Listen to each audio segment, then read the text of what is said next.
An unknown voice in the dark night said that from today on his new name is Zero, and the embryo organization is his new home and new homeland, and he must also forget about his past. The guy must become the most devoted member of the organization. And to do everything in the interest of the organization, he has nothing to hide from them, and his only task is to carry out the orders of the organization. A guy who is confined to a chair must be ready to give his life for the sake of the organization. An unknown doctor told the subject that even if he became a scarecrow, he must carry out any order.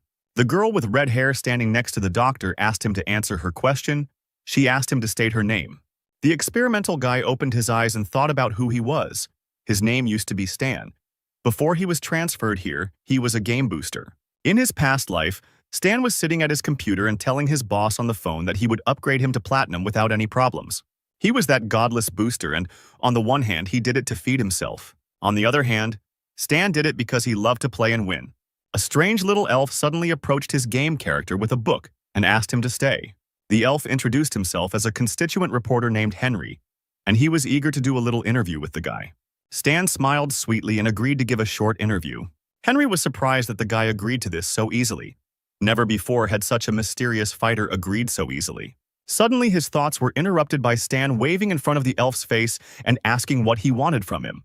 Henry opened his book and began his interrogation. He said that Stan took 47th place in the current tournament.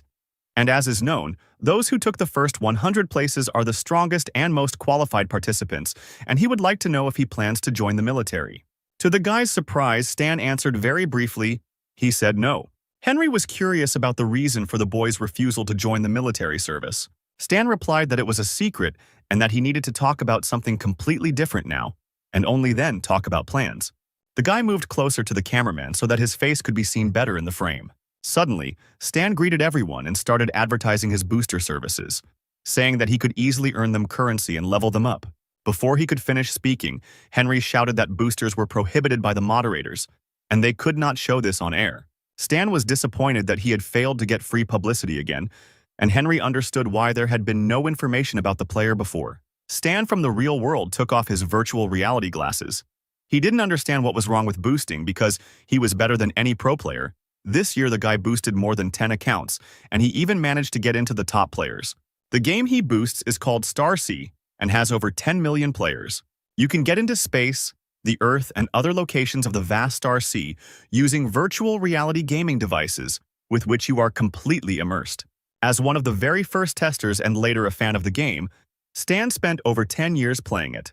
Every task, every location, and even the location of the smallest crystals is more real to Stan than the dull world outside.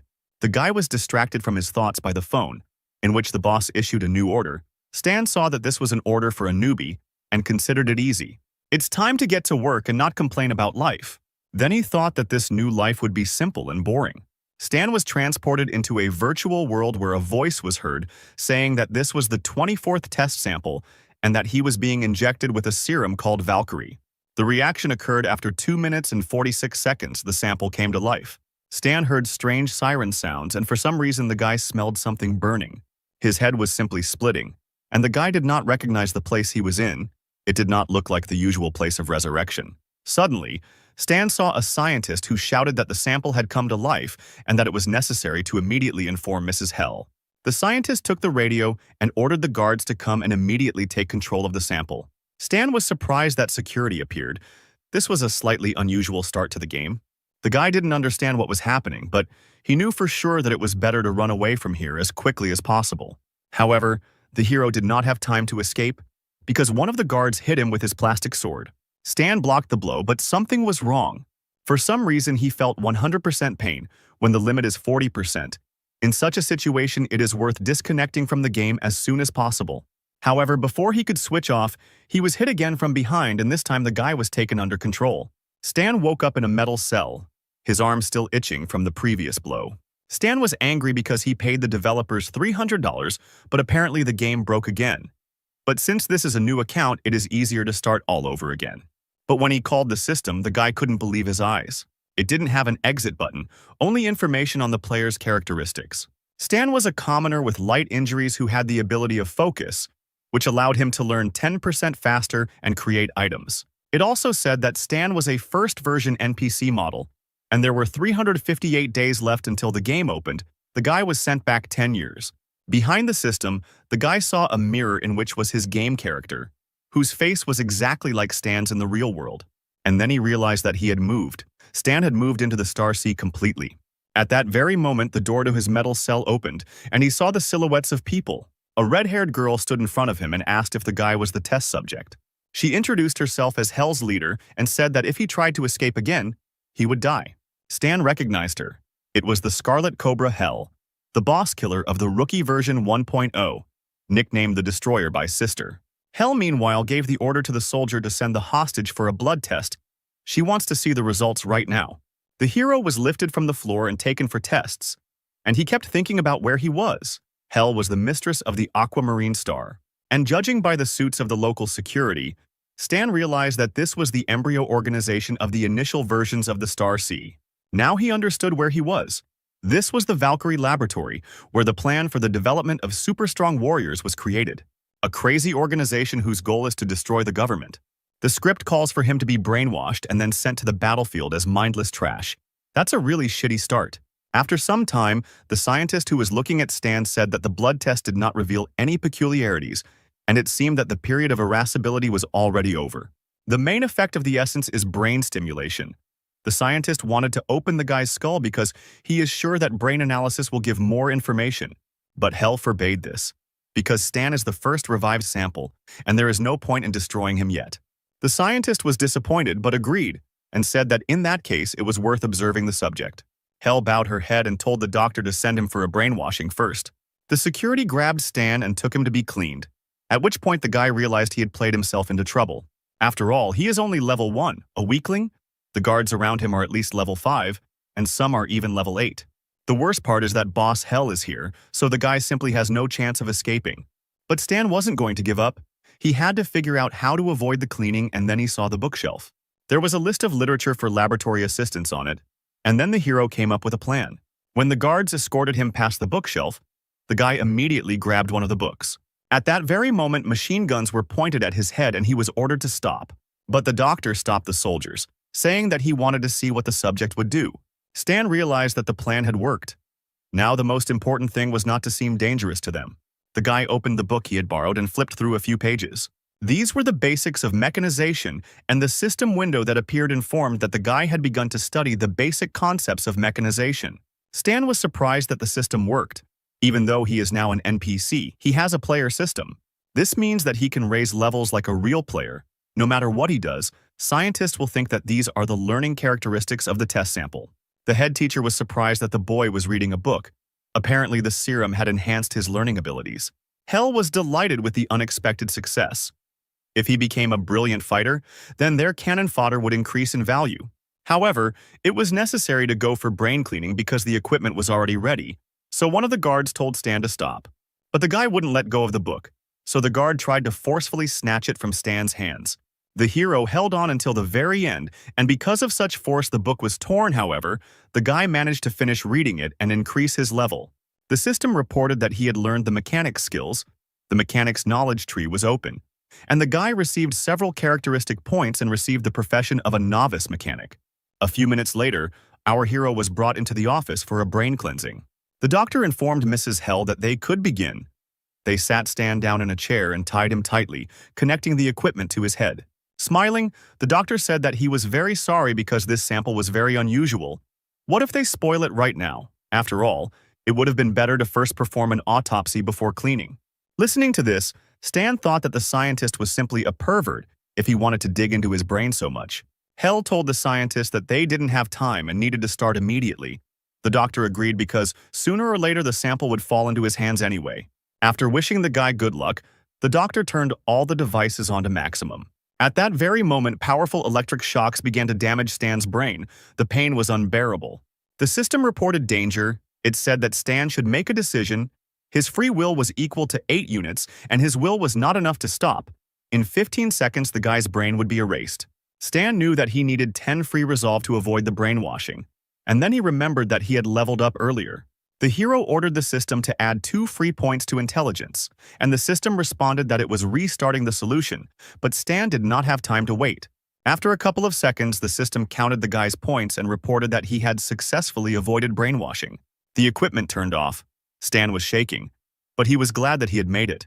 From now on, he would just have to play along with them. Hell and the doctor had already approached the guy. It was time to test Stan's acting skills. The gorgeous girl slowly leaned towards Stan's face. She began to whisper to him that from today on they would call him Zero. The embryo organization is his home and his birthplace. He must forget about his past. Meanwhile, Stan was only thinking about the fact that the Red Viper Hell was too close to him. She was very beautiful next to him. The guy had missed her so many times before. But now there is no need to think about it. Because the situation is too dangerous, Stan must not look or move, endure, but not reveal himself. Hell finished whispering in the guy's ear and asked him who he was. The guy was silent for a long time, and the doctor thought that the flushing had failed, although he had done everything according to the standard. Suddenly the boy began to speak, and the doctor and Hell turned their attention to him. Stan looked up and told them his name was Zero. The doctor explained that the Valkyrie essence had enhanced Zero's learning abilities, and that the side effects of the essence might worsen his emotional connection with others. The girl suggested that this meant the experiment had failed, but the man replied that it was a success. After all, cannon fodder doesn't need feelings, and Stan meanwhile smiled and thought that he would never become cannon fodder. Hell ordered the guard to take the guy to the rest area. The guard apologized and said that the rest room for experimental samples was not ready yet. Then the girl ordered the guy to be taken to her room, since her superiors had handed him over to her care. Stan didn't expect this turn of events. He didn't expect to go into the girl's room. He needed to throw away all vulgar thoughts. A few minutes later, the guy was in Hell's room. The thought that he would live with such a girl in the same room made his pants feel tight. Meanwhile, Hell was talking to someone on the phone. She was reporting that the brainwashing was successful. The girl was personally present at it. The voice from the receiver said that now it was time to train him. Suddenly, the girl told her boss that she would like to see her sister. Stan had been eavesdropping all this time and was surprised that the girl had said something about her sister. But a little later, he remembered that Hell had a sister. The voice on the phone said that their agreement was not like that. She was allowed to visit her sister once every 2 months. There was no need to cross the line. Then the boss hung up and the girl was shaking with rage. Stan noticed this and sympathized. Suddenly, Hell hit the wall, spilling all the pain and rage on it. From such a blow, the wall immediately cracked. Stan had already forgotten that this beauty was very strong. Suddenly, the guy saw that Hell began to unfasten her belt, on which the weapon hung. Stan was stunned. Right now, the beauty began to undress in front of the guy, completely exposing her body. The girl noticed that he was looking at her, and the guy guiltily looked away at that moment. Suddenly, she approached Stan, but the guy guessed that most likely he was not allowed to do this. Hell tried to seduce the guy, but he had to hold on because if she realized that he hadn't been brainwashed, then he was finished. A couple of seconds later, the girl turned around sharply, and Stan breathed a sigh of relief. She went to her room, just a little more, and the guy wouldn't have been able to resist. After some time, the girl fell asleep. Only now did Stan realize that there was only one bed in this room, and what kind of strange games this lady had in mind. So apparently the guy needs to sleep with her. He quietly lay down on the bed next to Hell. At that very second, the girl kicked him, causing Stan to fall off the bed. Naturally, the bed belongs only to her, and the guy has to sleep on the floor. By morning, the boy was brought to the training pavilion, where Hell was already waiting for him. From today onwards, his training in combat skills, hand-to-hand combat and shooting, begins. Hell threw some device to the hero and told him to put it on. Stan pressed the button and was wrapped in armor, but before he could react, he was immediately kicked in the chest. The girl did not stop and grabbed his hand. Pulling on the arm, she immediately blocked it. In this position, it is easy to break the limb. Then she kicked him in the chest, causing blood to pour from the guy's mouth. In the end, the great booster lost and lay powerless on the ground. Hell ordered him to get up. The guy got up and the fight was repeated. Just like the first one, the hero just received a lot of blows to the face. The system that appeared reported that the hero had learned 5%, and Stan was convinced that even though he was an NPC, he was able to level up and learn new skills as a player. Thanks to this, the guy will soon be able to become the strongest character in this world. Hell left, and in her place another figure appeared who ordered the guy to get up. A bearded man approached him and said that he was his new shooting instructor and deputy head of this base, Justin. After these words, the man immediately threw the gun to Stan. He said that there were 10 bullets inside the gun, and that he had to aim at the target's heads. Stan was surprised that he was given such a difficult task from the very beginning. Only Olympic champions could handle it. The guy raised his gun and tried to hit the targets, but all the bullets that flew out of the pistol flew past. Stan never hit. although nothing out of the ordinary since he is not yet strong enough and his stats are too low. Suddenly, Justin thrust a dagger into the guy's hand. Stan immediately grabbed his hand, from which blood was pouring out. Why did this crazy man do this? Justin licked the dagger with blood and said that they would repeat the shooting over and over again, and every time the guy would fail the task, he would stab him with the dagger. He was wondering how much blood the guy would lose today. Stan clenched his fists. This man was just crazy, but the hero did not want to give up.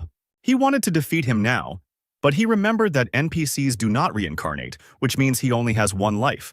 So Stan needs to be patient for the sake of his future.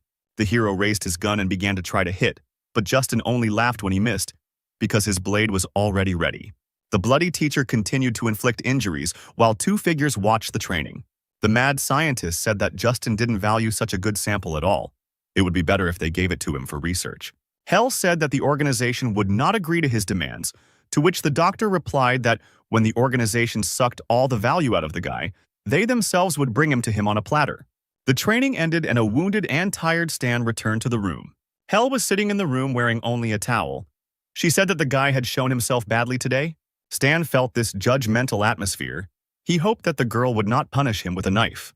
The girl got up from her chair and called the guy to her. He thought that now she would punish him too. But Hell pointed to a warm bath and ordered the guy to undress. The guy didn't understand her words. Were they really going to take a bath together? After all, his mistress was going too far. The lady did not like to wait and asked why the guy could not follow such simple orders. Stan complied. After he undressed, the girl came up and began to examine his body. The guy could hardly hold on. This was already a violation and no one could resist such touching of the body. Hell let out a disappointed sigh, saying that Stan looked like a coward. The guy had no choice but to stand and remain silent. She took his hand and said that if he wanted to live, he had to try. Otherwise, the organization would think that they didn't need him and would give him to Professor Hendrik for analysis and brain dissection. Stan thought that there wouldn't be any showdowns because in a little while he would raise his levels, and in general he was an experienced player. Suddenly, the girl pushed the hero in the chest. The guy lost his balance and immediately fell into the bathtub. Hell explained that this is a regenerating liquid. Zero should lie here for an hour and all the wounds will heal by morning. Finally, she told the hero to feel at home, and Stan was disappointed because he thought that they would take a bath together. Of course, he understood that a successful experiment does not mean that he will live his whole life. Embryo will continue to make new samples and conduct experiments. Stan knew he had little time left and needed to get stronger as quickly as possible. The next day, Professor Hendrik was walking through the lab with Hell. He said that tomorrow he would go to the management and ask for permission to dissect Zero. He didn't think that they would refuse him this time. Hell countered by saying that the organization had already turned him down last week and that the professor should wait. The scientist did not understand why they needed this waste, or whether the girl had already gotten used to the sample, or maybe she even developed feelings for him. Hell gave the scientist a cold look, saying that it was impossible. Then, Hendrik advised him not to meddle in other people's business. He himself knew perfectly well what he should do. A little later, Hell was having dinner in her room. She told Stan to leave the gun alone. It was broken, and it was better to throw it away. The guy continued to pretend to be mute and not understanding, looking at the lady. The girl continued to say that he shouldn't be treated like his child. Unusable things are trash, and trash is better thrown away. And if Stan can't grow up, then he too will be thrown out like unnecessary trash. Suddenly, Zero began to speak his first words. He told the girl that he fixed it. The guy realized that dismantling objects could bring him experience points. It's a pity there aren't that many of them, but if he gets even more mechanisms. Hell was surprised that the sample was able to fix the gun. The next day, they left the bunker and went outside. Mrs. Hell held a pistol in her hands. She wanted to check the functionality of the device. The nearby bushes began to move and the first targets, birds, appeared from them and were immediately killed. Hell said that she informed the head about it. They gave permission to enter the armory. If the guy liked to rummage through mechanisms and weapons, maybe that's where he belongs. Stan thought that assembling and restoring mechanisms would allow him to earn experience. And this is exactly what he lacks. He could only dream of the possibility of getting into the weapons warehouse. Closer to evening, the hero and his mistress arrived at the military weapons depot. The girl brought the guy and explained that this was a warehouse of the local base and all their weapons were here. The guy was amazed by the embryo's combat training. There were a lot of weapons here. Stan was looking forward to gaining a huge amount of experience. The girl saw the guy's smile and said that she remembered the book on mechanization that Zero liked. So she found him a few more of these books the hero can read whenever he wants, but now she needs to go. After some time, the girl returned to her room and began to undress. However, Stan was already sitting in the room, which angered Hell. She was annoyed that he had returned here. The guy pretended not to understand why his mistress was angry. The girl said that they had prepared a restroom for him in the weapons warehouse, and that he would now live and sleep there. And besides, he was a man, and it was inappropriate to live with her. She pointed to the door and told the guy to get lost. Stan was upset that his life together with the beauty ended so quickly. From this day on, he will train in the mornings in the training pavilion. Hell will be waiting for him there. Suddenly, she stopped him and held out a gun. She told the guy to take it for himself because he fixed it, and now it is his. After that, the girl wished the sample good luck, and it went to the warehouse. The girl also turned around and walked towards her room. At that moment, the guy stopped. Hell turned around and asked the boy to survive. Our hero returned to the ammunition depot and immediately began to study the weapons.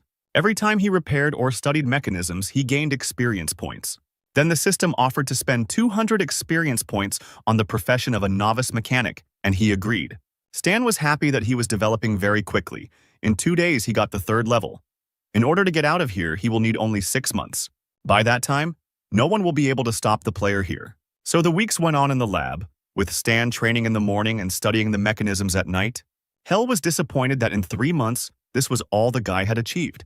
However, he couldn't let them know what Stan had really accomplished. The girl helped the hero up and said that Professor Hendrik had contacted the management again to examine him. Although the organization is in no hurry to make a decision, the guy will not be allowed to spend the organization's finances with such a worthless state. The girl asked Stan how long he thought he could last here. The hero looked at her thoughtfully. In principle, he had assumed everything to be just like that. That same night, he was also sitting at his table with cutlery. The guy was constructing something using a soldering iron. He noticed that the organization had turned off the camera installed in that place, meaning that Embryo had decided that they no longer needed him and that they would not have to monitor him 24 hours a day. The guy bent down and pulled the heavy box closer to himself. In the box was his pistol, which Hell had given him, only it had already been improved. Now disassembling mechanisms brings almost no experience. It's time to try to strengthen items. Now Stan has enough experience for such tricks. Even though he improves items, they need to be returned to their original state, and you can't let them know about his skills. Suddenly someone knocked on the door and Stan became wary. The guy immediately hid his gun and spare parts for it. A red-haired guy walked through the door with his comrades and said that the organization was disappointed in him, and starting today, funding was cut by 80%. The clothes had 001 written on them, meaning this was the second sample to survive after 0. Number 1 said that he heard that this guy was the same sample that was created before him. The organization spent a lot of resources on him. But instead of developing, he rummages around in this garbage. Red grabbed Stan by the collar and said that the guy was just a failed experiment. Putting number 1 in Zero's place was the organization's best idea. Stan understood that this sample with a completely cleared brain, the organization is his life. It is not worth interfering, otherwise the guy will give himself away. Number 1 ordered the other numbers and other workers to take out all of Zero's equipment. This is what Valkyrie expected when creating samples: combat talent, strong body, and high learning speed. The best fighter. Meanwhile, 2 security guards were passing by the warehouse and looked inside. One of them told his comrade to take a look at these useless insects. These guys were experimented on. Now they will be turned into cannon fodder, and their brains were also wiped, turning them into obedient fighters. It is better to die than such a fate. The security guard's partner advised him not to talk too much in front of them. But the other guard didn't calm down, because there was absolutely no difference. After all, these insects have had their brains erased anyway, and they won't understand anything. Stan looked at the watching guards. He understood those looks. Each of the guards looked at them as if they were cattle. At that moment, number 1 approached the guy, said that they were finished, and said goodbye to the failed experiment. Stan was left alone, by the way, about the embryo. The samples here are just cannon fodder, a weapon. And now Stan wondered, when their own sample destroyed them all, what kind of grimace would be on their faces. Meanwhile, the 3 people training Zero stood in front of the screen reporting the entire situation to the boss. Professor Hendrik asked again about the autopsy, and this time the voice of the leadership said that they would do as he asked. They would allow the autopsy of Zero. Finally, the scientist received approval. He bowed his head and thanked the owner. Justin, who was standing and sharpening his knife, only sighed in disappointment. He felt very sorry, because it was such an interesting toy that he still hadn't played with enough. Hell, meanwhile, clenched her fist tightly. The moment she didn't want had arrived, but there was nothing she could do about it. The next morning, she was still training Stan. The guy standing in a fighting stance noticed that something was wrong today. Hell hit the body powerfully. The guy noticed that the girl was too aggressive today. The girl shouted at him to defend himself and counterattack, and not stand there like a pillar. But the guy was still just as confused. The lady jumped into the air to deliver the next attack. With one powerful blow, she knocked Stan over, and the guy didn't understand what he did wrong that she was beating him so hard. Blood was pouring from his mouth, and Hell continued to scream at him to attack her. Usually everything went much easier. The girl even allowed him to rest a little. But there was no way out. Stan's legs began to tremble, and he got into a fighting stance. The guy sped up and jumped on Hell to attack her. But the girl dodged it very easily, moving her head to the side. Then she abruptly grabbed the guy's hand. Approaching him, she said that Zero's blows were too gentle. She threw the guy away, shouting that this did not look like awareness and a desire to survive. The force of the throw was powerful, causing the guy to roll a few more meters. But the girl did not calm down. She grabbed him by the collar and prepared to strike. Stan opened his eyes. He knew that one more blow to him and he would definitely die. However, Hell stopped abruptly, looking into his eyes. Then she just threw him on the ground, saying it was funny, and she was sorry she expected anything from the guy. This is the end. Hell said that the guy should get a good night's sleep and that he might not come here tomorrow. A beaten Stan asked why he didn't have to come tomorrow. Hell turned around and started to leave. And as she left, she said that it was because the guy would be cut open tomorrow. Approaching the door, she quietly said that nothing could be changed. Nothing could be changed before the end. Now everything became clear. This day has come. That's why Hell is so hot-tempered. She can't watch Hendrik picking at the guy's head, so she beat him half to death. Women are so strange. Stan stood up with difficulty. For these 6 months, the only one who considered him a living being, a human being, was Hell. Others saw him as a blockhead, cannon fodder, and an object of experiments. They mocked him, tormented him, because the prototype would not fight back. They believed that such behavior was normal. But Stan remembered every drop of blood, and after all this, he will not die just like that. He returned to the warehouse and sat down to work on his developments. This was all he had collected in 6 months, which flew by for him like a month of ordinary life. Although he did not kill monsters and did not complete any tasks to raise his level. But he compensated for the increase in level in the limited realities of the mechanic class. Here, he was able to raise a lot of experience sitting in one room. Each character can own an unlimited number of professions. But every 20 levels there is a problematic task. To continue to increase the level, you need to complete a special task. General level cap restrictions change with new updates. And in version 1.0, the character's maximum level is 60. But Stan's screen says that his level is unlimited, which means he has power that exceeds any player. He is confident that the next stage is gambling blueprints. Blueprints are blue screens used in the mechanic class to create weapons and mechanisms. 60 kinds of knowledge can be used with each other to create a mechanism. Each combination contains many blueprints, but after combining knowledge, only one direction of creation can be studied at a time. Some blueprints have prerequisites, so it is unknown how many blueprints you can get when merging knowledge. But even when knowledge and experience merge, the player loses points in any case, because there is a possibility that another drawing will be created, which is why the stage is called gambling drawings. Stan did his first merge and got a hang glider blueprint, which he threw in the trash. The next design created was an artificial killer arm. But the guy also considered this drawing useless. He needed something much more powerful. Stan was starting to get nervous because his experience points would soon run out, and he still hadn't received the necessary drawing. There was one more attempt left. The mechanic started the system to create the last drawing. The system said the merger was successful, and then Stan realized that this was what he needed. The guy created a lightweight exoskeleton that made him half-robot. Now the organization's leaders will learn what it means to cultivate their own enemy. A combat helicopter appeared over the laboratory and was already preparing to land. Hell, along with the first and other samples, were already waiting for the flying transport. The helicopter landed, and a squad of fighters emerged from it. The team captain introduced himself to the girl and said that his call sign was Silverblade. The girl didn't waste any time and said that they should do what they were supposed to do. There was an SUV in the garage, and she would take the helicopter. There was no need to waste her time. Every 2 months, Hell leaves the base. Today, she flew out early in the morning. Now she is not at the base. If she were here, then Zero would have a hard time, but now the time has come. Stan has been preparing and enduring all this time for this day. The day has come when the boy will get out of this prison. Professor Hendrik has come for him. Today is the last and only chance. However, before going out into the corridor, the guy notices a strange piece of paper lying on the floor. He picked it up and saw a picture of 2 girls. This is Hell and her sister, Aurora. She also has superpowers, but she is the complete opposite of Hell. She has very strong regenerative and healing skills. She is able to prolong life and, moreover, resurrect the dead.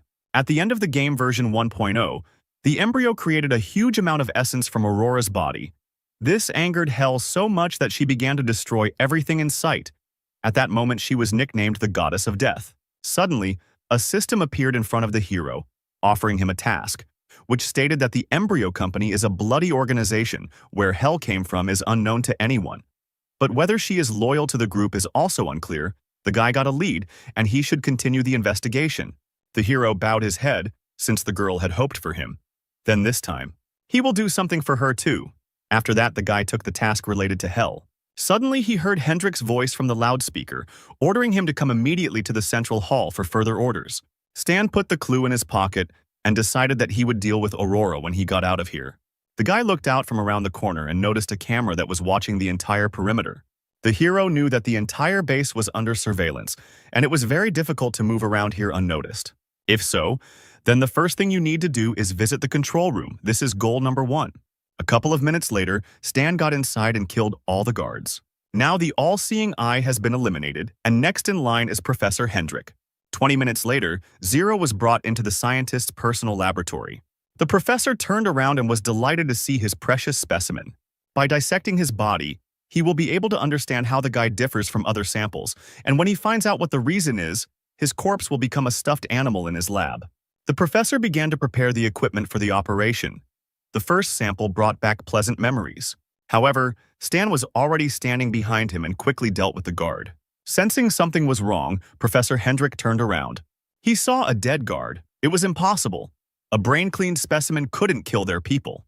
Stan, covered in the soldier's blood, put his hand to his head and, smiling, saluted the doctor.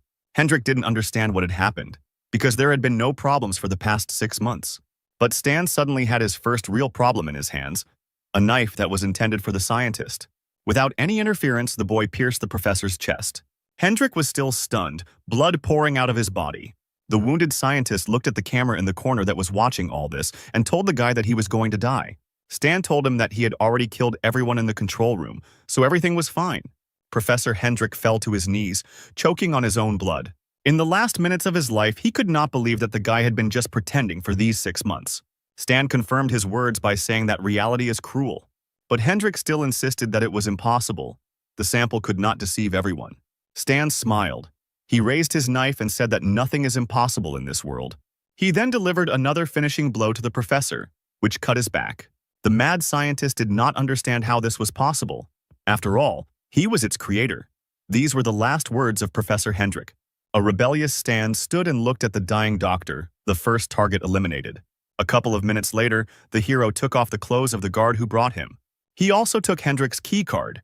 In the entire base, only 3 people have access to all the doors, and the professor was one of them. But the guy understood that if he went straight to the doors, he definitely wouldn't be able to escape. The game would be over in 10 seconds. Stan couldn't screw up that badly, so he put on his security guard uniform and prepared to break in. His main plan is to break the connection.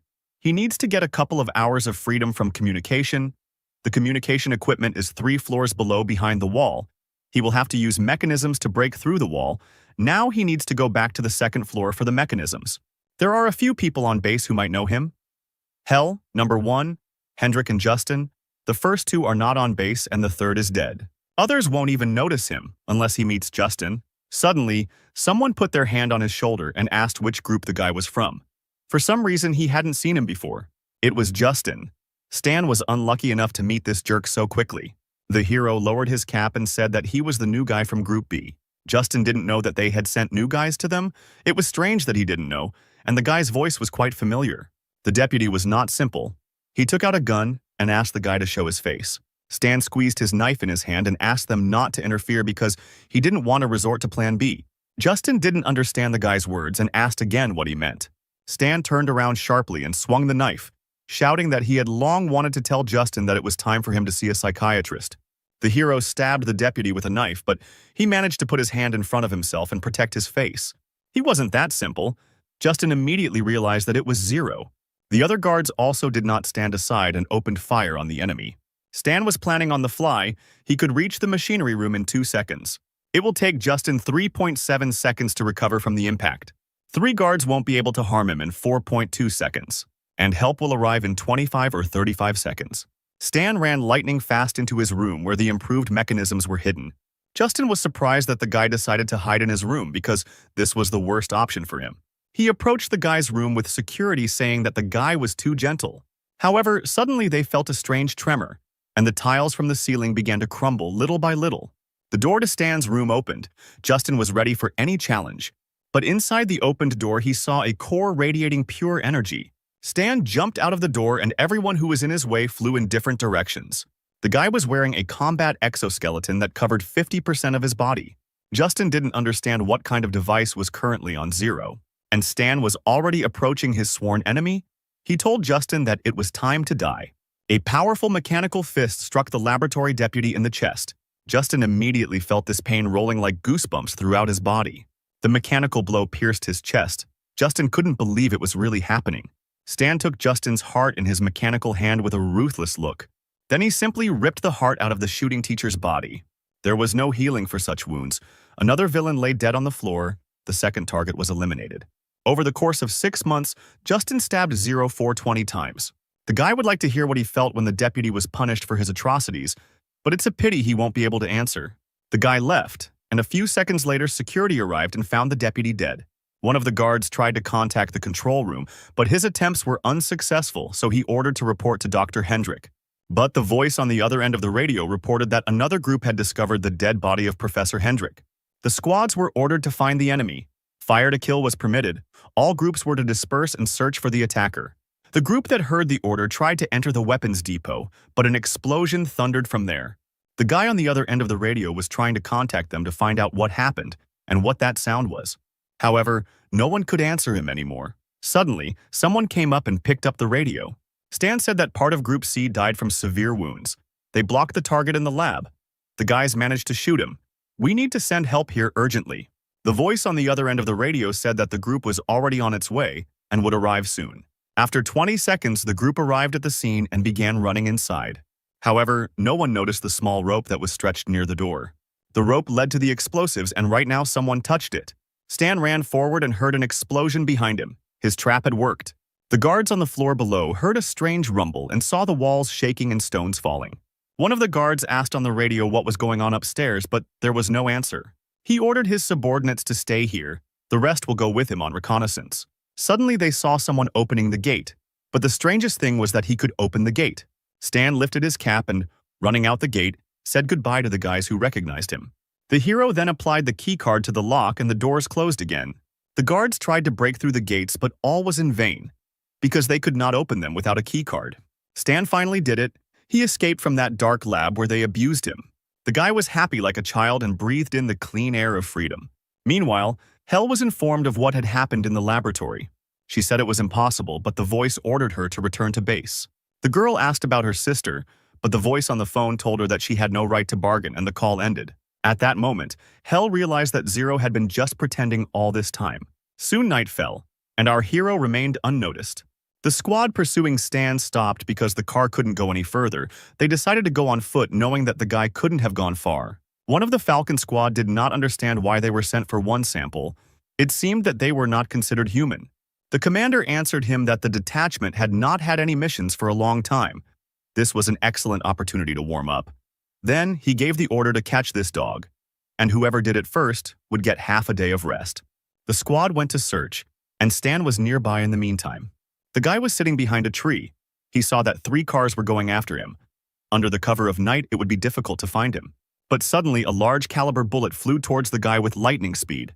The bullet immediately pierced the tree behind which he was sitting, miraculously not hitting him. She slightly touched the exoskeleton. The guy realized that he was detected with the help of night vision devices. He needed to somehow reduce the distance to his pursuers. The guy ran and dodged bullets and thought about how to get closer to the enemy, because the remaining experience points would have to be spent on close combat. Then he remembered one of the exoskeleton's functions. Stan pushed off and jumped towards the enemy. His speed was impressive, and he caught up with the enemy in a split second. The sniper from the Falcon squad was surprised to see the guy in front of him. Realizing that the sniper rifle was useless in close combat, The soldier tried to pull out a pistol and shoot the hero, but he was able to deftly dodge the bullet and hit him with his mechanical hand. The blow was so powerful that the soldier was thrown back and crashed into a wall. His ribs were broken, and he died on the spot. The system reported that Stan earned 1,500 points for killing a fighter from the Falcon Special Forces, and he also received 3 hand grenades for this. The special detachment, having discovered the enemy, opened fire to kill. Stan dodged and immediately decided to take advantage of his new acquisition by throwing a grenade at the enemy. There was an explosion, and the fighters who attacked the guy were immediately defeated. The system reported that the guy destroyed 2 more fighters and received 3,000 points for this. The other members of the squad decided to throw a grenade to the hero to blow him up on the spot. Another explosion thundered, but this time from the direction of the forest where Stan was standing. When the smoke cleared, they came closer to see if the target was hit, and it seems they succeeded. But that wasn't the end.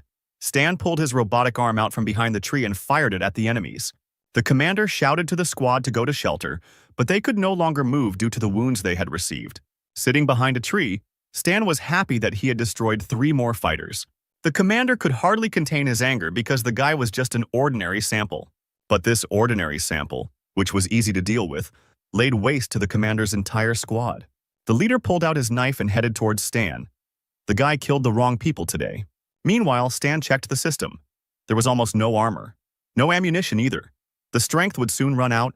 This fight needed to be finished as soon as possible. Suddenly, he heard footsteps and saw the last surviving fighter approaching him. The commander swung his knife and jumped at the hero. But Stan dodged in time by crouching, then he placed his robotic leg on the tree and pushed off. The guy easily managed to knock the powerful opponent to the ground. Nobody wanted to retreat. The guys continued to fight lying on the ground. The commander then put his foot on Stan's chest and pushed him away. The hero stood up with difficulty. Leaning against a tree, he realized that it was difficult to fight with the commander. The commander said that because he underestimated Stan, his guys died, so he would not be able to live peacefully in this world. But before that, he is obliged to send this sample to hell with his own hands. The commander of the Falcon Squad accelerated and again jumped on the exhausted Stan, waving his knife. The guy had no choice but to block with his robotic arm, which had a knife in it. The mechanism began to spark, and the knife became stuck in his hand. The commander tugged at the knife and tried to pull it out of Stan's mechanism, but to no avail. Taking advantage of the pause, Stan punched the man in the face. The fighter fell to the ground along with the severed part of Stan's mechanical arm. However, the mechanical hand hit very powerfully and the resulting damage damaged the captain's brain, and he died. However, Stan's exoskeleton completely fell apart, but he still had the blueprint, and when he had the material, he would be able to create a new one. Embryo's help will arrive soon. We need to leave. This forest looks vast and Stan didn't know where to go. First, we need to find a place where people live. Create a map and move on. A few days later, a meeting was held at the Embryon main base, where the leader scolded the people for the fact that just one sample was able to kill 30 armed guards, destroy the laboratory data, kill a special squad, and also take the life of Hendrik. In the end, he still managed to escape safe and sound. The leader did not want to listen to all these tales. The subordinate said that the Valkyrie serum injected into the body of Specimen Zero resulted in side effects they could not predict. He gained a talent for mechanization and an incredibly high level of intelligence. The leader guessed that the brainwashing had no effect on him, and the frightened subordinate confirmed his words. The Zero sample did not show any anomalies for the first 6 months. Perhaps he was pretending. But in fact, he was developing an escape plan. Hell said that she knows Zero's fighting power. He couldn't have become strong so quickly. The girl assumed that the guy awakened special abilities in himself. The leader ordered them to be quiet. He doesn't want to listen to any excuses until they completely eradicate the serum anomalies. No more samples are to be produced. And in addition, the brains of all other samples need to be cleaned again.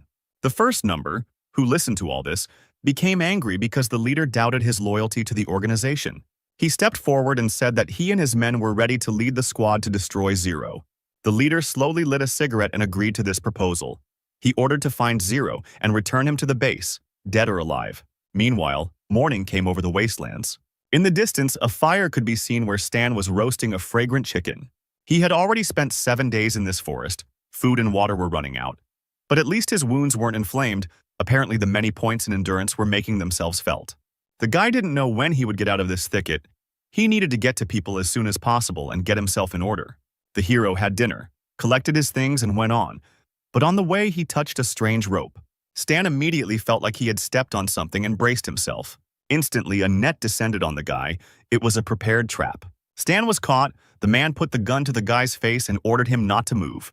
The unknown hunter demanded that all valuables be taken out of the pockets and given to him immediately.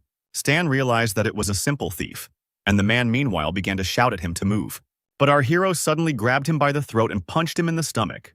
The thief fell to his knees and began to beg the master, saying that he did not see a good fighter in him. Stan asked why he decided to confess only now. His barrel was crooked. If he fired from it, the thief would shoot himself in the face. The man raised his head and shouted that he was guilty.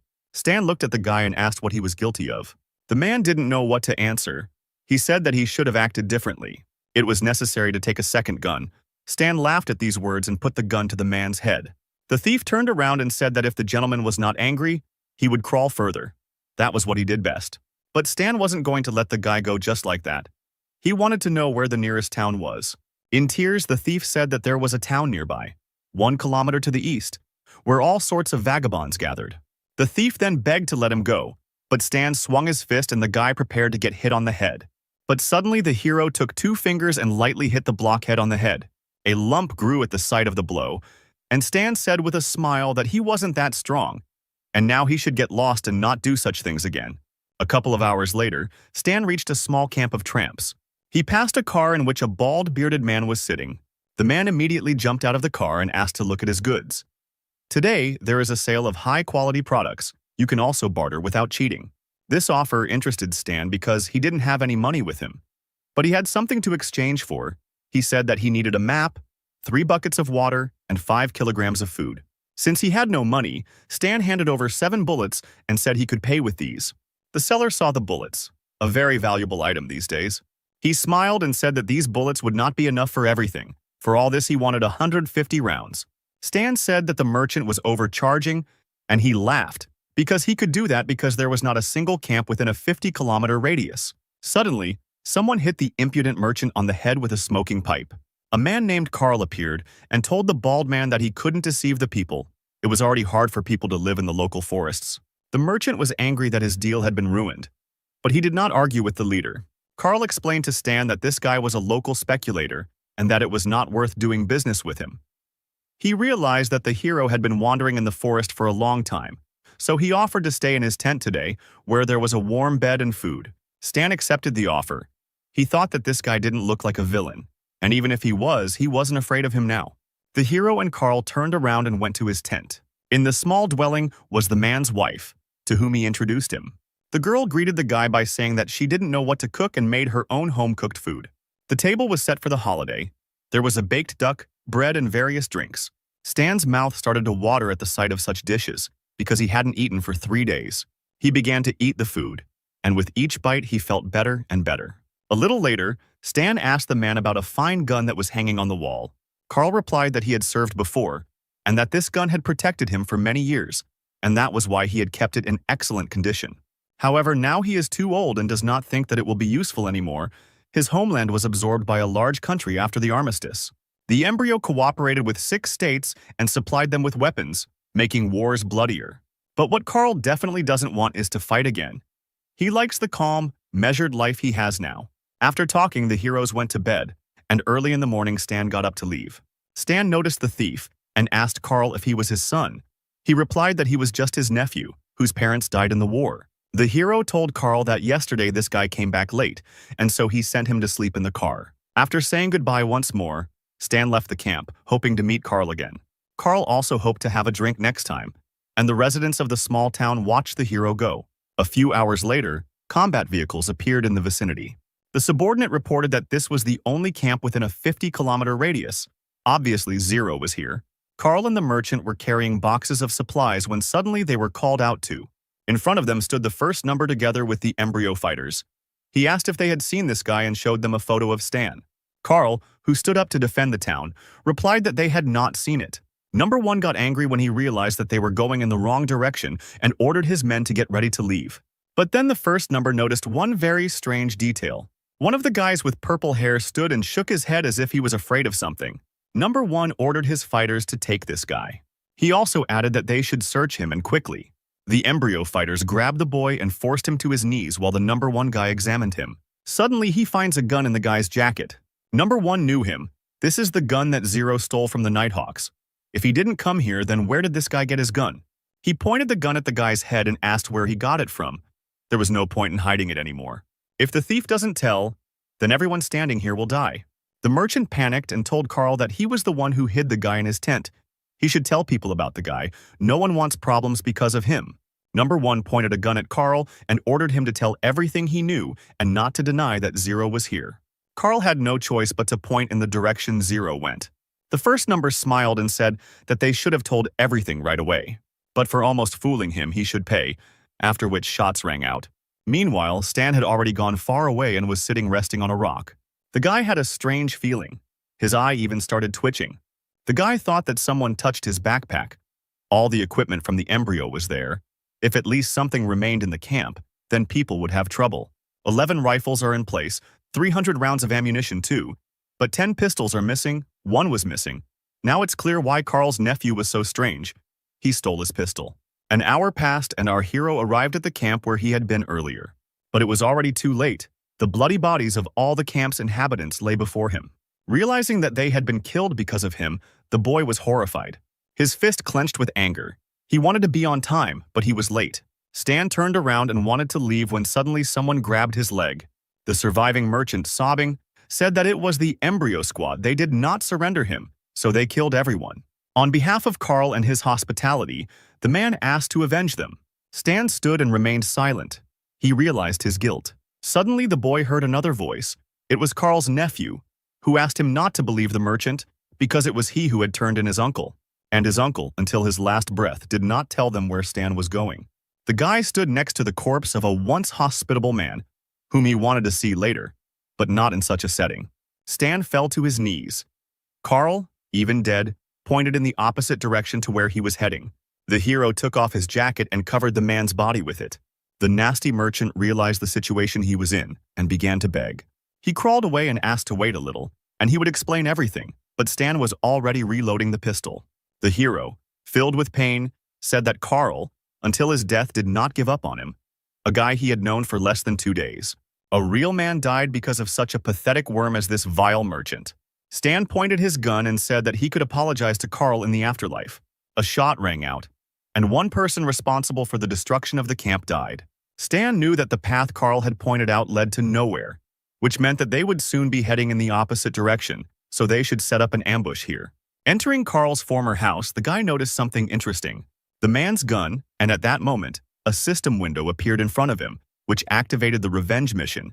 His task is to destroy the sample squad, and the reward is 15,000 experience points. The guy threw all the weapons he had from his backpack onto the floor. It was time to prepare. Stan used his mechanic skills and took apart old weapons to build one improved one from Carl's old weapon. He upgraded the man's hunting rifle and turned it into a sniper rifle. Stan will make his attackers feel sorry for him. By evening, the combat vehicles had already begun to return. The guy was waiting in ambush. He noticed the enemy approaching. Number 1 realized that the guy wasn't here, which meant he was on the other side. Stan shot at the tire of the combat vehicle, and the damage caused it to burst immediately. The first number asked the driver what happened. He replied that most likely a tire exploded. But the first number was not stupid. He knew that a low-pressure tire cannot explode. Most likely it was an attack. He ordered everyone to duck and follow the armored vehicles. And as soon as they got close to the target, everyone had to transfer to the jeeps. Stan watched the cars drive away in the opposite direction and smiled because he knew that the first sample would do that. At that very second, the mines went off and the asphalt under the armored vehicles exploded. The wounded soldiers climbed out of the overturned vehicles, coughing from the smoke they had inhaled. But then bullets started flying at them, killing the squad one by one. The first number managed to dodge in time, jumping over a nearby rock. He shouted at the attacker to show his face and not hide like a coward. But Stan didn't hide. He went out to the first number and he immediately recognized Zero's face. The guy kept saying that it was impossible because he was weak and couldn't destroy an entire squad of special soldiers. Stan smiled and replied that he had heard that phrase somewhere before. However, the one who uttered it last time is already lying 2 meters underground. Suddenly, a voice from the first number's radio asked Stan to stop. A hologram of a man appeared from the radio, who said that he was the head of the embryo organization. He asked to return to the base and then the leader would guarantee the guy that his memories would be saved, and he would receive a high rank and would not be a model. Stan asked why the leader decided that he would work for them, and the leader replied that their organization is already all over the world. They are doing great things and working for them is natural. But if he refuses, then the world for Zero will no longer be so big and safe. The guy smiled and told the leader of the embryo organization that he would destroy them. Then he aimed his sniper rifle at the first number and pierced his chest with a powerful shot. All the people responsible for the death of the residents were killed. The system reported that the guy killed the first sample and received 900 points, and the task called Revenge was completed. Stan understood that his current strength was nothing compared to the strength of the organization. He would have to rely on his knowledge and unite with a force capable of resisting the entire organization. The guy left the rifle next to the tree under which he buried Carl and went to the Star Dragon Empire. A few days passed. Stan was heading straight to the Star Dragon Empire by train. He sat in the chicken car and thought about the fact that, apart from the embryo organization, there were only 6 nations that had advanced knowledge, which meant that joining the 6 nations was mandatory to complete the mission. The system that Stan was looking at notified the guy that he had started a factional relationship with the organization Embryo. The organization's goodwill decreased by 1,000 and, in addition, it considered the hero a renegade. And Stan also received a mission: the fall of the embryo. The mission surprised the guy because the reward for it would depend on the progress of the destruction of the organization, Embryo, directly or indirectly. Stan concluded that because the organization was expanding and developing, he only needed to destroy 20% to complete the mission. Still, it was a difficult task, and the hero decided that he could not cope with it himself. But there was no choice, so he accepted the task offered to him to destroy the organization, Embryo. The boy arrived in the western capital of the Star Dragon Empire. Looking at the cordon, Stan assumed that since he was wanted, the Empire should have already received information, so most likely he would not be able to pass through the checkpoint.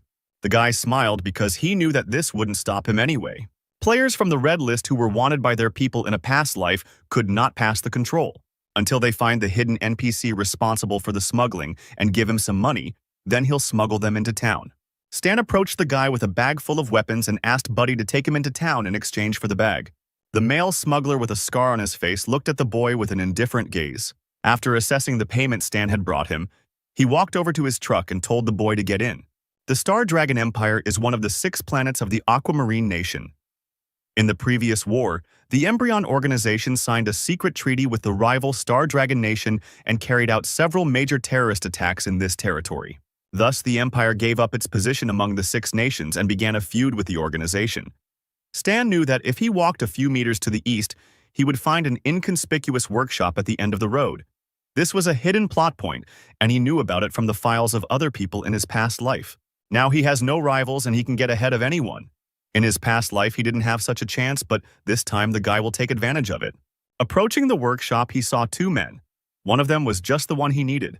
2 men were playing checkers, and they did it with such enthusiasm as if they were playing for the whole city. Stan noticed the tension too, how fiercely the black checkers opposed the white ones. The man put his hand on the table, and Stan was disappointed to see that he had only got 5 in a row. Suddenly, his thoughts were interrupted by a sweet voice calling the guy. In front of him stood a beauty with short ash-blonde hair and a refined figure. The girl asked if the guy needed anything fixed. Stan was surprised that he saw a girl here, because he had never noticed her here before. And the hero also considered her quite cute. The guy asked the girl if they accept students. The sweet mechanic smiled and said that they certainly accept people willing to learn something new. She grabbed Stan by the hand and told him to come in or he would freeze. This phrase surprised the guy. Did this mean sunstroke in their dialect? The hero had no choice but to go inside. The girl took out a mobile terminal and said that it had been broken for a long time. It was a test. If Stan could fix it, he could stay with them and train. But suddenly the voice of the old man who was playing checkers asked the guy to stop. He asked the hero why he was applying to be a student. The old man's gaze was suspicious. Stan panicked, thinking that the old man knew who he was, but he needed to calm down and pull himself together. So the hero told him that he was just looking for a job. The girl supported the guy by telling her grandfather not to pick on Stan, because they would finally have a student. There was no need to scare him. She already had a lot of work. Interrupting his game of checkers, the grandfather slowly stood up from the table. The old man folded his arms and said that he was the owner of this workshop, and if the guy wanted to work here, he first had to pass his test. Stan became wary and asked what kind of test his grandpa had prepared for him. Grandfather smiled slightly, saying that at least the guy wasn't a coward. Well then, listen carefully. In 3 hours, you have to make a mechanical prosthesis for this man. If he likes you, you stay.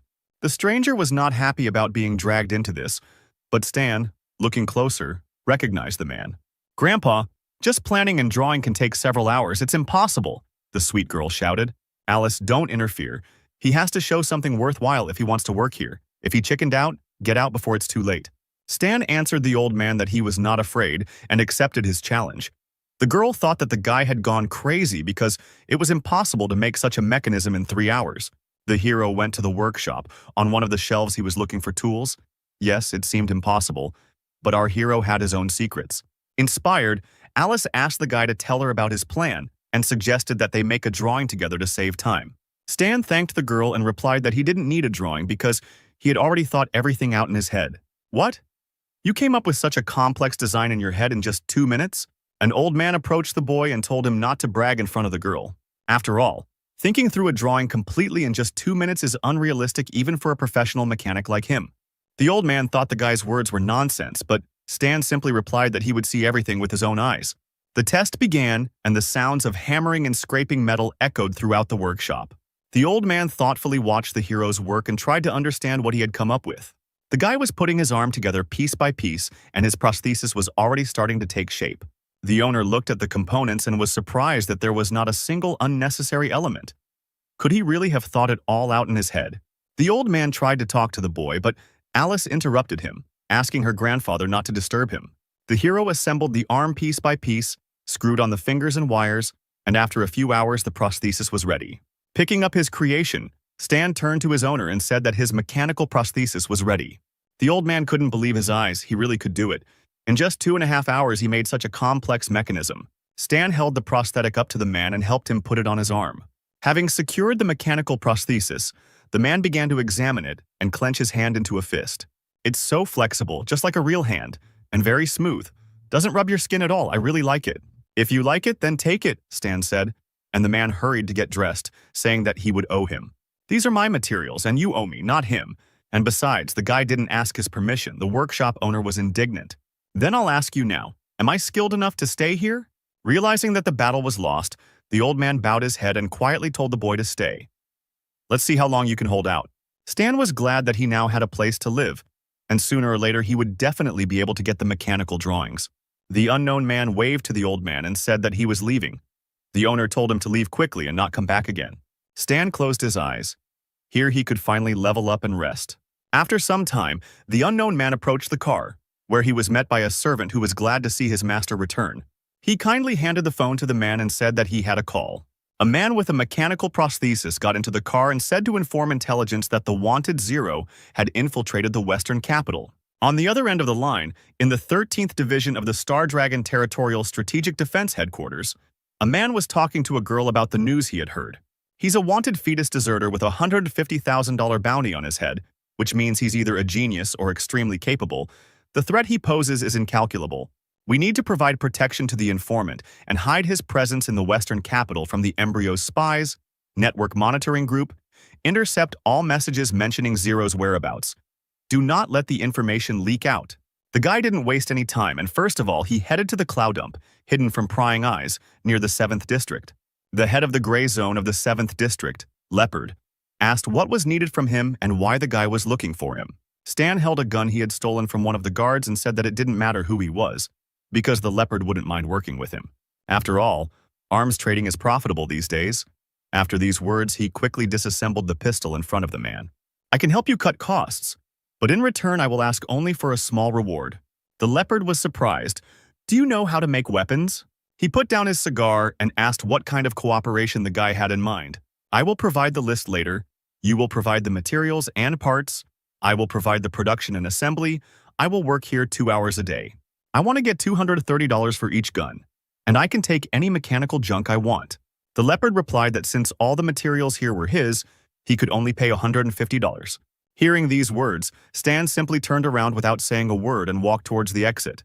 Wait, I agree to your price. Stan raised his hand as if he was waiting for this answer and told the man to prepare the equipment and materials because he would return tomorrow. The guy understood that producing mechanisms costs money, and the salary from the workshop would not be enough. So he was forced to make this deal. He also understood that the 13th Division would easily guess that he was working for Leopard to make some extra money. Since they knew how skilled a mechanic he was, they would come for him sooner or later. Evening came. Stan rummaged through the dump in search of the spare parts he needed and returned to the workshop. Alice asked the guy where he disappeared to, and he replied that he was at the dump. At the dump? This place is quite dangerous. It is better not to go there too often, the girl worried. Stan heard Alice's words and said that he would be a little more careful. The guy went up to his room, threw off his bag and washed his hands to go down to eat. He thought that completing the quest to level up to 20 required mastery of 5 mechanical bases, but he still didn't have a weapon base and a book of basic materials. Old Man Lou, that was the name of the owner, should have the entire collection. He should ask him. Approaching the table where Alice was sitting with her grandfather, Stan immediately asked him if he could borrow some books on mechanics. The old man grumbled, "Don't even think about it. I don't have any books for you." Don't be so stingy. Think of it as an investment in youth and training of a potential employee. You are even more impudent than I thought. I will not give them to you in any case. Suddenly, sweet Alice intervened in their conversation, said that Grandpa was just joking and handed the books to Stan. The boy thanked the girl, but the old man could not believe that his granddaughter was betraying him. A system appeared in front of Stan, asking if he wanted to invest potential points into training the weapon base. The guy confirmed the investment, and the system immediately reported that he had studied 5 mechanical bases of the weapon branch. He also received 2 new skills and a new drawing of a robot ranger. Stan understood that in the battle against the embryo, using others was a common thing. What really mattered was his own abilities. Time waits for no one, and he needed to prepare. Night fell, and an unknown figure in a cloak approached the workshop and said that the target had been found. But he didn't take any action. And in the morning, Alice said that she hadn't gotten enough sleep and that things weren't going well at all because of that. She looked at Stan and asked him what he was doing there. The guy replied that he was just working for fun. "Wow, you're such a hard worker. No wonder you're so good." Suddenly, a man's voice was heard from the street, asking if this was a workshop. Alice immediately jumped up and answered that it was a workshop and asked the man what he needed. He answered that his car broke down at the intersection and it needed to be fixed. The man then looked at Stan with a suspicious look. The guy noticed this, and the man told Alice that the engine was very dirty and that it was better for the guy to do this, not her. Stan analyzed the situation and realized that the man had strong and stable feet. He must be trained and most likely from the 13th Division. Do I look like someone who's afraid to get her hands dirty? What kind of stereotype is that? Alice grumbled, puffing out her cheeks, but Stan immediately tried to calm her down, telling her to take this as an opportunity to relax, and he would sort everything out himself. Leaving Alice in the workshop, the guy went out with the man to the car.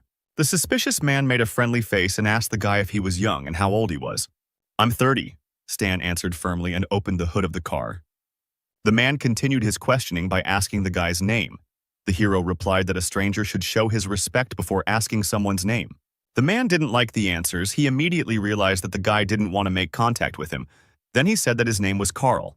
Stan put on a straight face and said it was a good name, but Carl misunderstood him because he was waiting for a cigarette. Stan's rudeness was beginning to bother the man, but he held on with all his might. He handed the guy a cigarette, and then the guy replied that his name was Stan. Carl smiled when he recognized the guy's name and assumed he wasn't from around here. He asked where Stan had come from, but at that moment the guy slammed the hood shut and said that he had fixed everything. The hydraulic pipe in the car broke, but he did everything. It will cost $9. Okay. You're a pretty capable guy. Where did you study? I am self-taught, Stan replied. There was tension in the air. Carl slowly took out his wallet. He tried to ask again where the guy came from. I came from the village. Do you expect me to give you a discount if we are from the same place? Carl took out the money and gave it to the guy, still not getting the answers he wanted. Stan said that apparently his wallet was in the deepest pocket he had ever seen. It seemed like Carl was taking forever to get it out. The disappointed stranger silently got into his car and drove away. While he was driving, he dialed someone's number on his phone. When he got through, he said that preliminary observations showed that the target was a mechanic whose danger was currently unknown, only that the target called himself Stan. The voice asked what kind of personality analysis of the target. Carl replied that the guy was rude. All day long, work in the workshop went on as usual, and Alice sent off yet more satisfied clients. She excitedly told Stan that customers keep coming to their store. If this continues, they will soon be able to expand their business. She does not understand why, but several customers often ask her about the guy who works here. Stan replied that it was because he was doing a good job and wasn't trying to sell them a membership card. But they are all men, Alice said in surprise and looked at the guy with bewilderment. A little embarrassed, she told Stan not to worry. She would not treat him differently because of this. Hearing these words, the guy replied that this was not what she thought. Alice went to continue working, and Stan, getting up from his chair, thought that girls these days are completely crazy. Returning to his invention, the hero completed the last element, and now all that remains is to assemble the robot. A couple of hours later, he finished the Ranger robot. Its legs were like tank tracks. Its body was made of strong metal, and instead of arms, it had machine guns. Stan appreciated his creation and decided to call it Ranger 1.0. Suddenly, a system appeared in front of him, which notified him of a new strange task. It said that some people were aiming to get a reward for the guy's head. Stan does not see them, but they are hostile. The guy needs to escape from them. How can I be pursued when the Western capital is heavily guarded? Was this really something the 13th Division planned to see how strong I am? He accepted the assignment and began to prepare. Meanwhile, it was already getting dark outside. After getting dressed and putting away his invention, Stan told Alice that he needed to go away and wanted to take a day off. The cute girl looked at the guy, who had a cold look as if he was plotting something. "If you have problems, I can help you," said Alice. Stan reassured her that he was fine and not to worry about him. The hero left the workshop and headed to the dump. Unknown guys were watching him, who were surprised that this guy was worth $1 million because he looked like an ordinary person. The boys then got into the car and followed him, and the observers reported that the Stinging Bee Squad was pursuing the target. When they got to the dump, Stan thought that if they fought in the city, they could hurt ordinary people. But this was the perfect place for a fight. He went into Leopard's house and said that he came for materials. The mafioso answered him that it was already dinner time and offered to join him. Stan realized that this was not a proposal but an order, and agreed. The head of the criminal world smiled maliciously. A little later at the table, Leopard said that he had spent a huge amount of money to find out who this Stan was, but did not expect that he was an ordinary wanderer who had just arrived in the Western capital. Stan, who was having dinner, responded that sometimes sources can lie and the mafia should think about it. The Leopard ordered the boy to tell him everything he knew about making weapons for his own good. He hoped to cooperate with the hero in a good way. Otherwise, he would have to beat the information out by force. Suddenly, Stan's face became terrifying, and he asked Leopard if he was sure he could handle him. But the leader of the bandits didn't even twitch an eyelash because the guy was just a wanderer and couldn't do anything to him. Stan said that apparently his source did not have all the information about him. He advised Leopard to open the dark side of the internet and see how much is being offered for the mechanic's head. The man chuckled. "Do you know how many idiots have bluffed me like that? The last one didn't even get a funeral." Stan put his hand in his backpack and asked if they were done talking. Suddenly, a gun was put to his head. But this did not frighten the guy at all. He was expecting it. At that moment, his hand was covered with the mechanical prosthesis that he used to escape from the laboratory, and he immediately jumped up from his seat. Pointing his hand at one of the bandits, he fired a beam of blue energy. Energy bullets immediately hit the guys with weapons who were guarding the entrance. The Leopard panicked when he saw the mechanism on the guy. "What is this?" he shouted. The leader immediately ordered all the bandits outside to quickly run here and kill the guy. One of the guards didn't understand why they all had to run there. It was just one guy who the people inside were supposed to deal with. But suddenly, these bandits were hit by powerful bullets from rifles. It wasn't Stan, but a civilian mercenary organization. The Stinging Bee Squad, who ordered no one to move, and then everything would end quickly. But the guy was not going to stop. There was a commotion, and he was running away from two warring groups. They also didn't forget about him, trying to shoot him. But he moved too quickly and hid behind the containers. The Special Forces commander ordered Group A to open fire to contain the guy and get closer. Meanwhile, Group B was supposed to go around and pin him down from behind. Stan tried to hide behind one of the containers, but Team B quickly discovered him. They opened fire, and the guy leaned out from behind the container to fire a shot from his hand. The squad dodged and hid, and Stan took advantage of the delay to run away to another place. The bandits didn't understand where these mercenaries came from, but Leopard guessed that they came for this guy. Meanwhile, Stan had successfully run behind another container. He knelt down and began to look for something in his pocket. He took out the game console, opened it, and connected to the robot's controls. Smiling, Stan said that, in principle, he was prepared for this turn of events. His robot's eyes lit up. He was ready to storm. Suddenly, a huge robot appeared in front of the mercenaries and began to fire machine gun fire at them. The commander was surprised to see a combat robot and ordered to open fire to kill. Immediately, the clang of bullets hitting metal was heard. It seemed that the combat robot was immune to the mercenaries' bullets. The system informed Stan that he had 27% of his ammunition left and that one sensor was not working. The robot was damaged and required repair. The guy realized that his mechanism would not last any longer, but he had to finish off his pursuers here and now. The commander, seeing that the robot had stopped, thought that their attacks had worked, so he ordered the squad to continue shooting.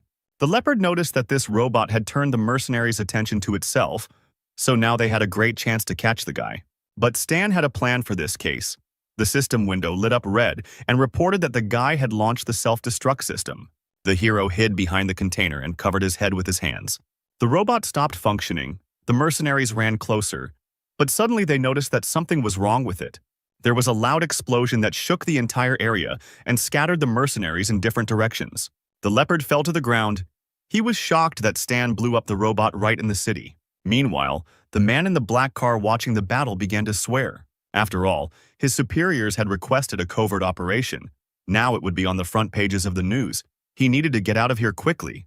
A few minutes later, the 13th Division was already on the scene. Hearing the explosion, one of the commanders ordered everyone to lie down on the ground and surrender. The surviving bandits raised their hands. No one wanted to compete with the 13th Division. The leopard was shocked that they came here. Stan couldn't have told the truth about his head then. He ordered his servants to give him a laptop, typed the guy's name into the internet, and saw that there was a 1 million reward on his head, and he was wanted by the Embryon organization for desertion. The laptop fell out of the bandit's hands. He couldn't believe his eyes. At that moment, the leopard decided that he had had enough. He came out with his bandits and voluntarily surrendered. The squad handcuffed them and led everyone into the car. One of the divisions saw the mercenary commander lift his soldier and order him not to move. Stan thought that his entire operation would be pointless if the 13th Division stole his skills after learning about them from the remaining mercenary. So he fired beams of energy at the commander. This shot was his last. The squad soldier shouted for the guy to raise his hands up and surrender. Stan did so because his mission was already completed. The system reported that the guy received 10,000 points, and he also fulfilled a secret condition: to kill all 6 attackers, for which he receives a skill upgrade card. Stan was taken to the headquarters of the 13th Division for interrogation. Carl introduced himself. He said that he was an intelligence officer of the National Strategic Defense Division of the Star Dragon, and that it was not the first time he had seen the guy. Stan replied that he remembered him, that same guy with deep pockets. The second man in glasses ordered the guy to stop joking because they were being interrogated. The man with glasses wanted to know why Embryo had put a $1 million reward on the hero's head. If he didn't know, then let him tell all the information he had. Stan said that he was not afraid of the scary uncle. If they wanted him to cooperate with them, then let them first show a little respect and let him talk to someone more competent. Looking at the two men, Stan said that the two of them were incompetent. The man who was observing the interrogation took the microphone in his hand and said that he was the head of intelligence and that he would now speak with the guy. Stan agreed, and the interrogation began. The chief asked if the offender was a member of the Embryo organization. The hero replied that he was. Then he was asked what position he held. Stan replied that he was a logistician studying mechanical weapons. Embryo would never charge $1 million for a logistician. Don't lie to us, we have plenty of ways to make you talk, the intelligence chief shouted. Stan smiled and spoke an incomprehensible phrase. He said, "Message log. June 4th, 687 galactic calendar year, signal location, planet Aquaria, destination, 8th base of the dark star planet. Message content, top secret." Hearing this message, the chief of intelligence froze in place. The man with glasses and Carl looked at each other. They didn't understand anything of what Stan said. After a silent pause, the boss took the microphone in his hands and asked the guy if he was sure of his words. Stan replied that if he hadn't seen the message with his own eyes, he wouldn't have known about the dark star, but, in fact, according to the game's settings, the interstellar forces of the planet Aquaria are still a big secret. The interstellar forces that contacted the advanced civilization of Aquaria are called Cadolas. The Dark Star was originally part of Cadolas, but then fought them off, and now they are at odds. If the Embryo contacts the Dark Star, things will be bad for the Six Nations, so Stan can quickly get the attention of the Star Dragon if he just mentions this magazine. The guy asked the boss if they could now move on to discussing their cooperation, and the man answered him in the affirmative. After some time, Stan noted 3 secret Embryo bases in the Star Dragon, calling this tip a sign of respect for their cooperation. "You only know about 3?" the boss asked, and the guy replied that of course it wasn't. He would wait until they checked this information and then discuss the rest. The boss then asked Stan what his terms were, and he replied that he just wanted to work with them on the embryo case. The man said that he had to report their conversation to his superiors, so the guy would have to stay here, to which Stan replied that they shouldn't make him wait long since he only took 1 day off. After some time, the chiefs gathered in the office to discuss the situation. The chief of intelligence said that based on the information they had, they could trust Stan and cooperate with him.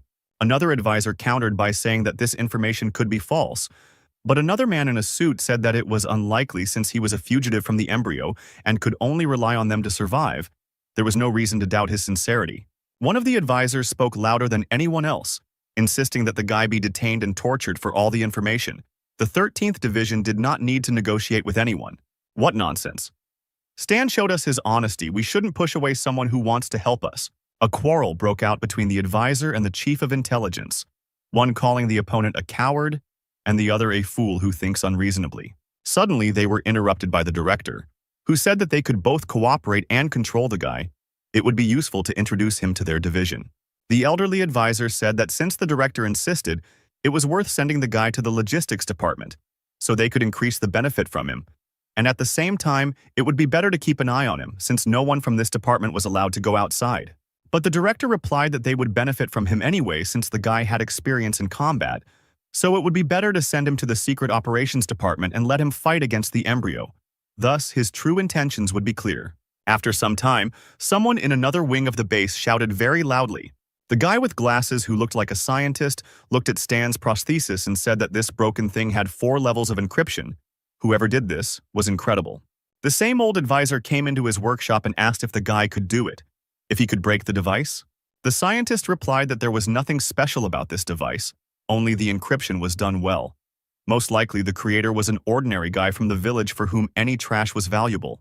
The advisor chuckled, asking which of the things the scientist had made was better. Maybe a sticky bomb coated in clay, or a mechanical gun that couldn't hit its target, or fake breasts with nipples that release poisoned needles? The 2 agents who were hit by their own needles because they put the breasts on incorrectly are still in the hospital. Meanwhile, the intelligence chief was talking to someone on the phone and said that he would make sure that Stan entered the covert operations department. Could this guy really be valuable? On the other end of the line was the same man who Stan had given the prosthetic. He said that the hero could offer them not only valuable information, he had a premonition that he would play an important role in their battle against the embryo. Stan was locked in the base, and the next night there was a noise in one of the abandoned cities. The tanks attacked the base. The authorities couldn't believe that the Embryon organization dared to set up a base in their country. Right now, they were attacking one of them. The embryo soldiers couldn't figure out where the Star Dragon came from, because their location was classified. Meanwhile, at the second base of the Embryon organization, there was also a noise due to the roar of the engines of tanks and armored vehicles. The blue-haired girl from the Star Dragon Special Agent Squad was outraged that they had to rest while their leader recovered from his injuries. Apparently, their superiors did not consider them human. Meanwhile, the guy was trying to break down the closed door, which realized that it was being broken into and reported that an intruder had been detected. Sirens immediately began to sound, warning that the main security system had been hacked and that all units should immediately head to the main room. Hearing the sound of approaching soldiers, the girl asked the hacker to hurry. The guy replied that he had logged in, but he needed 3 minutes, and a squad of fighters would be here in less than 1. The third member of the squad took the bag and said that their commander gave them a new device before the mission. The hacker doubted the new mechanism because their development department was full of idiots. The girl took out her mechanical arm and said that they had no choice. If the data was damaged, then all their efforts were in vain. She decided to believe in the new device, put on a mechanical prosthesis. The girl ran and hit the locked door. The door immediately broke down, and the girl was surprised that the new device was so powerful. The hacker said that he would hack the database and the other 2 members of the squad needed to cover him. The squad understood the order, and they immediately began to deal with the approaching fighters. After a few minutes, the system reported that formatting was complete and the self-destruction system was launched. It was time to run. The girl asked if he had managed to do everything, and the hacker confirmed that he had downloaded everything. A couple of minutes later, an explosion thundered, which marked the destruction of another embryo base. Meanwhile, at one of the embryo bases, everything was quiet and calm. The man in the suit reported to the boss that the 45th base had been destroyed by a star dragon. The head of the embryo couldn't believe his words. He asked how they knew about her. It is not yet known. Perhaps it was Zero. But the leader disagreed with this statement. A normal test subject could not know about something as secret as the location of the base. After sending the servant, the man placed his finger on the button, which said that it had recognized the identity and would connect him to the personal line. A hologram of an unknown guy appeared in front of the leader, and he ordered him to secretly check everyone who had access to information about the location of the base, and immediately inform him if he finds anything, it was time to cleanse the organization of rats. Meanwhile, the special squad of the Star Dragon reported on the completion of the mission. The chief praised them because this time they received a lot of valuable information. He also said that they should return the hand to headquarters and asked if they liked the device. The girl, her eyes shining with excitement, replied that thanks to her they were able to evacuate easily. She wanted to know what kind of genius made her. But unfortunately, the man couldn't tell this. Then the girl asked if they would get it again, and he replied that it all depended on his superiors. Meanwhile, in the workshop where Stan once studied, one girl was restless. Alice was worried that Stan had disappeared 3 days ago. Her grandfather advised her to be optimistic. Maybe he had died. Tears came to her eyes and she asked her grandfather to do his granddaughter a favor and asked someone to help her find him. Lou replied that when she stole his books, she didn't even think about the fact that he was her grandfather. If so, then I think I should sell all your wine that you hide under the floor in your bedroom. What are you talking about? Do you think your grandfather is that petty? If you just want to find him, then rely on me. After some time, the phone rang in the office of the man with the prosthetic arm. The old man asked what the boy was doing now. The man replied that everything was fine. He just wanted to work with them, that's all. Okay, send him back or my granddaughter will destroy my wine collection. The man replied that he couldn't because the rules didn't allow it. But Lou reminded him that he made the rules himself and let him send Stan back because he owed him for the last time. Closer to night, a tinted black car drove up to the workshop. The door opened and Stan calmly walked out and headed towards the workshop. At that very moment, a formidable Alice pounced on him and asked where he had been. They were actually very worried about him. You're not from this country. Something could have happened to you. We were about to call the police. Where the hell did you go? Stan got a little nervous and said he was just out for a walk. Alice grabbed him by the ear and asked if he could come up with a better excuse.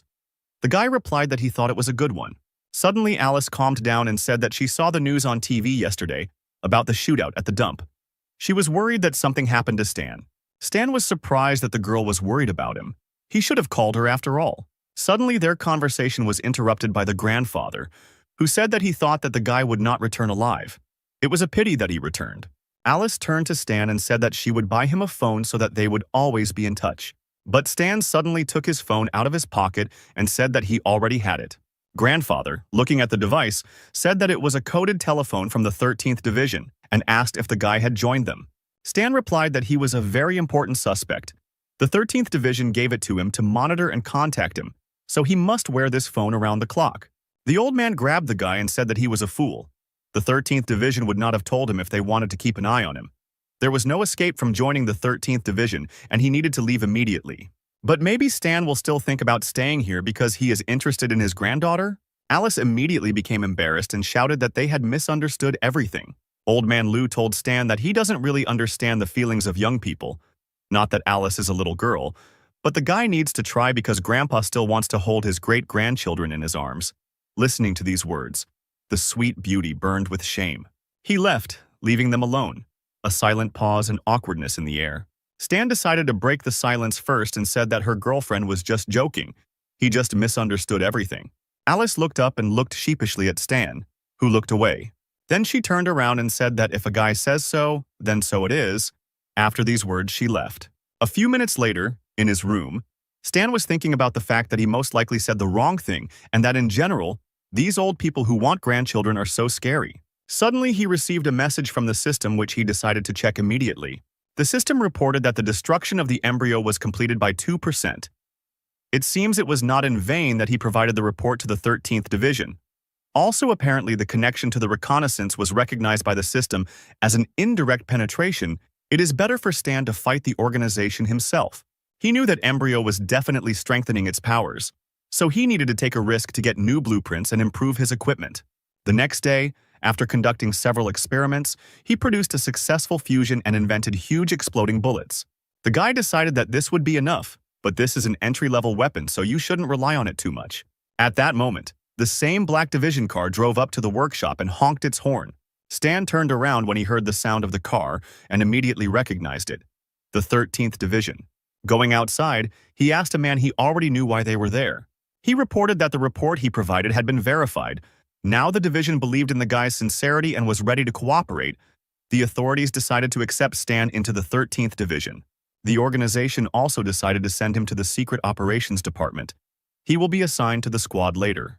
They shook hands, and Stan decided that this way he could directly attack the embryo. Meanwhile, Alice sat on the couch hugging a pillow and thought about her feelings. She thought that she felt a little respect for the guy, not admiration.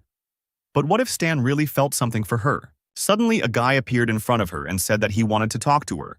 Alice was frightened by such a sudden appearance and began to apologize because Stan is a good person, but Stan smiled at her reaction and said that their country wanted him to become a civil servant and he couldn't refuse them.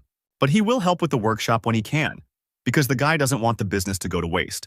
Alice leaned towards the hero and asked him to be careful. And Stan himself promised to help, so if he didn't keep his word, Alice threatened to cut his salary. The guy smiled and agreed with her words. Apparently, there was no more misunderstanding between them. Meanwhile, the logistics department of the 13th Division was in full swing.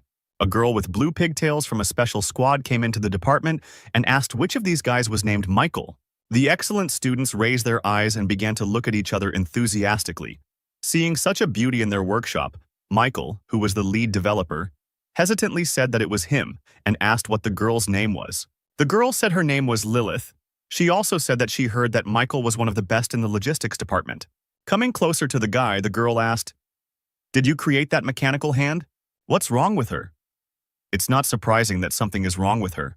A simpleton like him." "Not at all," Lilith answered. "The thing is that it was very useful to me, and I would like to make a personal order." Michael realized that he was in an awkward position and did not know what to answer. Then he was finally able to say that it was not he who created her. Lilith was immediately indignant that the guy hadn't told her earlier, and she had simply wasted her time. The girl angrily walked out of the office, and Michael's comrades began to quietly laugh at him. "What are you laughing at? The new guy will most likely be sent to us, and then I will take good care of him and teach him a few lessons." After some time, in the 13th district of the Star Dragon, that same hero appeared in the Secret Operations Department. Lilith sat with the special squad, and seeing the guy, she assumed that he was the one whom the director personally assigned to their squad. The guy introduced himself as Stan and told the guys that he was their new mechanic. The guy with the goggles and green hair introduced himself as Harry, and he was the hacker of this squad. A taciturn and sullen guy with a scar on his cheek briefly introduced himself as John. He was a sniper. Lilith asked why the guy had a mask on his face. Was he hiding his face because he didn't trust them? To which Stan replied that his identity was confidential. The girl thought about it. Mechanic, confidential person. It turns out that Stan created that hand. The guy confirmed the girl's guess and asked how she knew. But she quickly approached the guy, put her hand on his shoulder and immediately asked if he could create another such hand for her. Stan said that he could only do it if it was at her expense. The girl immediately called him a cheapskate, and the guy replied that he didn't even know her name. The beauty with blue pigtails introduced herself as Lilith, and she is the close combat of their squad. Stan asked how many of them were in the squad. Lilith said that there were only 4 of them. Their captain was currently in the hospital, and he was a master of fist-fighting. Hearing that the captain was in the hospital, the hero assumed that their squad was assigned the most difficult and dangerous missions. But that wasn't true. Lilith said that he was in the hospital because he was poisoned. Suddenly, their acquaintance was interrupted by the sound of a notification. Hacker. Harry immediately sat down at the computer and saw that despite the newcomer joining, the management gave them a new task, to catch a black spider hiding in the western capital. Lilith recognized this name. It was a bounty hunter who had last escaped from their agents by blowing up 2 streets.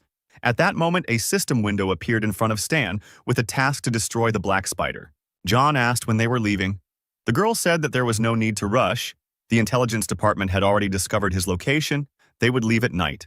The detachment went to rest, and closer to night they arrived at the place indicated by reconnaissance. Harry told Stan that since this was his first assignment, he would be keeping an eye on the area.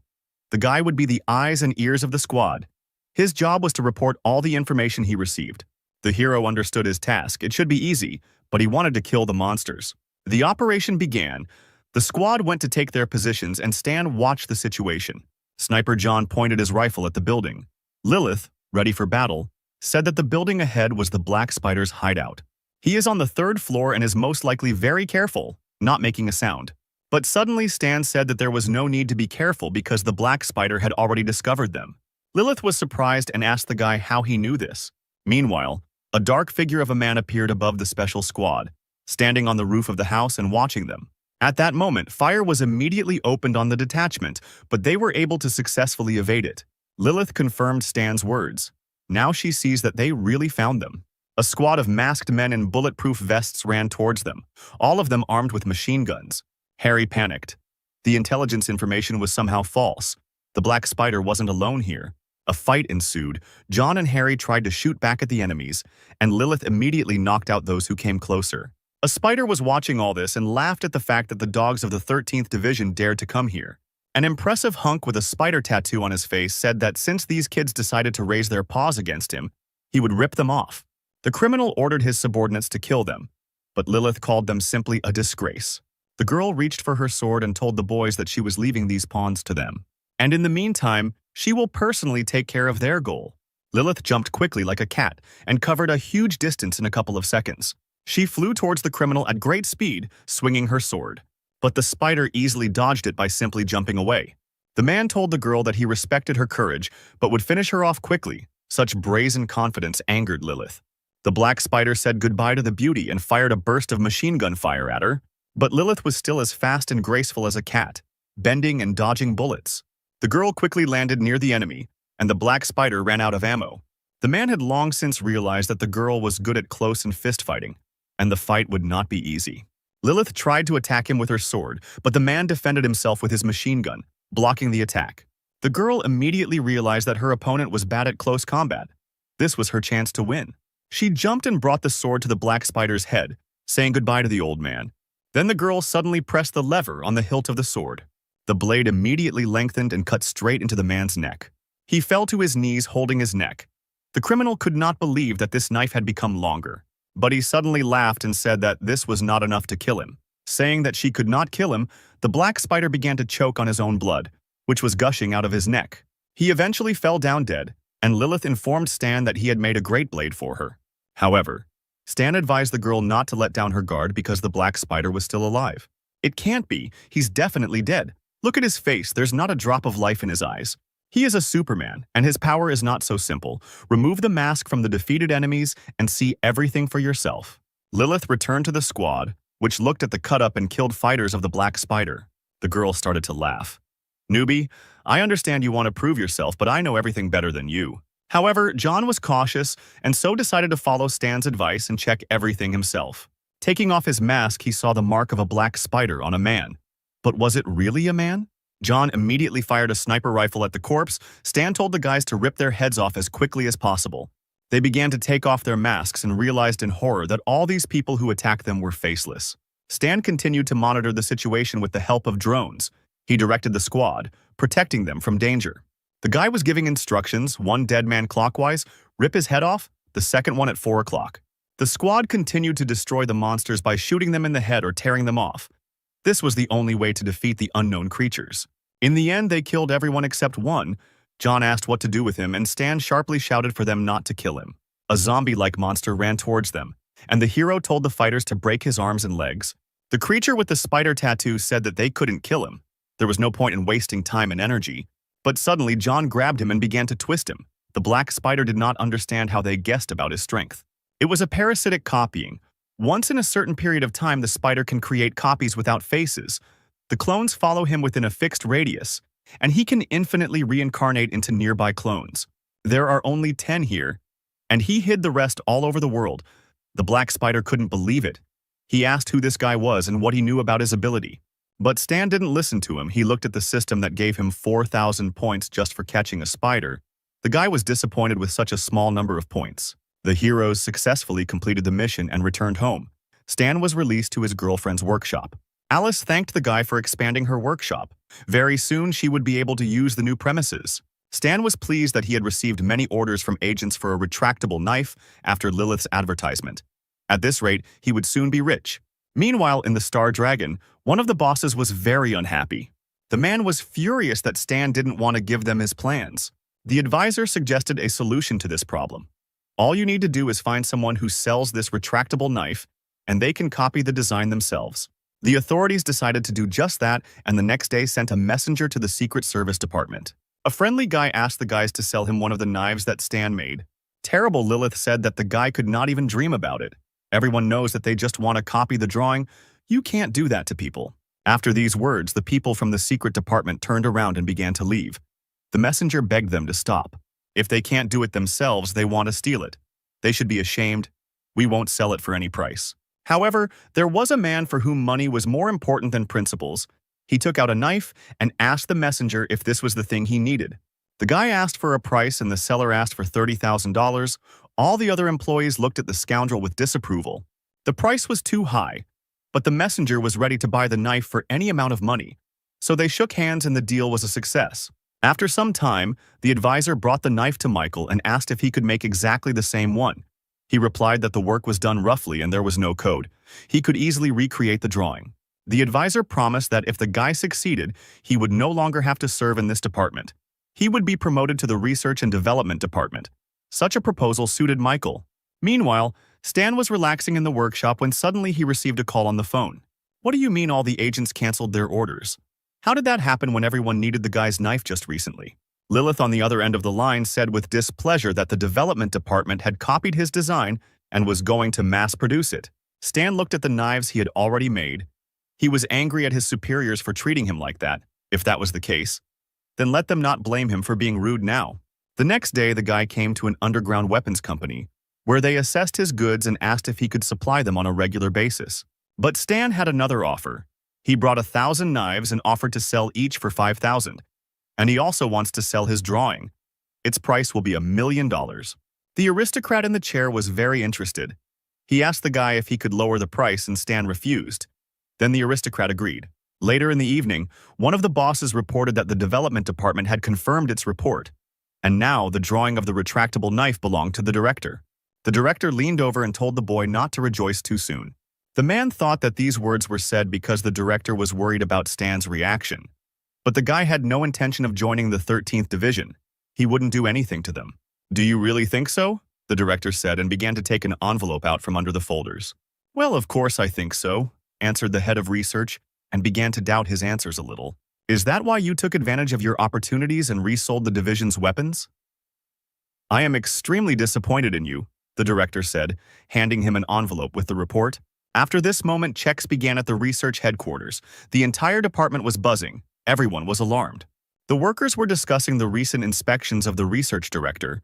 Rumors were that he was illegally reselling weapons. The second worker did not believe this and said that most likely it was Stan who set up the director. Apparently, the guy had secured the support of the top brass. After these words, the guys fell silent because Stan himself was coming here.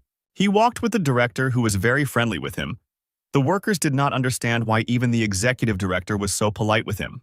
Meanwhile, the director took the guy to his office to introduce him to someone. When the guy saw the one who called him, he was slightly surprised. It was the same man for whom he had made a prosthesis in the workshop. The old man asked if the guy was surprised by such a meeting. But Stan initially knew who this old man was, so it was time for acting. The guy asked the man who he was. He said that he was only taking an active part in the life of the 13th Division. He had no need to worry. The old man wanted to know how they could solve the problem. Stan immediately realized what was going on and demanded compensation for the damage caused to him. "You made money by selling the drawing and I was searched. Isn't that enough compensation?" Stan slammed his hand on the table in anger. "If you hadn't stolen my design, I would have earned more. It was my job to begin with. And you still dare call this compensation? If you tried to buy it from me, maybe I would have sold the division drawing. You just had to ask." The CEO offers to listen to Stan's terms, and they hope that this will not happen again in the future. The guy said that his condition would be that he wants to look at the knowledge of advanced mechanical engineering. The proposal alarmed the old man, but he did not say a word. Stan knew this was a great opportunity. The 6 nations and the embryo had different records. Only trusted and trusted people had access to them. This is definitely his future success. If he fails now, it will take him too long to get security clearance. "Okay, I give you permission," said the old man, after thinking about the boy's words. "Here it is. Access to the next stage." Stan was glad to hear the man's words. "Wait, I object," said the research director. "Advanced knowledge requires level 5 clearance. It's against the rules. He just wants to look at them, give him 1 hour, nothing will happen to them during that time."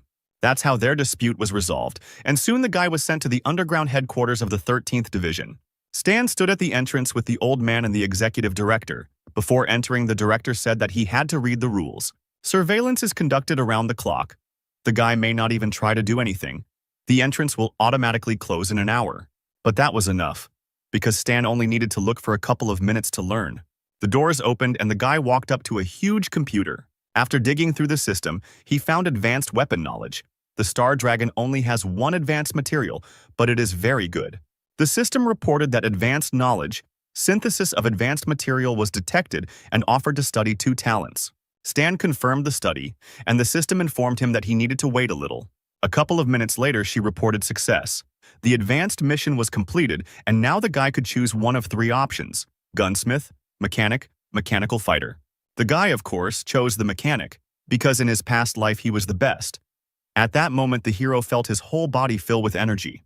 The director did not understand why the guy was smiling like that while reading the knowledge about mechanics. The system, meanwhile, reported that the guy's energy attribute had changed to magnetism. A new specialization had been studied, geometric thinking, and new skills had been acquired. Energy training technique, immediate mechanical proximity, sliding, and titanium alloy. Now Stan's rank was E-class, a superhuman. He had finally taken a step towards his superiority, but he shouldn't get too cocky because he still had a long way to go. The next day, the guy returned to his native workshop.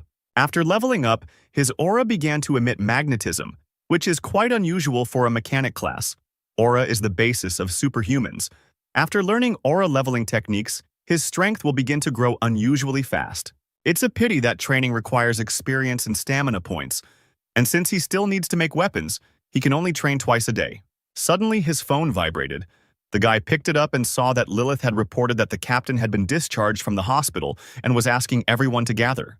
The next day, the hero went to the Secret Service department of the Star Dragon.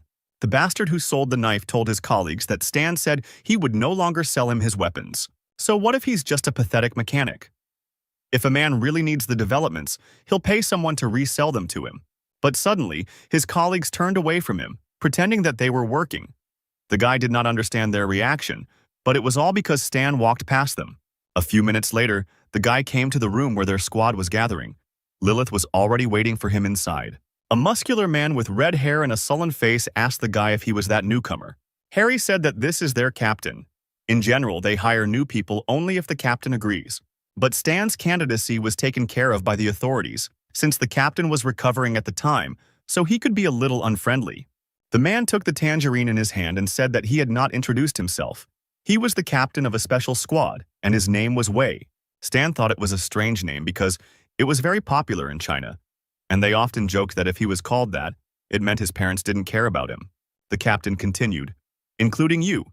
There will be 5 of us on the team. You will be in charge of logistics and supplies. I will be honest. You have no experience, and I do not believe in your abilities. I will remember all your instructions, and if you do not live up to my expectations, no matter who makes a mistake because of them, I will throw you out of here immediately." Did you really think that you can get everything for money? You can even get into the Secret Service department through connections now.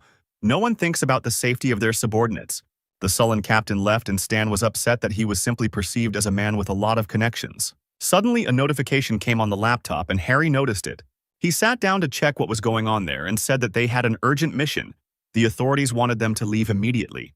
The captain asked what had happened, and Harry said that the division's squad had been ambushed while preparing to launch a surprise attack on the embryo base, and they were being asked to provide immediate support. Harry will fill you in on the rest of the details on the plane, but now it's time to get going. Suddenly, the commander ordered Harry to take care of the rear, and Stan will have to learn from him since he is still a newbie. Change is hard to come to terms with, so the guy will have to fight for a place in the sun to become useful. Stan just said indifferently that he understood the order, which surprised Harry. The squad moved forward, but suddenly Stan put his hand on Lilith's shoulder and asked them to stop. He opened the box containing the red bullets and asked to take it as a friendly gift. "Are these new developments?" Lilith asked excitedly. Starting to examine the bullets, Stan confirmed her guess, but asked not to use them much for now. The system notified the guy about the beginning of the E-class mission. He needs to help the secret operations squad, pursued by the enemy. His role is to help the team complete the mission. The reward is 8,000 experience points.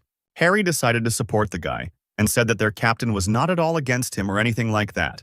There was no need to take his words to heart. Meanwhile, military vehicles were driving at full speed in the desert. One of the members of the 13th Division looked into the broken mirror and saw that they were being chased. Where was this reinforcement?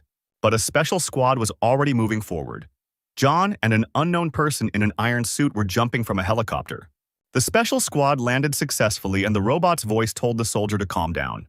Wei pressed the button and his Iron Man suit mask opened. No need to worry, help has already arrived.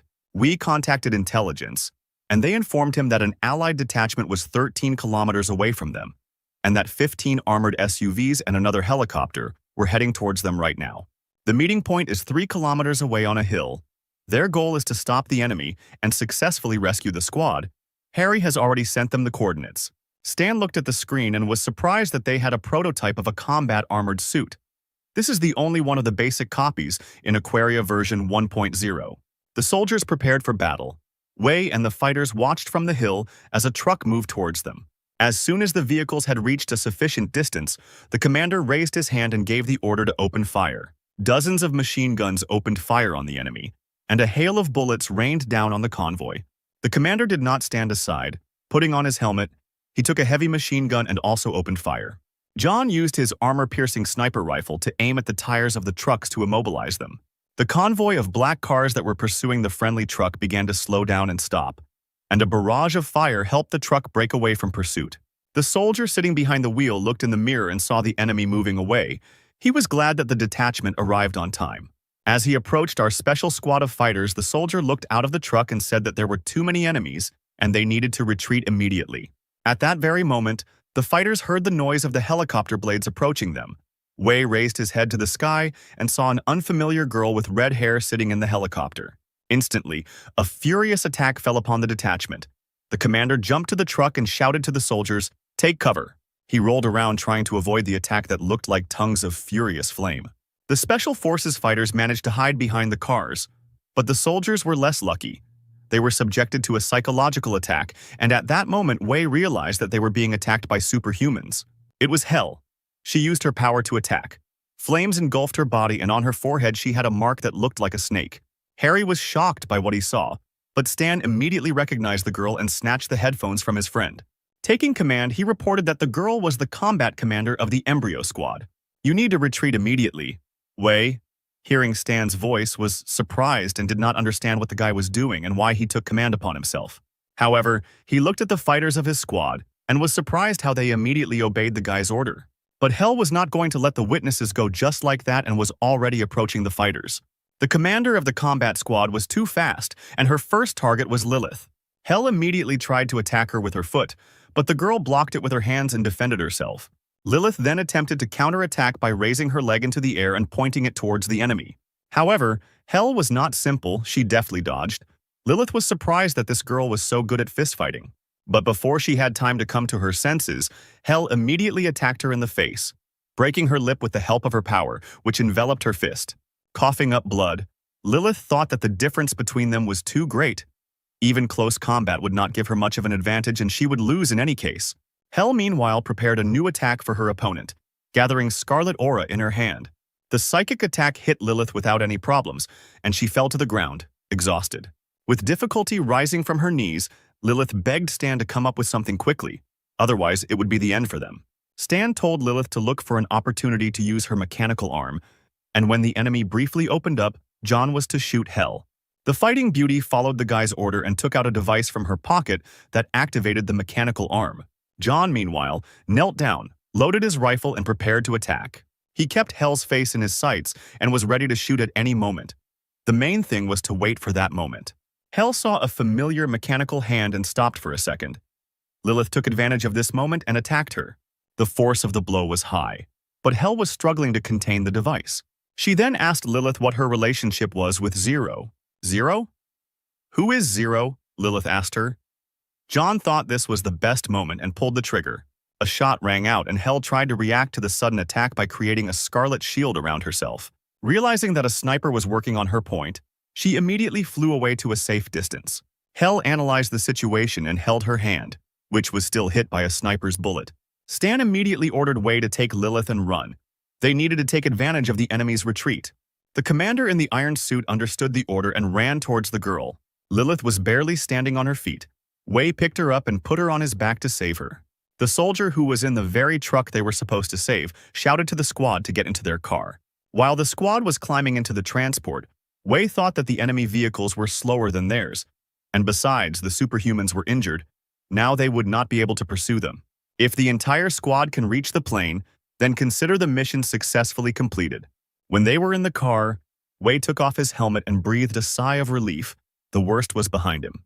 But they forgot about something, and Stan radioed for them to look up. The enemies still have a helicopter that is chasing them and can destroy the car at any moment. The helicopter was directly above the car, which was trying to escape at maximum speed. At this moment, the air transport attacked the enemy by firing 2 missiles at the truck. The large vehicle had no way to avoid the attack, and the explosive force of the missiles sent its rear end flying into the air. Trying to hold on to anything, Wei shouted at John to shoot them quickly. The sniper replied that he had run out of armored bullets, and that regular bullets would not be able to penetrate the target. The helicopter is already targeting the truck. Are they really all going to die here? But then Stan interrupted them and asked if they had forgotten about his gift. Indeed, before the mission he gave them a box of red cartridges. The squad remembered them and opened it.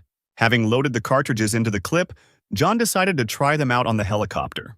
The barrel of John's sniper rifle emerged from the truck window, and he took aim at the enemy. One armor-piercing shot and the helicopter circling above them immediately began to sparkle. The aircraft immediately caught fire, and no longer posing a threat to the fighters began to move away. The soldier who was driving was surprised that the enemies got scared and ran away.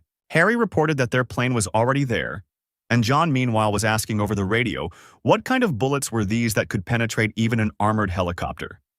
Where did Stan get them? But the guy didn't hear him. He was looking at the system window which reported that the task was successfully completed, and he received 8,000 experience points. Meanwhile, Hell, watching the downed helicopter, reported over the radio that they were on Zero's trail. The mission ended, and our heroes calmly arrived at headquarters together with the rescued squad. Harry admired Stan's coolness. Thanks to him, this mission was completed easily. His admiration was interrupted by Wei coughing, who wanted to say something. He began to apologize for doubting the guy's abilities. The commander extended his hand and said that without Stan's leadership and new equipment, they would not have survived. So as the squad leader, he welcomed Stan into their ranks. Stan looked at the commander and replied that he shouldn't have apologized for such trifles, because he was a magnanimous man after all. They shook hands, and Wei thought it sounded sarcastic coming from the guy. The awkward silence was broken by the door opening, and a man's voice was heard from inside. Wei asked why the guy came because his squad was currently having a meeting. The same soldier who was driving said that he just wanted to ask if the same cartridges that were used to shoot down the helicopter were for sale. Wei put his hand on Stan's shoulder and whispered what he thought about it. Stan replied that he was selling his services. One cartridge would cost $50. The soldier said he wanted to pre-order 200 of them, 20 of them for the small caliber pistol, 150 of them for the submachine gun, and 30 of them for the sniper rifle. Lilith patted Stan on the back and said that from now on, she would attract customers to him for a discount for herself. The guy replied that he would give her 20%, no more. The hero thought that he could earn a lot by selling shells wholesale. Fortunately, he had experience in making them. And while there was demand, he could forget about the need for money for a while. A few days later, one cartridge fell into the hands of a scientist who knew that the boss had not allowed anyone to study flammable cartridges. But Michael believed that he was simply scared. He would find out that his equipment was actually being manufactured at a military plant far from the Western capital. He would report it to the management, and then Stan would be in trouble. He separated the head of the cartridge. Now you can examine its components. If everything went according to his plan, then the bosses would look at him differently, the guy thought. Suddenly, a loud explosion was heard in the scientist's room, which blew out all the windows in the area. A flame appeared in the room, and a siren went off, alerting everyone that the fire had started in the workshop. A few seconds later, the boss was already standing at the door to the room and asked what the guy was doing here. Charred Michael, sitting on the floor, was sobbing. Because of the explosion, he lost all his hair and broke his glasses. At that moment, the guy realized what a mess he was in. The authorities saw the remains of a red cartridge. They immediately understood everything. The guy dared to take on the study of flammable cartridges. The director demanded an explanation from the head of research, who replied that he knew nothing and that the guy had not asked his permission. The man turned to the bald Michael and asked if he had anything to say in his defense, but he only sobbed. The director looked at the guy angrily and said that he remembered him. Michael used to be in the logistics department. From today, he is returning back to his department and is removed from his position. Meanwhile, the guy who once sold the knife to the bosses and set Stan up came into the Special Forces room. He asked if they would sell him some bullets. Lilith replied that Stan had blacklisted him and didn't want to have anything to do with him, and didn't need an apology either. Then the guy decided to approach other employees, asking them for cartridges, asking to resell them, and offering $200 apiece. But his comrades brushed him off and said they wouldn't sell him any cartridges. Another employee said that selling him ammo would be tantamount to insulting Stan, which wasn't worth any money, since who knows how many inventions he has stashed away. Realizing that he had acted stupidly by selling that knife, the man became upset. A few days later, a bald, burnt Michael returned to the logistics department with his things, and as he walked to his desk, his colleagues made fun of him. The scientist was upset that he lost his hair and good skin at such a young age. Meanwhile, at one of the embryo bases, a conversation was taking place. The man said that the Star Dragon special agent had a power arm like Zero, and they also destroyed their secret base. Only Zero could give them the secret location, but he didn't have the authority to get access to that kind of sensitive information. The head of the organization looked at Stan's hologram, where he says that he will destroy them all, and he was filled with rage. He wanted to know who this guy really was. He ordered to convey his order to recruit new recruits. Then they need to be sent to the Star Dragon to observe Zero. If they find a clue, then let them tell Alberto about it. Meanwhile, a black car drove up to the workshop where Stan spent the night. The man reported to the boy that the embryo scouts located in the western capital had begun to act. They were looking for Stan and seemed to know that he was working for the Star Dragon. Stan told the man that he had already guessed this. The man told him not to worry because there would be security guards nearby 24 hours a day. He was about to leave when Stan asked him to help him get 2 Silent Eagle pistols from their warehouse. The man agreed. Watching the car leave, Stan thought that the embryo had finally shown up and he needed to get ready. He returned home and started work the next morning. Stan sat at his desk, making new inventions that would help him in the fight against the embryo. After working for several hours, the system informed him that he had produced an excellent platinum alloy and received 3,000 experience points for it. Stan was pleased with the invention. It was of good quality, and they pay well for rare materials. A few hours later, he made a folding saber from high-quality platinum, which acquired a new property, increased strength. Suddenly, the mechanic was interrupted by the phone. Stan picked it up and read the message, which said that the issuance of the Silent Eagle was approved and it was left in the squad room. The hero finished with the construction and went to the headquarters to pick up the gun. Lilith saw the updated version of the saber and asked to try it out. The first thing the girl did was cut the metal pole next to her. Her admiration knew no bounds. The weapon was razor sharp, much better than the previous version. Stan meanwhile tested the gun. He noticed that it had very high power. Lilith brought the knife to the mechanic and said that it was very hard for her to part with it. She asked if he would bring it next time, and the hero replied that he would definitely take it next time. A little later, in the workshop, the guy thought about the fact that now he had enough weapons to deal with people from the organization. He sat on the bed and rested. The system window in front of him notified him that he had practiced the energy training technique and received 4 strength points.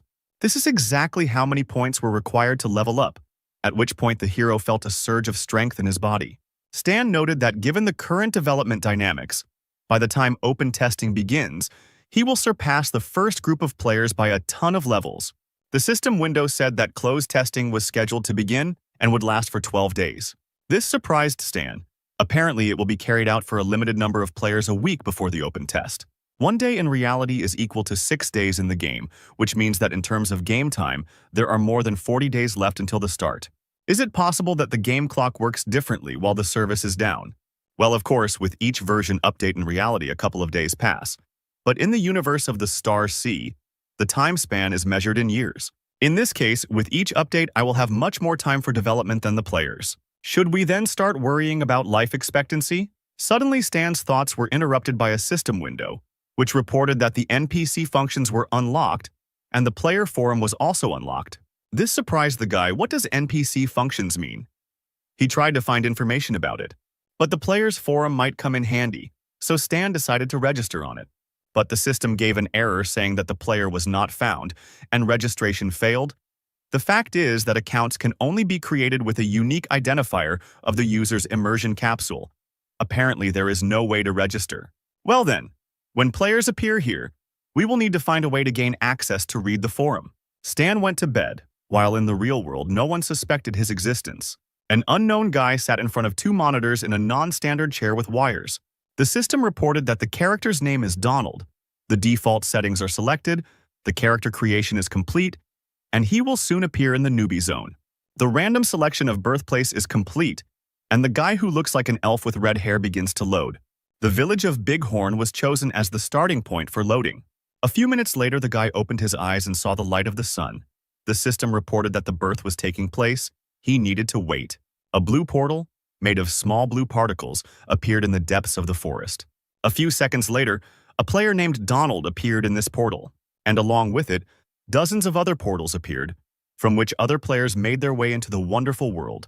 They went to the Bighorn village, which was the gathering place and was located in the Star Dragon. The players looked around the area and tried to figure out what to do here. Some tried to find clues in the newbie village. Suddenly, the strangers were called by an old man who was slowly approaching them. The grandfather with the cane said that if they wanted to eat, they should find work, because they didn't need idlers in the village.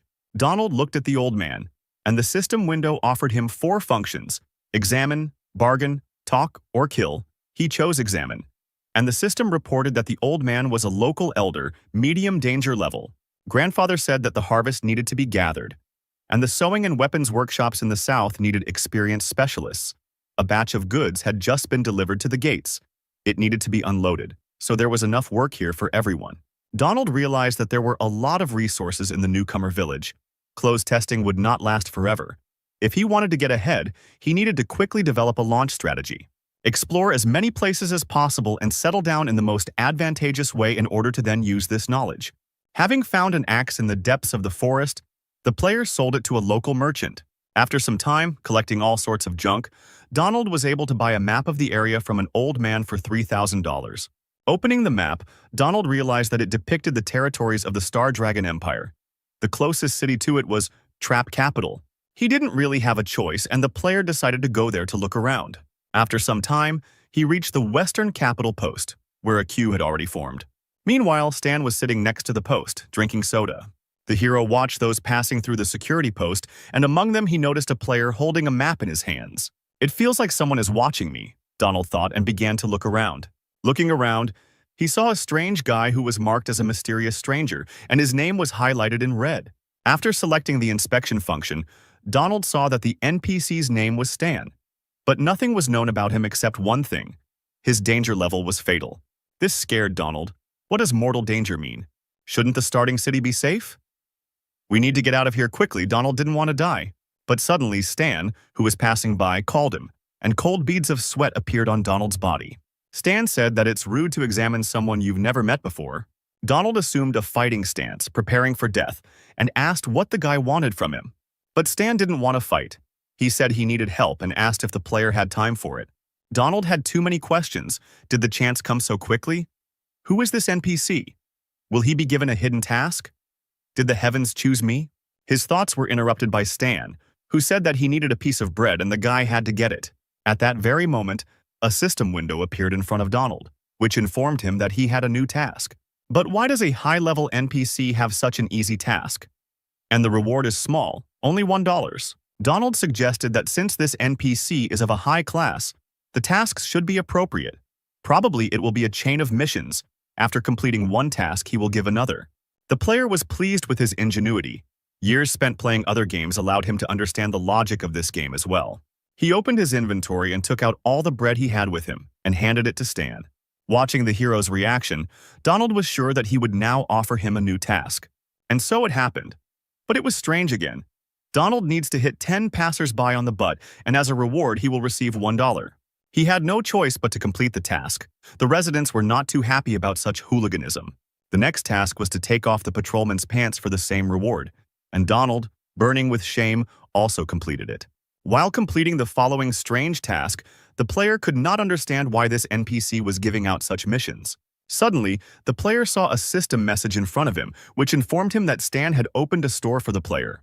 The hero's assortment was as follows: a folding saber for $30,000, flammable cartridges for $100, a traumatic pistol for $15,000, an assault rifle for $35,000, and an improved rifle for $38,000.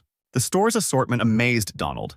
Very cool things, but it was a pity that they were too expensive for the player. There were also the basics of hand-to-hand combat, weapons handling that could be pumped up, and energy training techniques. Donald was shocked to see the skills. Stan looked like a mysterious scientific director, and the guy decided that this was his chance. If he learns from the hero, he will very quickly overtake all other players. Donald knew that if he didn't take advantage of this opportunity, he would regret it for the rest of his life. So he decided to become a mechanic and learn from Stan. After confirming his profession, the player saw a blue glow appear around him. Stan turned around and went about his business. Donald stopped him and asked where he could find the guy. Without a word, Stan handed him a piece of paper. Donald unfolded the paper and it said that this NPC was located in the 5th block, building 46 repair shop. The player clutched the piece of paper tightly and decided that he would keep this NPC a secret from the others. Then, during the closed testing, he would overtake everyone else. Meanwhile, Stan was calmly returning home and thinking that Donald was a very interesting guy. The hero remembered that he was one of the top 20 martial artists who made it to the semifinals in China. And now he has gone into mechanics. At first, this class is very unremarkable, but if he has a goal, then in the future the player will thank him. As Stan passed by, he noticed some players looking for work asking a local worker how they could help. It seems that many players have already completed the storyline of the newbie village. Stan looked at the homeless old man who was sitting next to him, and no one approached him. He realized that most players were obsessed with profit and had no interest in the game itself. These players will do anything for money if Stan asks them to. Who knows? Maybe they will even become his main support in the fight against the Embryo organization. Stan walked closer to the players and said that he needed help. The boys were happy when they saw the hero, because he looked like a high-level NPC. Stan looked at his system window and realized that there was a limit on the number of rewards he could earn, and he couldn't set a point total higher than that. Just as he won't be able to determine the limit on his own, he can't now offer a task to destroy the Embryo organization. We need to find a way to increase it, and in the meantime, the players are already tired of waiting for Stan to offer them a task. The hero pressed a couple of buttons and the players were given a task, but it did not make them happy. They had to get a piece of bread for $1. Disappointed in Stan, the players decided to continue hauling bricks rather than waste time on this guy. Then the hero decided to worsen his relationship with these players. Does refusing a task really ruin a relationship? That's how stingy the NPC is, players complained. After some time, there was a heated discussion in the workshop. Alice didn't understand why this guy was following Stan. She considered him a good person and asked the hero to give him a chance. Stan meanwhile told Donald to go outside and pretend to sway like seaweed for 10 minutes. While Donald was doing the task, he read that the God's Family Guild pays well, and Stan meanwhile noticed that the guy went to read the forum. Donald then said that he wanted to find Zero to make money. Having connected to the guy's system, Stan immediately began to look for any news about his identity, and among a pile of garbage he found one interesting one that said that the first B-class task had appeared in the game. I remember the first Class B task appeared after the open testing. Why was it given out now? Opening the news, the hero read that the first task of Class B was called Studying Zero. You need to report any valuable information, and then each player will receive a monetary reward. My presence has changed the course of the game, and while the players don't pose a threat to me yet, I should remain vigilant. It's lunchtime. Where are you headed? Alice asked. Stan answered that he urgently needed to go to the workshop. Disappointed, Alice replied that he does the same thing every day. Workaholism is a terrible thing. Stan sat in the workshop and tried to learn new mechanical drawings. Suddenly, a system window appeared in front of him, which informed him that he had provoked a new task. A sudden murder. The hero would soon be visited by a killer, and he needed to survive at any cost. Grabbing the gun, the guy was surprised that this killer was able to hide from the surveillance of the 13th Division. It's a pity that Old Man Lou is not at home. Before we worry about the players who join Embryo, we need to deal with the killer. Dressing discreetly, Stan went outside. Alice remained in the workshop, so in theory she would be safe. The guy walked into a deserted alley, the best place for a surprise attack. A mysterious figure in a cloak followed the hero. Stan felt that someone was watching him and turned around. Suddenly, he saw a huge crow rushing straight towards him. The hero expected to see the killer behind him, but not a flying crow. Then the guy began to be bound by a thick thread while black crows flew around him. The thread grabbed Stan's throat. He tried to free himself and realized that his enemy was not so simple. While the hero was trying to free himself, a huge glowing cross appeared in front of him. Then the guy heard the sound of waves as if he was in the center of the sea. Stan was hung on a cross with a rope. Black crows were flying around him, and a huge watching eye appeared above the guy. Is this Itachi's reincarnation? The guy realized that this was an illusion, and that his opponent's level felt like it was the same as Hell's. The more he resisted, the tighter the rope tied him. Stan didn't understand how he could get out of the trap. Would it really all end so stupidly? But suddenly the hero heard a notification sound from the system. She reported that the guy was under the influence of an illusion, and since his intelligence was above 50, he could resist these effects. Gathering his strength, Stan freed himself from the illusion, and the world created by his enemy shattered like glass. But not everything was so simple. At that very moment, a gun was put to the hero's head. In front of him stood a blond man with a revolver and a brown coat and a large hat, who said, "Goodbye, Zero." The man pulled the trigger, but Stan used a glancing shot and dodged the bullet. The killer didn't understand how the guy was able to dodge the shot at such a close distance. Stan's smile showed that he was now in control of the situation.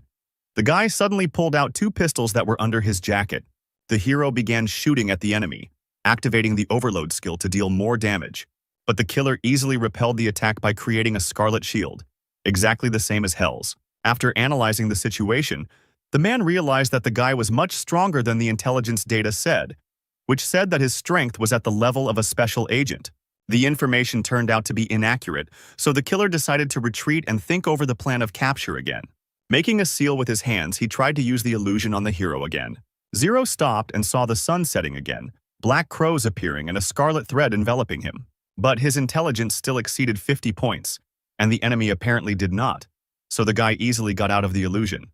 He rushed in pursuit of the killer along the road, loading his pistol with flammable cartridges. Turning around, the fleeing man was surprised that the guy continued to chase him and easily got rid of the illusion. He couldn't understand what was happening, and at that moment Stan shot him. The killer again tried to hide from the bullets with his red shield, but suddenly the shield cracked and caught fire. Stan said he acknowledged the man's strength, but the same techniques wouldn't work on him twice. The killer was defeated. His body was burning on the ground until the officers of the 13th Department arrived. Carl jumped out of the car and apologized for being late. He asked if Stan was okay. "Do I look okay?" the boy answered and pointed to his bloody cheek.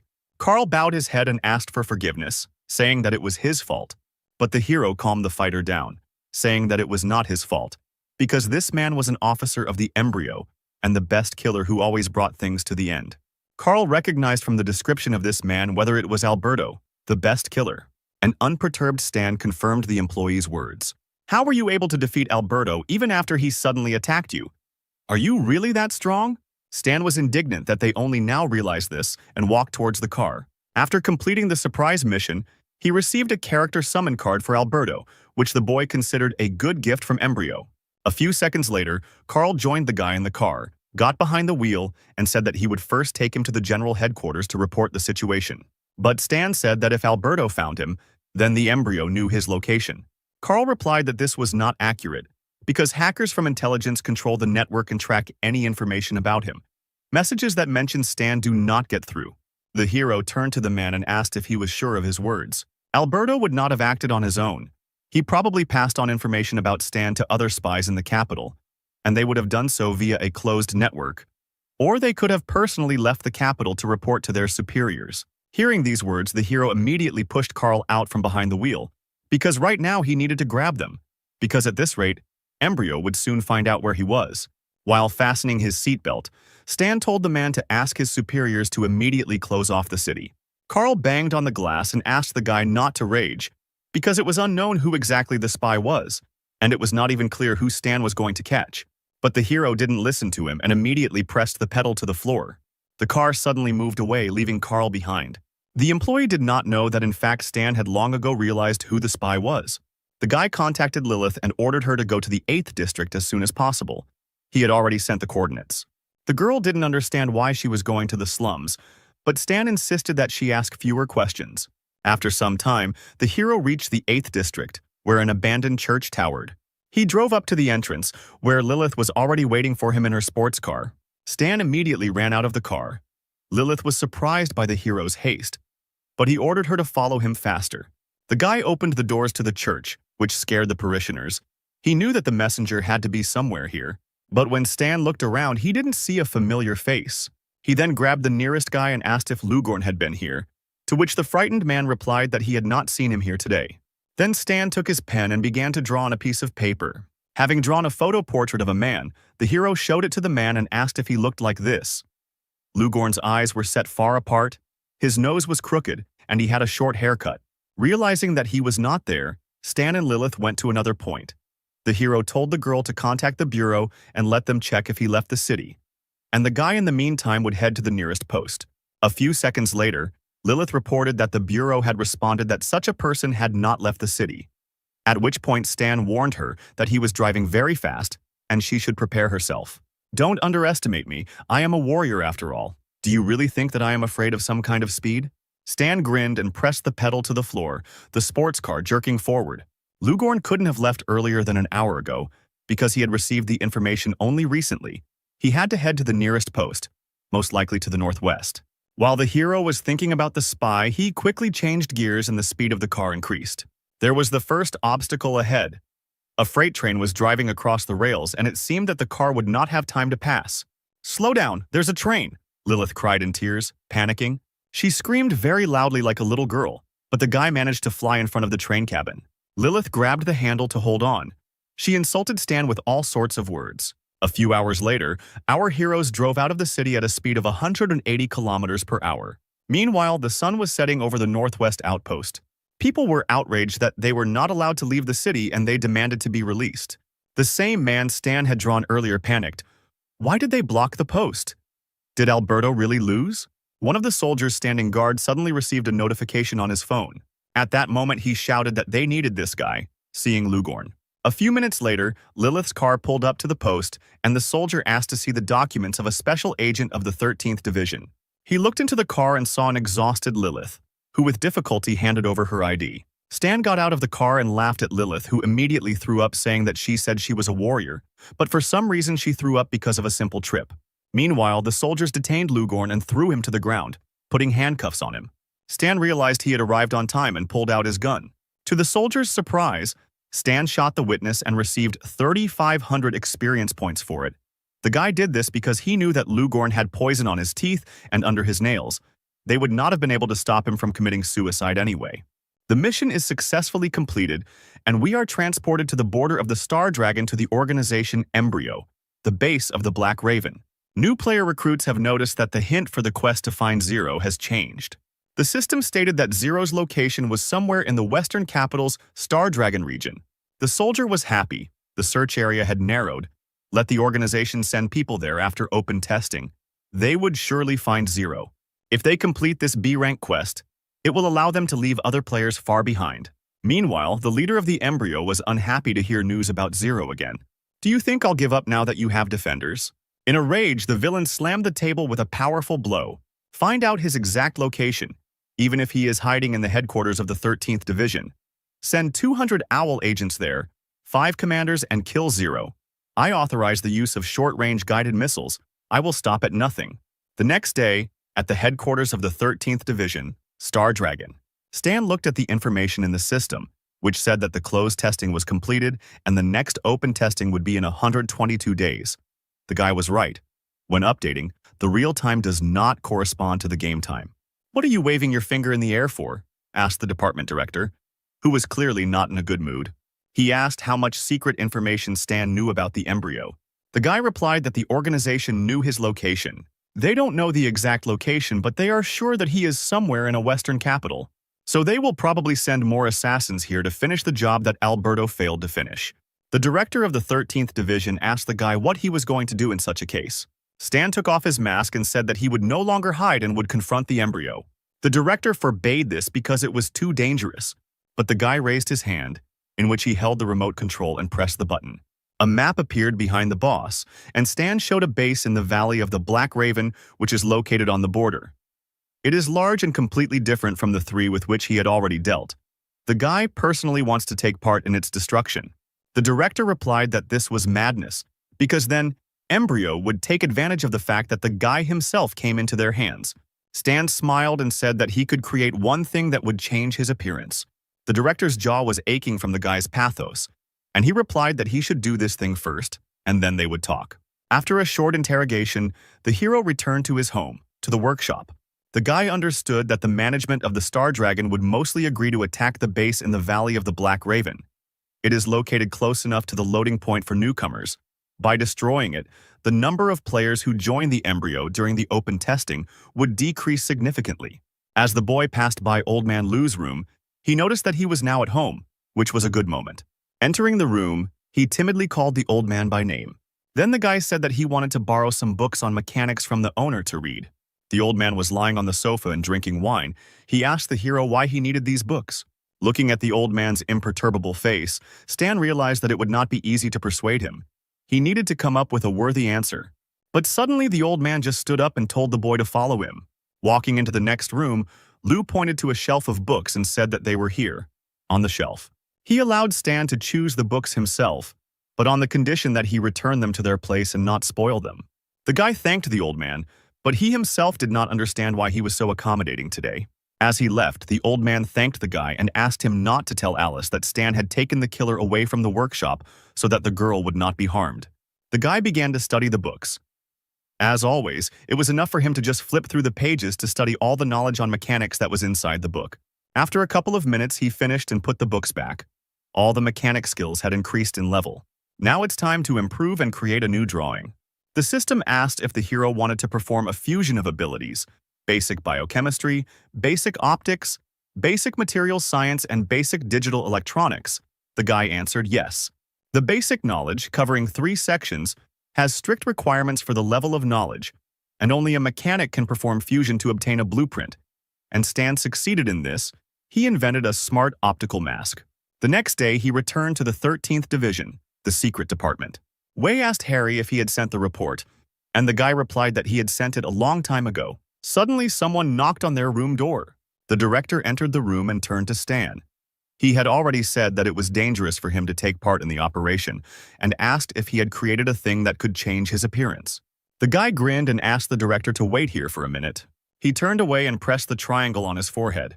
Literally a couple of seconds, and he was transformed. Stan turned to the guys and they were surprised at what they saw. His facial features changed, and now he didn't look like his former self. The hero asked if he could join them now. The director came closer to take a closer look. He also admitted that Stan no longer looked like himself.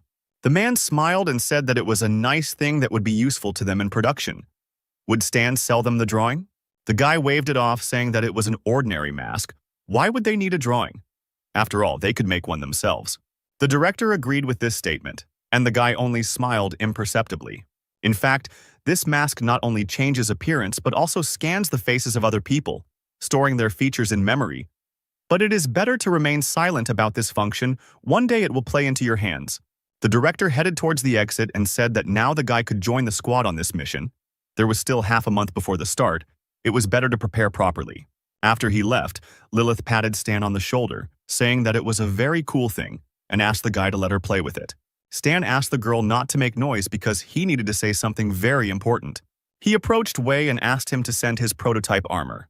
The guy would adjust it. Hearing this proposal, Wei immediately became happy and asked what he would do with his armor. Stan replied that he would first increase energy efficiency, adjust the power mode, make the armor lighter, supplement the skeleton to make it easier to move, then check the tracking and fire control system so that his long-range weapons would have homing. If there was time left, he would also install a basic melee weapon, and Wei's eyes lit up with happiness from such improvements. Stan took out his phone, dialed something into it, and said that if the commander had no questions, then first he needed to pay for the assembly. Then he showed the phone and said that Wei owed him $208, but they would settle for $360,000. The commander's eyes popped out of his head when he saw the number. The commander said that everything used to be cheaper, and Stan asked if his parents were alive. Wei replied that they had died a long time ago. Okay, do you have brothers and sisters? No, I'm the only child in the family. Maybe you have a wife or a girlfriend? No, Wei cried. Unfortunately, I'm all alone. Then why do you save money? These words struck Wei straight in the heart, and he agreed to pay, if only he would shut up. John took the sad commander away, and Stan said that he would go prepare equipment for improvement. The guy also asked his allies not to disturb him for some time while he was busy. 10 days had passed since this conversation, and the hero was busy with inventions. His phone was lying on the table and seemed to be vibrating with incoming messages. Lilith wrote messages one after another. She asked when the guy would stop playing hide-and-seek, and when Stan would start working on the pile of orders. Everyone was calling her. But Stan didn't pay attention to this. He improved his inventions, The grenade now explodes with a delay, breaking into fragments. The folding saber is modified and is now more compact. The hang glider is modified. Its compactness is also improved. The lightweight power arm has also been improved. Now it can start shaking when it contacts a target. And the outer coating is now made of platinum alloy, which increases its durability. The gun was strengthened. Now it became more powerful and long range. From the new invention were electromagnetic armor covering the body. They could cover any part of the body by passing magnetic force, which increased the strength of the wearer's body, and they also withstood high temperatures and radiation. Such weapons will surely scare the embryo. Now we can move forward. The day of the mission arrived. The staff were waiting near the train at the Western Capital Station. The blonde contacted his superiors and asked why the others were still not there. Suddenly, he saw a huge black truck heading towards them. The soldiers were surprised to see such a cool machine, which was in service with a special detachment. The heroes boarded the train and headed to the site of the planned attack. Allow me to introduce myself. I am leading your squad on this mission. My name is Howard.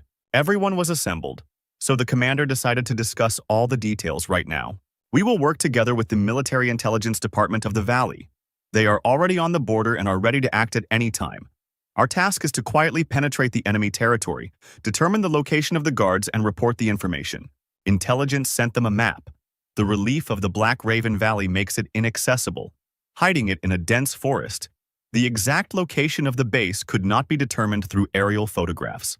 Since we do not know the exact coordinates or the level of military power of the enemy, we will have to carry out a ground invasion. The unknown girl sipped her drink and noticed that, judging by the information provided, the enemy base was strictly guarded. It was the special agent of the 13th Division of the Star Dragon, Kira, who asked if the reconnaissance squad would be sufficient for the attack. Howard exhaled and said that the squad would not agree to this. Evil Lilith asked the girl why she was asking stupid questions. Did she have any other ideas? Howard said that near the Valley of the Black Raven there is a village, the Raven Forest, in which many wanderers live. Since it is located near the base, there are scouts of the embryo. It would be possible to find out the necessary information from them. These three candidates would be perfect as informants. Howard pinned the faces of the three guys to the board. The first target is the main leader, Mark. He is an E+ level martial artist and uses a blade called the Soul of the Blade. The second target is his deputy, Cedric, and their leadership has little information about him. And the last candidate is the head of security, Cody, who is an excellent user of various types of firearms and a very well-trained special agent. The Valley has sent a special reconnaissance team and they will join us upon arrival. Wei asked if the two special agent teams would work together. Lilith was also interested in this question, whether the second squad would become a hindrance to them. But her question was interrupted by the train stopping abruptly, causing the girl to hit her seat. Why did they stop so abruptly? Were they under attack and should they prepare for battle? Coming to her senses, Lilith suddenly saw the reason that stopped their train. A huge black earthworm with many red eyes broke through the train window and wanted to feast on the tasty girls. Black earthworms had strong armor, a darkness attribute, and they dealt extra damage to metal elements such as trains. Stan didn't expect to encounter such difficult monsters on his way. One of the worms found its first victim, devouring a soldier who begged his allies to help him. Other soldiers nearby had already arrived and the commander gave the order to open fire. The boys looked out of the broken window and opened fire with assault rifles. A hail of bullets rained down on the giant worms, but the bullets seemed to simply bounce off their dark armor. The commander also noticed this and shouted that bullets could not penetrate them. The armor was too strong. At that moment, Lilith appeared, running to the window and asking everyone to get out of her way. The fiery girl pulled out her folding blade and jumped straight at the huge worm. She stabbed it with the blade and the worm growled, taking minor damage. Lilith shouted that they could somehow be penetrated in close combat. Let the squad urgently come up with something. Kira jumped out of the window and shouted that the worms were afraid of fire, and that they needed to be set on fire with something immediately. John got the hint. He just happened to have a couple of supplies that had set an entire helicopter on fire in the past. The man crouched, took aim with his sniper rifle and fired at the huge worm. The dark creatures immediately set themselves on fire and began to scream so loudly that the entire area shook. John continued to shoot, one bullet per worm, and the burning monsters returned to their holes in horror. Lilith breathed a sigh of relief. It was good that John was with them with the incendiary cartridges.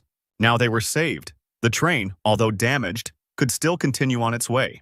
With difficulty, the damaged train reached the railway station by morning. The boys looked out the window and saw that the people here were dressed completely differently. Girls here wear bikinis and guys wear open tops. Morals here are clearly more relaxed. The guys were greeted by a man in a straw hat. He introduced himself as Patrick from the intelligence department. He escorted the guests to the command center because they had to provide a report upon arrival. Suddenly, Harry and Stan looked at the soldiers who were guarding the building. They clearly had an unfriendly look. One of them held his machine gun at the ready, and the other spat when he saw the guests. They went up to the office where Patrick reported to the colonel that agents from the Star Dragon had arrived. The colonel, as if not paying attention, said to take them to rest and make sure that they did not wander around the area. Patrick followed the commander's order and showed the boys where they would sleep. Harry asked the boys if they, too, had felt that the soldiers were looking at them unfriendly, and that the colonel was completely indifferent. The blonde explained that the thing is that in the past the Star Dragon had disagreements with the Valley, and now they don't like each other. Now everything was clear. Harry said that now all that was left was to focus on the task, so now they should take a rest. Stan stood up and told the guys that he was going to go have a smoke for now. A few minutes later, the hero was standing next to his truck and smoking a cigarette. Suddenly, he received a notification from the system. The guy opened it to read. The system informed him that he had received a group assignment. It was a small military operation. As a member of the 13th Division and a participant in the operation, Stan had to pay attention to what he could do. Looking through all the points that spoke about reconnaissance in different areas, the hero was glad that he finally received the first group assignment. At the end of such a task, a reward will be given based on individual statistics. It is often very generous, so you need to show yourself well and get more rewards. Suddenly, the guy heard the sound of women's heels approaching him. In front of the hero stood a girl of African appearance in a short skirt and a short top. She asked where the guy came from. Was he from the Star Dragon? Stan didn't even move and said that he was one of the squad that came from the Star Dragon. At that very second, the girl pulled out a knife from behind her back. Like a cobra, she quickly approached him and put a knife to his throat. The passionate stranger asked why he didn't dodge, to which Stan replied that he had no need to dodge. The girl smiled. "Do you think I won't dare cut you?" Stan grinned and his neck began to become covered in metal particles. He told her that she could try to attack. Suddenly, the girl heard the click of a shutter at the level of her waist. Stan held the gun against her stomach, ready to shoot at any moment. The girl introduced herself as Vinna, a special agent of the Valley's intelligence service, and Stan also gave his name. After that, she quickly hid the knife, turned around and left, saying that she would remember the guy's name. Stan finished his smoke and also went to his room, while Howard watched all this. He was glad that their meeting had not confused him at all and had not aggravated the relationship. The guy was strong and was showing himself well. Vinna passed by the truck Patrick was sitting in. The man asked how the test went, and the girl replied that this Stan was a pretty tough nut to crack. The next day, 2 detachments set off for the assembly point. Patrick said that as soon as everyone was assembled, they could begin. They had a reliable stronghold in the Raven Valley. He also drew attention to his colleague's car, saying that it was very remarkable. Howard began to boast, saying that it was really not bad, and that the Star Dragon was full of such cars.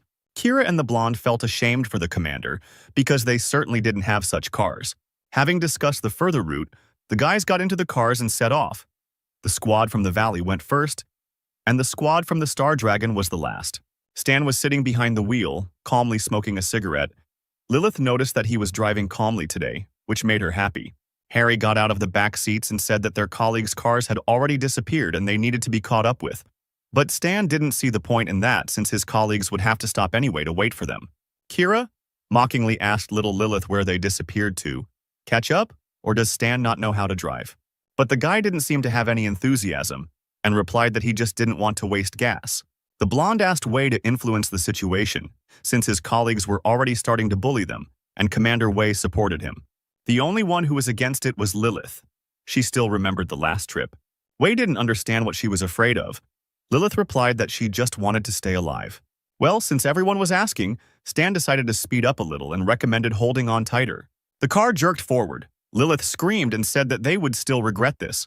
In a split second, the huge black truck overtook the entire convoy and pulled ahead.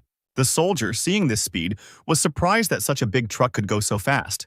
Lilith screamed at the top of her lungs like a little girl. She asked to stop because she wanted to get out. Harry huddled in his seat and begged Stan to slow down. But the driver did not listen to them and continued to overtake all the cars in the convoy. The speed was so high that the car even lifted off the ground for a split second, and Lilith's voice was heard from its windows asking for mercy. After some time, the truck stopped at the meeting place in the Crow Forest. Lilith immediately looked out the window and a rainbow poured out of her mouth. At that moment, she only wanted to die. The entire squad struggled to get out, and the girl reminded them that she had said that they would all regret this. Wei asked with difficulty if Stan had driven an SUV before. Stan chuckled and replied that he had only ridden mechanized controlled robots before. John was barely leaning on the truck. He said that if the guy touched the steering wheel again, he would jump out of the car. After recovering from the high-speed ride, they arrived at the rooms that were assigned to them. Patrick said that this place is pretty shabby, but we need to be patient. And now, let's move on to the pre-mission briefing. There are 2 tasks. The first is to disguise yourself as wanderers, sneak into the Raven Forest settlement and find out information. The second is to find the sentries who were left alone in the vicinity of the valley and interrogate them. Vinna said that they would deal with the sentries and let the people of the Star Dragon go to the Crow Forest. Stan realized that they had dumped the hardest task on them from the very beginning, because they were not familiar with either the area or the inhabitants of the Crow Forest, so they risked not only returning empty-handed, but also falling into enemy hands. It is easier and safer to catch a sentry. Everyone is silent. They are probably also aware of the possible benefits and losses. Patrick said that since there were no objections, we could begin. For support, each squad should leave 4 people at the base. After some time, our detachment went to the Crow Forest, to the village of Wanderers. Kira said that the newcomers would immediately be noticed, so first they needed to find a place for them to settle down. Stan said that it was normal for Wanderers to be interested in the state of affairs around them, but if they deliberately hid, they would instead arouse suspicion.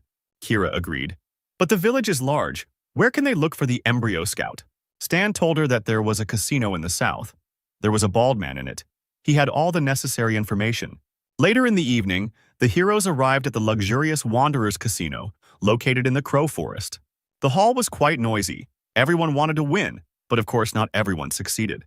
The squad watched the residents playing in the casino. Kira said that the scout could actually be here. Suddenly, Lilith, watching from the balcony, saw the target they needed. In the distance sat a bald man, enjoying himself in the company of 2 girls dressed as bunnies. Without thinking twice, Lilith immediately ran, pushed off from the fence and jumped towards the man. Without further ado, she fell on the guy and twisted his arms, which really scared the bunny girls. Stan exhaled and took off his headphones. It seemed like there were no incidents. He asked Harry to replace him, and he would sleep for now. Meanwhile, in another place, there was a watchtower with sentries. Near the tower, a soldier lay in a pool of his own blood. Vinna and the other soldiers ran towards the tower. The girl told the squad to act quickly. A few minutes later, the area was filled with a couple more corpses of sentries. Patrick was sitting at the computer. He was hacking the embryo network, namely the base, which was located somewhere here. After finishing downloading the data, they hurried to get out of there. Vinna was glad that this time the results of their squad would surpass the results of the people from the Star Dragon. Meanwhile, at the embryo base in the Valley of the Black Raven, one of the soldiers reported to the man in the monocle that their network had been invaded. He asked what had been stolen from them, and the soldier replied that the coordinates of the base location, a base diagram and a laboratory journal had been stolen. Cedric, sipping tea, replied that it was nothing. Their enemy had swallowed the bait, and now all that remained was to wait for the fish to bite. After the report and tea, he went to his colleague's room.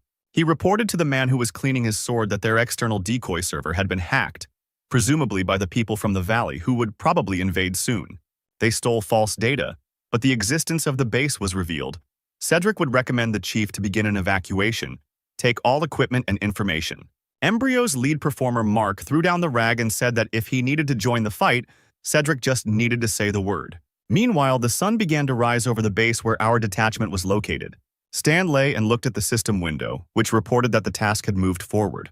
The guy asked Harry how everything went yesterday, and he replied that they managed to find out the exact location of the base in the valley. But those they caught were of low rank and did not know any particularly secret information. The disappointed hacker leaned on his hand and said that this was all the result they had achieved. This was expected by Stan, because if they had found out anything, then the task called Reconnaissance 2 would also have been completed. Suddenly the door opened and Vinna entered the room with a flash drive, who said that they had obtained top-secret data about the Valley base. This information amazed Howard. His colleagues got ahead of them. Patrick said that Vinna took the prisoner and the mission was completed. Now their squad can return. They will collect all the data and pass it on to the Valley's military. Stan suspected that something was wrong here. The panel with the fact that Reconnaissance 2 was completed did not appear. Something was wrong with their information. The hero asked his colleagues to confirm the veracity of the information and to tell him about the progress of the operation in detail. Vinna said that they would of course tell everything. A few minutes passed and the guys were explained everything in detail. Stan thought the mission had gone too smoothly. Perhaps the data was unreliable, but Vinna didn't think so. Most likely the enemy was simply not ready for a surprise attack. It's just that this time they win, and Stan is just suspicious of everyone and everything. Apparently he doesn't really like losing. Stan looked at the girl and replied that it was just intuition. Patrick said that distrust is a good thing, but since there is no evidence, there is no point in going overboard. In short, the investigation is complete. They are leaving tomorrow at dawn. Well, if not, then no. It looks like Stan will have to figure it all out himself. It was a quiet night outside, the moon lit up the sky and the song of crickets could be heard. But in addition to the song, in the silence of the night, 2 shots from a sniper rifle rang out, killing 2 soldiers. The muffled shots continued. The sniper worked precisely on target, killing 1 guard after another. Stan had killed a lot of the guards. He knew that soon the base would have to send people to check out the situation. The guy crouched behind a rock, put the rifle on the ground and took out the fishing line, hearing a noise near the bushes. A sentry patrolling the area was looking for the shooter when Stan jumped out from behind. He wrapped a fishing line around the sentry's neck and began to strangle him. The unfortunate man tried to escape from the trap, but his efforts were in vain. Literally a few seconds later, he died and fell to the ground. The hero turned the poor guy over, took off his cap and activated the triangle of the mechanical mask on his forehead. On the radio that was lying nearby, someone was heard reporting that the northwest was clear. The next sentry said that the southeast was clear, but one sentry was silent. Stan transformed into a sentry, picked up his radio, and reported that a dead sentry had been spotted at his position. A few minutes later, several trucks arrived at the scene, searching for traces of the enemy. They couldn't find anything, and then the commander ordered them to get into the car and return to base.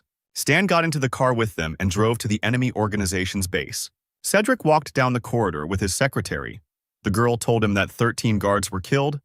The man was surprised that the enemies received the necessary data, but still remained and continued to try to find out more. But the secretary smirked and replied that no matter how vigilant their enemies were, they would not know which information was false and which was true. In any case, they would fall into a trap. The chief has already prepared for the evacuation. Reinforcements will arrive in 5 days, and then it will be possible to retreat. In the meantime, Cedric decided to prepare a huge surprise for their enemies. After some time, the car in which our spy was located arrived at the base. The guy suggested that if Reconnaissance 2 was not completed, then there must certainly be a secret place on the base. The civilians are collecting equipment, and the soldiers remained to provide cover. This is strange. The people of the valley invaded yesterday. This would have been enough time to evacuate, but why haven't they left yet? One of the workers asked if they had received an order to evacuate. Another guy replied that the authorities had said that contact with the scouts in the village of Voronoi-les had been lost. Apparently, everything was heading towards a battle. The worker turned to Stan and called him Terramand. The guy asked if they had found anything, since he had just arrived from reconnaissance. Terramand? That seemed to be the name of the man to whom this face belonged. Stan approached the worker and replied that there was no optimistic news. The enemy had killed all the sentries. The hero understood that the ordinary workers who were here most likely did not have secret information about the base. It was worth targeting the key figures in the leadership. The guys sat down to rest after hard work, and one of the fighters said that he envied the civilian personnel, because they would be able to evacuate first. Suddenly, a man with a tattoo on his face called out to them, asking why they were resting and ordering them to start carrying things. It was the base commandant named Cody. Stan recognized him immediately. This is one of the 3 people Howard spoke about. If the base has secrets, then important people like him should know them. The fighters got to work. Stan said that he would go to the toilet, and one of them was not happy about this, thinking that the guy did not want to work. The hero walked away from them and followed Cody to figure out where he was going. Cody didn't notice the hero and continued to go about his business. Stan carefully followed him. The man walked down another corridor and entered a door. Stan followed him and was suddenly surprised.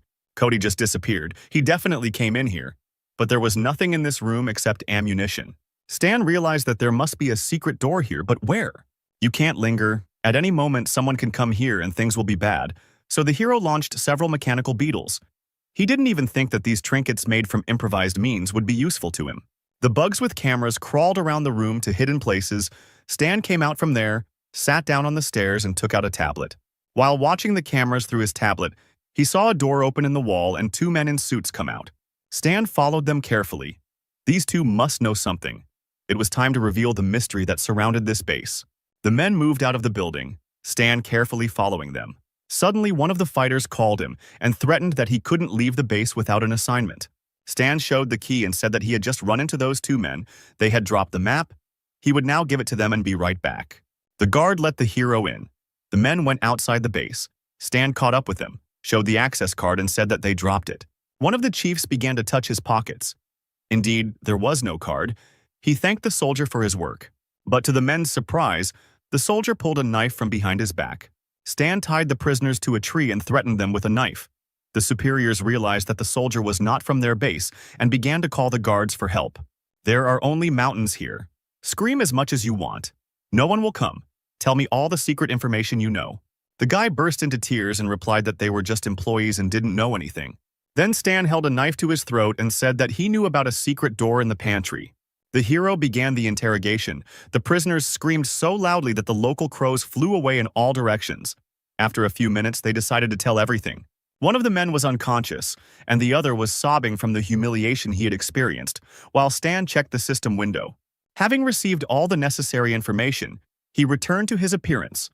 The reconnaissance mission 2 was completed. Now everything became clear to the hero. The night passed and the sun rose over the Allied base. Harry was knocking on the car body. He was trying to get Stan to open the car, but Lilith said that she didn't see him in it. The guys realized that Stan was missing. Howard asked the commander what they were going to do about it. Wei replied that they had no choice but to wait for him.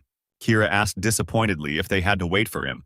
In response, Wei shouted that Stan had the car key. Meanwhile, a soldier from the valley approached Patrick and reported that one of the soldiers from the Star Dragon had gone missing. The squad wanted to stay and wait. Patrick asked who exactly had gone missing, since they had agreed to leave together, and they needed to return the missing person. The soldier thought for a moment and said that the agent who wears the mask has gone missing.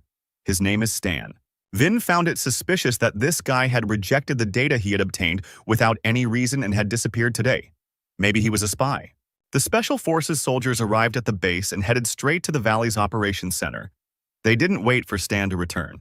Arriving at the Commander-in-Chief's office, they reported that one agent from the 13th Division had disappeared for the entire night and had not returned. After we returned from the mission with the data about the Black Raven Valley, he left without saying anything. His behavior is extremely suspicious. The commander replied that he would ask the Star Dragon for information about him a little later, but for now, let them report what they had learned. Vinna said that their prisoner had already been tested on a lie detector, which meant he had not lied to them. They had stolen the data from the enemy network so they could guarantee its authenticity. The commander-in-chief shouted that in that case it was necessary to immediately attack the enemies while nothing had changed. Patrick was indignant. If we attack now the agents from the 13th Division, those remaining in the stronghold will be in danger. But he only grinned evilly and replied that in order to achieve the goal, it was quite possible to sacrifice a couple of people from the Star Dragon. They were not one of us. There was nothing to worry about them. The sun was already high in the sky where Stan was, and he realized that he was a little late. The guy grabbed two men by the rope and lifted them up. The bosses already guessed that this guy was the same escaped Zero. The hero climbed a small hill with the captives and placed the radio on the ground, tuning it. Taking out the phone, he tried to contact the base, asking them to answer if they could hear him. Wei grabbed the phone and started shouting into it, asking Stan where he had disappeared to all night. Everyone had already left, and they remained to wait for him at the stronghold. Howard intervened and took the phone from the captain. Stan reported that he had infiltrated the Valley base and obtained classified information. The base is divided into internal and external. The internal sector is its core, located deep in the mountains. Low-ranking personnel do not know about its existence. The communication route between the sectors can be closed at any time. The inner sector of the network has many escape routes that managers can use to escape unnoticed. Upon hearing the report, Howard immediately contacted the colonel by radio. The colonel cleared the connection and picked up the receiver, saying that he was listening. Howard said that one of his squad members had discovered important information that the colonel needed to know, so he needed to speak with him personally. He understood who they were talking about and decided to listen to the guy. After the report, the colonel, with a frowning face, asked the guy where he knew this information from. Stan replied that he had infiltrated the enemy base and captured 2 internal staff members, but the colonel shouted that he was lying. The hero also understood that they would not believe him, because the colonel's men were sure that he would never be able to pull off such a thing. They don't know that he can change his appearance. Copying facial features is his trump card, which should not be revealed so easily. Howard, listening to the conversation, began to panic and asked his soldier if he had evidence. The guy replied that he did. These were two prisoners. Then the colonel ordered them to be brought. Howard breathed a sigh of relief knowing that his subordinate had at least some evidence. But the colonel did not take into account the information received and said to order all troops to advance. Their goal was the Valley of the Black Raven. Hearing these words, Howard froze in place. He was amazed. Snatching up the phone, he shouted that he was against it. His people were still there. The colonel was deliberately putting them in danger. But the man firmly answered him that it was not Howard who made the decisions here and hung up. Stan, listening to the beeps on the phone, realized that the colonel was hungry for immediate results. This means there is little time left. We need to manage to leave the combat zone. Almost a whole day passed without news. It was already getting dark. Harry and Lilith were standing at the checkpoint near the car. Suddenly, the heroes were surprised to see a familiar guy approaching them. It was Stan, who was pretty exhausted. He was dragging a hostage in one hand and carrying the second one on his shoulder. With difficulty, the guy ordered the guys to take the boss's cards and penetrate the inner sector of the base. They needed to find out more about the embryo's plan regarding the evacuation. Harry said fearfully that he had no experience in espionage. Let someone else go. But Stan said that he was the only hacker, so no one else could handle this task. The heroes gathered their things, Stan created masks for them, and they successfully infiltrated the base in the Black Raven Valley. Harry, in the role of the boss, was nervous. John told him that the more nervous he was, the higher the chance that he would be exposed. The guys approached the base door and used the card key. The digital lock successfully read it and opened the door. The boys got inside calmly. Harry was glad that there were no adventures. After some time, 2 of the 13th squad penetrated into the very center of the base. Harry was surprised by this secret passage. It turns out the inner sector really does exist.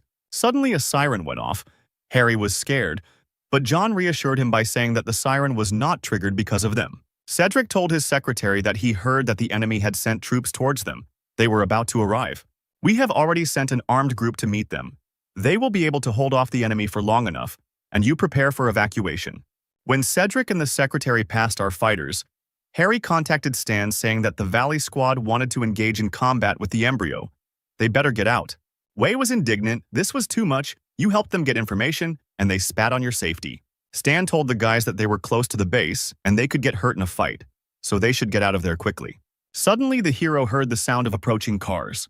Harry shouted into the phone that his comrade's car had been found, but Stan had already seen the light of approaching headlights. One of the soldiers in the enemy vehicle shouted that they had spotted the enemy and ordered all the other jeeps to catch up with him. The chase began. Lilith stepped on the gas and tried to break away, but the organization's soldiers caught up with them. The fighters' machine gun fire covered the car. The girl panicked when she saw that the enemies were catching up with them.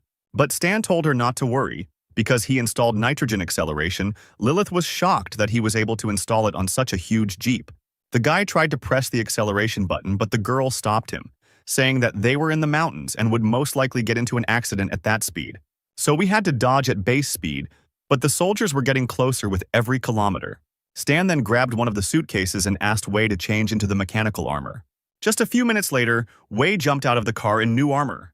Taking out his machine gun, he began to shower the enemies with a barrage of fire. Several cars immediately stopped. We told Stan that the characteristics of the new armor were very powerful. It was worth the money. The squad leader ordered to open fire and destroy the guy in the mechanical suit first. The soldiers opened fire, but Wei easily defended himself with a shield. When the enemy's machine guns went to reload, Wei took out his machine gun and again unleashed a hail of bullets on them.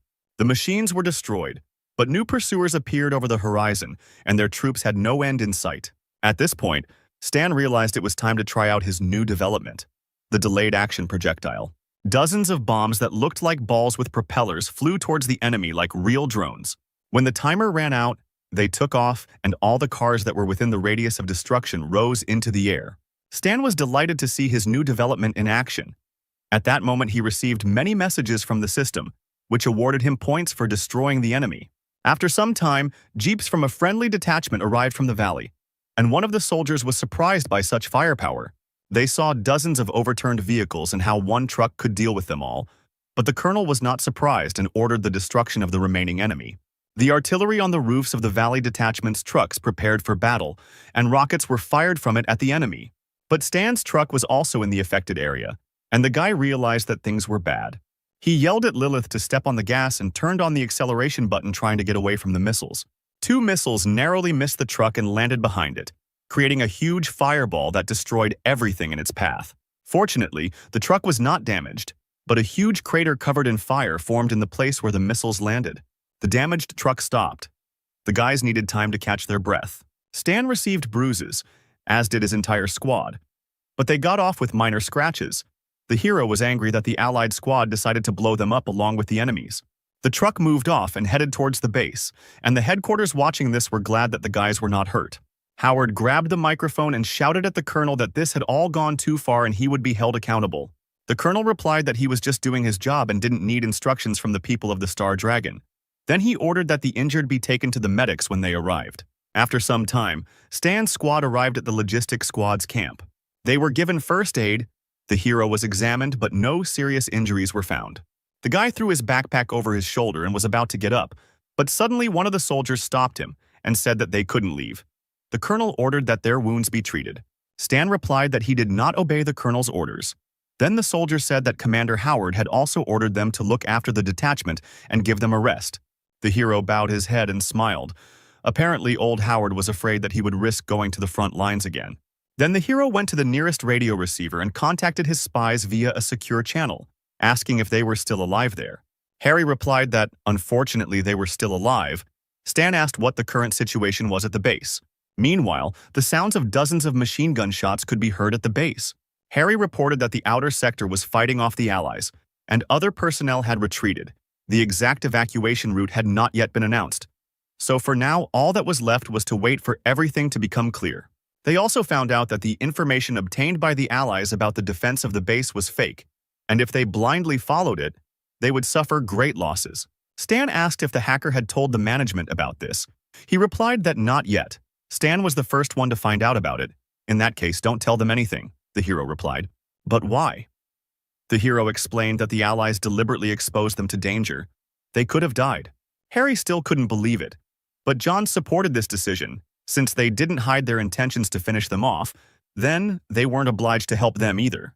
Meanwhile, the battle between the Valley troops and the Embryo organization was in full swing.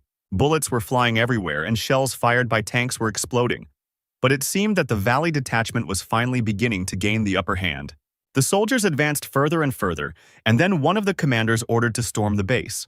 The guys who took part in the assault were glad that the enemy's defense was very weak. They were lucky that they got the information. The assault was successful, and the enemy fighters fell one after another, dying in their own blood.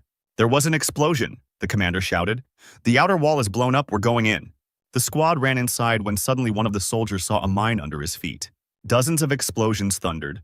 The detachment storming the building was blown up by mines. It was an ambush. Soldiers of the organization appeared from the windows and opened fire on the enemy. Their trick was successful. The fighters of the valley took the bait. The Allied soldiers were dying under a hail of bullets. They were exposed, and the enemy was behind cover. The commander shouted to his soldiers to continue the assault and not to be afraid. Covered in the blood of his soldiers, he shouted that he would avenge every fallen comrade. A soldier of the organization who was observing the battle informed the command that they were in trouble. The ambush had worked, but many opponents had invaded the base, and not all of their people had managed to evacuate yet. Mark, having heard the disappointing report, decided to go outside and stop the enemy. Meanwhile, the soldiers of the valley had already entered the building and were exchanging fire with the enemy. Suddenly, Mark appeared in front of them, preparing his sword for battle. There was a smile on his face. He had long wanted to warm up. One of the soldiers recognized the man and said that he was the main executor of Embryo named Mark. The commander realized what kind of enemy they would be facing and shouted to the squad to concentrate their fire on him. But Mark seemed not to be afraid of the bullets. He was too fast and agile and easily dodged them. With his first movement, he killed one of the valley fighters. Having broken through the enemy's defense, Mark began to chop down his opponents one after another. A few seconds later, the entire assault force was defeated. Mark looked at the corpses of the people of the valley. For him, they were only pathetic weaklings. The performer threw the katana over his shoulder and headed towards the exit. Stepping out into the street, the formidable samurai, stained with the blood of his enemies, assessed the situation. Their base continued to be stormed by enemy units. At the same moment, 2 tanks opened fire on the enemy. Mark leapt like lightning towards the enemy and easily cut through the shells flying at him. At that moment, Cedric contacted him and said that all the sector's employees had been evacuated, and if he didn't want to fight, he should leave with them as soon as possible. Mark turned and walked towards the evacuation zone. The wounded soldier behind him reported with shaking hands into the radio that the 3rd squad had encountered Mark. Then he said that the whole squad was killed. Patrick was surprised to hear the report, because there were 200 people in this squad. How could one man defeat them all? Observing the situation, Vinna noticed that the data on the location of the enemy's defenses diverged too much from reality. Patrick was forced to agree that their information was fake. Embryo used its own people as bait, cruel. The colonel was too radical. He should have listened to Stan, then they might have saved the people. After some time, he reported to the colonel about the losses incurred, and that the information they had received earlier was partially unreliable, and that it was worth listening to Stan. But the colonel didn't care. Because the result justified the losses, he said to order the soldiers to thoroughly check the base wall. If the internal sector exists, it should be destroyed. The surviving soldiers began to examine the premises in search of a secret passage. One of the soldiers was indignant, because they had been looking for him for 2 hours now, meter by meter. If he really existed, they would have found him by now. After some time, this information was also conveyed to the management. Having heard the report, the colonel ordered Stan to be brought to him, but there was one nuance. The thing is, the logistics squad reported that Stan had wounded 2 guards and was missing. The people from the Star Dragon who were there say they didn't see him leave. The colonel was furious. You worthless ones, there are so many of you there. But you couldn't keep track of one person. Meanwhile, a lone military truck was driving towards its target. It was driven by Stan, who had a tablet on the seat next to him, showing the location of John and Harry. A few hours later, closer to the morning, a black Jeep was driving far from the organization's base. Cedric said that all the important employees had left the base, and now it was time for the people of the valley to sign for his gift. After these words, the villain pressed the button. At that very moment, the organization's base blew up, everything in the area exploded, and all traces were destroyed. The colonel watched this through the laptop screen and could not believe his eyes. He tried to shout into Patrick's phone, asking what had happened and if the man was alive. Patrick answered with difficulty that there was a lot of explosives in the base's internal storage. The base had just detonated. Everyone was killed. His soldiers were buried alive. Huge losses. The colonel cursed the enemy. At the very last moment, they made all their losses meaningless. These bases were also destroyed. Moreover, he was the one commanding the operation, and the colonel understood that he could not avoid accusations.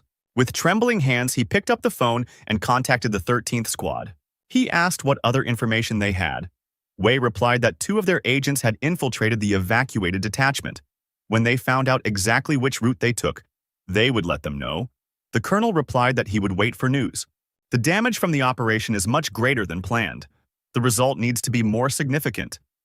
This is the only way I can atone for my guilt. Intercepting the enemy is a good opportunity. Group your troops. Immediately go to the vicinity of the base and wait for orders. Meanwhile, the convoy of jeeps from the Embryo organization was moving further and further away from the base. Cedric said that the soldiers of the valley never doubted their rightness, and so fell for his trick. But Mark advised him not to lose his vigilance. At that moment, John, disguised as one of the bosses, looked out the window holding a tablet in his hands. He tuned into the frequency of the jeeps driving behind him and swiped his finger across the tablet. At that very moment, the employees' ears began to ring. Something had happened to the communication line. Suddenly, they saw the Valley Squad vehicles appear behind them. He immediately grabbed the phone to report that their convoy had been intercepted, but all he heard from it was static. The guy told his friend that he couldn't contact the command. His colleague replied that he shouldn't panic because they had a spare transmitter. However, they were unable to contact each other because at that moment their car was blown up. Cedric, seeing the overturned burning car, could not believe his eyes. Where did the people of the valley come from? Who gave us up? Mark climbed out of the car window and tried to fight off the jeeps that were catching up with them. They tried to escape, but there were more soldiers from the valley and, in addition, a missile was flying at their car. Mark managed to react in time when he saw her. He grabbed Cedric by the hand and jumped out of the car, and at that very second it exploded. Another rocket was flying towards them, but Mark managed to turn around and cut it in half. This won't do. There are too many of them, thought the performer. If all these jeeps surround us, then we're finished. We need to get out of here. Mark grabbed Cedric's hand and said that they needed to run. The evacuation plane was already on its way. The villains tried to hide, They went into the woods where it was difficult for cars to get through. However, turning around, Mark saw that they had not managed to escape from all the cars. One single car was still pursuing the fugitives. It was Stan, watching his targets through binoculars. How is this possible? How did they catch up with us? Maybe it's a reconnaissance vehicle? Mark grabbed Cedric again and shouted that they needed to quickly go deeper into the forest where they could hide their tracks. Meanwhile, Stan took a detour and, having arrived at the right place, he stopped and got out of the car. He took out a map of the area, on which there was a red dot. It was the only road that passed here. The hero calmly took the rifle and suitcase and went to the right place. He opened the suitcase, which contained his new mechanisms, which had performed well in the recent battle. The guy started to take them out and bury them one by one, connecting them with a rope. Watching through binoculars, Stan said he had enough time. All he had to do was wait for the prey. After a while, Cedric fell and said that he could no longer run. Mark told his comrade that there was very little left. The hangar was already close. The exhausted guy replied that Mark could only carry him. Suddenly, the sound of a large caliber rifle was heard from behind the bushes. Mark, being a dexterous fighter, managed to react in time and dodge. But not everyone is as clever as the main performer. The bullet hit Cedric in the back and he fell to the ground, rolling his eyes. Stan was happy with the victory, the first target was eliminated, and the system informed him that he received 4,000 experience for killing Cedric. Mark ran up and tried to resuscitate his comrade, but his attempts were in vain. The man's rage knew no bounds. Looking at the nearest hill, he realized that the shot had come from there.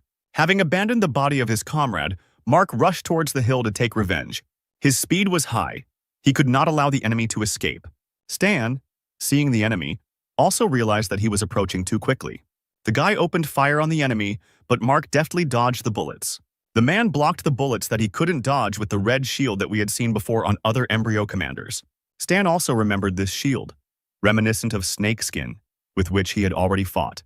The hero fired a couple more bullets from the machine gun, but Mark blocked them with the blade of his sword. The enemy was approaching. Stan realized that it was pointless to shoot, and throwing away his machine gun, ran away from the enemy. Mark grinned, thinking of running away. It's too late to run away from me. But in reality, it was a trap that Stan had prepared for the enemy. Running behind the nearest rock, he immediately took out his tablet and activated his mechanical devices. To Mark's surprise, explosions were heard beneath his feet. The bombs Stan had planted when he arrived detonating. Even though Mark was agile and fast, he couldn't dodge a dozen explosions. To Stan's delight, the system began to inform him that Mark was taking 34 damage from his bombs. The hero tried to read information about the enemy, but unfortunately for him, the difference in their levels was too great, and he would not be able to find out enough information. Therefore, the system offered him to raise the level to 28 for 520,000 points, and the hero agreed. The system reported that the level had increased and now the hero had received 10% of endurance, armor, strength, and agility. The guy knew that Mark was 10 levels higher than him, but he was not in the best shape. There was a chance to kill him. Meanwhile, Mark made his way through the minefield and emerged from the smoke screen. The wounded warrior jumped and raised his katana above his opponent's head. He struck, but Stan managed to dodge by crouching, using his ability, sliding fire. Mark bared his teeth. This guy was fast, he was able to dodge my attack in an instant. Jumping back, Stan wasted no time in pulling out a pistol from his bosom. Pointing his gun at the enemy, he fired, trying to catch him off guard. But Mark was not simple, and immediately summoned his red shield, deflecting the bullets. Then Stan realized that this was a losing tactic.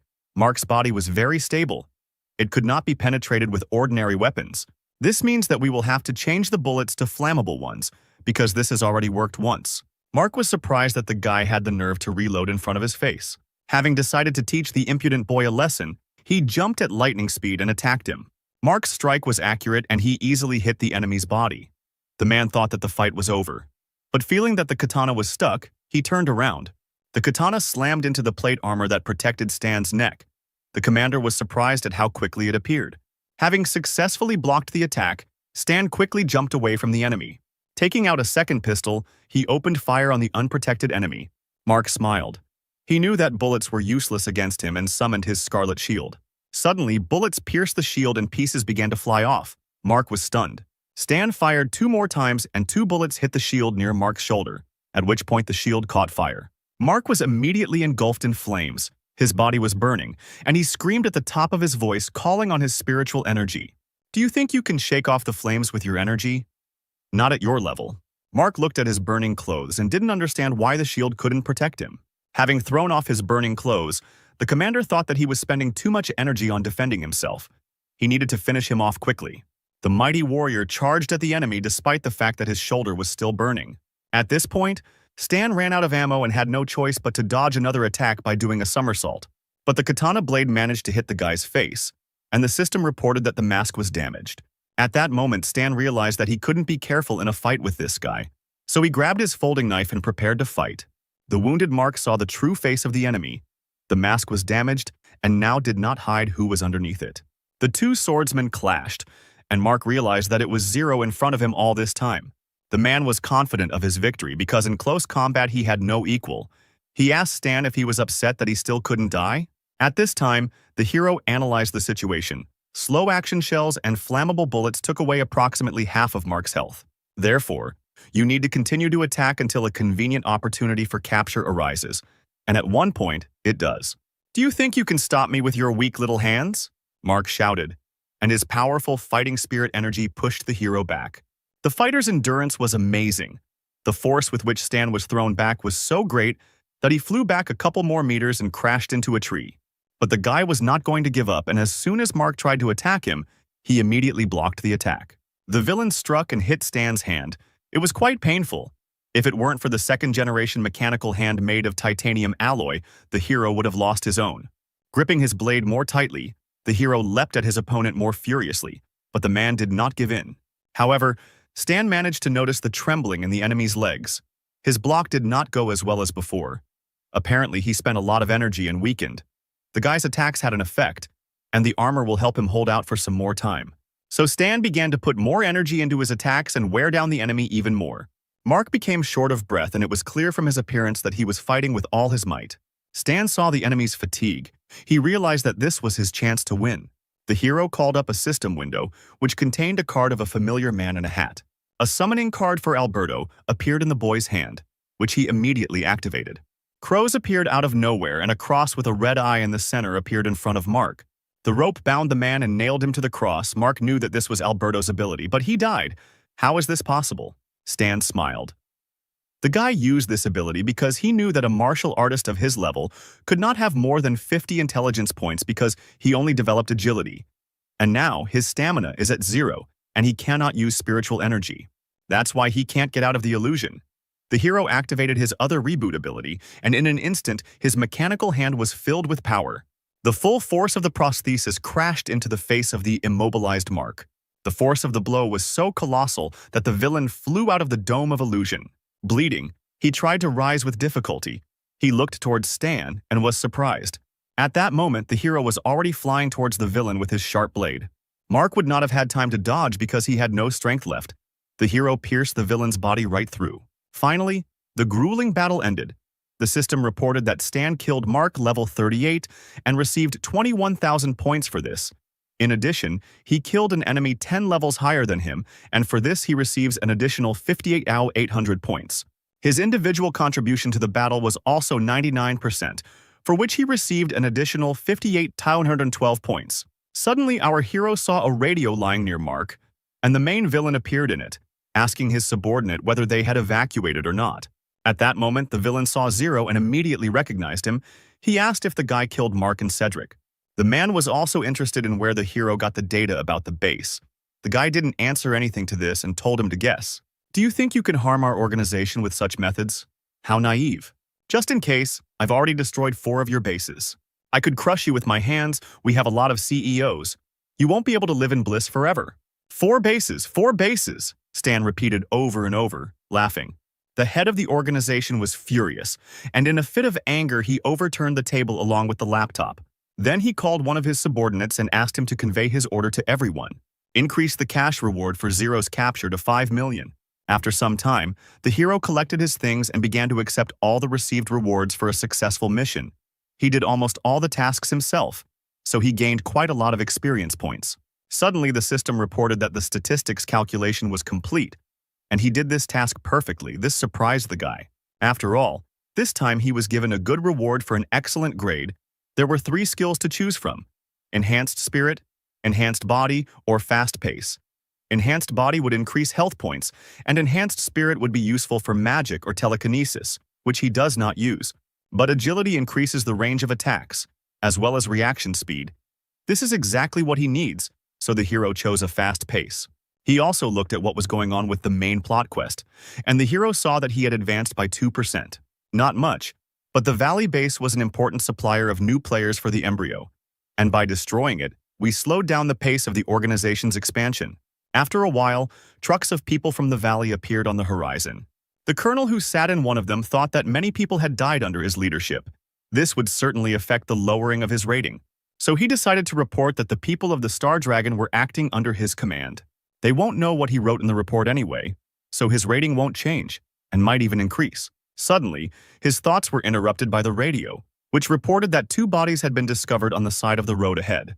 The soldiers of the Valley looked at the spectacle with their mouths open, and Stan's squad hurried to quickly see what kind of corpses were there. The colonel was also amazed to see such a picture. In front of him lay 2 commanders from the embryo base, Mark and Cedric, both with a large cut on their backs from a sword. Harry immediately realized that it was Stan's handiwork. Lilith also guessed because only he could deal with them in a one-on-one fight. It was his style. It's just not clear why he left them by the road. A feat is a feat. But the people of the Valley will take all the credit for their achievements. The colonel was already anticipating his reward. He was glad that the guy had left such a gift, which he would certainly accept. The man ordered his subordinates to take the bodies and load them into his car.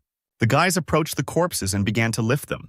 But suddenly one of them was surprised and shouted for everyone to move away. After all, when they lifted Mark's body, they saw that there was an anti-personnel mine lying there. The soldiers immediately began to run away so as not to be caught in the explosion. But the mine did not work, and then the colonel ordered one of the soldiers to inspect the device. The trembling soldier began to carefully approach the mine, because an order is an order. He sat down slowly and extended a trembling hand towards the device. An interesting method of demining. Of course, he began to lift it up to check. Suddenly, he felt that the mine was too light. It should be much heavier, as if it was a fake. The guy calmly lifted her into the air and said that she was empty, which scared everyone in the area. Patrick, with his hand bandaged, laughed and asked who decided to play a joke on them. Stan's squad laughed at the colonel, because they realized that this gift was left by their squad member. The colonel got angry and shouted that there was nothing funny about it. Meanwhile, on a hill nearby, someone pulled the bolt of a sniper rifle. Stan raised his rifle, took good aim at his target, and pulled the trigger. The bullet flashed like lightning, tearing through the grass in its path, and the colonel turned around when he heard the shot. Before he could turn around, his skull was torn apart by a large caliber bullet like a ripe watermelon. The colonel fell dead, and his subordinates watched this terrible picture, frozen in place. Stan lit a cigarette, lowering his sniper rifle. Looking at the dead colonel, he said, "What goes around comes around." Having finished smoking, the guy threw away the cigarette. He thought about the fact that he hid in the Star Dragon from the pursuit of the embryo. He was able to successfully gain the trust of the authorities and obtain their advanced technologies. At first glance, you can tell that they trust me, but there is a bug hidden in the mobile phone they gave me. Now that the embryo's attention has been set on the Star Dragon, I have no reason to return there. The hero removed the bug from his phone and crushed it with his foot. There are still 3 months left before the testing opens. The Star Dragon quest is a goldmine. We need to quickly advance in it and accumulate more funds. The guy opened his bag and took out a glider that he had made in advance. Taking the glider, the hero thought that for a start, in principle, the available funds would be enough for him, so it was time to leave. After all, the world is huge and all roads are open. Opening his glider, the hero flew in an unknown direction. Congratulations. You have finished watching the first season. The big mission in the valley was over and the guys returned home, all except Stan, who was currently being discussed by his superiors in the conference room. Stan was going out of his way to get into trouble. It was a good thing he didn't leave any evidence or the people of the valley wouldn't have made peace, one of the bosses said. But the other guy thought Stan had done a good job. The director coughed loudly, hinting that it was time to shut up. Then he asked if Stan's location had become known. The gray-haired man nervously replied that they had traced the bug's signal to his phone. But it had been interrupted 24 hours ago. Stan must have found it and thrown it away. He decided to call and ask his partner again. The man dialed the number and asked Harry if the hero had contacted him. Harry replied that he had called him this morning. The man was shocked to hear this news and asked what Stan had told him. Harry said only one phrase. The hero conveyed that he had left to avoid sin. The silence in the hall was broken by one of the chiefs. Is it because of the murder of the Colonel of the Valley? Is he afraid that we will not be able to protect him? Another man suggested that the phrase sounded like an excuse to run away. Suddenly, one of them showed the director a laptop, in which he saw that the reward for Stan's head had suddenly increased 5 times, and now it was $5 million. The increase in the reward is obviously related to the destruction of the base in the Valley of the Black Raven. But how did the embryo know about this? There is a spy among us? The director interrupted his colleagues. He suggested that if the reason for his escape was that the embryo would come to settle scores, then the fear was justified. Let's keep his identity a secret for now. Don't give out information about him to anyone and send a search team after him. Meanwhile, far from the Star Dragon, there was the resort town of Morrowind. Stan changed his appearance. He carefully thought about the huge amount of work that needs to be done before the start of open testing in 3 months. First, it is worth getting ahead of the players by completing special tasks, for which rare skills and abilities are often given. Fortunately, I haven't forgotten them yet, as the hero thought while pouring wine. How to get through. Afterwards, I'll need to strengthen the supply lines with parts so that I can complete missions while on the go, thereby automatically earning experience. And for selling the drawing of the folding saber, you can get a black and gold card of the Feish group, which will cover the material issue for a while, in addition to finding time to create chaos in the embryon. The most important thing is to increase the reward limits for published tasks so that I can use players from the start of open testing. This will only be possible if I increase my reputation. So far, my reputation is at 0, but if I use the rules for accumulating it correctly, I can increase it in 3 months. After some time, the guy arrived at the department of the Feish group. He entered the luxurious hall and approached the butler, giving him a list of things he needed and a card for payment. In the Star Dragon, the hero managed to accumulate a lot of funds. Now there is no need to worry about money. How nice it is to be rich, Stan thought. While the butler said that taking into account the discount of the black and gold card, the final cost would be $80,000. Soon their specialist will deliver the goods to the room. Stan added that he also wants to buy an entrance ticket to the Darknet Blood Pact Society. The Darknet is an underground world of intelligence relaying that maintains neutrality. The butler looked at the guy and said it would cost $200,000. The Blood Pact Society is an organization that hires assassins. If you provide documents, you can become a contractor. Having paid the money, Stan received the organization's coin. Previously, players called it the Union of Killers. Having received the coin, the system reported that the hero had unlocked a new reputation of the camp, and now he is a preparatory level killer. The easiest way to raise your reputation is to get to the top of some lists, for example, to the first places of the season's killer rating. The hero went to one of the luxurious hotels of Morrowind, the Vitalia Hotel, where they kindly opened the door for him and asked him to enter. The Vitalia Hotel has branches in major cities in 6 countries. The organization behind it is Darknet. Butler Sebastian looked at the guy in orange rags and said that they had no free seats. Stan knew that a common man would never be able to rent a room here. Looking at the butler, the hero asked if it was true that they had no seats. Holding out his coin, he asked them to check again. Sebastian first looked at the coin to make sure it was real. Then his cold gaze looked into the guy's eyes. He extended his hand graciously and asked Stan to follow him. They went up to the top floor. Sebastian said that first the guy should register. They approached a luxurious table. The butler took out a list and asked them to enter their details into it. Stan will also need to choose a code name for himself, the most difficult test for all gamers. Stan said that his name would be Observer of the Level Apostle, number 9527 of the Scarlet Empire in the star cluster of Calden. Hearing such nonsense, Sebastian kindly asked the guy to shorten his name. The hero thought for a moment and replied that then his name would be Black. Unfortunately, this option is taken. What about Mr. Black? This option also suited our hero. Okay, Mr. Black, now you are a prep level killer. Complete the task and get to the Scorpion level. Private work is also allowed, but in this case we will charge 5% of the earnings. Before you take on the task, you can read the conditions. Sebastian handed the tablet to Stan, and he was surprised by what he saw. His name was the first on the assassination order list and was marked with a hot offer icon. The coordinates indicated that 0 was in the Western capital, in the Star Dragon. I didn't know that they were offering so much for me. Embryo is still prowling around the Western capital, wasting time and effort. Sebastian reported that Mr. Black received a task. The reward for it is 100,000. Very few. Apparently someone is unable to hire an expensive killer and decided to try their luck with a newbie. Okay. Since they pay little, it means the task won't be difficult. Stan said that he accepted the task. The butler replied that the employer wished to discuss the details in person.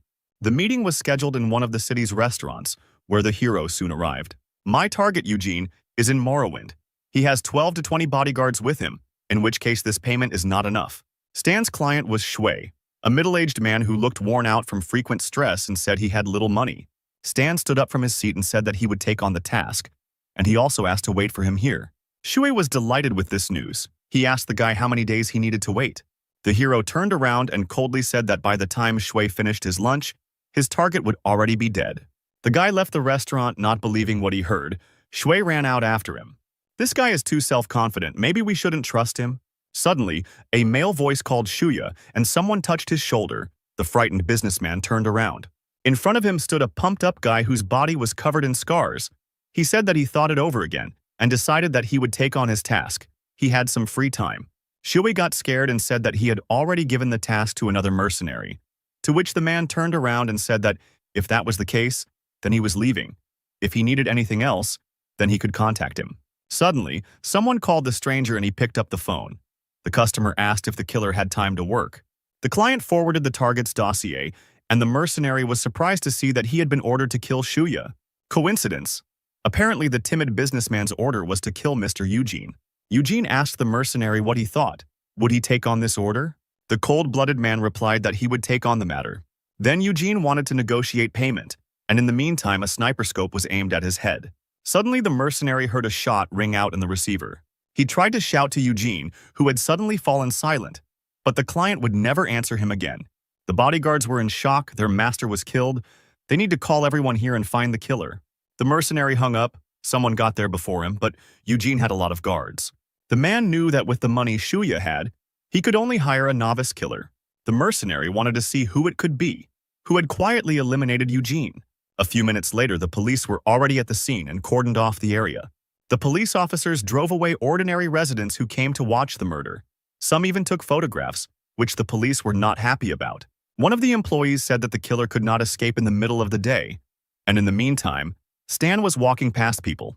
Thanks to his copying mask, he was able to slip away unnoticed while the police here slowly sorted out what happened. After some time, our hero returned to the restaurant where he was given a task. Shui was amazed that the guy actually completed the order so quickly. He quickly took out a case with money and asked if the guy would count it. In addition to the money, the hero also received 25,000 experience points for successfully completing the task. Stan said he didn't have time to count the money, so he was leaving. As he was leaving the restaurant, the hero felt as if someone was following him. Looking around, he noticed a strange man with green hair who was reading a newspaper. The man was watching him, and then Stan looked at him with a threatening look and asked what he wanted. Seeing such a terrible face, the mercenary became frightened, and an animal fear ran down his spine. Stan moved on, and the mercenary still couldn't get over the horror he experienced. This newcomer has terrible energy. He's damn dangerous. After some time, the hero arrived at the Vitalia Hotel to report on the completion of the mission. Sebastian said that since the newbie has completed the quest, he is now a scorpion level. You will have access to greater powers. From now on, in the Vitalia hotels around the world, you will be treated as an elite person. This is the first time I've seen someone level up so quickly. I'm looking forward to seeing your further achievements. Stan didn't seem to be listening to the man. He was worried about where he currently stood in the killer rankings. Sebastian replied that only top-class killers make it onto the list. You are still in the 1,000th place. The youth are in such a hurry to rise up. I remember that right now the top 10 spots on the list should be occupied by assassins around level 40 with mediocre abilities. Only 3 of them are relatively serious opponents since their powers are close to the upper limit of version 1.0. The rating is based on completed tasks and other achievements. The butler thought that he had somehow offended the newcomer, so he decided to encourage him. Sebastian said that, judging by how the guy had handled the first task, a bright future awaited him. But the hero was thinking about his own things. He realized that now he needed to start completing as many tasks as possible in order to move up the list. Stan asked Sebastian to show him new missions. The man assumed that he wanted to see more serious missions. He handed the guy a tablet and said that all the tasks were located here. He could choose. Beginners are encouraged to start with something simpler and gradually move forward, but you are showing promise, so you might want to look at something a little more serious. Stan quickly scrolled through the list and said that he chose this task, without letting Sebastian finish. The butler took the tablet and despite it said that this task would be perfect, But then he looked at what task the guy took and was shocked. Stan chose the mission to find the Battle Rose. This is a group of mercenaries that must be completely destroyed. The mission was of high complexity and many mercenaries have already died while carrying it out. The butler started shouting that the guy didn't understand what simpler meant. Many experienced killers died on this mission. How could you, a newbie, take it on? I'd rather drown in your drool than be killed by the enemy, Stan replied. Help me prepare and leave the rest to me. The butler looked menacingly at the newcomer, but he couldn't help but give him the assignment. So without a word, he took the guy's coin and put it on the scanner. Then he put a stamp and, folding the sheet into a tube, said that he had warned about the difficulty, and if something happened, it was not his fault. The butler then placed the tube into a clever device that delivered the message through a tangled network of pipes. The Central Information Department received the new report and entered the mercenary's name into the network. When the information about the Battle Rose mission was updated, the butler reported that the guy was registered. The system reported that Stan called a mission to eliminate the Battle Rose. In the Sumal Desert, there are various groups, including wanderers and mercenaries. But what in this devastated land attracted so many groups? Perhaps it is somehow related to the incidents in the past. The hero must explore the desert area. The guy continued reading the description and saw that in addition to experience, it also contained an unknown reward. This was already becoming interesting. The guy realized that since there was an additional reward, it meant the task was not easy. You can't act at random. You should equip yourself properly for insurance. The hero went to the base of the Feish group. He had reached the maximum level for his main class. The promotion conditions were not easy this time. There was no need to waste experience points on creating useless blueprints. They were already difficult to obtain. In the next mission, Stan will not have any partners, so you should stock up on different cartridges for different situations. In parallel with the development of new devices, the guy studied intelligence data on the Combat Rose group, in which all the personnel are women. The base is located in the depths of the Sumal Desert. There are a lot of enemies there and they have their own mechanics, so the guy decided that he should create a directional weapon. The system asked if the hero wanted to combine abilities, basic electromagnetism, basic spatial probing, and mechanism theory. The guy chose the affirmative answer. The combination was successful and he created electromagnetic combat scanning goggles. This is not what he wanted, but still useful for a sniper. Stan launched the combination again. The system reported that the combination was successful and the mechanic opened the electromagnetic pulse interference equipment. And this is already an interesting device that is perfect for countering enemies in the desert. The hero thought that he could also use mines. He could try to create their blueprint himself. In order to create a homemade drawing, you need to take your knowledge and the basics of creating drawings and make a new one. The guy worked hard, trying to create a mechanism. But the system reported time and again that the creation of a homemade drawing had failed. But after a few hours, he succeeded and created a flaming poison mine. This is exactly the drawing that the hero needed. From now on, he can create others specifically for his needs. Here, we can go our separate ways. Having collected all his equipment in one place, the guy decided that the preparations were almost complete, and now he could go on a mission. He packed his suitcase and called Antonio from the Feish group, saying he needed a cargo plane. Antonio replied that they only use them for large-scale operations, even though Stan is an elite person and the costs will have to be covered. The hero said that he knew about it. Then Antonio asked how many people should be transported and what time the plane should arrive. The guy said that he would be alone and would go now. This is a huge expense. A one-time rent will cost $50,000. Are you sure about this? Stan responded without hesitation that he was sure and sent the money to the organization. After some time, our hero was already flying over the desert in a cargo helicopter. Looking out of the helicopter cabin, the guy observed the situation through binoculars. The data is correct. The Combat Rose base is strictly guarded. It is impregnable. It will be difficult to get there by storm. But you can set up an ambush and lure them out of hiding. Stan ordered to get down at the designated place and then prepare an SUV for him. Antonio understood the order. Their base was nearby and he needed to go about his business. Meanwhile, 4 jeeps were driving through the desert, in which a female voice asked if Dorothy had any results, or if it was the same this time. The girl, whose name was Dorothy, replied that they had searched 3 sectors. There was no sign of Felonia. 2 of her squad had died with the Gadong people. Her ally with pink cat ears cried, saying that they had lost many during the search. What was this felony anyway? Was it worth the lives of the dead? An elderly woman with long ears like elves looked at the girl with a cold gaze. She realized that the girl was not a local and told me that there used to be an oasis here. We lived in abundance, but the war changed everything. The legend of my homeland says that in the depths of the desert are hidden traces of an ancient civilization and its treasures, which have the ability to control the desert. Many soldiers came here in search of traces of felony, and we, who lost our homeland during the war, became mercenaries for them. We give our lives to seek felony for them, and in return we receive resources for existence and shelter for our families. Felony is our hope for further life. At the same time, Stan was digging holes in the sand and placing his new homemade mines in them. Having finished immersing the mechanisms, he took out his binoculars to assess the situation. The guy saw 4 jeeps on the horizon and realized that his prey had already arrived. The hero quickly hid behind the nearest rock. The trucks passed by a strange device that looked like a lamp, and at that moment the mechanism began to spark. There was an electromagnetic explosion, and lightning from the mechanism swept across the area in a large dome. All equipment was immediately turned off and radios were no longer available. Could this really be Gedong? Dorothy thought. Strange, they hadn't done any stalking before. The girl grabbed her axe and jumped out of the car, ordering her fighters to get out and prepare for battle. Stan reloaded his machine gun and opened fire on the devices. The new mines he created immediately detonated, taking damage and filling the air with gas and ash. The entire surrounding area began to be covered in purple clouds of smoke.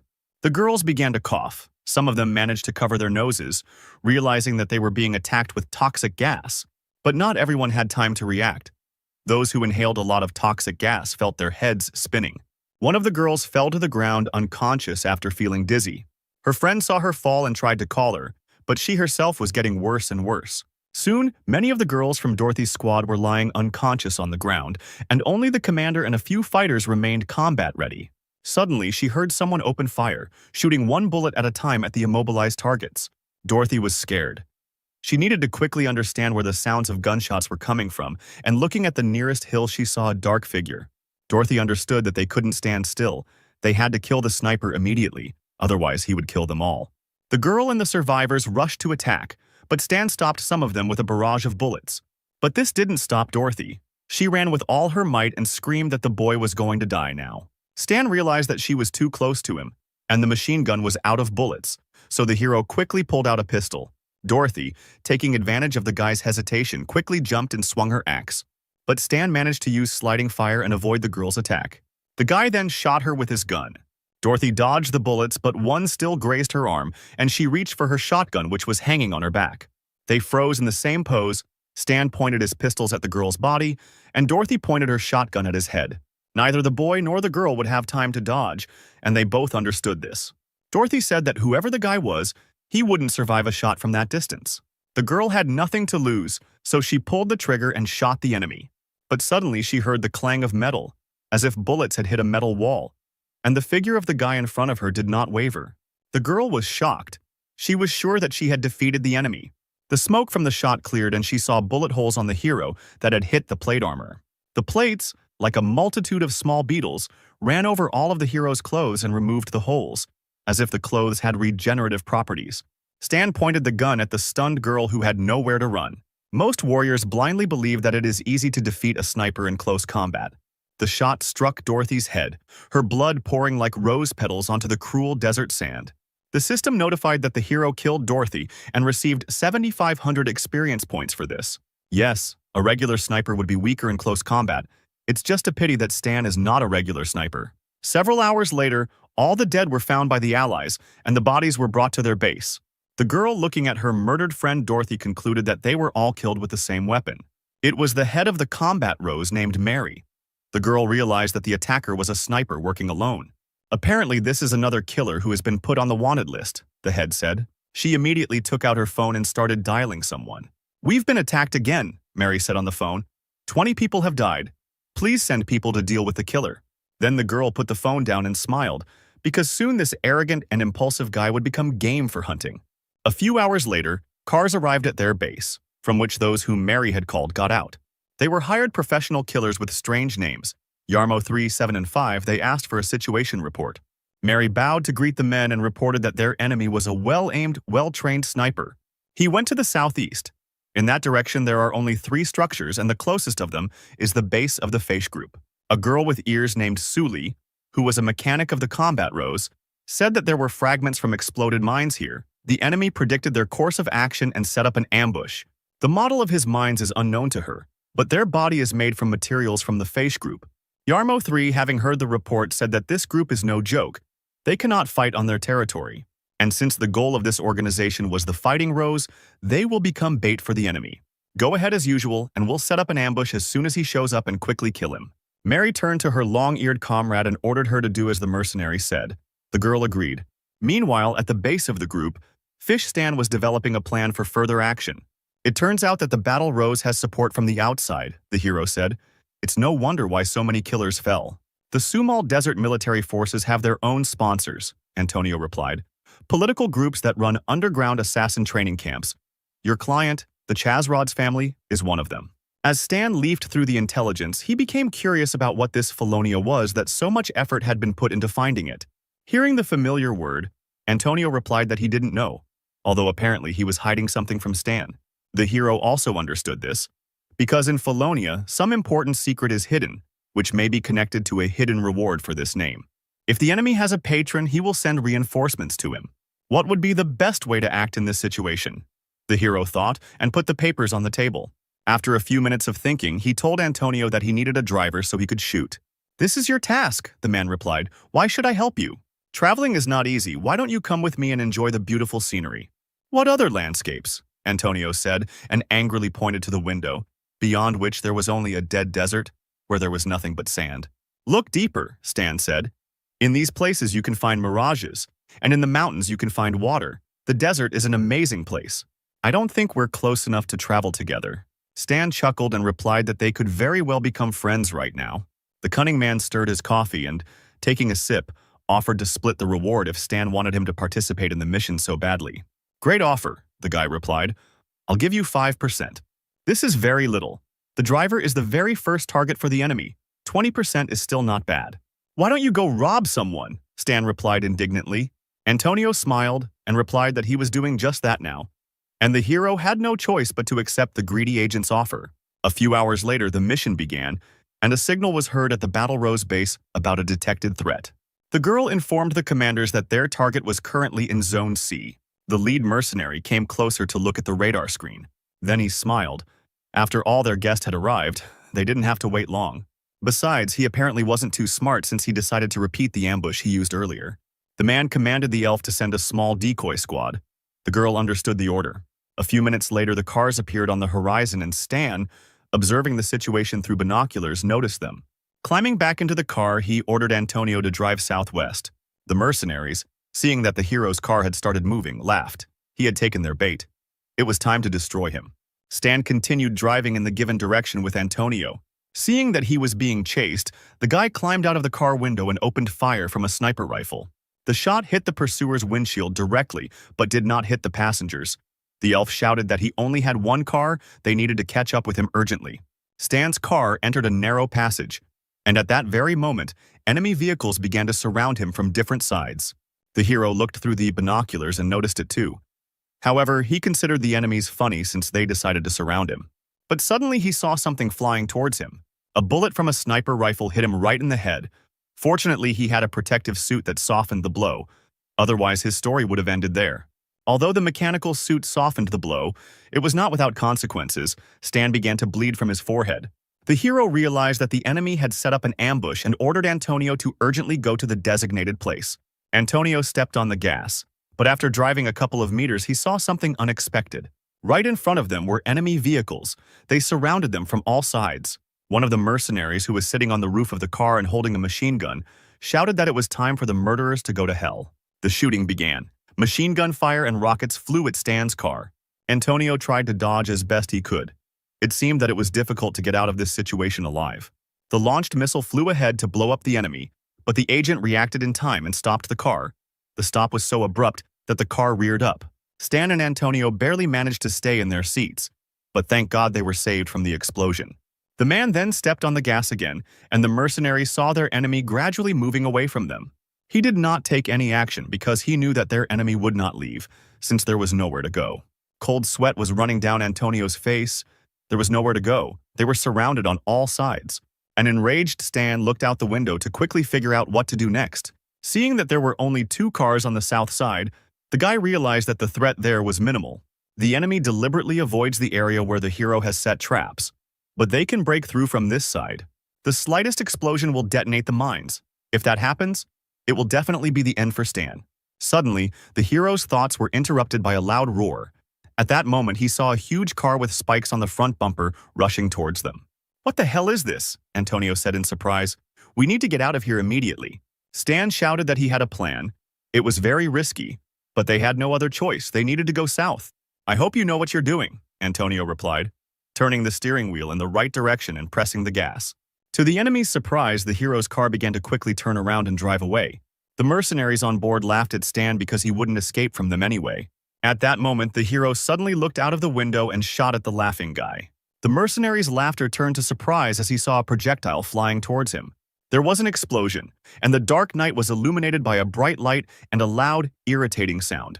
The mercenary's eyes began to water. It was a flashbang grenade that stunned the opponents for a while. The mercenary got angry, quickly rubbed his eyes and opened machine gun fire at Stan's car. Antonio rode as fast as he could, while at that moment they were being fired upon from all sides by enemies. The pursuit continued, and from the large number of attacks, Stan's car began to catch fire. The hero realized that their car would quickly break down this way and told Antonio to press the accelerator. The man silently followed the order and pressed the red button on the panel. At that moment, the hero's car moved at the speed of a storm, breaking away from pursuit. It seemed that the worst was over. But suddenly that same huge machine with spikes appeared behind them. Stan smiled and pulled out one of his prepared surprises. He threw the device at the enemy, and immediately there was an electrical explosion, the dome of which covered the area. The enemy's car stopped. The guy sitting on the roof did not understand what had just happened. The girl took out her radio and shouted into it that their cars had stalled. But then she realized that the communication devices were also out of order, all because of the electromagnetic grenade. The driver told the girl not to be afraid because the enemy only had one car and she needed to prepare for an attack. But at that moment, the elf remembered that all the electronics in Dorothy's car had burned out. Apparently, they had fallen into a trap. She ran out into the street, turned around, and suddenly saw a familiar mine on the ground. Having noticed the enemy's device in time, the girl became frightened. She shouted to her subordinates that they needed to run away immediately and be careful. But at that moment, a single shot rang out, the bullet flying straight into the detonating device. The elf heard the shot and, realizing in a split second that things were going badly, tried to hide. The shot detonated the device and set all the mines on fire in a chain reaction. There was a deafening explosion, but the girl managed to jump into the sand and bury herself in it. Stan watched this spectacle from the highlands. The explosion was so powerful as if an atomic bomb had exploded. At that moment, the system informed him about multiple poison damage to the enemies. Lighting a cigarette, Stan asked Antonio if he was surprised or shocked. The man replied that he had not seen such a beautiful landscape for a long time. Stan said that in that case, one should enjoy it to the fullest. The system reported the killing of mercenaries and members of the Rose Gang, which gave a large amount of experience. Watching the system, Stan became interested in what kind of strange names the guys had. Yarmo 357. But then he was surprised because one name was missing from the list of the dead. Stan turned around and reached for his gun. As he prepared his weapon for battle, he heard something approaching, like a worm under the sand. Suddenly a knife appeared from the sand and an elf jumped out of the sand. The enraged girl jumped on Antonio's back because of the death of her comrades. She swung her knife to cut off the head of at least one enemy. However, although the attack was sudden, Antonio was not so simple and immediately grabbed the girl by the hand. The elf was surprised because she was sure that the enemy would be defeated. Her knife fell from her hands, and Antonio swung it away from himself. The girl was flying, and at that moment she saw Stan aiming at her. Two well-aimed shots hit the elf in the chest. Unfortunately, she couldn't dodge in flight. The lifeless body fell onto the bloody sand, and the system reported that Stan received 9,400 experience for the kill. The guy grinned, and here was the same fish that had gotten away. The hero stood next to his car, surrounded by burning enemy equipment, in which the mission targets were burning out. The guy was fixing his transport. Antonio asked the hero what they would do next. "We will pursue the defeated enemy to the base of the battle rose. Now they have huge losses. Surely the enemy forces will want to take advantage of the chance to attack. All we have to do is wait for the task to complete itself." Hearing such an answer, Antonio was surprised and asked the hero how long ago he had planned this. Was it possible to predict everything? Stan replied, "They thought there was only one trap, but I prefer to be on the safe side." Antonio chuckled and told the boy that he had fought brilliantly and had come out unscathed. But it was time for him to go. Antonio left in an unknown direction, and Stan went in search of the remaining fighters. Suddenly, in the distance, the guy saw flashes of light on the horizon. Having driven a little closer, the hero saw that other fighters had already attacked his target's base. The soldiers stormed the base. They wanted to remove the hated Rose fighters from the desert once and for all. The girls resisted and were not going to surrender to the enemy so easily.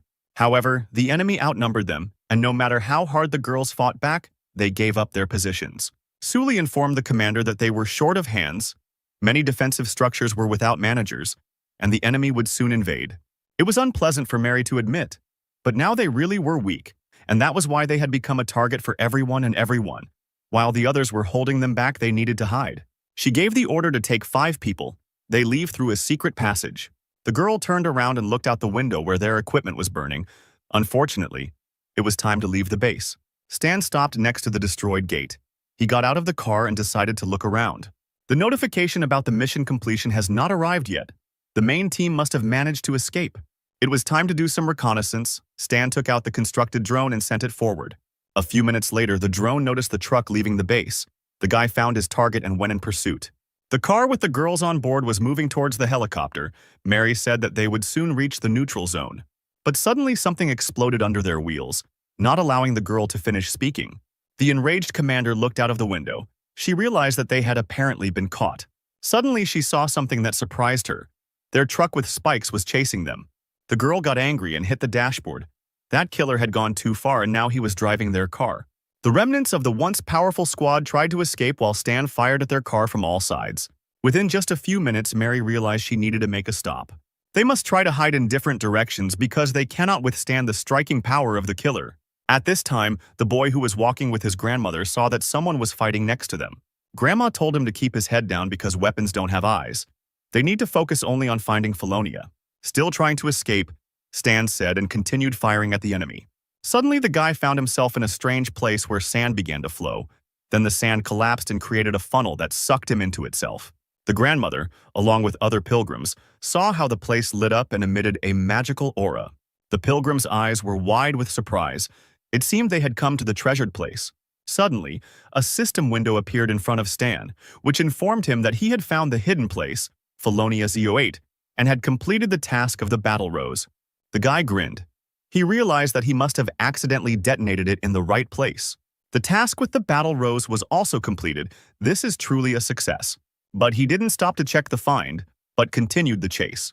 The car with the girls gradually began to increase its speed, and Stan realized that his armored spike would not catch up with them.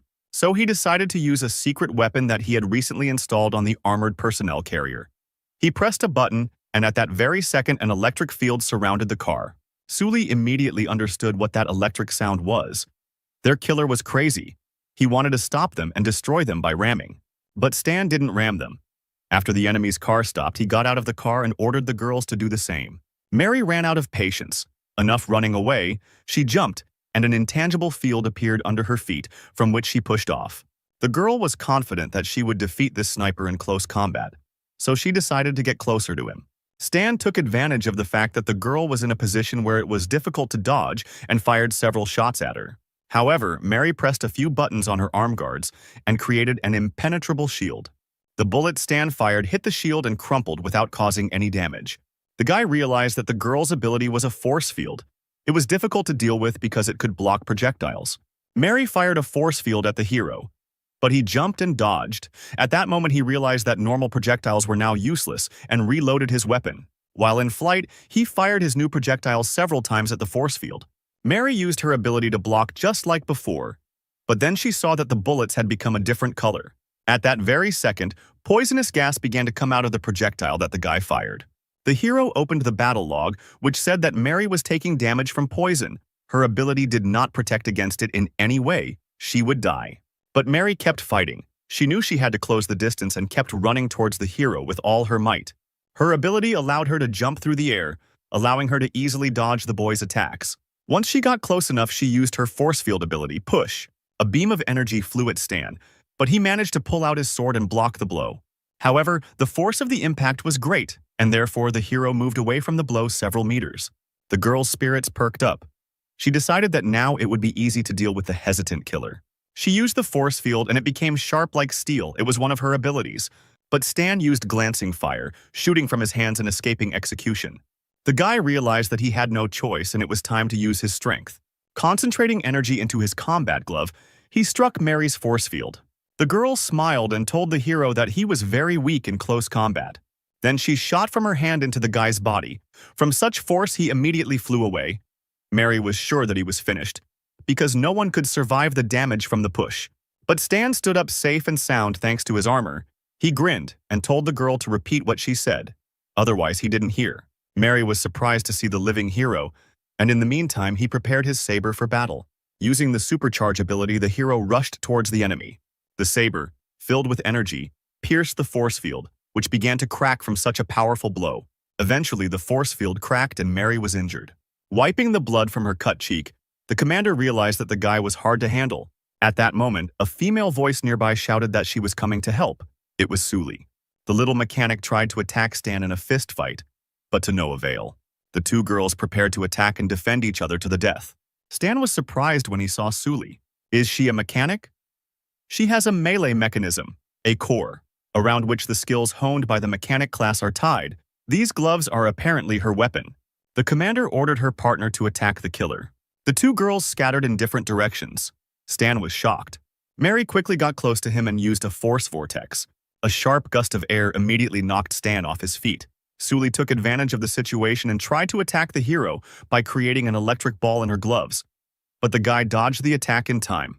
Stan turned around and saw the crater the attack had left. He realized that Suli was indeed dangerous. It is not worth engaging in close combat with her, so the hero tried to run away from the mechanic. But suddenly Mary appeared in front of him and asked the guy where he was going. She kicked him with her foot. The hero blocked it with his hands and blocked the attack. The guy then simply jumped away from his enemies. Mary was surprised before the guy attacked, but now he only defends himself and retreats. She turned around and realized it was all because of Suli. He was running to avoid running into her. Mary shouted at her partner to suppress the guy's strength, because he was afraid of her. So she should distract his attention while the commander caught the moment for a fatal blow. The little mechanic understood her task. The girls ran towards the enemy. Suli attacked first. She used her gloves to grab the guy, but he managed to dodge. Mary took advantage of this, as she said, and summoned her force field. She used the push and managed to hit the guy. Stan flew back a few meters again, and when he got up, the hero realized that they were tying him hand and foot, and it would be difficult to defeat them if he didn't take the risk. That's why the guy used electromagnetic armor, all-round protection. He then jumped on the mechanic, saying that he would deal with her first. Why did he suddenly go on the offensive? Suli thought. This was not how she planned it. The hero swung his blade, but missed the girl, who had already prepared her gloves for an attack. She hit Stan right in the stomach. It seemed like he should fall down from exhaustion after that. But not with the same protection as his. The system reported that he received damage and slightly damaged his armor. Suli was surprised to see that the boy had not received any damage. The girl electrified her glove again and jumped at her enemy. She hit Stan, but he blocked the damage with his armor again and hit the girl in the stomach in response. Then he suddenly grabbed her arm, twisting it so that she could not move. "Let her go!" Mary screamed and kicked the hero in the back. But Stan was only slightly thrown off balance by this, and he smiled evilly, realizing that half the fight was over. The hero plunged his saber into Suli's back, piercing her heart through and through. Suli fell dead on the sand. The system reported that the guy received 12,000 experience for killing her. Mary burst into tears, screaming her former partner's name. Stan, meanwhile, was smiling. He was tightly clutching his bloody blade and was ready to attack the last enemy. The killer grinned and told Mary not to worry because he would soon be coming for her. The enraged commander jumped on the enemy, replying that she would not spare her life and kill Stan. Stan ducked to avoid the force field. Then the girl raised her hands and summoned another one. She launched a furious attack at the enemy, but the hero jumped up and avoided her. Mary continued to attack furiously without stopping for a second. Stan tried to shoot, but to no avail. It seemed like he was losing this fight. Mary hit the hero again and he hit the ground. He continued shooting at her. At that moment, he realized that the girl had no control over her powers. Now they would find out what would happen faster. Her powers would leave her or she would die. Mary jumped into the air and summoned a large force field, directing it towards the boy. The force storm rolled across the ground like a worm, but Stan dodged it. "Don't think about running away," Mary shouted, and prepared to make another force field. But suddenly, while creating it, it dissolved into thin air. Seeing this, Stan realized that this was his chance to win. He fired from his hand and the projectile immediately pierced the girl's leg. She could no longer create force fields. Mary realized that this was the end and mentally apologized to Suli for not being able to avenge her. At that very second, several projectiles flew towards her and pierced her body. The former commander of the battle Rose fell dead on the sand. The system reported that Stan received 12,000 experience for killing Mary. Finally, the fight was over. The hero stood on his feet with difficulty and tried to catch his breath. Then the guy looked at the first girl's corpse and her electromagnetic gloves. He took them from Suli and took them for himself. They will still be useful in the future. Now that all the members of the battle Rose are killed, you can go to Felonia. Arriving at the right place, Stan saw how everything had collapsed quite a bit and someone's footprints. As he went down, the boy realized that the pilgrims had already entered the interior of Felonia. Someone had made a passage in the rock, and the wind was bringing a metallic smell from there. Stan turned on his flashlight and followed the pilgrims' tracks into the cave. He saw strange wires going inside and realized that there was something there. The guy went deeper into the cave. The light became less and less, but it was good that he had a flashlight. Stopping, he saw a fork in the road surrounded by blue crystals. The hero stopped and thought about which road he should take when suddenly he heard footsteps coming from one of the forks. The pilgrims were running, their eyes filled with horror. They were shouting that there was a monster in this cave. Someone growled loudly from the cave where the boys were running from. The pilgrims, having run a sufficient distance, turned around and were surprised that this monster did not chase after them. "Such a vile place cannot be a felony," said the old man. But the pilgrims suggested that perhaps this was the very treasure of the desert that everyone was looking for. "It's impossible," the old man replied. "The treasures are magical. There shouldn't be any monsters near them." Grandpa turned to Stan and told him to leave with them, because Felonia wasn't here. However, the guy didn't move from his place because the system told him that Felonia was right here. According to the game description, there are no magical things on the planet Aquamarine. There must be magical treasures, which he said are technologies. From Stan's experience, the pilgrims act as underground guides who inform the player of which direction the monster is located. It turns out that he should go to the right, where they came from. Or maybe they, on the contrary, wanted him to go left. The unknown is more frightening than the monster. The guy put on night vision goggles and decided to go right anyway. After walking a little inside, the guy found himself in a room that looked like a laboratory, in which parts of people's bodies lay. A sharp smell hit the hero in the face, so he covered his nose with his hand, feeling this disgusting stench. Lowering his head, Stan noticed a huge paw print from the monster. At that very second, the bloodthirsty monster noticed its prey. Hearing the growl, Stan immediately turned around. In front of him stood a huge monster, 2-3 meters tall. He had red eyes and fangs with horns. Outwardly, he looked like a demon. The hero dodged and prepared his blade to attack. But suddenly the demon did not attack the guy, but began to turn his head as if he was looking for him. Stan covered his face with his hand to keep quiet. After all, he realized that the monster had night blindness and could not see anything in pitch darkness. But Stan, on the contrary, put on night vision goggles, so he was able to easily hide behind a column. Suddenly, the hero felt something crawling underneath him. He lowered his gaze and was shocked. Directly below him were dozens of monsters that were unable to escape from the mesh cage. The hero panicked, realizing that there were monsters there too, and it was very dangerous to be here. So Stan ran forward. There were monsters under the floor and he was getting deeper and deeper into the lab. Running into one of the rooms, he saw another shock.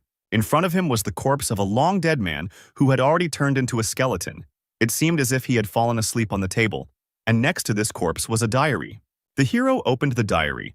It was written that the professor modified the Felonium serum for the 67th time and introduced it into a laboratory rat, and if everything goes well, then it will be possible to conduct an experiment on people. But the rat then died. However, the professor insisted on conducting tests on people, with which the officials agreed. The next page said that the base had issued a new set of rules. All researchers must hand over their electronic devices and not connect to external networks. The man assumed that they would be overpowered. However, the man who was injected with the serum behaved calmly. On the last page, it was written that the doctor hates this place because there is no life here. Tomorrow, they are retreating and heading to Base 3 in search of shelter. They created backup copies of all data related to the Felonia serum. The guards want to blow up the entire facility. The professor took several serums with him, and they destroyed the rest. After finishing reading the diary, Stan realized that Felonia is a blood serum, and that it is not here because the professor took it with him. It seems that this time he has no chance. But suddenly, the guy noticed something glowing in a box not far from him. The hero took out the glowing object and tried to open it. It wasn't difficult to break the lock, and when the guy opened the box, he smiled. He didn't even have to look for long. The box contained 3 unfinished felonious serums. The system reported that this serum had the medicinal ability to improve the body's physical performance. The current formula was not ideal. After use, a mutation may occur. However, the hero was interrupted by a monster who found him. The monster jumped on Stan and tried to attack him. The monster swung his huge hand, but at that moment the guy pulled out a gun. Using sliding fire, he dodged the clumsy monster's attack and fired at it several times. The system reported that the hero dealt 57 damage to the monster, and due to the fact that he entered into battle with it, the following information is available to him. Taking a quick glance at the system window, the hero realized that the monster's level was higher than his, but it was in very bad condition, which meant that there was a chance of winning. The hero jumped further and further away from the monster, but hearing the guy, the monster prepared to jump. The demon then pushed off and jumped towards Stan, hitting him with a massive hand. From such a blow, the hero immediately staggered and spat out a stream of blood. However, he realized that this was his chance because the monster opened up and jumped into the air. Pushing off from the wall, the hero found himself behind the monster. Taking out his blade, he struck the monster in the neck, wounding it. But the monster wasn't that weak. He grabbed Stan by the clothes and threw him. The hero was surprised that the monster continued to move even despite the cut on his head. Then he put on the gloves he had recently borrowed from the little mechanic. "Let's see how you can stand up to this," Stan said, and jumped on the enraged monster. The monster tried to counterattack him, but the hero dodged and dived under his feet. He then took advantage of the monster's clumsiness and struck it straight in the stomach with his electric glove. The monster flew away and fell to the ground with a crash, but it still did not give up. Trembling with difficulty, the monster tried to rise to its feet. Stan then reloaded his pistol and fired several shots at the enemy. He fired the entire clip at the monster and then it fell, since it was already greatly weakened by the blow to the stomach. Stan tried to catch his breath. The system reported that he received 32,000 experience, and for killing a monster 10 levels higher than him, he additionally received another 50,000 experience. The hero was exhausted. So many battles during the day had taken their toll. He could hardly stand on his feet. Suddenly, he saw a new threat. A claw appeared from under the floor and knocked out the bars. Then, huge insects that looked like beetles began to crawl out from there.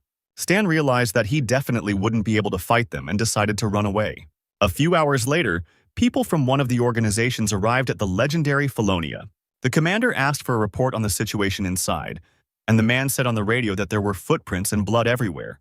The guy who was exploring the cave asked the commander to send some reinforcements there. It was quite creepy here. Not a single soul. No one understood where the staff could have gone.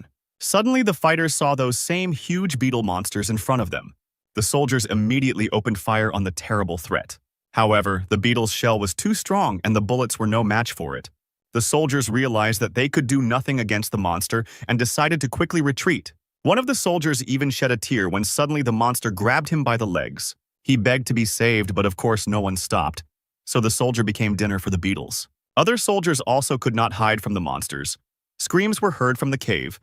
The commander tried to find out what was happening there. The monsters were not satisfied and their appetite was whetted, so they soon appeared on the surface. The commander, not hearing his soldiers, ordered the squad to attack the laboratory. Whoever found the thing first would receive a reward. But suddenly he saw in front of him those who had dealt with his fighters. These were desert termites that made this laboratory their lair. The commander knew that these nasty bugs were afraid of fire, so he immediately ordered one of the soldiers to prepare the flamethrower for battle. The soldier followed the order and released a stream of fire at the beetles, dealing with them like pathetic cockroaches.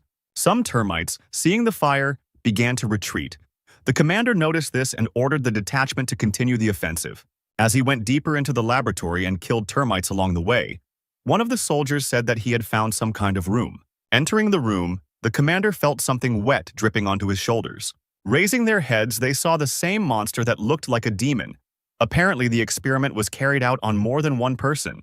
The boys were scared when they saw the monster, and the monster took advantage of the confusion and began to attack them. He pushed one of the soldiers and he crashed into the wall, and from the powerful impact, he died immediately.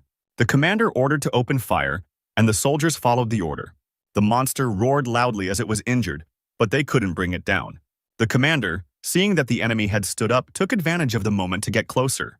Leaping at his enemy, he grabbed his horn and emptied the clip into his face. Even the huge monster couldn't survive such an attack, and its body fell to the ground with a crash. It seemed that the danger had passed and the commander ordered to move forward. As they went deeper into the laboratory, they noticed a strong, foul odor. They entered one of the rooms and saw a skeleton at the table. The commander ordered a thorough search of everything in this room. "I found the explorer's diary," one of his subordinates shouted. "What we're looking for must be here." Suddenly, the table began to shake, as if something huge was heading towards the squad. A few seconds later, the squad saw two mutated test subjects. The monsters attacked the squad. Their forces were colossal, and ordinary soldiers could not cope with them. The commander realized that they would not be able to kill them like last time, and so he ordered his men to cut off the monster's limbs so that it could not move. The wounded fighter was not going to give up so easily. He struggled to get up from the floor and picked up the axe. The guy picked up speed and threw himself onto the monster's back. The monster raised its hand to grab the fighter, but he was able to quickly cut off the monster's hand. The guy was happy about his victory, but at that moment the second monster ran towards him. One of the soldiers warned the fighter, but he did not have time to react, and the monster hit him, slamming him on the spot. The monster turned around and saw another guy in front of him with a sword in his hands. The guy cut the monster's leg and it lost its balance. The commander took advantage of this situation and fired a grenade launcher at the monster. The head of one of the test subjects exploded like a ripe watermelon after taking the commander's shell. The second subject, as if angry that his brother was killed, rushed at the captain. But right in flight, that same soldier with the sword lifted him into the air and cut open the monster's belly. Green liquid flowed from the monster's body, and he fell exhausted to the floor. With difficulty, the monsters were defeated, but the people did not emerge from this battle without losses either. The red-haired guy with the sword suggested that the commander first report everything, since they were the only ones left alive. But the commander ordered to continue the search. In such a situation, only by finding that thing, they would be able to compensate for the losses. Going deeper, the commander noticed another room and told the guy to look at it. He himself went to another, larger zone, and suddenly he saw something that shocked him. It was the corpse of a monster. And that could only mean one thing: someone had been here before them. Suddenly they saw the box they needed. The commander ran up to it and opened it, but unfortunately there was nothing in it. An unknown man was lighting a cigar. He was told on the phone that the serum had been taken. They had been beaten to it. But they were asking for another chance to find this man. The man replied that it was enough that they had already learned what they knew, since in any case they were not rivals to that man. Our hero returned safely to the Vitalia Hotel to report on the completion of the mission. Sebastian was amazed that he came, because the task was given 15 days, and the guy completed it in 6. The hero grinned and replied that he had chosen the easier task, as the butler had advised him. "You are very strong. I admire you," said Sebastian. He placed Mr. Black's sign on the reader, and after a few minutes reported that the data had been entered. At this point, the system informed Stan that he had completed the bounty hunter's mission. His reputation in the Blood Oath Society had increased by 550, and he was now neutral and had the rank of Scorpion-level assassin. He also completed the requirement for the hidden task, Find Felonia, and for this he is given 25,000 additional experience and a special reward, a serum of mixed genes of the middle category. Felonia's blood serum is a biochemical substance that can enhance characteristics, but its use does not exclude the risk of reverse action and the appearance of mutation. However, mixed gene serum may reduce the risks. Is it worth the risk with blood serum? After all, if the experiment doesn't go according to plan, Stan will turn into the monster he met in the lab. But if the system gave him a serum of mixed genes, it means it wants the guy to decide on this step. Therefore, having decided that a more suitable opportunity would not come his way, he nevertheless decided to take the risk. Stan quickly injected the mixed gene serum into his arm. At that moment, he felt bliss. He felt so calm as if he were eating ice cream in the hot summer. Even his thoughts stopped suffocating him. Now it's time to introduce the blood serum. As soon as Stan inserted it into his body, he immediately felt his muscles contract and instantly increase in volume. The pain was unbearable. The hero immediately screamed. It seemed to him that his veins were about to burst. The system reported that the guy had administered Felonia's serum. The mutation process was 12% complete. The chance of failure was reduced by the gene-mixing serum. Stan even tore the sheet from the pain, but he had to wait for the mutation to complete. The process was 73% complete, and Stan continued to writhe in excruciating pain the entire time. After a couple of minutes, the mutation process was completed.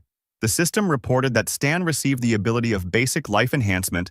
This ability converts stamina into additional health points at a rate of 1 to 15. Transformation. A useful thing. I gained a lot from the task this time. After a little rest, The hero went to take a shower. In the shower, he began to think about his ability. Now I have 60 stamina, which means I can extract 990 health points from them, almost doubling it. I'm level 30, and already have more than 2,000 health. Mark was level 38, and his number of points was nowhere near mine. It's good that I didn't turn into a mountain of muscles, but retained my former attractive appearance.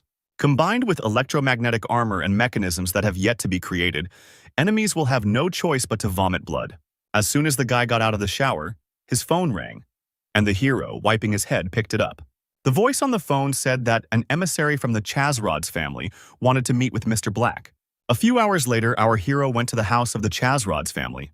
The man introduced himself as a fan and said that they were the ones who announced the award for the War Rose. Stan, smoking a cigarette, said that Afan had clearly called him for a different task. The man looked at the hero with a serious look. Apparently, it was better to get straight to the point. "Okay, I'll ask you straight," said Afan.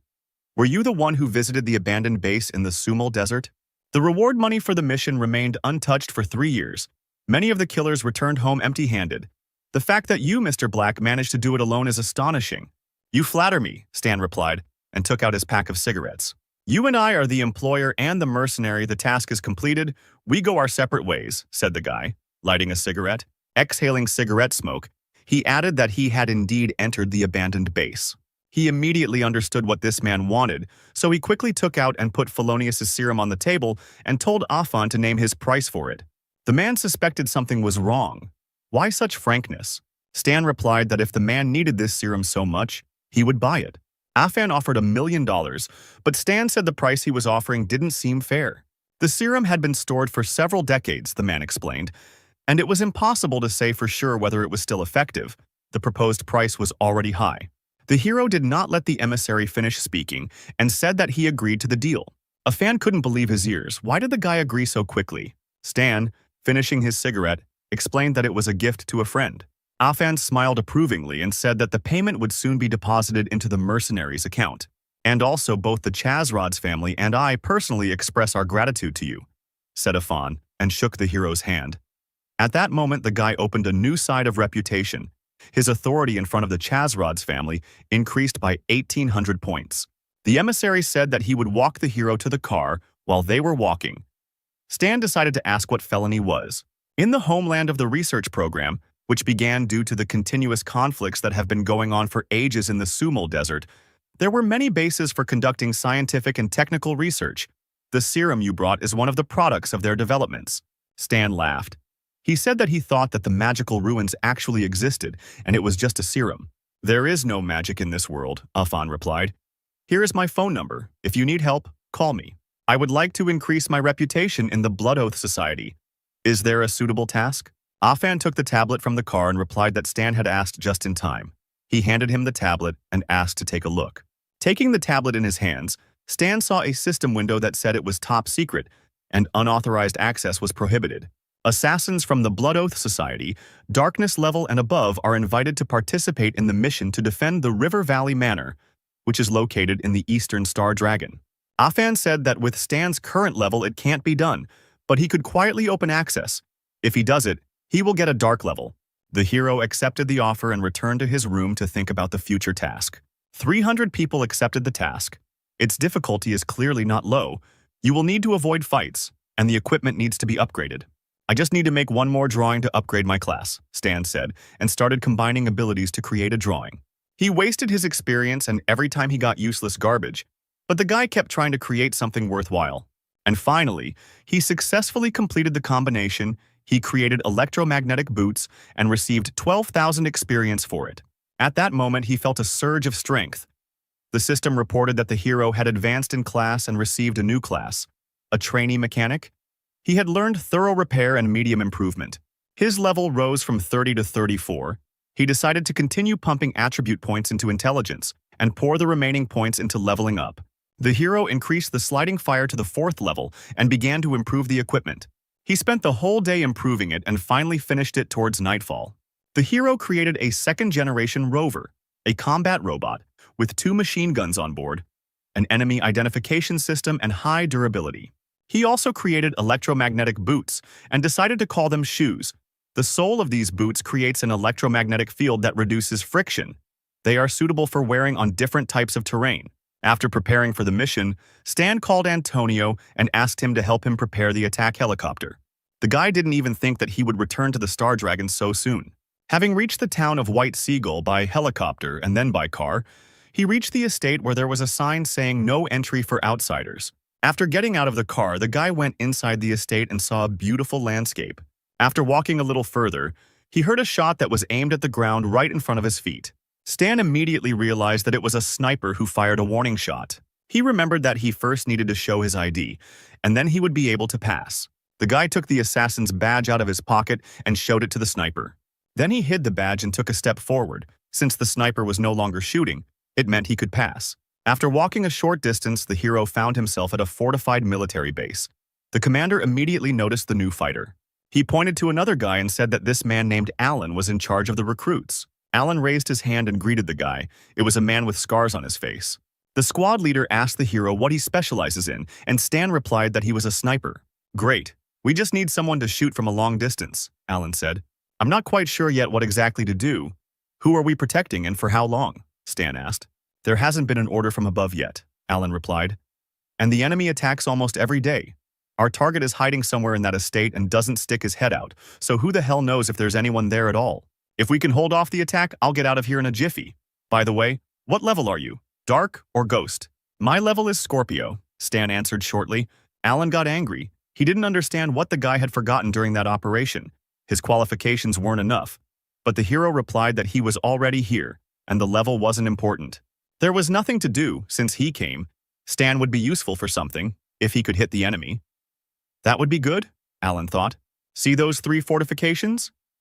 Go to the one in the middle. The Feng brothers will be there. They will meet you. The hero followed the commander's order and went to one of the towers. In the tower sat 2 guys who seemed to be dozing, both of them clutching their rifles tightly to themselves. Suddenly, one of them opened his eyes and asked the newcomer's code name, level, and skill. Stan also briefly answered that his code name was Mr. Black, level Scorpion, specialization sniper. Brother Feng spat. He didn't understand why they sent a Scorpion to them, so he sent Stan to the left fortification to help the old sniper and finish off those they missed. Stan didn't argue and went to the next tower. Going inside, he repeated this mantra again. Newbie, Scorpion, Sniper. The old man, hearing that the boy was a Scorpio, said that he would have a left side, and he would be responsible for the right side himself. The hero approached the left side, where the view was extremely narrow. Even with his skills, it would be difficult. Having started to prepare for the battle, the guy saw a system message which said that he had called a chain of tasks to protect the estate. Firstly, he did not need to check the identity of the target for protection. Secondly, he could not leave his post. Thirdly, he could not allow enemies to enter the estate. For the first task to clear out enemies, he would receive 20,000 experience. The hero took out his sniper rifle and decided to finish the first task first, and then he would see how much they would give for the second one. If the reward did not suit him, he would refuse. Closer to night, enemy helicopters flew over the estate. Stan, hearing the noise, looked out from behind cover to assess the situation. At this time, enemy tanks attacked the fortifications of the estate, firing at the barriers. Alan shouted that they were under attack.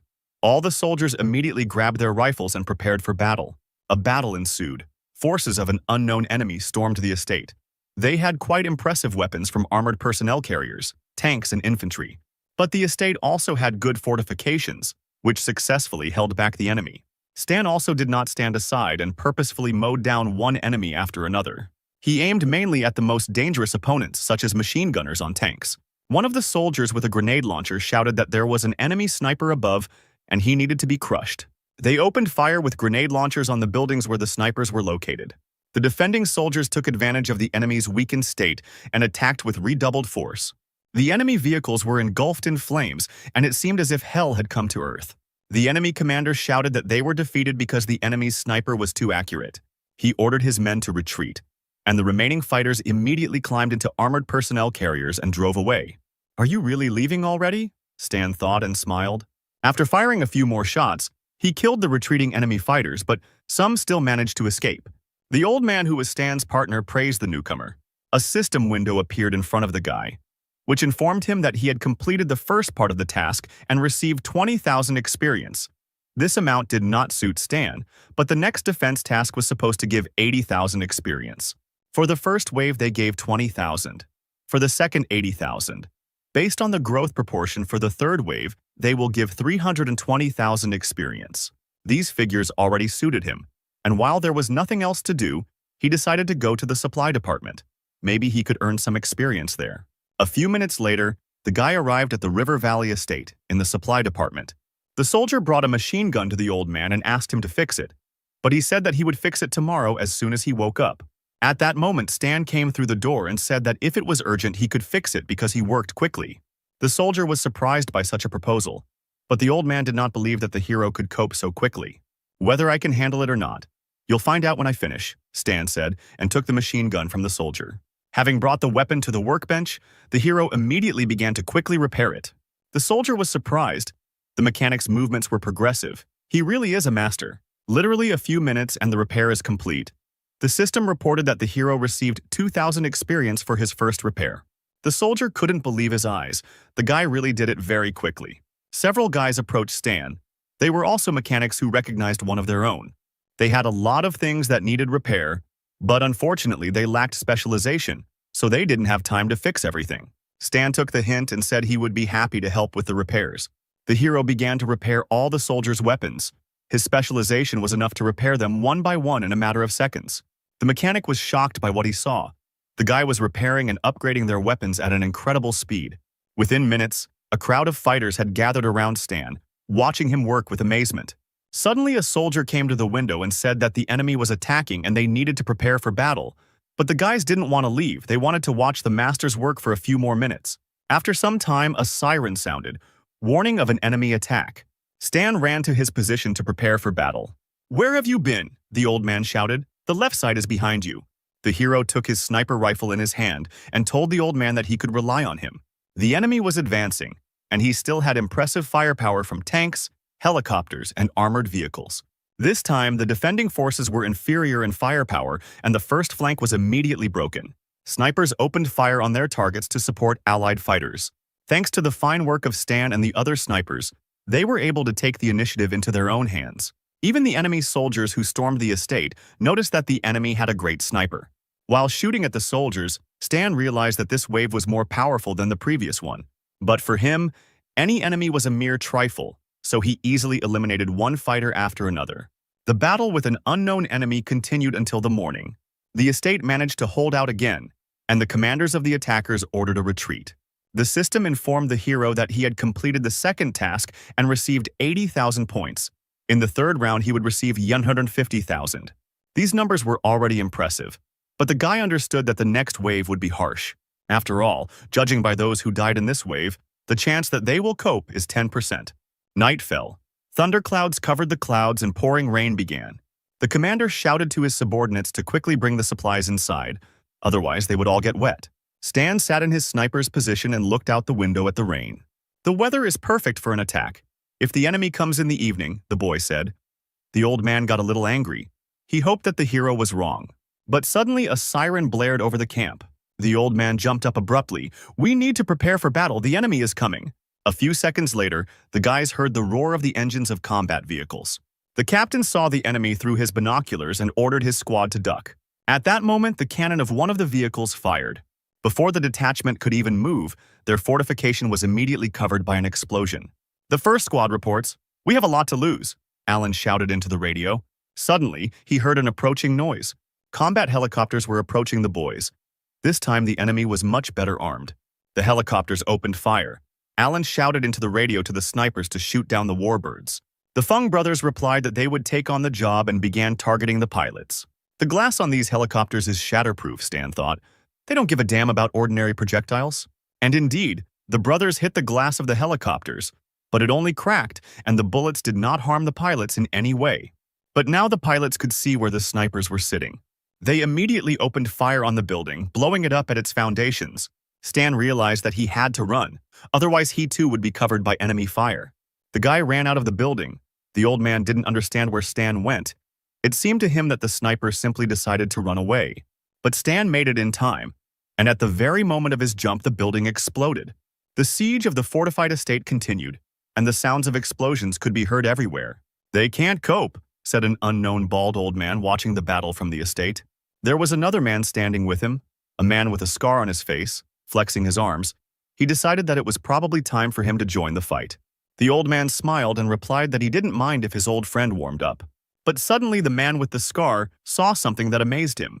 Someone fired a precise shot at the helicopter and shot it down. Stan was delighted with his first victory. Reloading his weapon, he decided that there was no need to rush for now. The pilots of the other helicopters realized that there were still difficult opponents in the ruins. They needed to be checked. Under one of them lay an old sniper, pinned down by a slab, but he was still alive. Suddenly he raised his head and became scared. A helicopter hovered in front of him, already sending 2 missiles at the old man. At that moment, Stan grabbed the old man. He managed to snatch it from the clutches of death by jumping away from the site of the explosion. The old man, who had experienced shock, began to cry. He realized that they were all finished. The helicopters were too powerful. "Come to your senses," Stan shouted. "Find a place to shoot from." The guy himself activated the step and decided that he would deal with these helicopters. The birds of the sky continued to destroy the defensive line. The surviving brothers realized that the helicopter was looking for them. The enemy had passed the second line of defense. The combat vehicles and tanks continued to advance, and it seemed that this was truly the end. The air sparkled under the hero's feet. Like lightning, Stan ran to an advantageous position to strike the enemy. Having sat down in a comfortable position, he took aim at the first target. One shot and the whole area heard the explosion of the annoying helicopter. The soldiers perked up. Alan was glad that they had an amazing sniper. Now was the time to attack the enemy. The defenders opened fire, while the helicopters were distracted by Stan. Alan and his squad were able to hit several enemies. Meanwhile, the hero settled into a new position. A second shot with an incendiary cartridge, and the second helicopter immediately caught fire. Suddenly, the system reported that Stan is a sniper on the move. Now he loses less accuracy when shooting on the move and gets an increased rate of fire using sniper rifles. It was a new skill, and the guy decided that he needed to pump it up even more, just for the current situation. Stan was fired upon, but he deftly dodged and fired again as he fell. The last helicopter was shot down and, what's more, it fell on a tank. With one shot, the hero destroyed 2 targets. Now the enemy's advantage is over. Alan, seeing that there were no more helicopters, shouted to the squad that it was time to begin the assault. The inspired warriors opened fire on the enemy. A hail of bullets fell on the attackers. Now without air support, they were powerless. The driver of the combat vehicle became angry and hit the steering wheel in rage. The radio announced that it was time to retreat, and the third wave of the enemy turned around. "We got away with it. They almost broke through the line of defense. We were lucky with the sniper," Alan said. "It's just not clear why the Scorpion is so experienced." Thanks to a newbie who just joined us, we completed the dark level task. A system window appeared in front of Stan, which informed him that the 3rd round was completed. The conditions of the task had changed, and a 4th round had appeared. Defend against 5 attacks. The reward will be 40,000 experience points per wave. The accumulated experience will not be lost if the mission fails. The hero realized that there will be a special reward for this task, but it will be difficult. At that moment, he was distracted by Alan, who reported on the radio that the one they were protecting had left the building. All the surviving fighters, including Stan, gathered at the entrance to the estate. "Thank you for your excellent work," said the old man. "I will name those with whom I would like to speak personally." Stan was surprised to see the second person come out. It was Bennett Anderson, but why was he here? This man is the main character of the planet Aquamarine. The main storyline is built around him. This character is also an instructor of secret abilities. The old man named certain soldiers, and one of them was Mr. Black. Before entering the building, Stan took out his phone and called a fan. The aristocrat was surprised that the guy was calling. Stan asked a fan to lend him a couple of things, namely the Sword of the Silver Guardians and the sniper rifle Lock Hawk. A fan agreed to this deal. At that moment, a system appeared in front of the guy, which reported that the authority points with the Shazerod's family were lowered. Stan decided to prepare. Since he was so lucky to meet the main character of the planet, he could not miss this opportunity. The soldiers, including Stan, entered and were gathered in the living room. "My name is Wang Yu," said the old man. "In the future, I will still need your protection. The doors of this estate will always be open for you if you want to drop in and take a rest. Gentlemen, you are all the main forces of defense of the estate. For completing the task, I will privately give you a fee." Hearing these words, the guys were happy, all except Stan. They immediately jumped up with joy and decided to go and rest at the estate. "I'm not holding you back," Wang Yu replied. "Do whatever you want." Seeing that Mr. Black was not leaving, Wang Yu asked the guy what he wanted. "I'd like to speak to this man alone," Stan replied, pointing at Bennett. Wang Yu left and left the two men alone. The servants of the estate brought tea. Bennett took the mug and asked Stan if they had met before. Bennett Anderson, the hero, began the conversation. You were once a legendary man, the commander of the select squad Ordna. You were called the Azure Devil. After leaving the Ordna, a reward of 15 million was placed on your head. You literally disappeared for 2 years. And then, having become stronger, you began to help civilians who suffered during the war and founded a large organization that would later become the Shadow Internet. Bennett was shocked to hear all the information about himself. Bennett had no other explanation for this awareness other than that Stan was a fan of his. The guy thought about it. He realized that he shouldn't bother Bennett if he wanted to ask for help, so he pretended that he was really a fan and always dreamed of meeting the hero. The past is in the past, Bennett replied. So why were you looking for me? It wasn't for an autograph, was it? No, of course not, Stan replied, thinking that Bennett had too high an opinion of himself. I heard that you are one of the strongest people on the planet. Do you want to challenge me? No, of course not. I would just like you to teach me a couple of tricks. It's interesting, Bennett said, raising the cup to his mouth. You're the first one who's asked to be my apprentice, but the sniper doesn't need my appointments. That's how it is. Then I won't bother you anymore. Same thing again, Stan thought. Until I fulfill the prerequisite, my request will be rejected. In order to study with him, I need to give a special gift. Fortunately, I already have everything ready. Some time passed, and fighting began again on the front lines. One of the soldiers greeted the new beauty and asked her to join her. It was a mercenary with the pseudonym Golden Fox. The girl asked the soldier what was going on here. The number of enemies increases with each offensive, the guy replied. But we are not giving up our positions. The north, south, and northeastern lines of defense are under the personal command of Mr. Black, so everything is under control there. Mr. Black? Who is he? The girl asked. He is a scorpion-level killer but as accurate as the devil, the guy answered. Scorpio? It seems somehow imprudent to leave command to him. Real strength speaks for itself on the battlefield. Don't take liberties, the guy answered the girl, switching to a serious tone. The girl was surprised to think that she did not dispute their choice, but this soldier reacted very sharply. I wonder where this Mr. Black got such authority from. Meanwhile, on the River Valley estate, on the western slope of the mountain, the guys defended themselves from the enemy. Lisa was also with them. The girl was a sniper and noticed that enemy armored vehicles were approaching from the other side. She raised her sniper rifle but suddenly noticed that a bullet had pierced the enemy soldier's head. The girl was simply in shock. She was surprised that Mr. Black had killed the enemy so quickly. He was the strongest sniper she could remember. Another shot rang out, and this time the shot shot down the enemy helicopter. The system reported that the 4th wave out of 5 had been repelled. Stan understood that the difficulty was increasing, but he could handle the waves. But what to do to get the secret reward was still unclear. Suddenly, the guy was contacted by radio and informed that some person from the Chisrod's family was looking for Stan. The guy was surprised that the family worked so quickly. He met with the man and took the suitcase. Stan knew that in the game, Bennett liked to collect old things that were no longer in production. Depending on the gift, he teaches different techniques. The total number of gifts is limited, as is the number of players who can learn from him. In his past life, players were at each other's throats over moves, but he just needs to improve his relationship. So Stan immediately went to meet Bennett. What do you want? The man asked. And at that moment, Stan opened the suitcase and said that he wanted to learn fighting techniques. Bennett smiled and just wanted to say that he had already spoken about the techniques, when suddenly he stopped, seeing what was inside. Inside the suitcase was the sword of the Silver Guardians. You want to give it to me? How did you find out about my passion for antique weapons? You are definitely my fan. Haha. Well, yes, I am indeed your devoted fan. There was a silent pause in the air as Bennett examined the rare blade in the suitcase. Okay, I'm ready to teach you. Stan was surprised to hear this answer. What were you thinking? I'm telling you, I'm ready to teach you. Isn't it clear without further ado? Stan smiled triumphantly. Getting the legendary moves was easy as pie. By morning, Stan and Bennett went to the training room. In the old days, I myself, through trial and error, learned many techniques to get rid of my weakness, said the man with the scar, one of which I nicknamed a flash of will, did not give in to me at all. Here it is, that very technique. Stan was delighted to hear about the legendary ability. Our body has a power that it does not use due to the guardianship of the brain.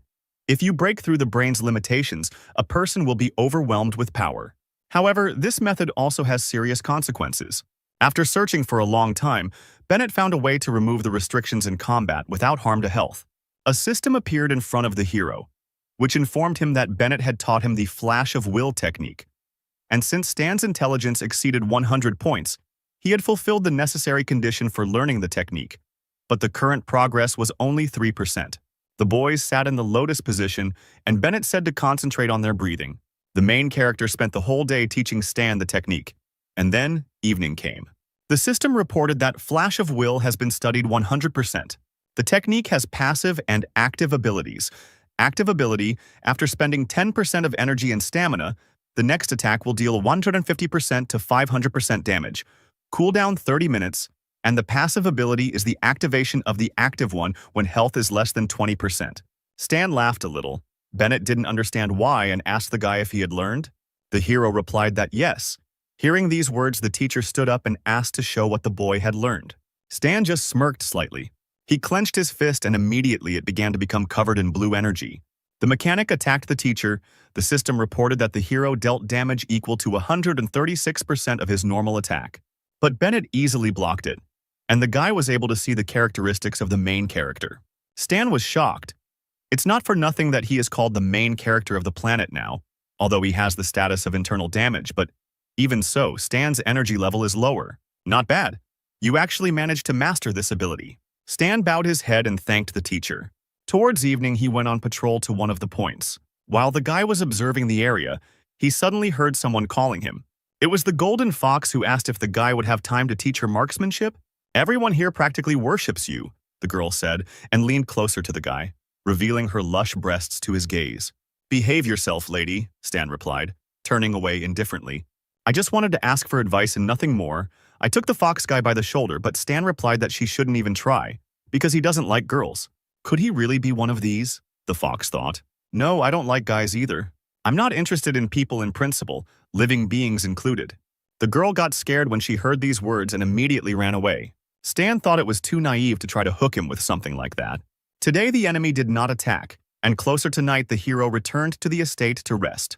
Lying on the bed, the guy wondered if the enemy would attack tomorrow. Suddenly he heard a strange noise outside the window.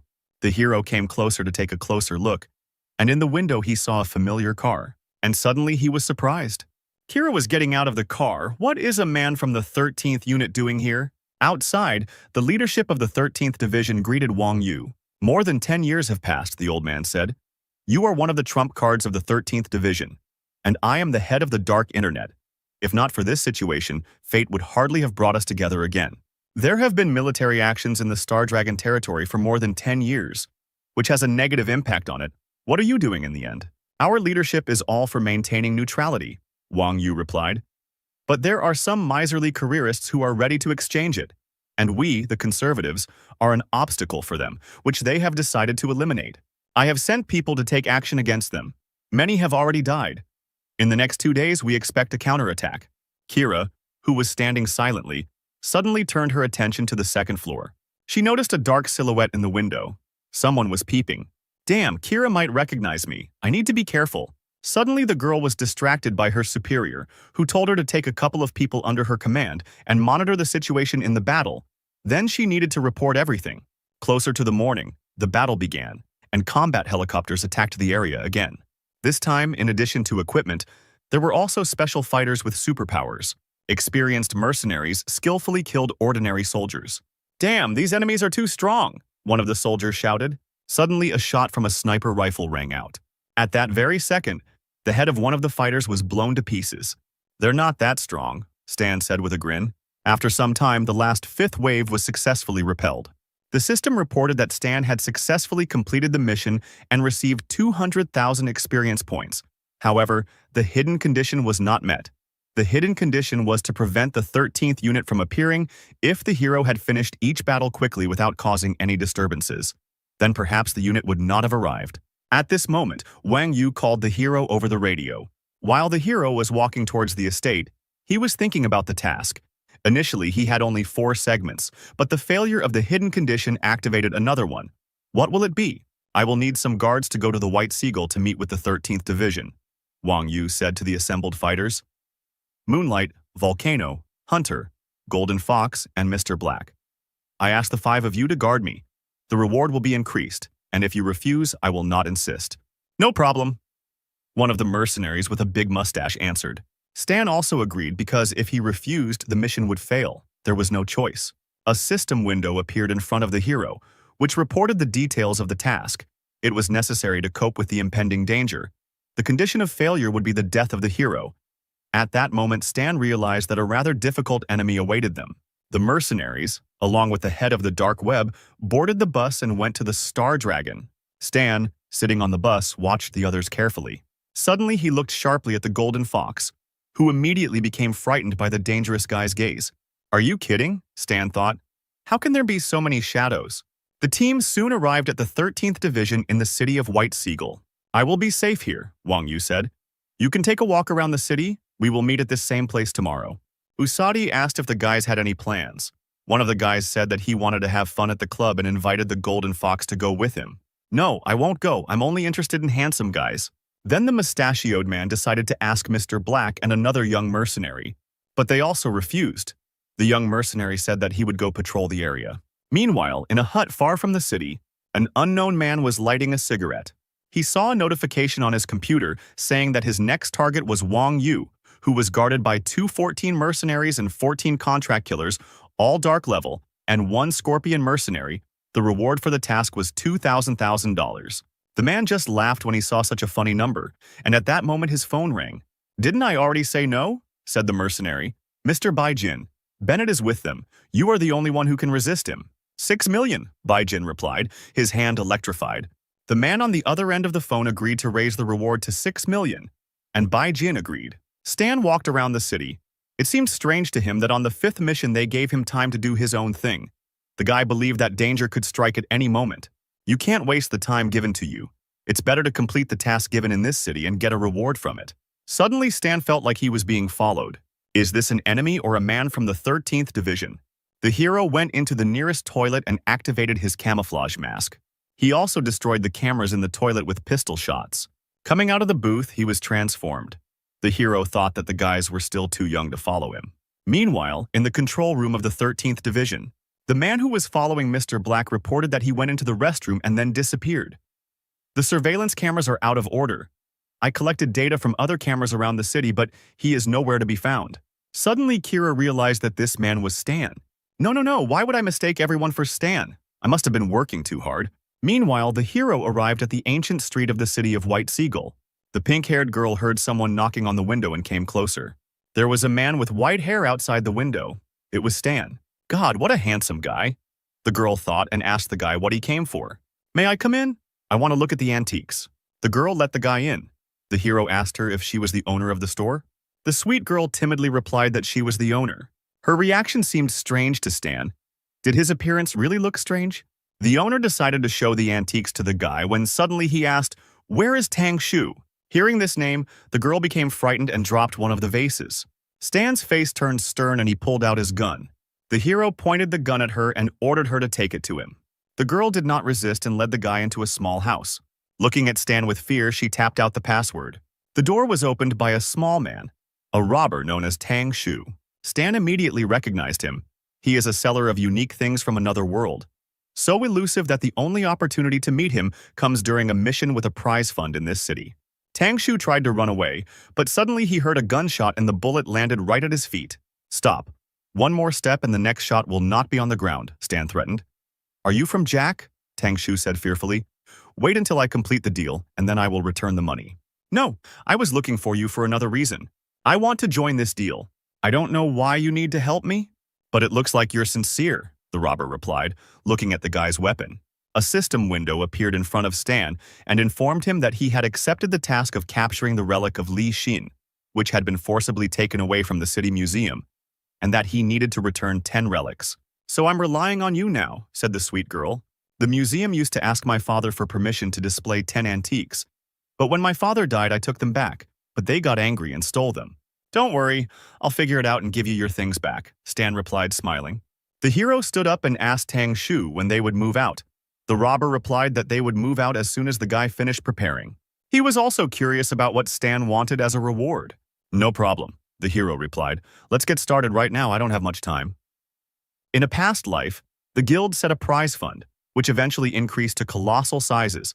The revenue was huge, but since Stan was the first, the entire reward would go into his pocket. After some time, the heroes arrived at the city museum. The building has 3 floors. Here's the plan, said the robber, drawing in a notebook. At the beginning, Before he could finish speaking, Stan was already running. No, wait! Tang Shu shouted in shock. But Stan wasn't used to waiting. He jumped straight into the museum window at full speed. What are you doing? We wanted to sneak in. You're too boring, said the guy. Come in quickly. The siren rang and the guards took up their batons when they saw the thieves. Stan, without wasting any time, quickly smashed the display cases and collected all the valuables. The boys quickly started running away. But suddenly Stan stopped. A group of guards were already running towards them, ready to receive the guests. Stan turned to Tang Shu and said that it was time for him to prove himself. Hey, do I look like a warrior? Stan decided to help him believe in himself a little. Here's a boost of confidence for you, the hero said, kicking Tang Shu in the ass. Hit him! The guards shouted when they saw the guy flying towards them. The crooked-toothed robber burst into tears when he saw the clubs above his face. Tang Shu was unable to dodge the first blow. Realizing that he was not a warrior after all, Tang Shu crawled on his knees to Stan and said that he couldn't handle it. Then the hero offered to show him one spell that doubles combat power. Sniffling, the robber decided to look at him. Now repeat after me. With a light movement of his foot, Stan sent the robber straight into the guards' clutches for the second time. The guards began to beat Tang Shu. But the spell worked, and the robber rose from his knees and grabbed the guard by the baton. He snatched the weapon from their hands and put one of them down. But his confidence did not last long, and the guards began beating the robber again. Well, I can't, bro. I beg you. You have a gun. Finish them off. No need to beg me, Stan replied, hitting Tang Shu on the ass for the 3rd time. I can only support you morally and motivate you again if you want. This situation irritated the robber more and more. He stood up and picked up one of the valuable vases. He then hit the guard in the face with the vase. Hey, what are you doing? This is a cultural monument, the guard shouted, worried about the vase. Shut up, Tang Shu shouted and threw the vase at the guy. The relic shattered into small pieces from such a powerful blow. Soon the robbers came out onto the street. Tang Shu was greedily gulping air. Suddenly he heard the sounds of a police siren. The robbery was not over yet. Tang Shu was scared. Time to run, Stan said to his partner and activated the speed boost. But suddenly more police cars stopped in front of the heroes. Don't move, the policeman shouted, pointing his gun at the boys. Stan grabbed Tang Shu abruptly and held a knife to his throat. He ordered the officers to drop their weapons or he would kill the hostage. What? The law enforcement officers looked at him in surprise. He's your accomplice. Who are you trying to fool? Oh damn, it didn't work, Stan said disappointedly, letting go of his partner. What did you expect? That it would work? The robber shouted. Well, it was worth a try, Stan replied. It wouldn't have made things worse. Tang Shu wanted to ask what they would do now, but Stan got ahead of him, sharply grabbing his partner's hand. His sneakers became electrified. Stan said that they had already done their job. All that was left was to hide. With these words, the hero rushed past the police using his special boots. Meanwhile, we are transported to a bar where other mercenaries have gone to relax. 2 of them got very drunk.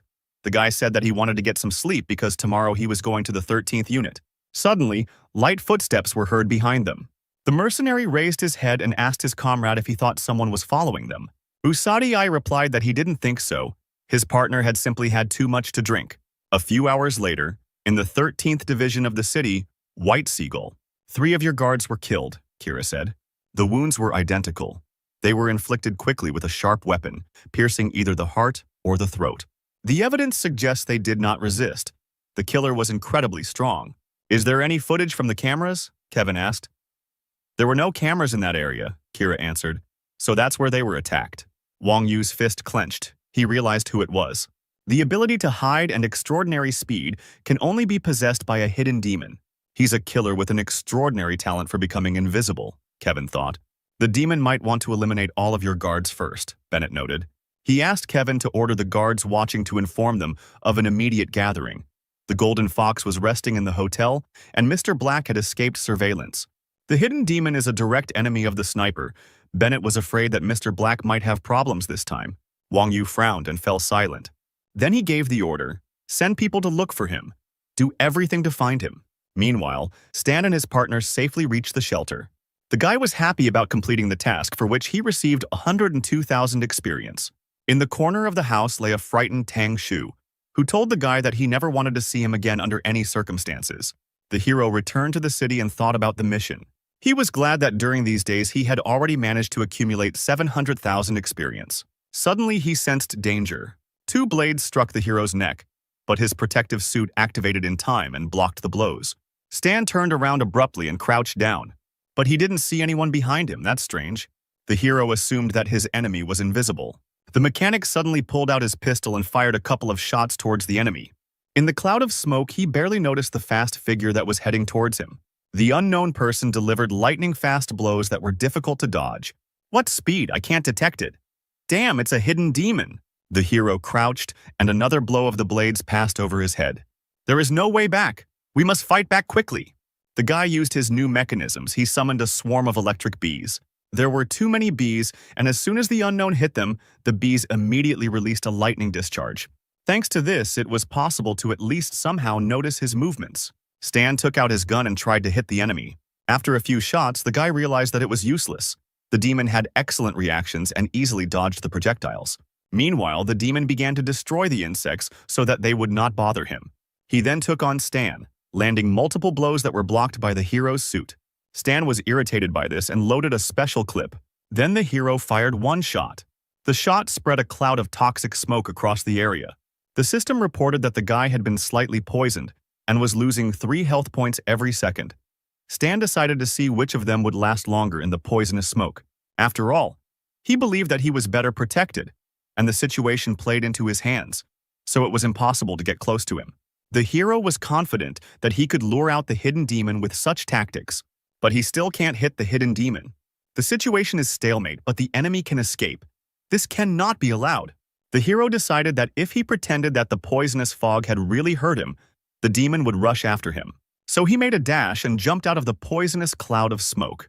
Running forward, Stan turned around to see if his enemy was catching up with him. The demon did not lag behind.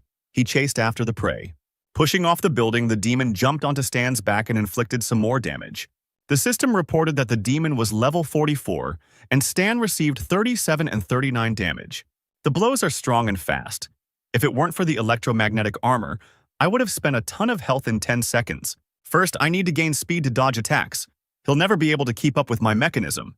While the hero was running, he suddenly took out his phone and asked Antonio to deliver his robot. Everything was going according to plan. The demon continued to chase, just a little more, and he would be finished. After a few kilometers, the guy ran to the car. But the oppressive aura of the enemy disappeared. Apparently, the hidden demon became wary and left. A few minutes later, the hero reached the point where Antonio was already waiting for him. The guy asked where Stan's enemy was. The hero replied that he had left and that he needed to return to the plane, fix his gear, and try out something new.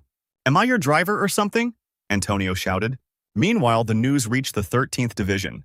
Bennett was surprised that the demon not only did not kill the sniper, but also escaped from him. The guy asked where Black was now. Kira replied that something connected him with Fan's group. He was now on their transport plane. "Probably fixing the equipment," Wang Yu suggested. "Don't call him, Kevin. Can I ask you to send someone to tell Mr. Black to come to the River Valley estate tomorrow morning?" "Yes, of course. I will send people." Stan was actually sitting there fixing his gear the whole time. He thought that now, the power of small arms was clearly insufficient in a battle against an enemy with a level higher than 40. Electromagnetic weapons would work, but you need to increase your electromagnetism generation skill. You can try to create mediocre drawings and get by with prototypes for the time being. The hero decided to first upgrade his existing skills. The system reported that the hero received a new drawing of the energy battery. "It's a Rubik's Cube. Perfect. Just the portable battery I needed." Then the hero pumped up the basic theory of energy, the basic theory of weapons, and the theory of electromagnetism to the maximum. Now, the preparation is complete. Antonio entered the room and reported that people from the 13th had come and said that his employer had changed the meeting time. In the morning, Stan needed to get to the River Valley estate. The hero thanked the man.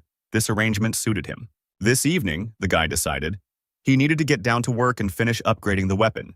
The system window repeated the word failure many times as the guy tried to upgrade the weapon. "Apparently, I'll have to sit not only in the evening but also at night." Meanwhile, a heated discussion was taking place in the building of the 13th Division. "Senna captured all the traitors," Wang Yu said. This time the operation was successful.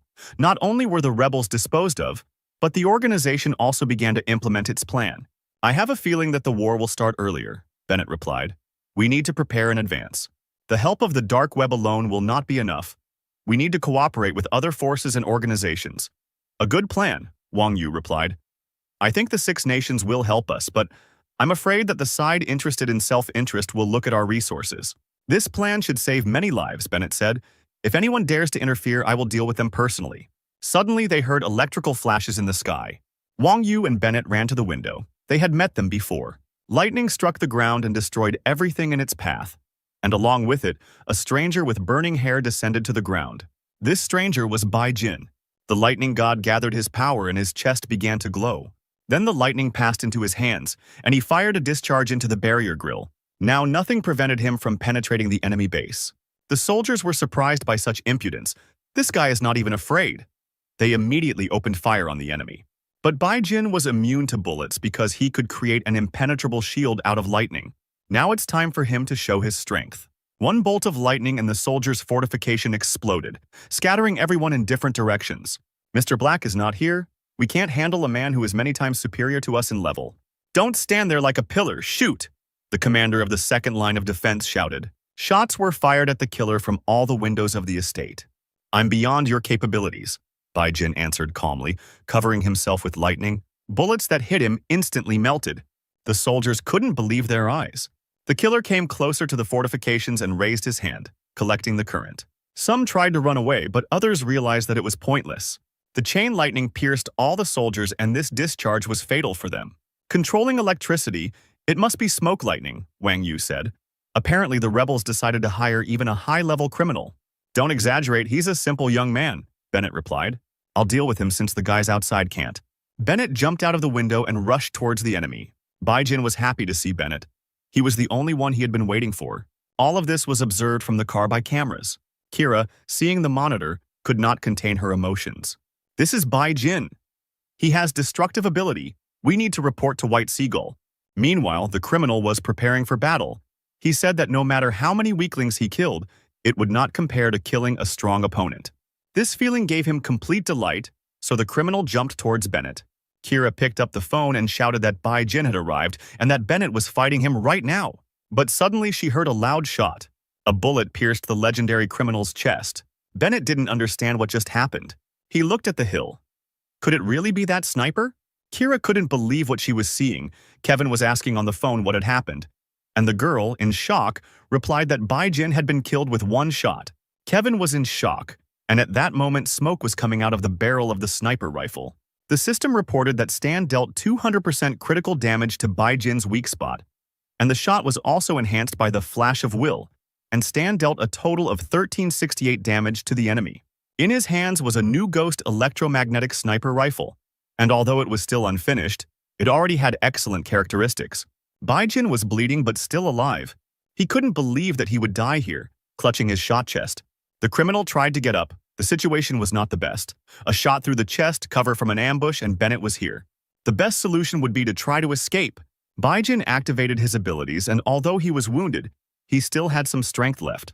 However, the criminal did not know that he was already in the sniper's sights. A shot rang out and a bullet pierced the criminal's head. Stan just smiled slightly as he reloaded his rifle. Bennett, who was chasing after Bai Jin, couldn't believe his eyes. Just like everyone else watching, Kevin wanted to know why everyone went silent. What happened there? Kira was speechless. She barely managed to say that Bai Jin was killed. And besides, he was killed with only 2 shots. After some time, a crowd of soldiers gathered at the estate. The soldiers carried Bai Jin's body, and the crowd was whispering, but everyone understood that Mr. Black had done it. Suddenly, the boys heard the sound of approaching footsteps. They immediately fell silent when they saw who was coming. It was Mr. Black, the most accurate and rapid-fire sniper. The boys started shouting and cheering, congratulating Mr. Black and telling him that he was an outstanding person. Nicely done, Bennett told him.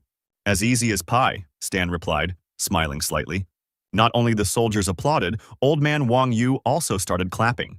You are smart beyond your years. You shoot so well even I, an old man, was taken aback. You flatter me, replied the hero, while he was nearby. Your life was not in danger. Thank you for saving me, Mr. Black. Now you can rest.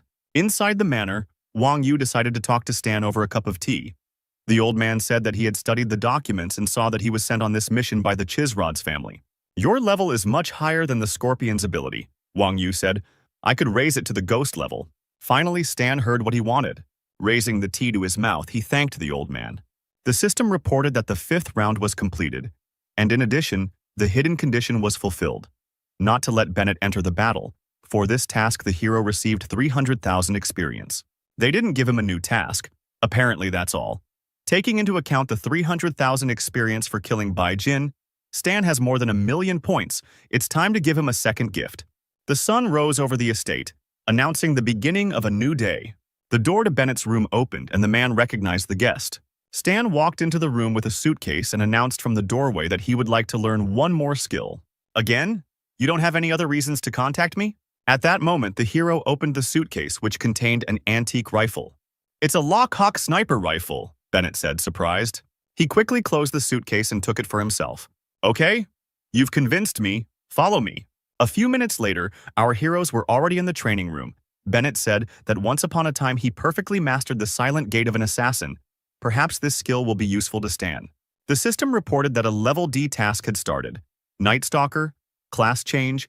Bennett taught the hero the necessary skills, but he needs to improve them. And as a reward, he will receive the class Night Stalker. The hero was delighted. In version 1.0, this class was extremely rare. With its help, it will be possible to improve combat tactics. I have told the theory, the rest is a matter of practice. Bennett finished his story. Here's my number. If you have any problems, call me. Bennett also added that perhaps in the future he would need Stan's help. Having heard these words, the guy was pleasantly surprised because this would be Bennett's main plot task in the future. Taking the phone number, Stan said that he would help the man if he needed it. A few days later, in the Star Dragon, the base of the 13th Division, Chief of Intelligence, we have received the dossier. Allow me to report. The dossier talked about Mr. Black, who is currently a serial killer. He only completed 2 missions. In one, the guy destroyed the mercenary gang, Battle Rose, in the Sumal Desert. In the second, he showed an extraordinary ability for sniper shooting while defending the estate. Also, the mercenary forced the invisible demon to retreat and killed Bai Jin with only 2 shots. After reading the dossier, the intelligence chief stamped it approved. He exhaled sternly, stating that the stern guy had appeared again, surprising his colleagues. The dark web said that Mr. Black was ranked 23rd on the list, and everyone was talking about him. The boss said that everyone was shocked by this news. Some people think it is a lie, but the dark web list has always been fair. Manipulation is impossible. Among the old blood-packed assassins, some have died, some have escaped, and now they want to use the newcomer as their calling card. The man ordered his subordinate to find out everything about Mr. Black's past. Meanwhile, one combat vehicle with a trailer was driving through the desert. The fish company is reliable, but is there anything permanent in this world? Stan thought, especially when it comes to relationships between people. It will be necessary to acquire your own secret base. The guy came to a familiar place. It was the old ruins of a factory in the desert. The hero got out of the car, he was there. This place was taken from him by a guild in his past life. But the equipment here is no longer any good. It's a good thing Stan prepared for this by gathering robot assistants. The materials brought from Faish are enough to fix everything here. After some time, the base was finished. The hero wiped the dust off his hands while looking at his new home. In front of him stood a technologically advanced black and orange building. The guy approached the entrance and pressed the switch. At that very second, the door opened and robots began to drive in. They installed equipment and cleared the walls of cobwebs and excess stones. Stan wasn't idle either and sat down at the table on which various mechanisms lay. The guy decided to fix things inside the base, and the sooner he does it, the better. The night passed, and then the morning came. The sun had just risen. Stan stretched tiredly. He had finally finished everything. Now he also has full-fledged property. The base is completely ready for operation. I have already reached the dark level, Stan thought. I have the task, the data too. I have worked out the plan of action. All that remains is to stick to it and finish off my goal. A few hours later, in the department of the 13th Division, suddenly, Carl's phone rang. The man picked up the phone and asked who it was. Guess. The guy on the other end of the line answered. Carl recognized that voice. He recognized Stan's voice. How dare you call here? Carl shouted, standing up from his chair. He picked up the phone, signaling to the other employees that Stan was calling him. We need to track him down urgently. The soldier understood the order and has already tried to connect. But in response, he only received a geolocation error. I can't track him down. He's a highly skilled programmer. Kevin told Carl that he would try to negotiate and picked up the phone. Stan, you left the unit without permission. Violated the code and behaved in an unacceptable manner, the boss said. You probably want to know when I'll be back? Kevin replied that Stan had probably already figured everything out. And at that moment, the hero said that he would never return. So, does that mean you're deserting? You don't understand. I want to cooperate with you, but in a different format. Kevin asked what Stan meant, but at that moment, the hero hung up. This is outrageous, damn it!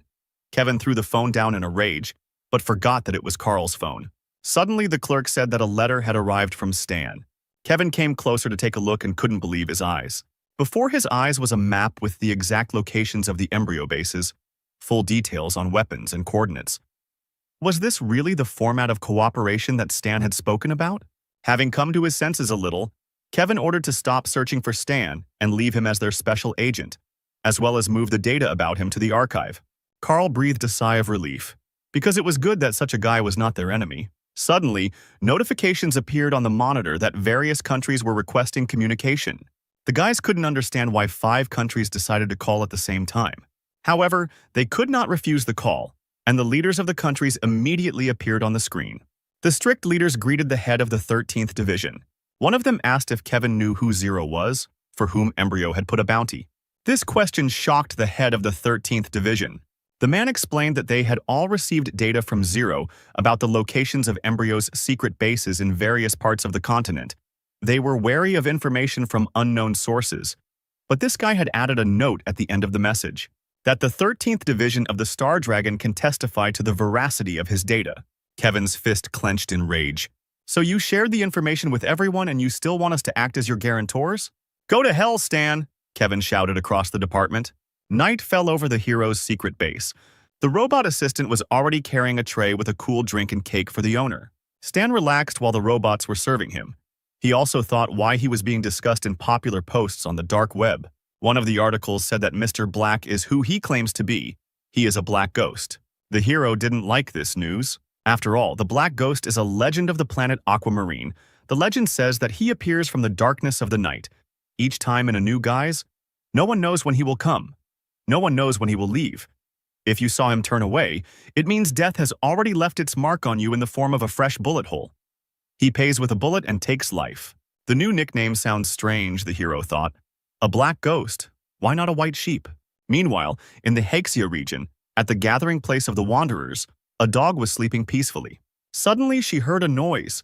The dog immediately jumped to his paws and began to whine. Dozens of military planes flew over the dog's head.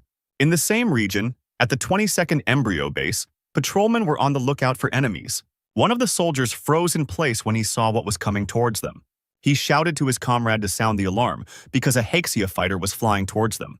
But before they could do anything, planes flew over them and dropped missiles on the enemy. And along with the fighters, military equipment also appeared. All this was observed by Wang Yu and Bennett, who were sitting in the restaurant. They heard the roar of the explosions in the distance. The war had begun again, the old man said. This time 6 nations had united to destroy the secret embryo base. The sudden turmoil forced people to flee. The little girl was crying and asking her mother how much longer they had to go. She wanted to go home. We can't go back, Mom answered, because Dad and brother were taken away to fight. Nobody wanted war, but here it is again in this world. Why are the 6 nations acting decisively this time? Bennett asked, having failed to track down the embryo in the past. The Star Dragon has information from Zero. Apparently it's time to develop a cover plan. But we still haven't had time to prepare so much. Bennett drank another glass of wine. He looked down and thought, okay, we'll never be able to fully prepare, the hero replied. Contact our allies and independent fighters. We need to gather all our forces together. At the same time, at the main base of the embryo, powerful blows crumpled the metal, and the roar from the impact echoed throughout the room. The leader of the embryo organization cursed Zero. He didn't understand how much he knew, and most importantly, where did he know all this from? Unless it's a matter of awakened foresight. Then it's clear how you got the information. Escaped from the lab and hid from surveillance. You absolutely must be eliminated. You are very dangerous. If we leave you alive, we ourselves will not be able to escape. The leader took the loudspeaker and started talking. Move all the bases. Don't be afraid to go into the red.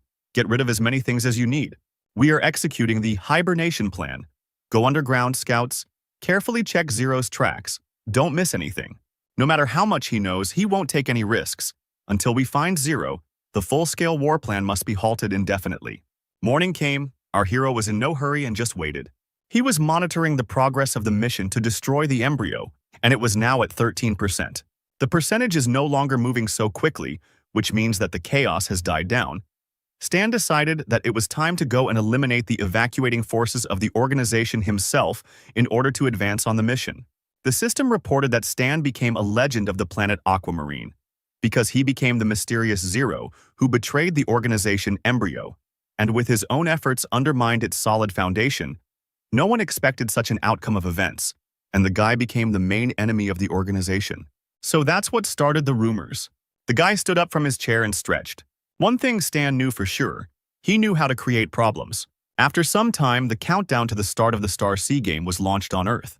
As soon as the right time came, players from all over the world entered the planet Aquamarine, the former location of the Black Raven Valley base. A level 10 player named Jupiter, dressed as an embryo soldier, logged into the server, just like hundreds of other players. The players entered the world, but did not understand one thing. Where was the base that was here? The chairman didn't know either, because when they switched off the base was here, where could it have disappeared to? One of the soldiers, using the system, shouted that the base in the Valley of the Black Raven had also disappeared. Have the tasks disappeared too? But no, the tasks were in place. The soldier breathed a sigh of relief. Suddenly, the soldier saw a notification that said that Zero was a mysterious traitor who had caused great damage to the organization and therefore needed to be found. The guy was shocked by another. When they turned off the mission level, it was B, and now it changed to A. Apparently, this Zero is not so simple. At the official introduction to the game, it was said that each star has its own main character, said one of the soldiers. It seems that the main character in Aquamarine is Zero. A squad of loaded players went in search of at least someone alive. Suddenly, they saw two merchants with tangerines and asked them to stop. Do you know where the ruins in that direction came from? Will you buy tangerines? The cunning seller answered. 20 for one. Sweet. Okay, I'll take one tangerine. There used to be an embryo base there, but it was destroyed by the Star Dragon and Haxia a few months ago. The soldiers were surprised when they heard the bad news. So all our efforts were in vain? No. We have equipment and an A-level mission. We need to find our comrades, then we can return to the embryo camp. Would you like some more tangerines? The seller asked the disappointed fighters. But this time no one bought any tangerines. And in the western capital of the Star Dragon, one red-haired player ran to his mysterious NPC. He hummed a song and hoped that he would finally meet the teacher. But when he arrived, he saw only an old man, who replied that Stan had left a long time ago, without even saying goodbye. Who knows where he is now? Then the old man poured a bottle of wine into his mouth. How did it go? The player was surprised, and what should I do? Meanwhile, on the continent of Andia, in the embryo laboratory, there were people in large flasks with liquid. They were unconscious. Experiments were conducted on people. They were injected with a solution to improve DNA. One of the test subjects opened his eyes. The player was happy that he had a great start. All the characteristics from the first level were increased. He was able to create fire with one hand. The guy wondered if the professionals from China would be surprised to see his strength. But at that moment, the scientists monitoring the flask panicked. Apparently, the tests had been successful. The guy was able to open his flask on his own and get out. But suddenly he felt his movements being restricted. The guy's hands were handcuffed. Hey, what are you doing? I just woke up, the player said, confused. Shut your mouth. Every awakened person must go through 5 stages of brainwashing and then remain under observation for a month. Only then will they let you go. What? A month without leveling up? Other players will overtake me. Meanwhile, in another part of the location, a mountain river gave off a false sense of calm and tranquility. A large black truck was parked at the bridge crossing, and a man with platinum hair could be seen from the driver's and passenger's windows. Stan lit a cigarette when he saw the server launch notification. Now he could chat and cheat a little bit on the players. The truck stopped right on Mount Oktur at the entrance to the village of Novichkov. The hero decided to take a little walk and immediately met players who were hastily carrying boxes filled to the brim with tangerines. They froze, looking warily at the tall NPC of level 77 named Black Ghost, who raised an eyebrow and smirked as he looked at the strangers. The locals were already rushing towards the Black Ghost, talking among themselves that they had not seen this non-player character before. The guy with hair a tone darker than the aliens called on the system, wanting to check the player's characteristics. He continued to look fearlessly at the crowd, knowing what they would see. Other than the deadly level of danger, the rest of the points were inaccessible to them. Someone let out a muffled cry and grabbed his comrade by the sleeve, shouting that this character was of the highest order. The ghost was surrounded as if it were an unknown curiosity. No one knew why there was a character of such a level in the village of newbies. And the players had also heard that such NPCs usually give quests with a large reward. The guy narrowed his green eyes and chuckled, thinking to himself that the people had fallen for his trick. And they were already looking at the task table, which offered to please the non-player character and get surprises. The ghost thought for a moment and frowned for the first time. Now the number of rewards for tasks was greater than before. However, he saw that spreading rumors had increased his task limit. Now the guy could give D-level tasks. The player looked up from the table when he heard his name being called hesitantly. Looking at the stranger with puppy eyes, the villagers handed him the snake venom herb. And the ghost, leaning against the truck's cabin, modestly lowered his eyes, thanking the warriors. Then, grinning, he extended his hand to the players, offering to hand over the weapon if they wanted it. The villagers gasped, assuming that the visitor was none other than the mysterious merchant. Among the items offered was a light mechanical hand, but it cost 10,000 coins and required 25 points of level 10 strength. The warrior exclaimed triumphantly that he would be able to afford a firearm, only 1,500 coins for a pistol. Led by loud voices, the rest of the villagers of Novichkov approached the truck with each passing minute. Rumors spread quickly, and now everyone wanted to buy a pistol. Having received what they wanted, the players felt the gun, admired the quality of the pistol, and immediately wanted to shoot. The first attempt was unsuccessful. The heavy metal felt awkward in the hand, and the bullets almost hit other players. The young warrior in the cowboy hat sadly ran his hand over the cool surface of the gun, sadly concluding that, without shooting skill, it was difficult to use. A mysterious glint flashed in the eyes of the stranger NPC. He rubbed his chin, saying that he could teach him everything. The residents came running to him again and learned that to learn the skill, 5 reputation points were needed. One cost $500, which was too expensive for many. Realizing that he could make a lot of money from this business, the ghost could hardly contain his joy. A warrior with enough points approached him, and the newly minted teacher urged her to choose a skill. The girl blushed slightly, declaring for all to hear that she wanted to learn the basics. The residents with demonic horns on their heads were also alarmed. They were told on the forum that it was very difficult to obtain professional skills, and now all the residents wanted to get such a person as a teacher even more. A crowd formed. People pushed each other, declaring that everyone urgently needed to buy training. The sun set as the last of the residents walked away from the half-empty truck. The black ghost leaned tiredly against the boxes in the cabin and exhaled. He had finally completed what he had planned. He looked at the forum page, realizing that his appearance had caused a stir there, and everyone was talking about successful purchases and knowledge gained. Stan allowed himself to smile, since the evacuated embryo troops were supposed to arrive in a couple of days, which would be the perfect time to get down to business. The handsome face lit up with an even wider smile as the player remembered his successful deal. A player with the nickname Sky Azure shook his red hair and, to the envy of others, boasted about the mechanical arm he had bought. The ghost lit a cigarette, looking thoughtfully into the distance because wealthy people boasted of their wealth and the level of weapons that would be useful to him. Stan turned to the remaining warriors, asking for their help in setting traps in the forest for the embryo squad. The players looked at their system screens, seeing that a notification had arrived for a new task. There were those who were upset by the reward, considering it too modest, while others were happy to raise their relationship points by 3 and then receive high-ranking equipment. As a result, it was decided to accept the ghost's proposal to set traps. He looked at the villagers who were carrying heavy boxes and was pleased with his idea of using relationship points as bait. The warriors had some difficulty carrying the boxes filled with traps deep into the forest, which was located nearby. As they began to install what they had brought, they looked with distrust at the prehistoric traps, not believing that they could harm the embryo soldiers. Steve tore himself away from the system table, glancing at the people. He knew that the traps did no damage, but they would be good for intimidation. Suddenly, he heard a familiar voice coming from the screen. A live broadcast from the Luxury Sanctuary Club had begun. Mr. John was asked various questions. Will he switch to the game Star C? Why did he join only at the open testing stage? The man shrugged, replying that Star C was the game of the century.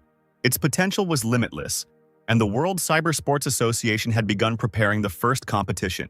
The reporter asked John what he thought about the French player Lost Angel, intending to defeat him in Star C. He frowned and bowed his head to the shoulder, declaring that he was not afraid of any opponent, because his main goal was to become the champion of China and destroy his opponents. The system screen lit up with a message that many esports clubs had announced their participation in the Star Sea. The game was becoming popular, and pre-sales were coming. Stan closed the message window and smiled contentedly. There would be even more players soon. And indeed, he was not mistaken. Users were arriving in the village through the system gates with every second. They looked at themselves and their surroundings in surprise, admiring the realism of the game. Seeing that the first batch of players already had weapons, the newcomers remembered the difficulties they had heard earlier in obtaining equipment. Users ran up to the armed player and asked with hope in their voices where he bought the gun.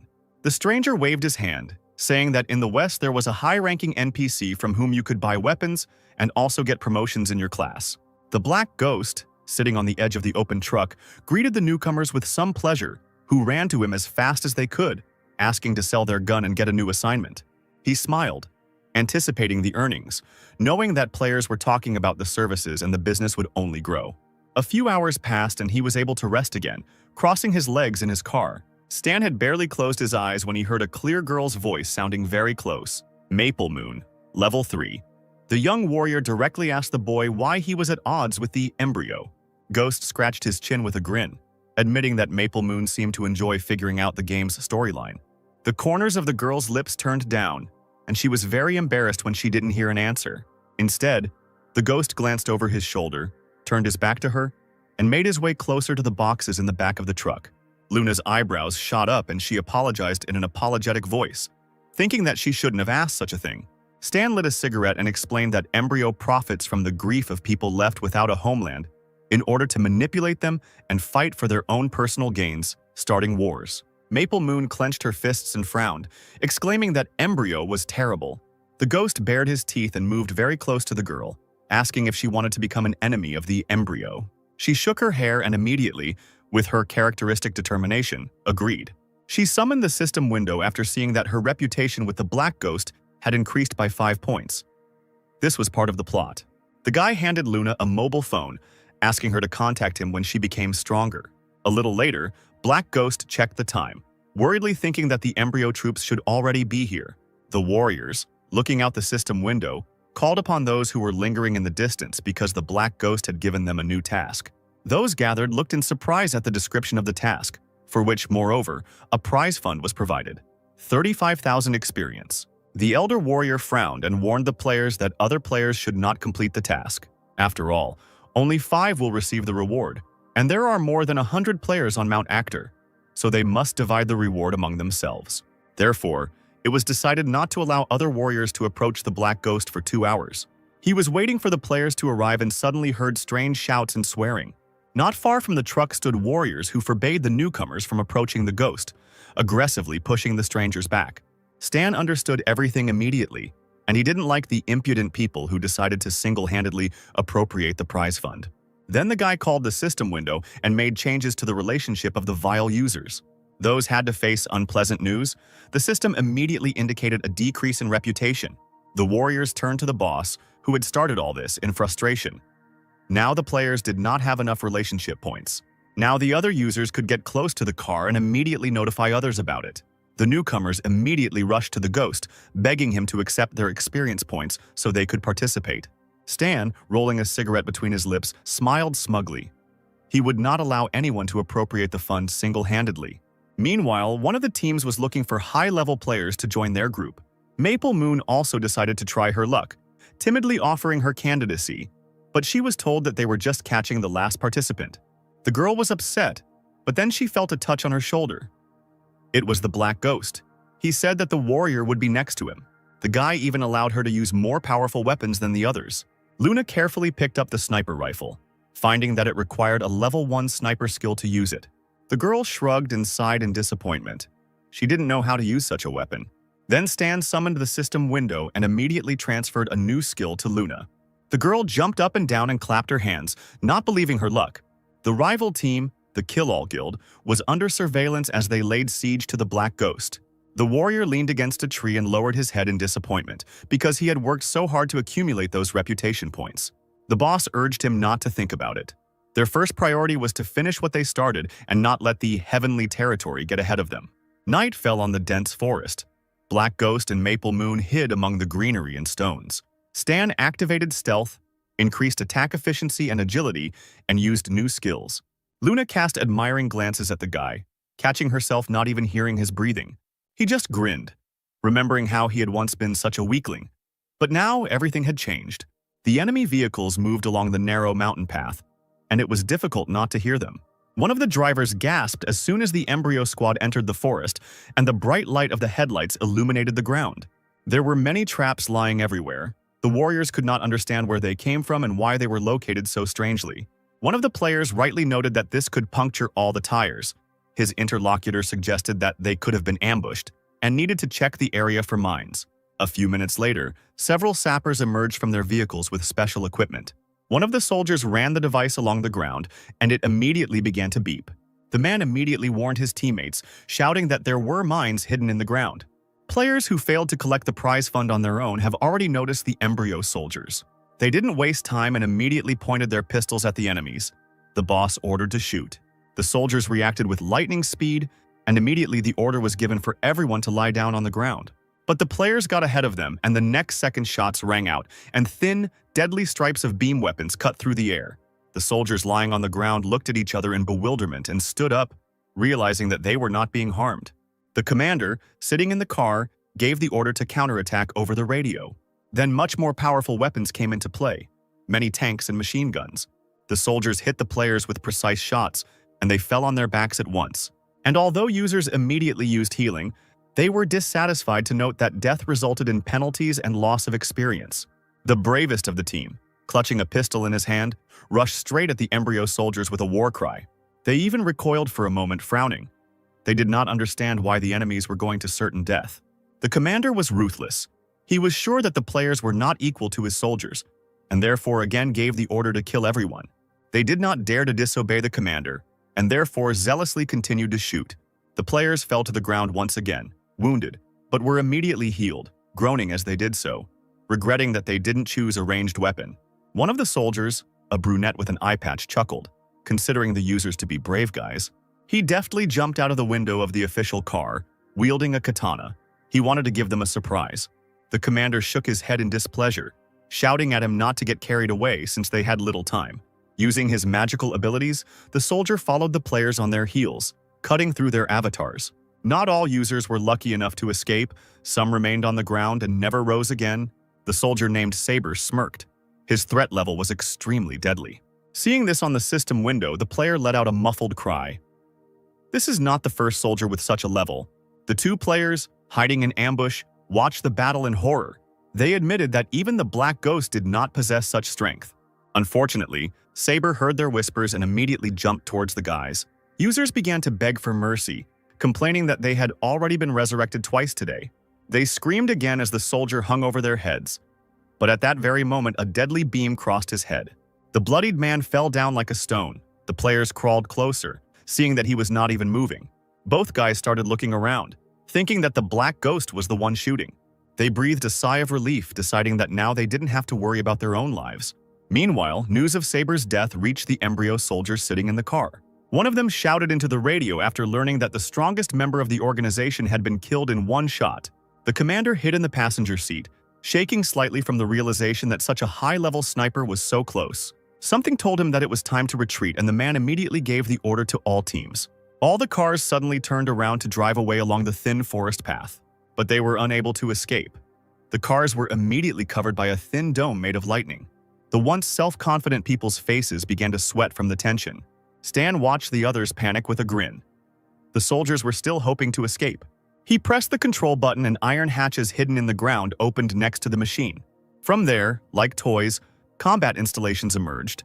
They were specially aimed at enemy figures and began to shoot. Before anyone could blink, cars were lifted into the air, and the force of the explosion sent people falling to the ground like dolls. The players watched the performance with bated breath, hiding behind the rocks. They had never seen an automatic sight on a turret before and such a high-class mechanic. When users saw the surviving embryo soldiers running towards them, they decided to save themselves. Swallowing hard, Maple Moon raised her rifle hesitantly and took aim. The skill given by the ghost was not in vain. The shot immediately hit one soldier in the leg. Luna didn't stop and continued to aim at the soldiers, hitting them. Each time she got better and better, and now the bullets immediately reached their target. The girl glanced at the Black Ghost, who nodded his head at her in approval. The commander, hiding under a tree, felt a strange presence and, trembling, raised his head. The guy stood over the pale soldier, measuring him with his gaze, and he continued to crawl back, shouting that embryo just doesn't leave anyone alone. The ghost chuckled and hissed, replying that the man had mixed everything up. He took out a rifle, pointed the barrel right at the man's forehead, and declared that he would not let the organization go. In the silence of the night, another shot rang out, frightening a flock of birds. 3 players peeked out from behind a tree. They were whispering among themselves about how one person had killed an entire squad, and they were saved by a mechanic class person. The system window stated that the task was completed. Now the players were entitled to a prize fund, and Maple Moon was in first place for kills. Users were displeased that the girl single-handedly overtook heavenly territory and kill all. Everyone also knew that Luna would get 13% of the reward. The red-haired user yelled at his team, ordering them to find the girl. And she was already next to the black ghost when the system congratulated her on her win and first place. Players began to gather around the NPC's truck. They looked at the car with hope, expecting to see the ghost and take the task from him. Imagine the players' surprise when they saw the very winner talking to the guy. The other players immediately noticed the Phantom's special attitude towards the girl. The players squinted and assumed that she was going through a hidden storyline. Having changed their anger to mercy, a whole crowd of users ran to Maple Moon with calls to become friends. The girl backed away, looking back at the ghost, not understanding why they were suddenly surrounded. He climbed into the driver's cabin, asking Luna to hide in the car. She would be taken to the meeting place. The guy quickly started the truck and drove along the very road where the embryo soldiers had recently been. He hosted and read the forum, and concluded with some satisfaction that players were beginning to show interest in the mechanic class. Finally, he and Luna arrived at Mount Actor, the gathering place of the Wanderers. Seeing the guest, the players became alarmed and immediately ran to the truck. They shouted, vying with each other to be given the mechanic class, because everyone wanted to possess the power they had seen. The black ghost nodded to the assembled players, then opened the system window. After all, those who were interested in his class immediately realized that they wanted to quickly raise the level of their abilities and get mechanisms. Maple Moon was afraid of the crowd, so she decided to hide while the users were distracted. The girl had almost hidden in one of the houses when she suddenly shuddered, hearing a scream. The red-haired player with the nickname Sky Azure, along with the rest of his teammates, asked Luna if she had time. The girl let out a strangled scream, shouting that any kind of harassment was prohibited in this game. The smile disappeared from the player's face, and he said that he just wanted to ask how the girl had started the secret line at Black Phantom. The extremely frightened girl didn't even stop and ran away as fast as she could, shouting after him that she didn't know. The player shook his head and ordered the others to ask other players, because someone must have heard her talking to the ghost. The team captain did not have to wait long. His subordinate found out how everything happened. Leaning towards the guy, he covered his mouth with his hand and quickly whispered something. After some time, when the users went home, the NPC's truck stood alone at the entrance. Stan raised an eyebrow, looking to the side. He was already being called. Sky Blue, awkwardly scratching the back of his head, hesitantly asked the player why he was at odds with Embryo. He frowned even more than before, rudely asking what it was to him. Hearing this, Lazuri's teammates laughed, and the guy who asked was left perplexed, because the girl told him that this is exactly how she started the hidden quest. The Black Ghost immediately said goodbye to everyone, but the players did not want to let him go, asking him to stay, because they had not yet reached the required level to transfer to the mechanics. The market potential of the players on Mount Octor had exhausted itself. The game had just begun. So Prizrak decided to wait until the newcomers grew stronger. The embryo base in the south was just starting to evacuate, so there would probably be a lot of A-level missions to be had. Mount Actor gradually filled up with players who came to the game. The red-haired elf with the nickname Wild Sword looked around. On the forum, he learned that the Black Ghost was here. He decided to approach another user to ask where the NPC was. The guy replied that the ghost had just left. He himself had only just found out what it was, and that was why he was upset. Tears welled up in Wild Sword's eyes, and he couldn't help but sigh in disappointment. In the silence of the night, a cry full of pain was heard. He spent so much time looking for this NPC. The guy went further away from the houses into the dense thicket, hoping that he would be able to find the ghost. The Wild Sword slowly walked along the forest path, leaning on the trees, wondering where the ghost could be. He threw his head back and groaned loudly, not knowing what to do. Suddenly, someone's low voice was heard. The elf looked around in fear. Stan stood nearby, leaning against a tree with his arms folded across his chest, looking relaxed, asking if they were looking for him. The wild sword ran up to the hero and grabbed his leg, sobbing with happiness. The ghost exhaled heavily and shook his head, finally calling for the user to come with him. He, without letting go of the other man's leg, swallowed his tears, asking where they would go.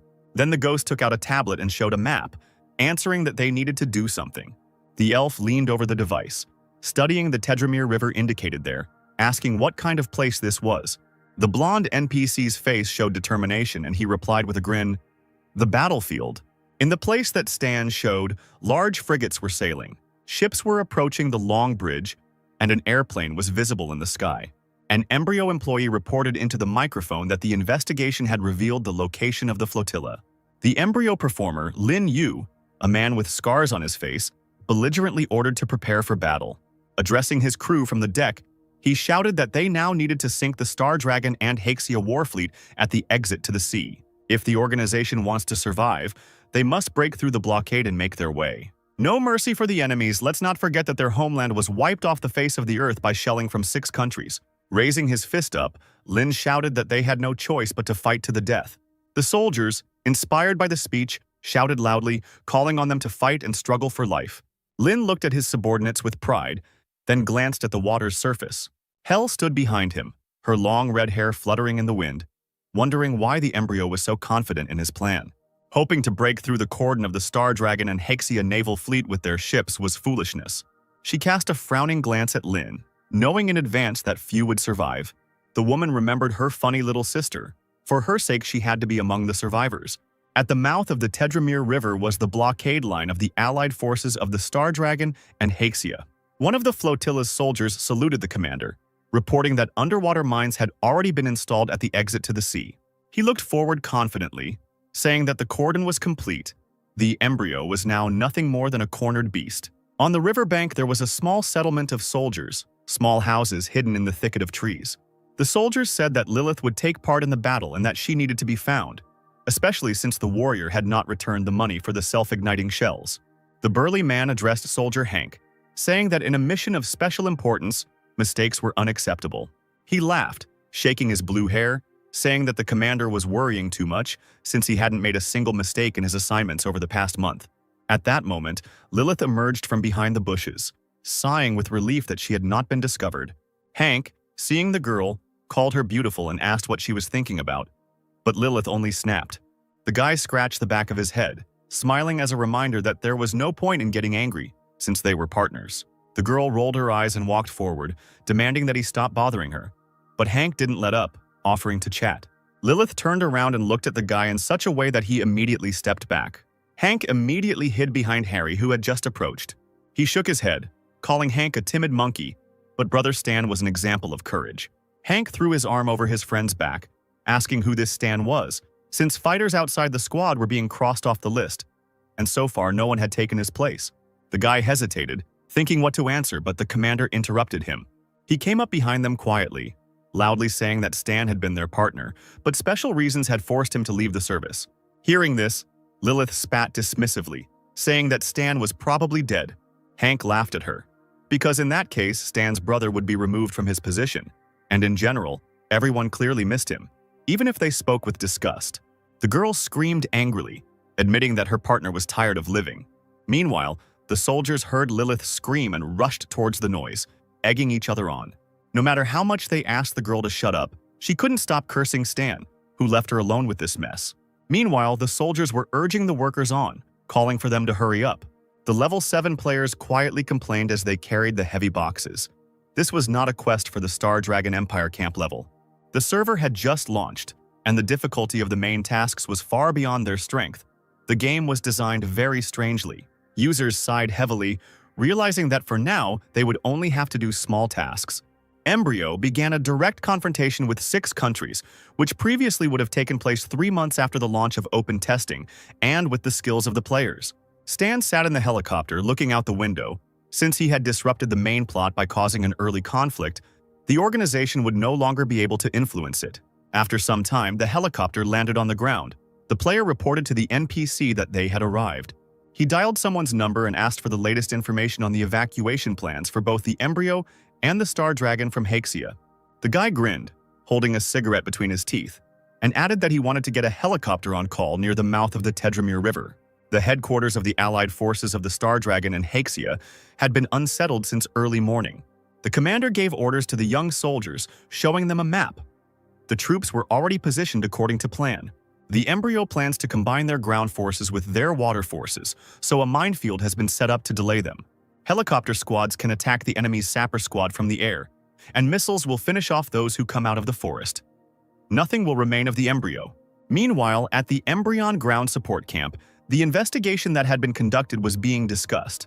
The troops had begun to move and were planning to ambush the organization in Cloud Valley. The commander knew that there was no way to bypass Cloud Valley. They would have to accept a fierce battle. The man looked into the distance and concluded with a smile that it was worth heading there. Looking at the huge boxes above his head, he knew it was time to show his ruthlessness to the enemy. Meanwhile, Stan was driving somewhere, sitting behind the wheel of a truck. At the same time, he was watching the troop movements on the map. There should be a battle site there. He wanted to find shelter and wait for it all to start. The phone rang. Stan answered. The voice on the other end asked the guy if he was going to join Embryo. Bennett warned the hero that the Darknet remains neutral, and the guy shouldn't play with them or break the rules. Stan rolled his eyes and waved his hand, replying that he didn't deceive his partners. Then, a few seconds later, he added more seriously that he would soon need help. The guys arrived and Stan quickly got out of the car.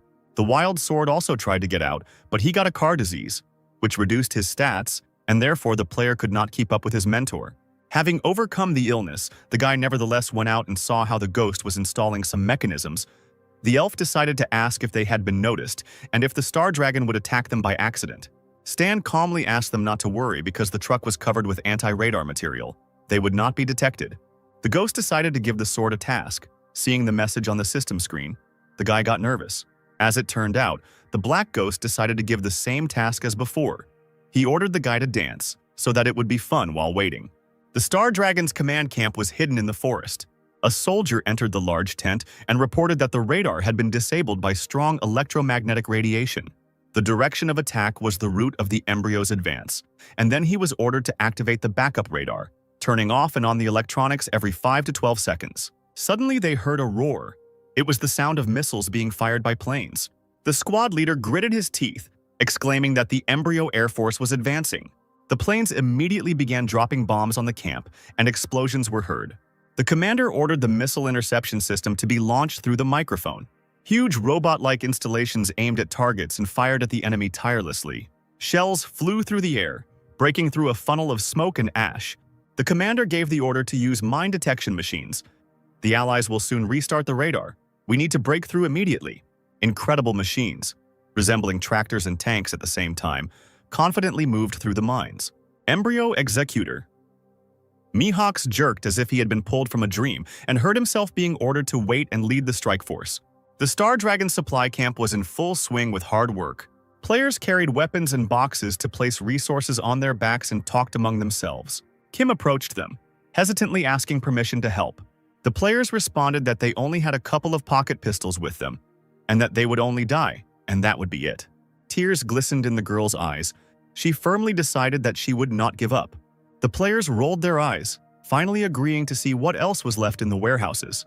Kim felt incredibly confident, and even ran across the destroyed land, despite the explosions behind her. The Black Ghost installed a special device on the tree that blocks radio waves. He himself watched from afar, using a tablet, as the embryo convoy drove through the forest and out onto the plains. Taking binoculars out of his bag, the player aimed them at the battle at Tedramir, which had also already begun. When the time came to prepare the embryo for a ceremonial welcome, the ghost gave the Wild Sword a special device that needed to be buried in the forest. The player, holding several of these in his hands, looked at the system window and rejoiced at the reward for the task.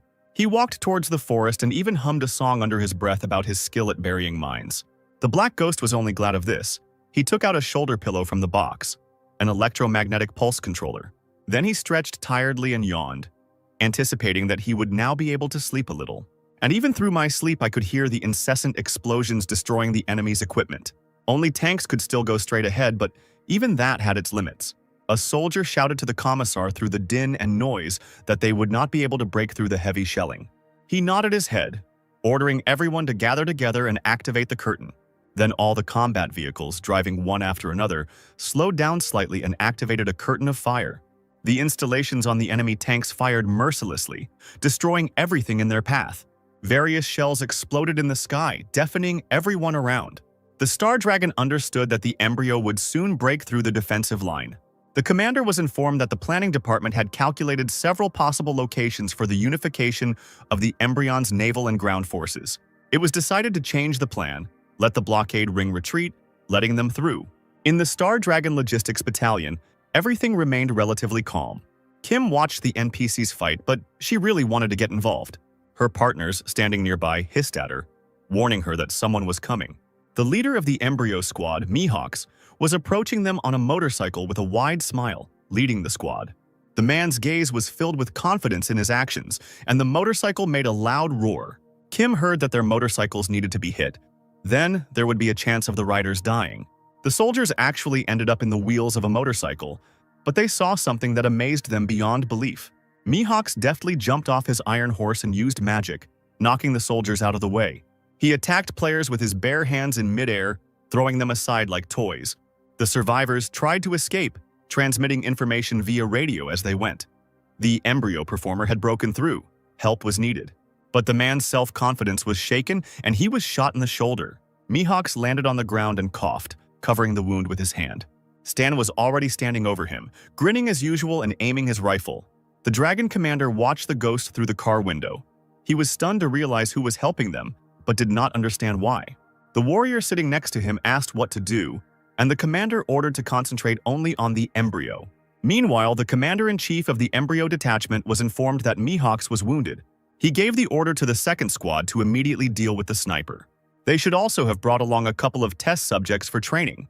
So far, the forest was quiet, and no traces of strangers were visible on the green grass. But the Black Ghost did not lose his vigilance, tirelessly monitoring the situation. Finally, the player called up the system window, which informed him that he had entered a battle between the Star Dragon and the embryo. Returning to observation, the ghost concluded with satisfaction that they could give less than 300,000 experience for completing the task. Finally, he saw what he was waiting for: the military equipment of the embryo. The boy shouted at Wild Sword, urging him to come back. He set the last mine and rushed towards the ghost as fast as he could, responding to the call. Meanwhile, the aliens' tanks were slowly approaching the dangerous territory. The ghost pressed the button, and immediately special weapon installations appeared from the mines. The force of the explosion was so strong that huge machines literally rose into the air. Even the Wild Sword let out a muffled cry as he saw the armored vehicles rise up. The surviving tank stopped. Other transport was already ablaze. Immediately, something began to jump out of the tanks at great speed, falling to the ground. These were figures of identical Cybermen, experimental super soldiers. Looking at them through binoculars, Wild Sword was amazed. These monsters looked very strong.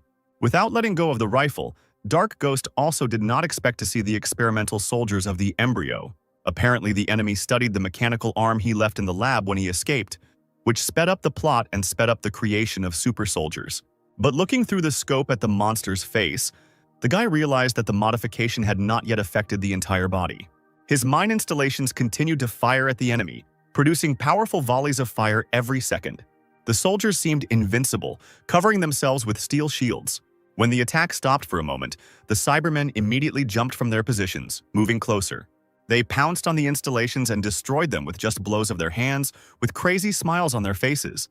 Stan grabbed the tablet, noticing that the soldiers had excellent defenses. The player decided to get even with the enemy with the help of his new invention.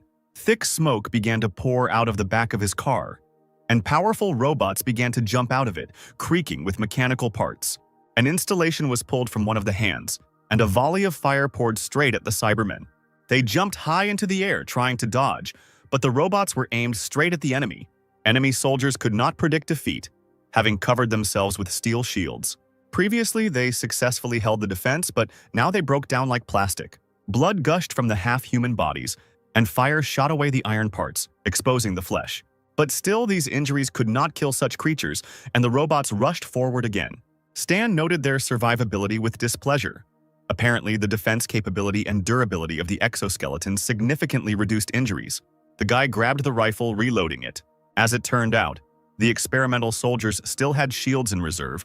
One volley knocked out a fifth of their health. It was time to ask for help.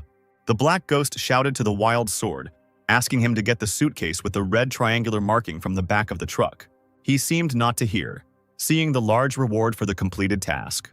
The system read, "Brave victim, gather all your unfulfilled dreams and light up the sky with a brilliant explosion." Meanwhile, the Cybermen successfully broke through the mines, destroying the installations.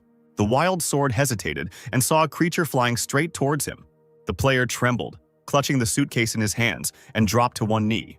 Closing his eyes tightly, he screamed that it was time to fight to the death and ran towards the soldier. Guided by his hearing, he leaned forward with his back, knocking the puzzled soldier off his feet. The suitcase slipped from his hands, the sword fell to the ground, and the Cyberman was torn into tiny pieces by the explosion. Chunks of human flesh and iron fell onto the green grass. The soulless machines stepped on the body parts of their slain comrade and ran towards the wild sword. Black Ghost came to the rescue, firing his fiery will rifle. The volley of fire easily destroyed the soldiers' strong heads, shattering them into pieces. Another warrior fell. It seems that the last one remains who has not yet been affected. Seeing the ghost, he ran even faster, wishing for him to die. The Cyberman's body shook in the air as the rifle fire hit its target. The lifeless, bloody body lay on the ground. Stan had killed test subject 044 and received 24,388 experience points. The guy lit a cigarette. He knew that he could easily deal with the conveyor soldiers. He just needed to kill 2 more of a higher level to increase his rank. At that moment, Wild Sword was healed, slowly rising to his feet. He was glad to look at the system window, because it was not unprofitable to die here. The guy rushed to hug the ghost, asking for more such suicide missions. He kicked the annoying boy away, demanding that he keep his distance. The dragon's soldiers watched them through binoculars and immediately recognized the players. Bright Moon, Flash Rosado, and Kim decided to head for the users at the Tedramir River. And at this time, a fierce battle between the flotillas was already taking place there. The commander of the embryo was giving orders with all his might, demanding that the enemy shells be shot down. Their opponents demanded that their soldiers scan the area with sonar and ordered them to prepare torpedoes, firing at the embryo when it entered the sea zone. The commander asked where the fighters were and asked the battleships to hurry them up. Finally, the reconnaissance parties discovered the enemy fleet. The fighters were ordered to prepare missiles for release. The first salvos accomplished the task, and several large frigates immediately sank to the bottom. Inspired by this, the soldiers demanded over the radio that they continue pursuing the enemy. The soldier looked down in confusion and saw a thick red fog beneath the fighter. But then a human figure emerged from it with daggers in both hands. It was Renee, the executive director of Embryo. Having easily broken the fighter's window, the man burst into the cockpit and cut the pilot's throat. Several fighters immediately flew into the water like stones. Renee quickly killed the pilots. Hell was watching this from the deck. She too was in full combat readiness. There was complete chaos in the sky, and fighter planes were exploding while flying. Renee moved like lightning, striking enemy vehicles and laughing at his opponents. He jumped onto the deck and put his hand on Hell's shoulder, telling her it was her turn now. She threw off the stranger's hand with disgust, demanding that Renee remove his dirty paws if he didn't plan to die right then and there. Then she flew into the air, gathering magical power in her palms. She took a deep breath and screamed, her voice possessing an incredible ultrasound quality. Like a volley of fire, it descended on the enemy flotilla, covering the ships with a fiery dome.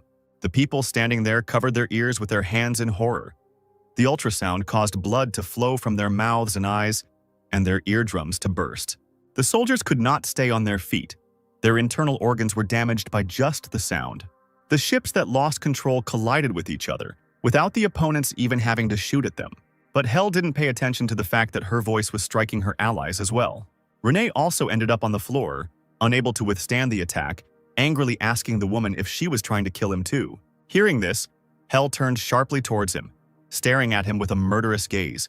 Renee immediately turned away and realized that it was better not to anger this woman. There were cries that the embryo leaders had suppressed the enemy fleet and it was time to attack. Every second counted. Squads A and B had to go to help the ground forces. Squad C remained on guard. The troops got out of the cars and began to climb onto the ships across the bridge, some holding weapons in their hands. They helped each other to get on the ship quickly and not to delay. Part of the embryo ground forces broke through the blockade line and boarded the ship. Now they are unable to resist. This is a chance to attack. The opposing commander ordered the soldier to tell the destroyer to prepare to launch a guided missile and fire. Finally, the launch preparations were completed, but the players shouted that the radar had detected several objects moving quickly underwater. The commander asked if these were submarines. The answer was streams of water rushing overboard. It is unknown why the ships did not notice them earlier. At that very moment, the frigate was flooded by a blast wave and broke into pieces. The leader of the embryo flotilla watched this with satisfaction through binoculars, since the enemy had no idea about the submarine attack. The soldier reported that ground forces had already boarded the ship and were expected to join in 30 minutes. Enemy boats were sailing towards the shore, and it was necessary to prepare for evacuation. At this time, in the Star Dragon command camp, the soldiers were observing the situation. A player ran into the chief's tent, reporting that Haxia's fleet was still in place, and if they waited any longer, the embryo would escape. The man replied that there was no need to wait any longer. It was necessary to gather special agents from the 13th Division and elite soldiers to attack the embryo. A man in an iron suit Wei flew out of the dragon ships. He ordered a strike force to sow panic aboard the embryo and delay their evacuation. While the embryo soldiers were evacuating, an attack was already being prepared against them. Looking through binoculars, the player warned his teammates that an enemy fleet was visible ahead. Loud cries were heard as the flotilla accepted the battle. The strongest players and dragon warriors were about to attack. The three flew out of the boat. Lilith and Hank jumped onto the enemy evacuation boat. Volleys of bullets immediately flew at her from all sides, but the girl deftly dodged them. She had no weapons, but the warrior moved so quickly that she dealt with her enemy with her bare hands. Wei, finding himself on deck, opened fire from the installation on his palm. The huge blast wave knocked down many enemy soldiers, destroying their boats. Hank, laughing, jumped deftly around the deck, shooting his pistols at the soldiers. Finding himself close to some of them, he opened fire. It seemed like this was real entertainment for the guy. Finally, he dealt with all the surviving enemies, raising a pile of dust. Why even praise the guy for his skills? And he didn't take offense at the caustic comment. But suddenly Lilith, examining the territory, saw something unusual. A laughing chimera made of fire was approaching them. Hell flew after her with a menacing look, not seeing any obstacles in front of her. Seeing the enemy, Lilith fearlessly rushed forward, raising her weapon in front of her. The sword fell on Hell, but she immediately created a protective dome above herself. The woman chuckled, recognizing the special agent who was related to Zero. She couldn't let her escape. The magical attack hit the warrior painfully in the stomach. She grimaced, unable to hold back a painful cry. Seeing this, Hank screamed hysterically and began to save his friend, pointing the gun at Hell. She created a protective dome again, without even flinching. Such an attack was not scary for her. Finally, she got tired of it, and the woman directed her forces at the guy, snorting dismissively. Hank was thrown far back. The warrior didn't even have time to get his bearings. He coughed, but bought time for Lilith, who had already managed to come to her senses. She wanted to draw attention to herself by demanding that Hell fight her. She only raised an eyebrow, defending herself with the dome for the umpteenth time. She did not consider the girl a worthy opponent. The woman spread her arms out to the sides and a powerful stream of fire burst from her body. Lilith barely managed to dodge such a lightning-fast and previously unseen attack. She suddenly realized that she was in a disadvantageous position and only managed to cover herself with her hands from the stream of flame. But suddenly, a blue volley flew towards Hell, piercing the woman's stomach. Lilith's figure was engulfed in the remnants of the flame, but she closed her eyes and did not understand what had happened. Hell was wounded. The strike team had a powerful sniper, but there was no time to waste. We had to continue to put pressure on the warrior. Stan, who attacked Hell, looked at the system window. The future wounded boss has more abilities than Bennett, but the only difference between them is simple luck. Then the ghost aimed his rifle at the woman, intending to help his former comrades. Stunned, Hell fell to the ground, disoriented in space. But the next moment, the future boss quickly rose to her feet, generating an attack. Her wounds gradually healed, the woman cursed, calling the sniper an unkind word. Distracted, she didn't notice Wei appearing next to her, blue light shining from his hand. The warrior pounced on Hell, but she managed to create a protective dome and bend down to the ground. The woman exclaimed that these attacks were completely trivial and was about to shoot. The warrior's eyes flew open, and from somewhere above she was hit in the shoulder again and was thrown to the side. Hell managed to stay on her feet at the cost of incredible pain in her forearm. Then Wei called for them to move forward again. Lilith nodded, swinging her blade. She hit the weakened Hell's protective dome with all her might, and she could barely hold back the attacks. Then Wei used a huge cannon, which struck with several volleys of fire at once. Hell jumped back, saving herself from the enemy's powerful attack. Having created a dome in front of herself, she flew forward. The woman could not allow herself to be driven into a corner in this way. Having passed the fire, she found herself very close to the enemy, and immediately generated streams of fire. Stan came to the rescue, already aiming his rifle with all his usual attention. A blue, deadly glow pierced Hell's entire body, and the woman gritted her teeth in pain. Wei was dumbfounded, realizing that Ghost had saved him, and Lilith admitted that the sniper understood their fighting style. However, the Ghost's attack allowed Hell to continue fighting, but the opposing team did not stop either, giving other fighters an opportunity to attack. The woman egged on her enemies that their attacks were boring, then Lilith attacked her with a dagger. Hell was incredibly irritated by the attacks of the unknown and invisible sniper. At this time, the fleet of the head of the embryo received a new message from the battlefield. Hell was defeated, and the ship was approaching the exit to the sea. The warrior's ability to inflict damage in an area would be required. She needed to be freed. The commander ordered Urgel, the best warrior, to finally get rid of the Black Ghost. He grinned and nodded. For a man, there was no better reward than a good fight. The green haze around his body moved tightly behind its owner, as Urgel rushed towards the enemy like lightning. The body of the Black Ghost's car was visible on the shore. The man immediately noticed it. He chuckled contentedly, realizing that he had found out the sniper's location and was about to grab him. But Urgel was called out, distracted. He did not see the strong player who threw a car at him. Having stopped the car flying towards him, the man threw it away from himself with some difficulty. A henchman of the 13th Division, a powerful soldier, stands in his way. He exclaimed that he would not let Urgel go any further. But the man only laughed at such a statement. Two magical forces collided. The blue and green haze became powerful weapons. The commander noticed this, concluding that Urgel had been detained, so he sent Renee on the mission. The ghost had a wild sword in his car, and the guy saw a black haze approaching him. Renee, brandishing daggers, hid in it, preparing to come very close. Sword wanted to warn the boss, but he himself was wounded. Ghost only turned away slightly, holding onto the steering wheel. A few seconds later, Renee was no longer around, and the guy admitted with displeasure that he had teleported.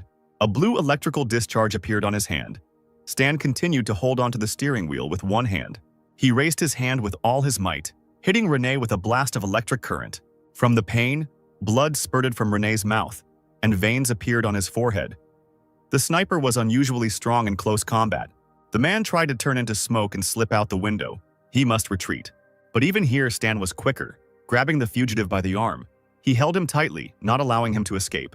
Then Renee made a few more dashes and disappeared from the forest along with the ghost. A few seconds later, they both fell onto the deck of the embryo ship, the entire impact taking place on Renee's back. Renee raised his head and suddenly saw Stan in front of him. The villain screamed, realizing that the hero had managed to get through his teleport.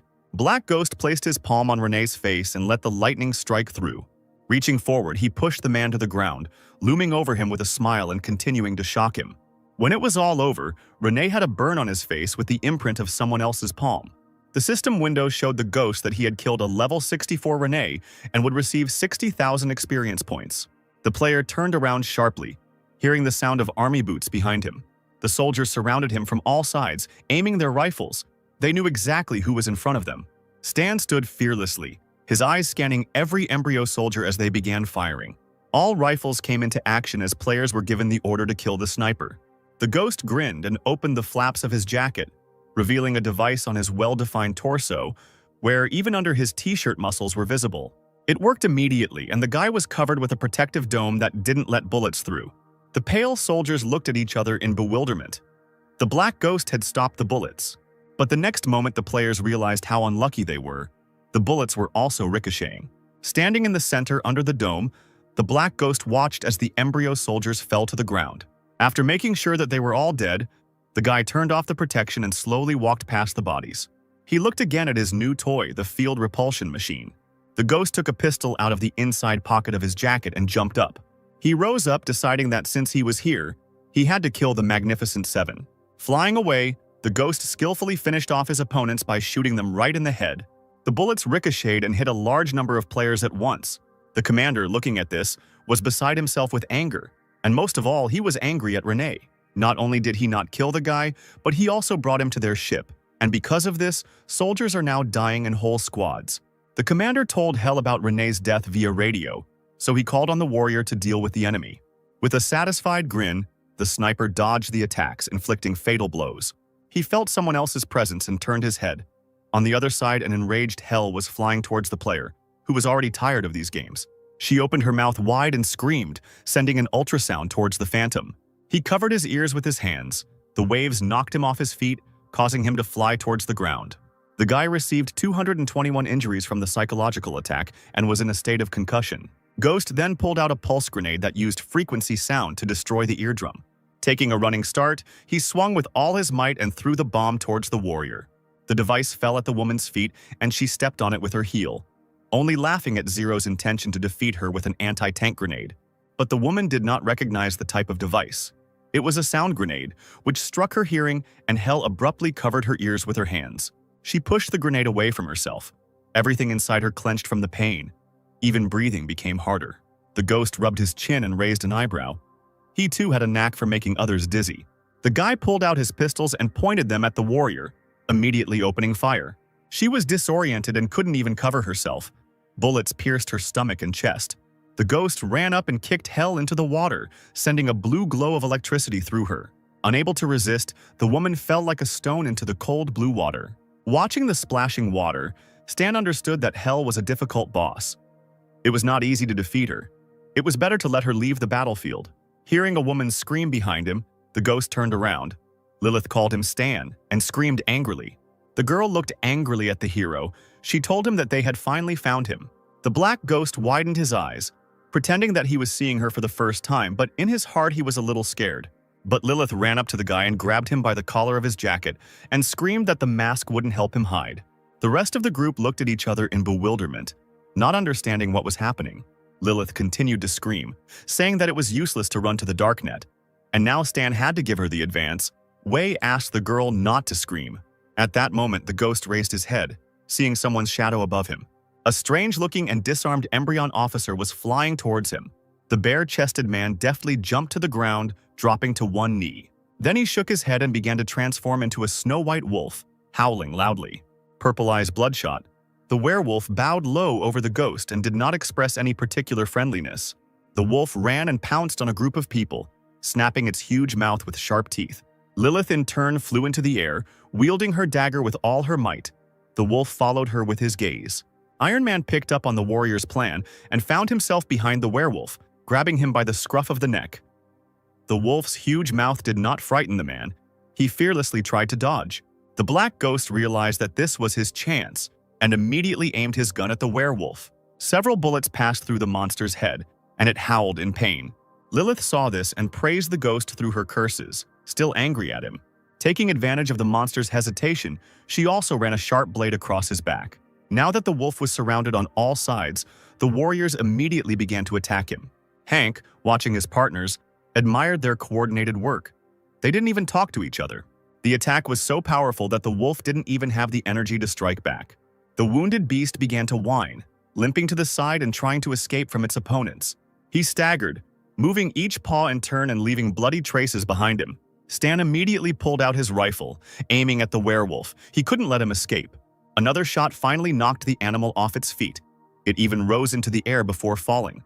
The beast whined desperately, writhing in incredible pain throughout its entire body. Then Wei flew up to the werewolf and hit him on the head, seeing that the beast could not die. A few seconds later, the werewolf became human again, with the same wounds and injuries. Stan and Wei were delighted and high-fived each other. The warrior was told by radio that the embryo fleet was approaching the sea. The strike brigade was supposed to return them. He responded with approval. We then turned to Ghost and asked if he would go with them. The guy waved his hand lightly, replying that he would go his own way. After some time, Hell finally got out of the water and returned to the deck. She clenched her teeth tightly, burning with rage, and hissed that she remembered the black ghost well. Every now and then, bullets hit the water, creating small craters. Huge combat installations fired tirelessly at the ships. The dragons kept shouting furiously that they would force the embryo to leave. The commander put his hand on the shoulder of one of the soldiers, saying that the embryo had lost 70% of its troops, and their losses were less than 10%. Black Ghost returned to the truck where Wild Sword was waiting for him. He asked the guy not to stare, but rather to get down to business, then called up the system window and chose a task for the elf. The boy was delighted. He would get a lot of experience for learning to bark like a dog. Ghost smirked back, calling it a reward for defending against an attack. Sword saw that the supply helicopter had arrived and told the mentor that it was time for them to change their means of transportation. After some time, they moved to the helicopter. The progress in destroying the embryo had advanced by 2%, and the overall increase was 21. In recent days, other continents had also struck at the evacuated enemy forces. After the embryo has completed the evacuation, you will need to head to its main base on the Andrea continent to earn even more experience. Suddenly, Stan took out a detonator and blew up his car. Wild Sword looked at this and asked Ghost in shock why he did it. The player smirked, replying that he couldn't leave any traces to track. Meanwhile, at the closed embryo base, the leader calculated the losses during the blockade breakthrough. 70% of the executors alone died. The subordinate asked if it was worth dealing with the black ghost that had killed 3 of them. The masked man replied that there was no point in wasting time on the insignificant killer. He needed to be kept under surveillance first. Embryo has lost all bases on 3 continents. 6 nations that are fine with internal conflicts can attack the main base on the continent of Andrea at any time. The subordinate reminded that the embryo still had an intercontinental nuclear bomb in stock. The leader of the organization shook his head. It was not the time yet. It was important to shift the focus of attention of the 6 states so that they did not have free time to start a war for resources. A soldier ran into the office, relaying a message from Base 13. It concerned a recent successful research subject from the Genetic Enhancement Plan. The boss read the document, asking what happened to the subjects and why they were having trouble every day. The soldier explained that cases like this did not happen to just one person. It spreads like a disease. The masked man was still confident that luck was on their side. It was time for the 6 states to worry. Night fell, and a brief calm descended upon the frigates of the embryo. The entire shower floor was covered in bullet holes. Hell pulled them out of her body with her bare hands because, no matter how many wounds there were, they would heal. She went to the window, dreaming only of it all finally ending. Then maybe she can go far away from here with her sister. Meanwhile, several helicopters were leaving the temporary shelter. Harry was dumbfounded and asked his friends if it was true that Stan was the Black Ghost. Lilith responded in amazement that she would recognize the guy even if he turned to ashes. The warrior carefully asked Wei if they would then look for the missing person. The man said that the ghost was confused when he left. Maybe he was on a secret mission. Lilith interrupted her friend, angrily asking him to clarify the information for her as well, when the guy would return the money. The trio exited the plane as soon as they landed at their base. Kira ran up to Lilith and began to hug the warrior, who immediately began to break free. The girl said that she had also met the Black Ghost before, the same one that the guys had fought today. Lilith turned around and asked irritably what he was doing when they met. As it turned out, at that time the ghost's name was Mr. Black. He was a Scorpion-level assassin who took part in the mission to defend the city of White Seagull, and the head of the Darknet became interested in him. Lilith immediately ran up to the girl, hotly asking if she had any more information. Her interlocutor was surprised by such interest. Lilith's face sank and she turned away, mumbling that she was just curious. Then the girl leaned towards her, whispering secret information in her ear from the killer girl with the nickname Golden Fox. Rumor has it that the Black Ghost likes men. This news shocked the team. The girl covered her mouth with her hand and giggled, urging the boys to be careful the next time they met him.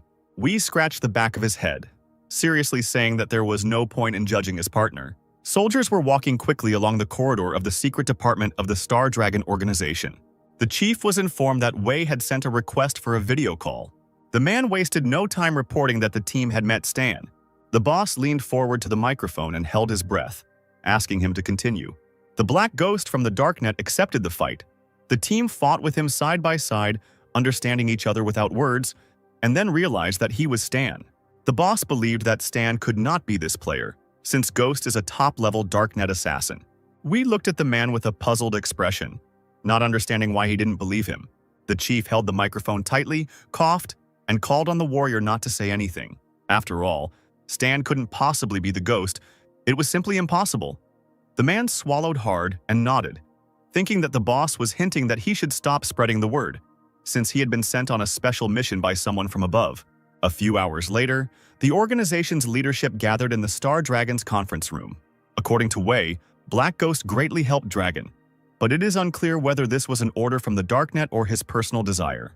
Recently, the Darknet organization was preparing to launch the Vault program and asked the Dragon for financial assistance. Perhaps by sending the Ghost, they wanted to show their favor.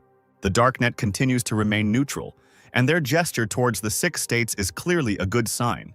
The head of the department decided to support the shelter program and provide financial assistance. We need to find a way to improve relations. In the Darknet Management House, Wang Yu was already talking with the Dragon leadership. He hung up and told Bennett that Star Dragon would provide financial assistance. When asked why, the man became embarrassed, suggesting that it was a reward for a service rendered earlier. Then he realized that the dragon mistook the Black Ghost for a Darknet man. Now he will be in debt to the guy. The other 5 states continue to evade, but there is a chance to bargain. The leader said that with the help of the dragon, they will have enough funds for the first step. The shelter program needs to be put into action as quickly as possible. Wild Sword landed the helicopter on the edge of the cliff, telling Ghost that they were now there. He was smoking and only nodded when the guy asked for time off since they had no business. The player sitting behind them was amazed that Benny the Sword simply disappeared into thin air.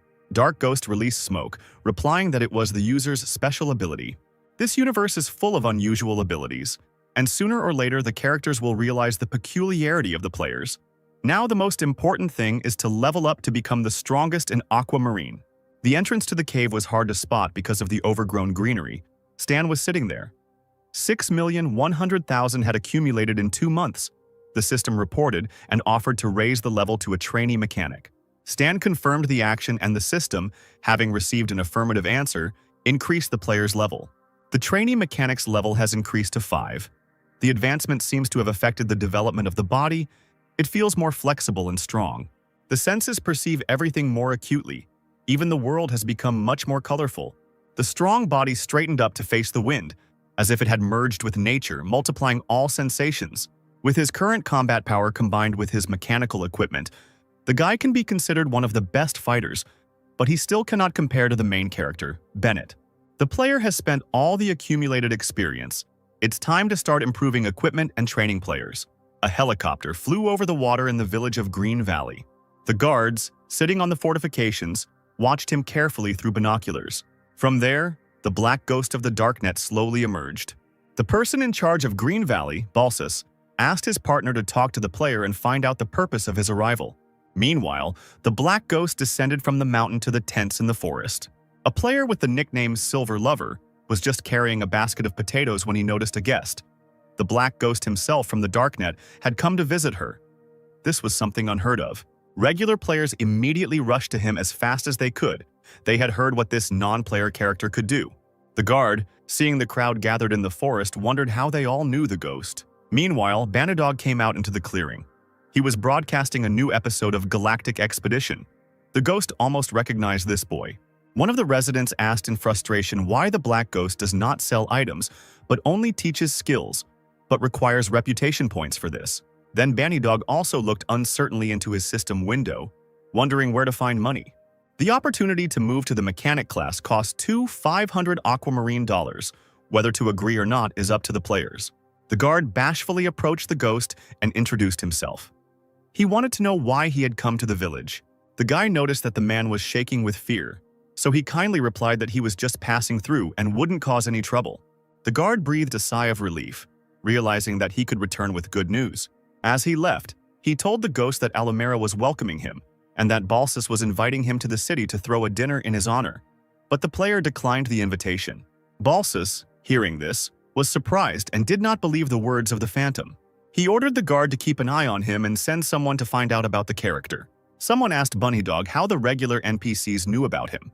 Is he really so famous on this star that everyone knows him? The guy clapped his hands.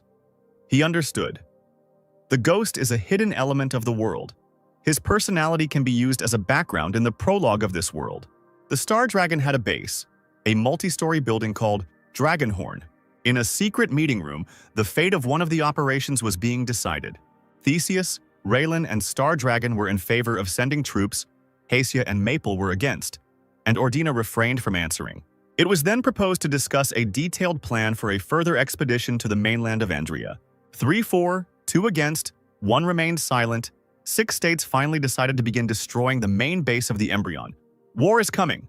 On the western continent, there was a certain ordinary village of newbies. There, they condemned the appearance of the Black Ghost because he had already visited the village of the Big Horn and the Green Valley. It was suggested that he might be the planet's main character, who controls the information recorded on the network. But this was not a fact, because the main character must be connected with the storyline. Maybe he is a mystical character, an Easter egg, but he could be transferred to the mechanic class. And in order to transfer to a new class, you will have to wait until the Black Ghost comes. Meanwhile, in the village of newbies of Green Valley, where the ghost stayed, the rich imagination of the players never ceased to amaze him. The guy was considered both a mysterious merchant and one called to lead newcomers to prosperity, and the leader of the mechanic class. Stan became a legendary character, capable of revealing hidden plot lines, and was constantly approached by players who wanted to fight against the embryo. The guy was annoyed that no one perceived him as a skilled trader when he suddenly received a notification about the start of the broadcast. The Galaxy Times began airing its next episode, and Stan wondered if the program's content would change after his intervention in the game's plot. The 10th day of testing turned out to be difficult. On the planet Brighton with a developed magical culture, players quickly exhausted the limit of permissible deaths. On Winterfrost, a clan of Voidspawn destroyed the military alliance's base, which created extremely unfavorable starting conditions for the team. The presenter noted that many planets rich in natural resources are available to beginners. His colleague added that Aquamarine is the most popular, with an NPC named Black Ghost becoming the subject of much discussion.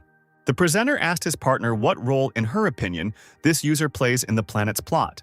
The girl replied that according to the data, he occupies a high position in the gaming society, while Stan's identity remains mysterious, especially considering his conflict with the embryo. On air, they discussed Stan's possible connection with 6 countries, but he himself was already tired of these useless conversations. The host cryptically hinted that other players now regretted not choosing the mechanic class, although the chat immediately filled with angry messages about the uselessness of this class.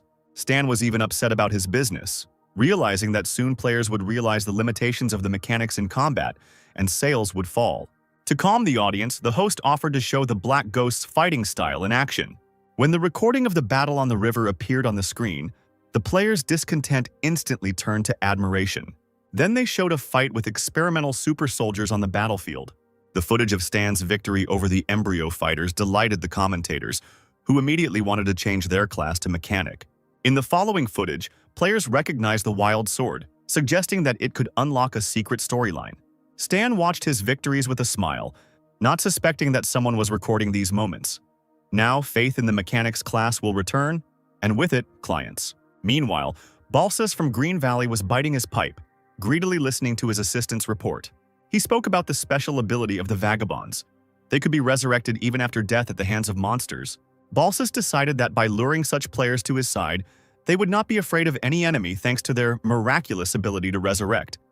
But the assistant failed to carry out this plan after the appearance of the Black Ghost, which greatly disappointed the head of the village. Suddenly, a furious animal roar came from the forest, so loud that it could be heard even in the village leader's tower, causing everyone present to freeze for a moment in anticipation of an unknown threat. One of the locals was unlucky enough to find himself in the path of danger. A huge clawed paw suddenly rose into the air and fell on the unsuspecting man, who did not even have time to understand what was happening. The huge wolf grabbed the unfortunate man by the thigh and began to literally gut him, like a defenseless forest animal, ignoring his screams and pleas for mercy. A whole pack of wolves, sensing fresh blood and the scent of fear, immediately rushed straight into the village to feast on human flesh, without encountering any resistance along the way.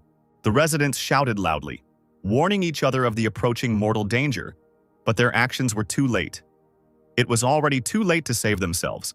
Even the players who were sitting in ambush and thought they were safe tried to escape. But for most of them, these minutes turned out to be the last in their current lives. Balsas, who was watching what was happening through binoculars, shouted until he was hoarse about the approach of the animals and ordered that the alarm signal be given as soon as possible in order to somehow organize a defense. Suddenly, he heard a suspicious rustling behind him and turned around sharply, not expecting to see Stan sitting there on the wall of the fortress, smiling, with a rifle in his hands, who was clearly watching all this commotion.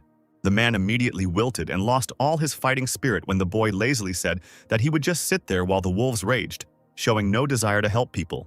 Stan calmly looked at the system window, thinking that he was too lazy to take on a task with a reward of only a couple thousand points. Let other players work on it this time. And in the forest, a real battle was already raging, not for life, but for death. Players used a variety of methods in the fight against monsters, trying not only to survive themselves, but also to save their comrades. Bunhead Dog was right there with a camera in hand, realizing that what was happening was great material for his new episode of Galactic Expedition, which would definitely get a lot of views. Stan noticed the frisky player, thinking with satisfaction that the guy not only participated in the battle, but also managed to film what was happening. That's true dedication to his cause. Suddenly, the guy abruptly changed his tactics, deciding to help other users, although he initially planned to just watch what was happening from the sidelines. He quickly left the fortress wall and found himself right in the epicenter of events, where the most fierce battle between the players and the enraged wolves was raging. Standing in front of a huge flock of monsters, Stan excitedly exclaimed that free advertising is never a bad thing, especially when it comes to attracting new customers to his store.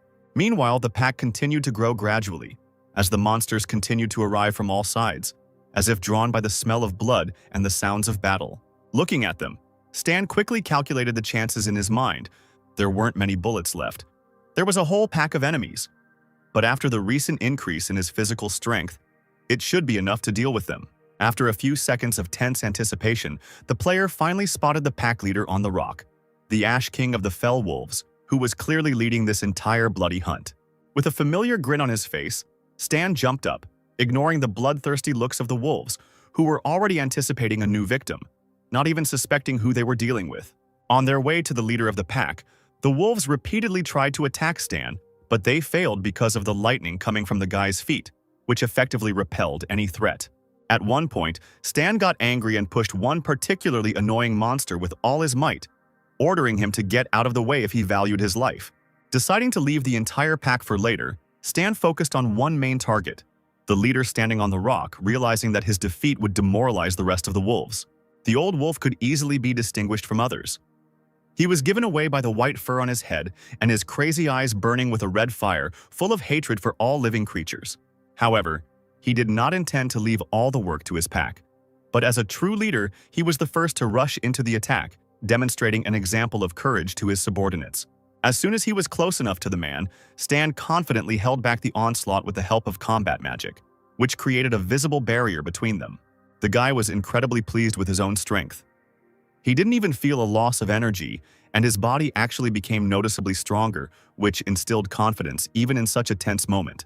Several monsters immediately attacked the player from all sides, but he instantly created a powerful protective dome that not only protected him, but also threw the enemies away. However, after some time, fatigue made itself felt, and the pack began to irritate quite a bit with its persistent and continuous attacks, which followed one after another. Stan pushed off sharply with his right foot, creating a magical weapon that trailed through the air behind him, effectively scaring the wolves away. Finally, with the pack's attention at least partially distracted, Stan was able to get close enough to the leader to deliver the finishing blow. He hit the leader right in the head, releasing powerful electrical discharges that literally pinned the beast to the ground, depriving it of the ability to resist. The enraged wolf shook his head and howled loudly, standing on his hind legs in an attempt to bite the offender. But his movements became noticeably slower and more uncertain. Stan quickly reacted to the threat, deftly jumping to the side and not giving the beast the slightest chance to reach him with fangs or claws. Jumping even higher, he hit the leader in the jaw with all his might, using magic that greatly increased the impact.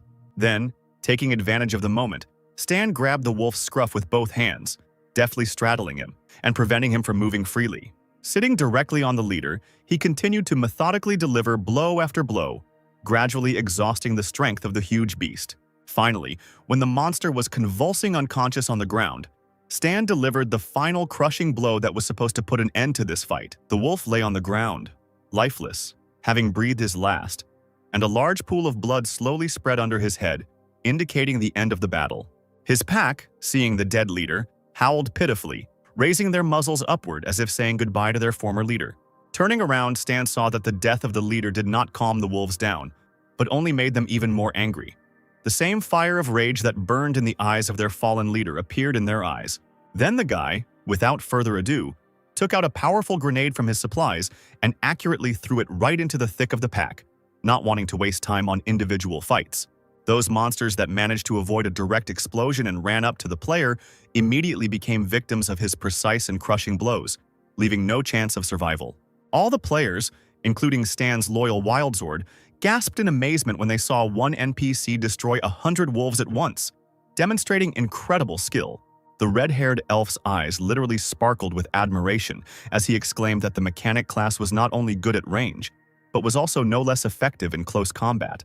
Stan knocked the wind out of the last wolf with one precise blow to the chest, and this style of fighting definitely appealed to the watching users, who began actively discussing what they saw. Wild Sword didn't hide his delight, shouting loudly that choosing the mechanic class was the right decision. And now he knew exactly what to strive for in character development. When the battle was finally over, Stan immediately checked out the forums, where a video of his impressive wolf kill had already been uploaded by players. But among the enthusiastic comments there was also an opponent, Luzman, who spoke quite harshly about the mechanics throughout each day, trying to denigrate the class. This stranger commented on every post about the mechanic class, which could have a negative impact on Stan's business, since he could not openly declare that he himself is a player, and the NPC status is just a cover. An excited Wild Sword ran up to the guy, trembling with joy at meeting such a cool boss, not hiding his admiration for what he saw. But Stan was clearly upset by the situation and abruptly pushed the elf away, ordering him to pick some sage instead of empty enthusiasm.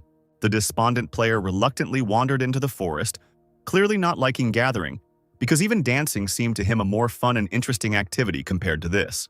The player with the nickname Laughing Blade recognized the Wild Sword, reminding everyone that he was in the top 3 in the game, Knight, and won the championship twice, although now almost no one plays this game. The elf also immediately recognized his former partner, who had started playing Star Sea because Knight had become completely boring to him and no longer brought him any pleasure. The Laughing Blade noticed that they were of almost identical levels and offered to exchange experiences in a friendly competition, although he secretly hoped to defeat his former partner. His interlocutor stated his current class, but said that he first needed to complete some work before he could accept the challenge.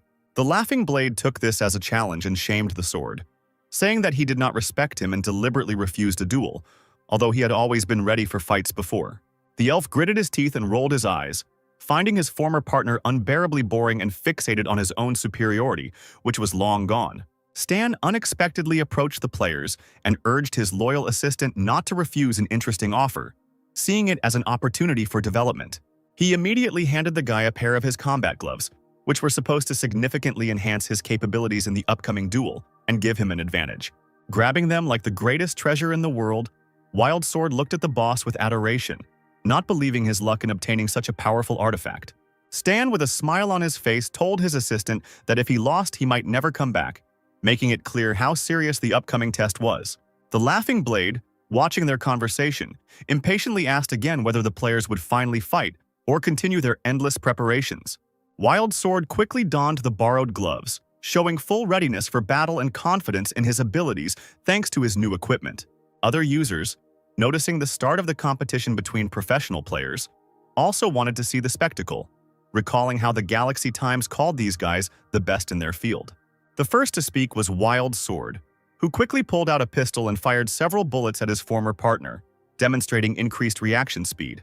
Laughing Blade's left hand instantly turned to stone, but he knew that his pistol only had 5 bullets, and his rock would easily reflect the remaining shots, giving him an advantage. The man was clearly surprised by such a swift attack, not expecting at all that the Wild Sword would show off its updated skills so quickly and effectively. He really moved with incredible agility and speed, almost never staying in one place and constantly moving through the air, which made it difficult to counterattack. Stan's gloves had a hidden ability. Red electrical discharges multiplied by the power of the Wild Sword and struck the Laughing Blade straight in the chest, causing numbness. Wild Sword, sweating from the effort, was delighted to hear that he had defeated a level 20 player and would receive 632 experience points for this victory. The other players immediately ran to the defeated enemy, amazed at the one-hit kill, and now it became clear to them why the elf ended up in the Galaxy Times. Users were particularly interested in the gloves, high-end equipment that clearly demonstrated that mechanics are capable of incredible things with the right approach. The Laughing Blade soon appeared on the battlefield, healed and groaned hoarsely that the agreement was for a friendly duel, not a mortal fight. Wild Sword scratched behind his ear and said with a slight mockery that he did not expect such weakness from such an experienced opponent, clearly enjoying the moment of triumph. The man was taken aback, realizing that he had lost not only valuable experience, but also the respect of the surrounding players, and began to justify himself with poor internet, promising to deal with the offender next time. At the end of the battle, Wild Sword timidly approached Stan, experiencing mixed feelings from the victory and fearing the boss's reaction to his behavior during the fight. Clutching the gloves in his hands, he put on the most innocent face and timidly asked if they were selling the same ones or if it was an exclusive piece of equipment that was not available to ordinary players. Stan nodded in response, explaining that the designs for the gloves were already ready, and he wouldn't mind making money on them if a buyer was found. The elf howled loudly in resentment upon hearing the exorbitant price of 80,000, which clearly exceeded his current capabilities. Tears suddenly started pouring from the guy's eyes. He pressed his hand to his heart, muttering that now he would have to save up for a long time, but he would definitely collect the required amount. As Stan was about to leave, he was called out by Laughing Blade, who had heard about the character's feud with the embryo and expressed a desire to join the team. In response, Stan coldly noted that fighting the organization requires not only strength, but also intelligence, so the player should first work on his skills. The wild sword began to actively wave his arms, driving away his former partner and shouting that the boss actually said no, because there could be no other chosen one. Stan checked the forums and saw that the video of the fight had already been uploaded, and the outrage among users had quickly died down thanks to the sensible comments of other players. Suddenly, the silence was broken by the noise of engines. SUVs with Alamer identification marks were approaching the village, which the guy did not expect at all. The village leaders greeted the man who emerged from the car with marked respect, although their eyes showed wariness. Messenger Illumer Ray was clearly unhappy with Stan's disappearance, as well as the fact that he had been unable to find Zero for 6 months, for whom Embryon had offered a substantial reward. Balsas bowed deeply, inviting Ray to make himself at home in Green Valley and to seek help if needed. The guests were treated to a lavish dinner with plenty of expensive alcoholic drinks, creating the appearance of hospitality. By the middle of the banquet, Ray had become quite drunk and began to mumble incoherently about his business, losing the thread of the conversation. Balsas tried to change the subject, noting that the family would hardly search forever for the missing person, since everyone understood that Stan was not Zero. Ray waved his hand, refusing to discuss Stan, and asked if anything unusual had happened in the village lately. While pouring wine for his guest, Balsas told him about the refugees with an amazing ability to resurrect but weak fighting power. Ray asked if these people were really that unusual, to which he received confirmation. The family already knew about this phenomenon. Balsas did not forget to mention the Darknet mercenary, the Black Ghost, who was currently in the village. The interlocutor noticeably perked up, admitting that he had already heard about the famous user and assumed that he had arrived with murderous intentions. But the village chief looked away, relaying Stan's words about the accidental visit and warning that it was better not to anger this NPC without reason. Ray's bodyguard, Luke, demonstratively slammed his fist into his palm, declaring that he would personally protect his master from any threat. Meanwhile, Stan sat not far from the fortress, knowing full well that the Alumera family was just a small military oligarchy from a secondary plotline. He had already decided to head to the next newcomer village as soon as the locals finished harvesting and cleared the roads. At this time, soldiers in tents on the outskirts were preparing for battle, calling on everyone to be on guard because of the approaching Black Pine army. Players on the spot immediately received various tasks from the system related to the impending conflict. To Stan's surprise, the system gave him a task as well, offering rewards for participating in the events, which he did not expect at all. It was necessary to choose a side, the Illumer or Chester families, and the boy was glad of the opportunity to participate in the entertainment, planning to receive the task through the son of Old Man Lou. Balsas slammed his fist on the table with all his might, cursing the scoundrels from the Black Pine, even spilling wine from his glass in his rage. Ray was amused by this, and he calmed the owner down, reminding him that they had cannon fodder in the form of those very refugees. These words really calmed Balsas, who immediately imagined how the refugees would compensate for Chester's military advantage. He ordered the guard to inform the refugees that they must delay Chester's army and that they would receive a good reward for success. Taking a sip of wine, Ray added with a grin that there was no point in promising too much, because the lives of these people were worth nothing. While the high-ranking officials were calmly discussing the fate of the people over dinner, combat vehicles with enemy soldiers were already approaching the village. Southern Continent Commander-in-Chief Chester muttered to himself that this time, Green Valley needed to be completely destroyed. The man shuddered when he saw a huge crowd of armed refugees at the entrance to the fortification, and immediately understood the village head's plan. Chester leaned out of the window and shouted into a megaphone, calling out to Balsas and shaming him for using civilians as human shields.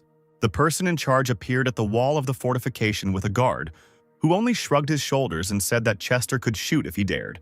The man growled in anger, but the war machines did not stop, although he warned the people that they could still be saved if they left. The players looked at each other, surprised by the strange behavior of this NPC, and did not know how to complete the task with experience as a reward if they had to retreat. The commander-in-chief watched in bewilderment in the car as the refugees stood in place. Were they really not afraid of death at all? He gritted his teeth, realizing that this conflict had nothing to do with these people, and he could not open fire on the innocent. Balsus laughed loudly at Chester's hesitation and ordered the men to prepare to fire, confident of his impunity. At the fortified positions of the Green Valley Tower, soldiers with weapons appeared, having received orders to open fire, without worrying about the fate of the refugees. The situation was suddenly changed by the appearance of Stan, who stood between the cars and the refugees, politely asking to listen to his request.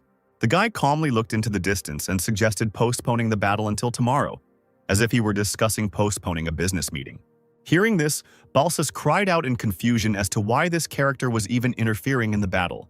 Chester also did not expect to see the Black Ghost here and immediately ordered his troops to lay down their arms.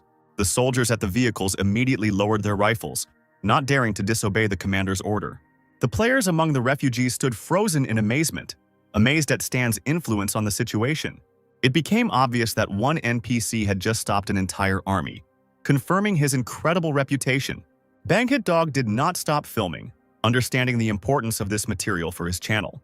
Chester's army set up a temporary camp in the woods near the village, awaiting developments. A soldier was on duty at one of the buildings, and with trembling hands he pointed his machine gun at Stan, hesitantly ordering him to stop.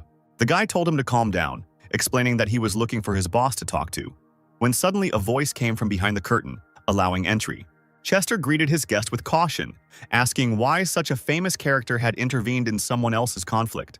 Stan shrugged, saying he just wanted to help the man out of his difficult situation. He raised an eyebrow in disbelief, certain that they were seeing each other for the first time, and not understanding the motives for such kindness. Stan scratched his ear in disappointment, expecting that Chester would be smarter than Balsus, but apparently he was wrong. Chester pursed his lips, agreeing that Balsus was a vile man using the refugees as a shield, but the players themselves seemed strange to him in their fearlessness. Stan spread his hands, offering to help defeat the enemies since it was not difficult for him. As the boy turned to leave, Chester asked what he wanted in return, but Stan just waved his hand, not deigning to answer. Chester wondered about the stranger's ulterior motives, fearing that he might find himself indebted to such a mysterious character. But he had no choice, and the commander-in-chief had to agree to the proposal, albeit with apprehension. Stan found Wild Sword and, touching him on the shoulder, informed him that an important task had been found for him. The system has instructed them to spread the word about Stan joining Chester's camp, using reputation as a form of reward. The guy smiled, looking at his assistant. Now his reputation would work for him. Wild Sword ran from house to house and players came out into the street, asking again about Stan joining Chester. They didn't know what to do. If they stayed with the Green Valley, they could become enemies of the Black Ghost. As he passed, Bunhidog noticed one player scolding himself for choosing the losing side. The guy was glad that he had not made a hasty choice and decided to meet with Stan as soon as possible to gain support and information. Out of breath, he ran up to Stan and immediately blurted out his desire to join his camp. Stan stood with his back to him, spreading his arms, sensing the potential in this player. The next words struck the young reporter. He was offered to become a temporary assistant. Swallowing hard, the boy thought about the hidden plotline and shouted loudly that he agreed. Other players witnessed the scene, assuming he had activated a unique branch. One of the refugees exclaimed that the solution was obvious. They had to go over to Stan's side. But the guy cooled his ardor, declaring that he didn't need any more assistance. The player almost cried from resentment, deciding that only the first one would have a chance. While he was worried, Stan watched his associates, understanding the benefit of having a reporter on the team to manage public opinion. So far, he liked 3, Wild Sword, Maple Moon, and Bunhidog, but he needed to expand the circle of reserve participants. Stan thought wistfully of other newcomer villages where new opportunities awaited him. Balsus, watching from the forest, became angry when he saw Stan luring away the refugees. They were even given a place to live in the Chester camp, which seemed like a mockery. The man scolded Stan, who claimed that he was just passing by and was now helping the enemy. Balsus's hand trembled at the thought of escape, but Ray seemed to read his thoughts and grabbed his wrist. Ray's brows furrowed menacingly, and he painfully twisted his interlocutor's arm, reminding him of Alumera's assignment. Balsas stuttered as he explained that half of the refugees had gone over to the enemy, and that the Black Ghost himself was now against them. Ray coldly replied that Alumera was not afraid of battle, and ordered them to prepare for battle while his guard dealt with Sten. Luke immediately approached and Ray informed him that he was leaving the famous user with him. Balsas hissed that the guard would actually have to fight this monster. Ray smirked, noting that not all of the refugees had betrayed them, and Balsas had to mobilize the rest. At the same time, the messenger ordered the machine to be prepared in case of defeat, although he pretended to be confident of success. Even at night, the fighters in Chester's camp remained on guard, expecting a trick. The commander-in-chief realized that a battle could not be avoided and ordered preparations for an offensive in 20 minutes. He turned to Stan, thanking him for helping with the refugees, to which the guy only nodded. Chester could not believe that such an influential character was interested in him, and he feared a riot among the refugees. Bun Hitdog overheard this conversation from behind the trees, gaining a new clue about Stan's identity. The guy smiled and put his hand on the commander-in-chief's shoulder, calming him down. When the fighting between the camps began, Stan watched it through binoculars, staying on the sidelines.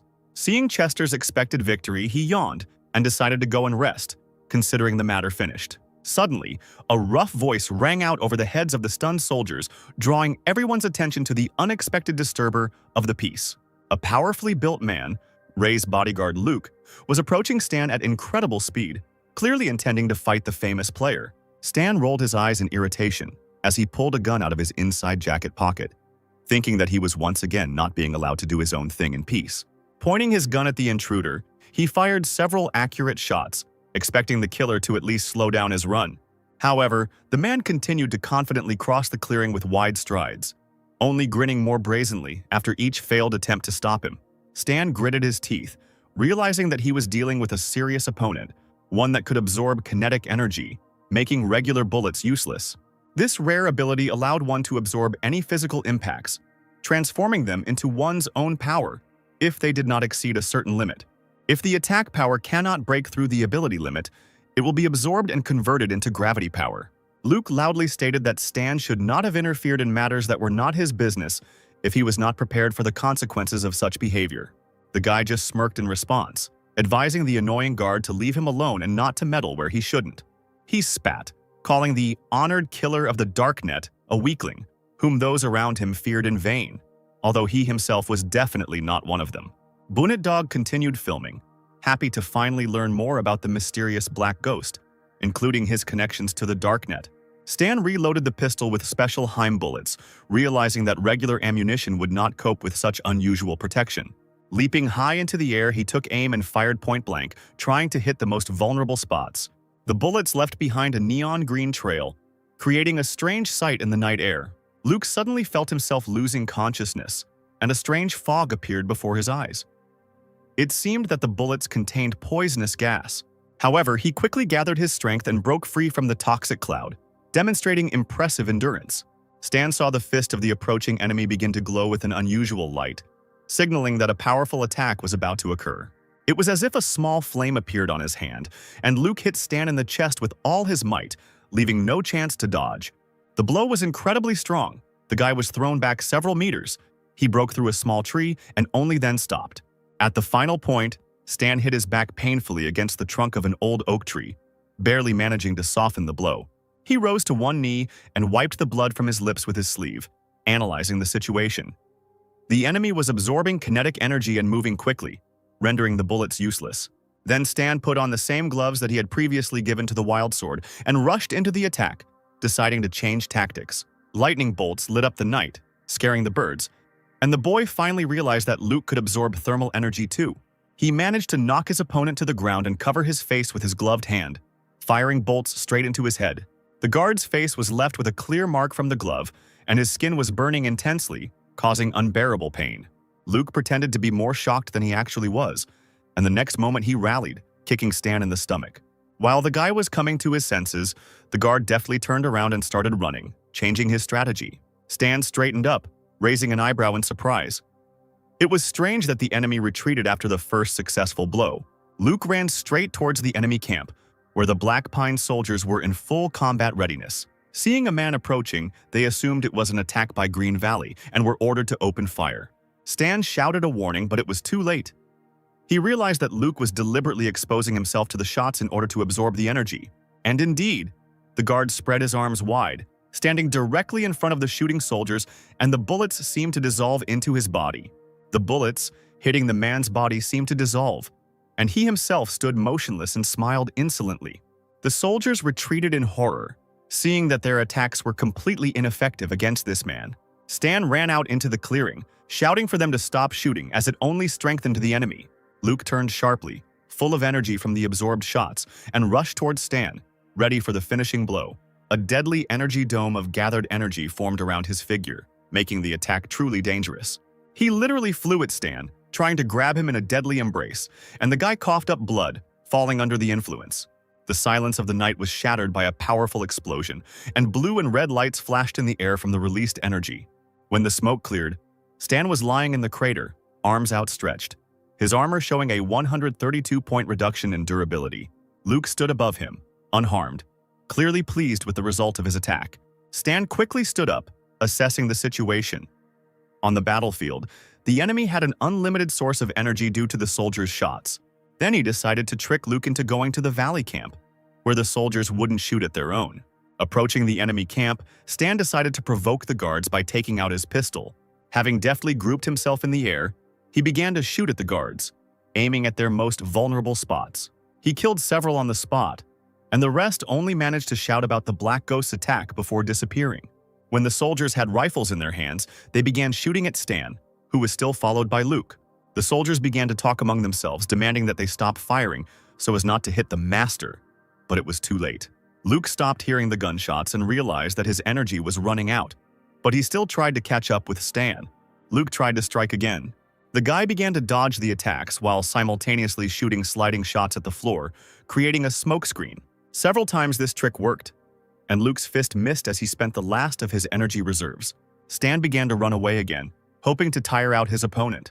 He ran towards the tower where Ray and Balsas were, feeling that the enemy was almost exhausted. Luke missed again, wasting precious energy, and began to slow down noticeably. Jumping from the ruined tower, Stan noticed that the dust raised was preventing the enemy from seeing. Luke found himself in a thick cloud of dust, coughing heavily and losing his last chances of victory. Stan had the perfect moment to attack. He used Burning Will, overloading the system. The glove released lightning again, and his hand fell on the exhausted Luke's face. The guard collapsed onto the hard floor, with a bloody mark on his face and a trickle of blood from his nose. The cough choked him, but he realized the strength of the enemy and that the fall of Green Valley was only a matter of time. With difficulty, Luke rose to all fours, spat out blood, and ran to warn the master, grabbing the radio. On the go, he reported that he had failed and asked Ray to run while he distracted Stan. Breathlessly, Luke added that they should take care of his family if he didn't return. Luke was beginning to realize how hopeless his situation was becoming. Under cover of night, a convoy of SUVs with their headlights off moved along the road from the valley. In one of the cars sat Ray and Balsas, who couldn't stop wondering how Stan turned out to be the real monster he had warned about. Ray asked for silence in an irritated tone, focusing on escaping the danger zone.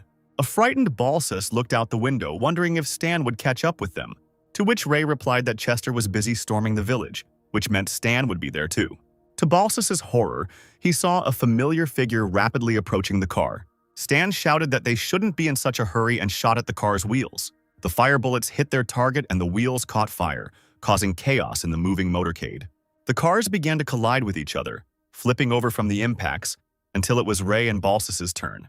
The driver immediately lost consciousness after the impact, remaining in the damaged car, and Balsas clung to the window, coughing from the smoke and trying to hold on. He froze when he heard the voice above him and slowly looked up at the barrel of the gun.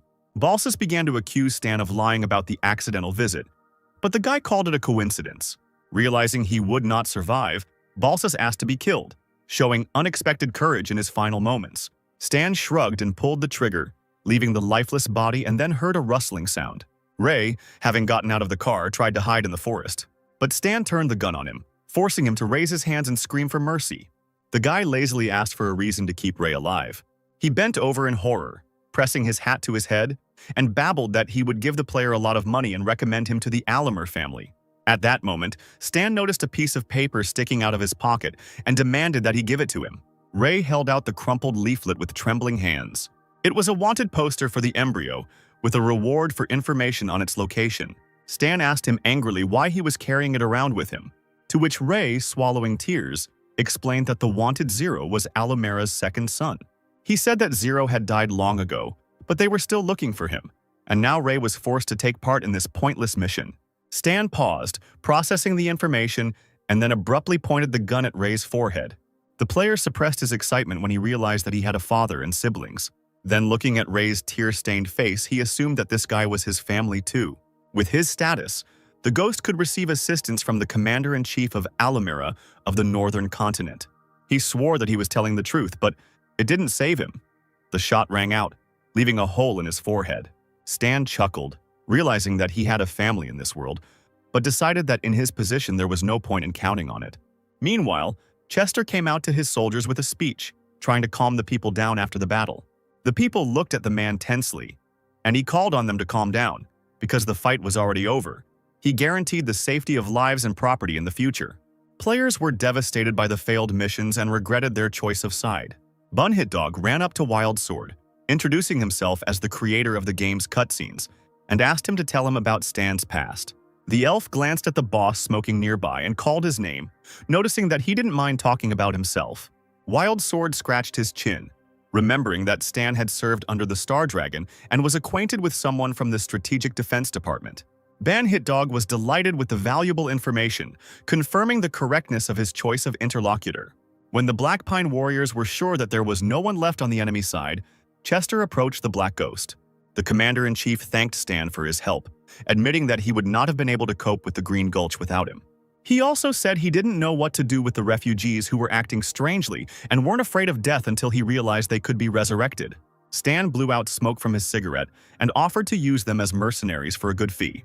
Chester considered the proposal, acknowledging its reasonableness. He invited Stan to Black Pine for rest and reward. The boy agreed and pointed to Wild Sword and Bunhit Dog, which he planned to take with him. After spending the night in Green Valley, the group set off in SUVs to the Black Pine settlement. Chester showed Stan from the balcony the building of the military factory where rifles and ammunition were produced. Wild Sword exclaimed that there was no place for newcomers there, and Bunhit Dog continued filming, delighted with his new discoveries. The elf's attention was drawn to the fenced area, and he asked the commander-in-chief with interest what was there. Chester explained sadly that this was an isolation ward for those infected with acute grouper disease to prevent an epidemic. Stan asked if this was a highly contagious genetic mutation, to which he received an affirmative answer. Through the fine mesh, one could see what had once been a man, a gray body with flayed skin. People in protective suits essentially fired rifles. The zombie, tearing through the other side of the net, wheezed, and the remains of blood spurted from his stomach. The infected man next to him glanced wearily at the lying body. He knew that the same fate awaited him. The disease is difficult to treat, and to suppress its spread, the only way to do it is to isolate the sick. The dead patient was immediately carried away on a stretcher. Bunhit Dog shuddered as he looked at this picture. He said that the sight was very frightening, and the soldiers' actions were cold-blooded. The commander-in-chief reported that at first there were 10 people, but one of them knew that he would not be cured and escaped from quarantine. Then the number of infected increased to 300. Stan was given the task of stopping the source of the plague, but he didn't want to do the task for newbies. It was better to pass it on to someone else. The ghost looked at his assistants, who were already anticipating the reward for victory, and decided that if they completed the task, he himself could claim the reward. Chester distracted those present by announcing that his men had already set the table. The dear guests were invited to the fortified castle, the Lord's Chamber. At a long table with sumptuous dishes sat Stan and his assistants in a row. Opposite them was the commander-in-chief. Wild Sword and Bunhit Dog pounced on the chicken, admiring the flavor conveyed in this game. Chester turned to Stan, embarrassed, saying that he still felt awkward not giving something in return. He put a business card on the table, saying that the guy could use this phone number to reach him at any time. The ghost was delighted with this opportunity and immediately said that he wanted to borrow the Black Pine workshop and some materials for a while. The man breathed a sigh of relief, replying that he would have no problem ordering everything to be prepared. Black Ghost was unhappy about the epidemic, but his friends would stay and help when he left. After these words, he patted Wild Sword on the back as he choked on his wine from what he heard. Tears appeared on the elf's face, and he exclaimed that the boss wanted to part with him. Black Ghost rolled his eyes. It sounded too intimate. He promised that he would return, and he would not leave his assistants without benefit. Looking at the screen of the Bandit Dog system, he persuaded his friend to stay, because solving the epidemic problem gives a lot of experience. For the ghost, this was only to his advantage. It was better for the guys to stay, otherwise they could ruin his effectiveness. Early the next morning, the NPC went straight to the workshop. He worked for several hours at a special machine, making the necessary item. Finally, wiping the sweat from his forehead, Black Ghost smiled contentedly. "It's done!" In front of him lay a portable, high-damage solar flamethrower with integration that was easy to carry. Stan was surprised by the strange note. On the system screen, it was indicated that the dancing flame was warmth, akin to romance. The guy mounted the flamethrower right on his forearm with a force of 69. You can ignore the load. Lost in thought, the guy didn't immediately hear someone else's footsteps. An old man in a lab coat praised the flamethrower, asking if he could buy a gun for 1,000,000 coins. Black Ghost crossed his arms over his chest and asked who was bothering him, not hiding his disdain. The man introduced himself with a smile as a chief technical advisor named Lane, who had been invited by Chester. The ghost remembered the master mechanic from the time of Old Man Lou. Chester then abandoned his daughter and became the commander-in-chief, and the old man sent his old friend to help his son. Lane said outright that he liked the electromagnetic rifle and asked for a price. Stan, who had a personal warehouse of expensive materials behind him, said mockingly that he had no need for money. The old man shrugged, saying that then he could teach the boy the skills because he would definitely need such a master to become better. Stan noticed the resemblance to Old Man Lou. Both were just as annoying. However, this man was a key figure in Old Man Lou's 4 missions. It was necessary to establish a relationship with him. He had advanced knowledge. Players could not just learn from him. The scientist asked why the ghost was silent, and he immediately said that he would give up the rifle, but in return, he would ask for advanced information. Now Lane himself has thought about it.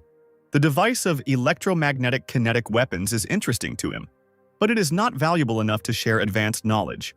The old man waved his hands, grimaced, and said that he would not teach the boy, but would be able to build mechanisms based on his knowledge, which he would give away. The ghost shook his head, realizing that advanced knowledge was not so easy to obtain, and so he promised the old man to make a new weapon.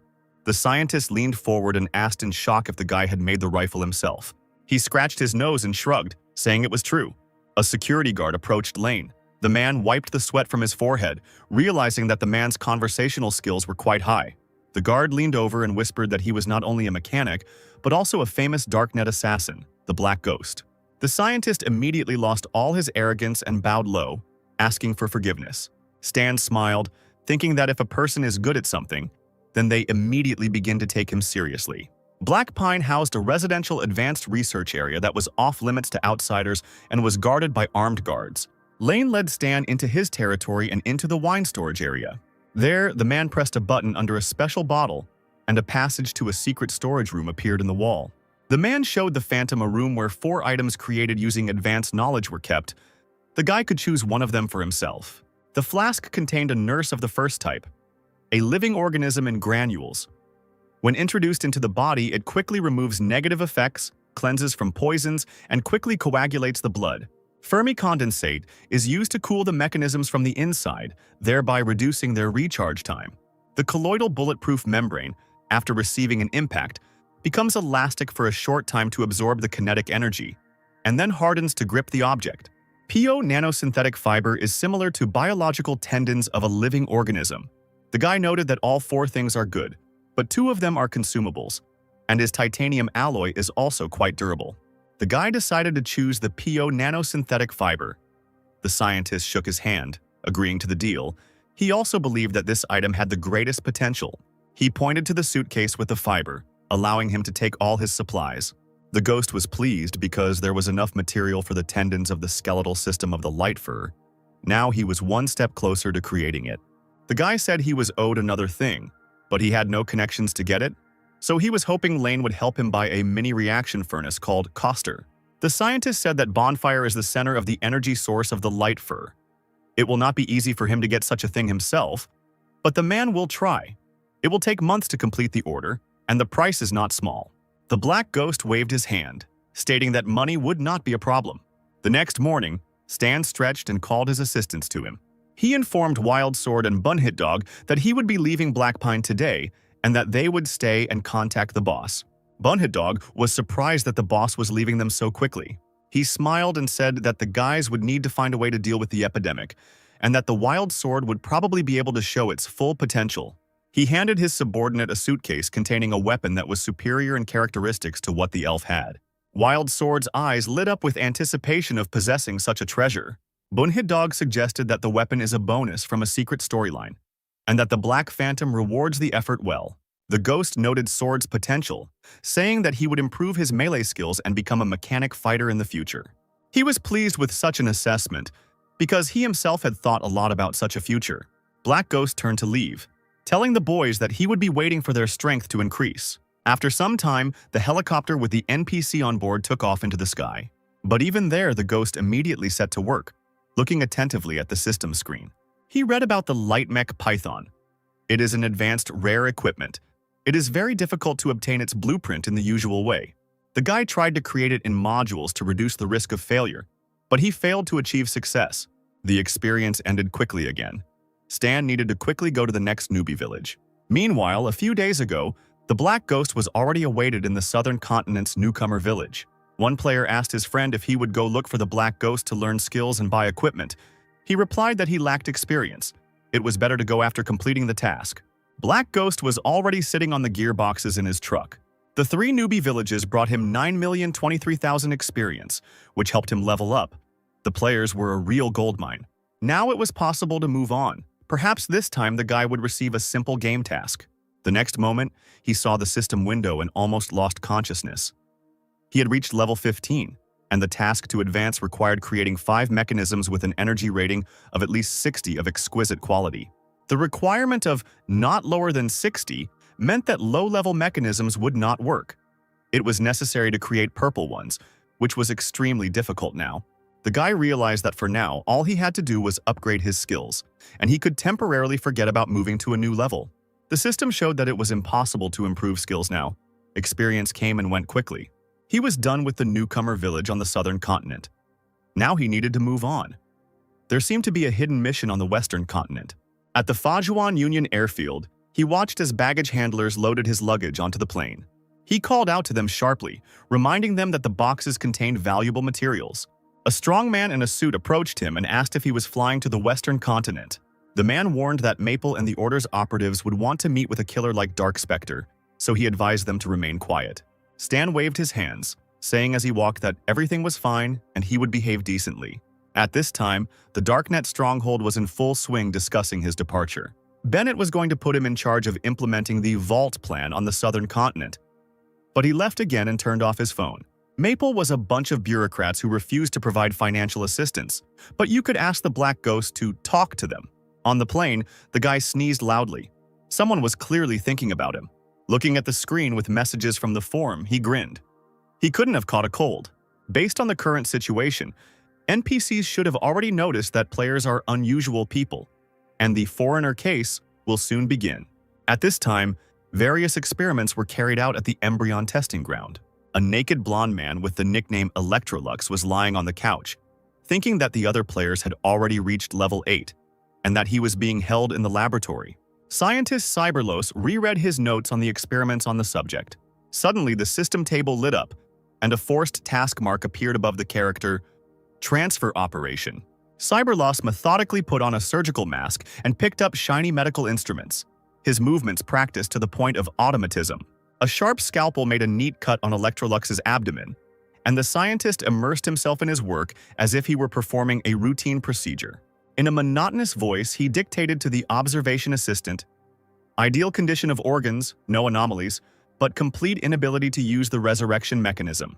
After 37 seconds, the monitors recorded the death of the test subject. The system coldly stated, unforeseen situation.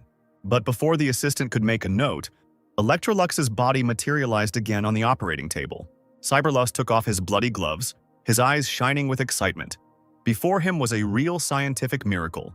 The scientist ran his finger over the still warm blood on the metal surface, completely unaware of the nature of the creature in front of him.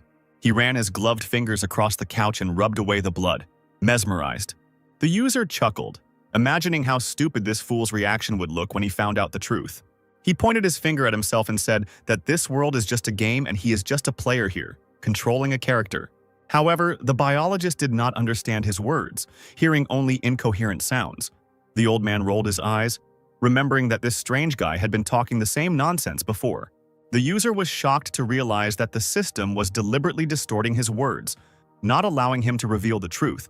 The developers clearly wanted the players to become part of this world, and therefore forbade them to talk about their true origins. At that moment, the head of the embryo called the old man via video link, coldly inquiring how the experiment was progressing. Cyberloss admitted that he still could not understand the nature of the subject's anomaly.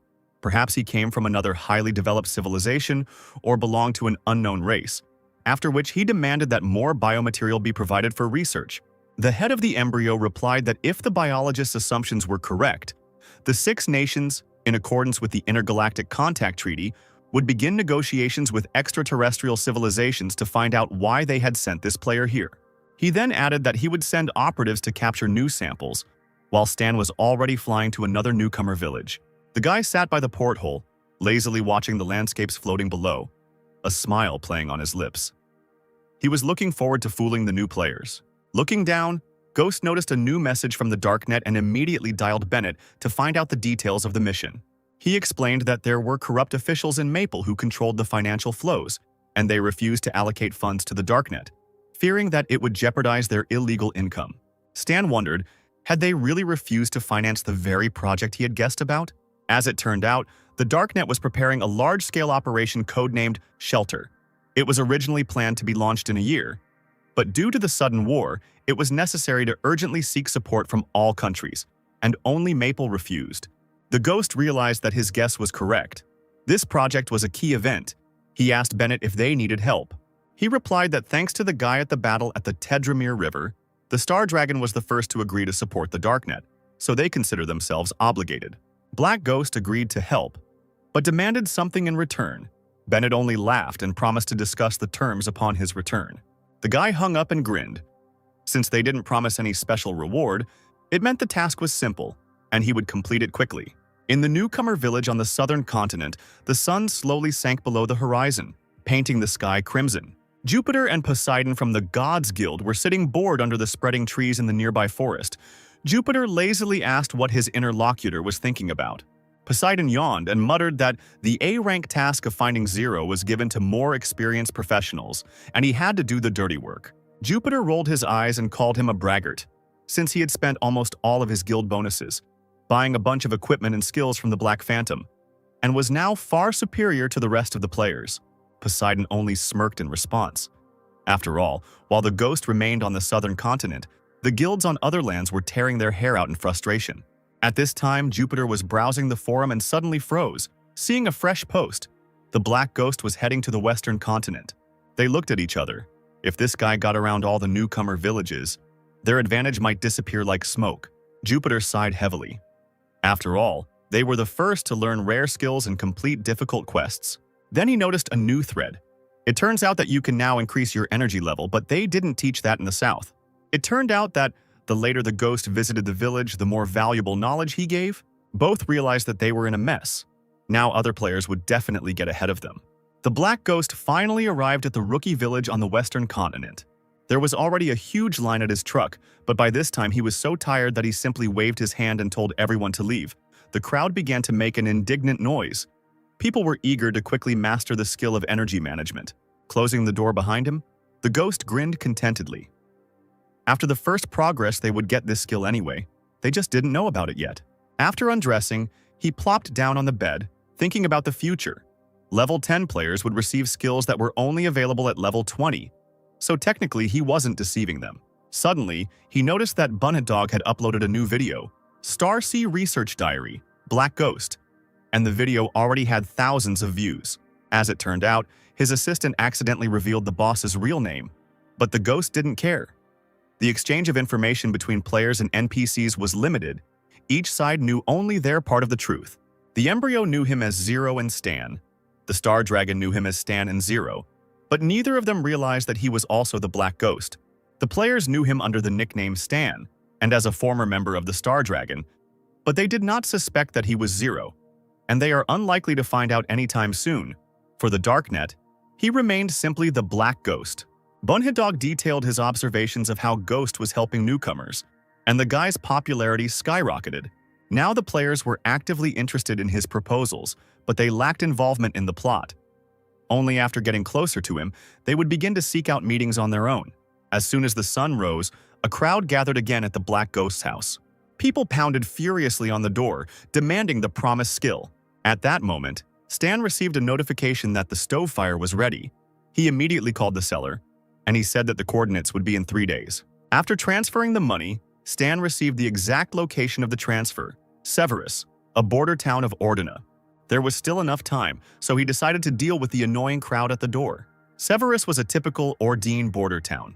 Gloomy stone buildings, perpetually overcast skies, and a cold wind. A group of soldiers instructed a sniper to take up a position, monitor the target, and wait for the order to eliminate him. The leadership suspected that the target was connected to an underground financial organization, but they needed proof. Meg, an elite Ordine agent, has been given orders to shoot on sight. Vigilant border guards were on duty at the entrance to the city. Having stopped another truck, they demanded documents from the driver. He held out his passport, inside which lay several large bills. The guard deftly hid the money in his pocket and waved his hand. "Go ahead." Players in wet raincoats, which did not protect them from the incessant rain, scurried through the streets. The Black Ghost changed his avatar for disguise, lit a cigarette, and thought he should quickly find a hotel and take a hot bath. Soon it was time to head to the coffee shop where the transfer of the stove was to take place. The guy slowly sipped his coffee, carefully looking at the visitors. He was alarmed by the unnatural tension in the air. For example, at the next table, some guy was staring at the newspaper, but the whole time he didn't turn the page. Suddenly, the system issued a warning. The mission was D rank. The merchant turned out to be a dangerous criminal, and now the ghost was caught up in someone else's showdown. The best solution would be to leave immediately. However, he couldn't just abandon the stove. It was a key device for his mechanics. He would have to improvise. A man in a dark raincoat approached his table, his face hidden by a scarf and a wide-brimmed hat, and he was holding a metal suitcase in his hands. Stan opened the case and examined the contents. The quality is up to par. The battery should last a long time. He confirmed the transfer of money and added with a hint, "I advise you to run away quickly." At that moment, all the cafe patrons stood up and began to slowly approach them. The ghost suddenly grabbed the suitcase, shouted, "We've been betrayed!" and rushed towards the exit. The merchant looked around in bewilderment, but the only escape route was the window. He crouched down, jumped, broke the glass, and rolled out onto the street. Gritting his teeth, the man started running, trying to escape his pursuers. The soldiers cursed when they saw that the targets were separated and opened fire. The rest of the players ducked in panic, not understanding why NPCs were shooting in the middle of the city. The Black Ghost ran a few meters, turned around, and started shooting back. The bullets found their targets. The soldiers fell one after another, cursing this impudent upstart. Suddenly, an icy grip gripped his leg.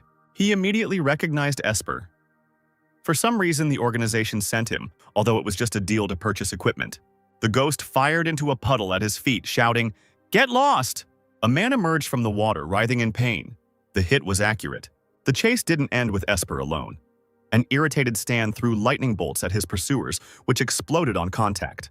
He seemed to have managed to escape the police officers on foot, but at that very moment, 3 black SUVs with flashing lights suddenly came around the corner, their shrill sirens tearing through the air, mixing with the roar of their engines.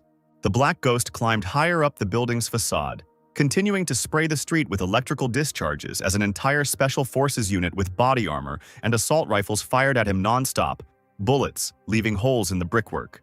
At the Ordina headquarters, the operator, with shaking hands, was forced to report the escape of the seller, after which the commander-in-chief angrily ordered all patrols within a 20-kilometer radius to block the roads and under no circumstances let the buyer escape.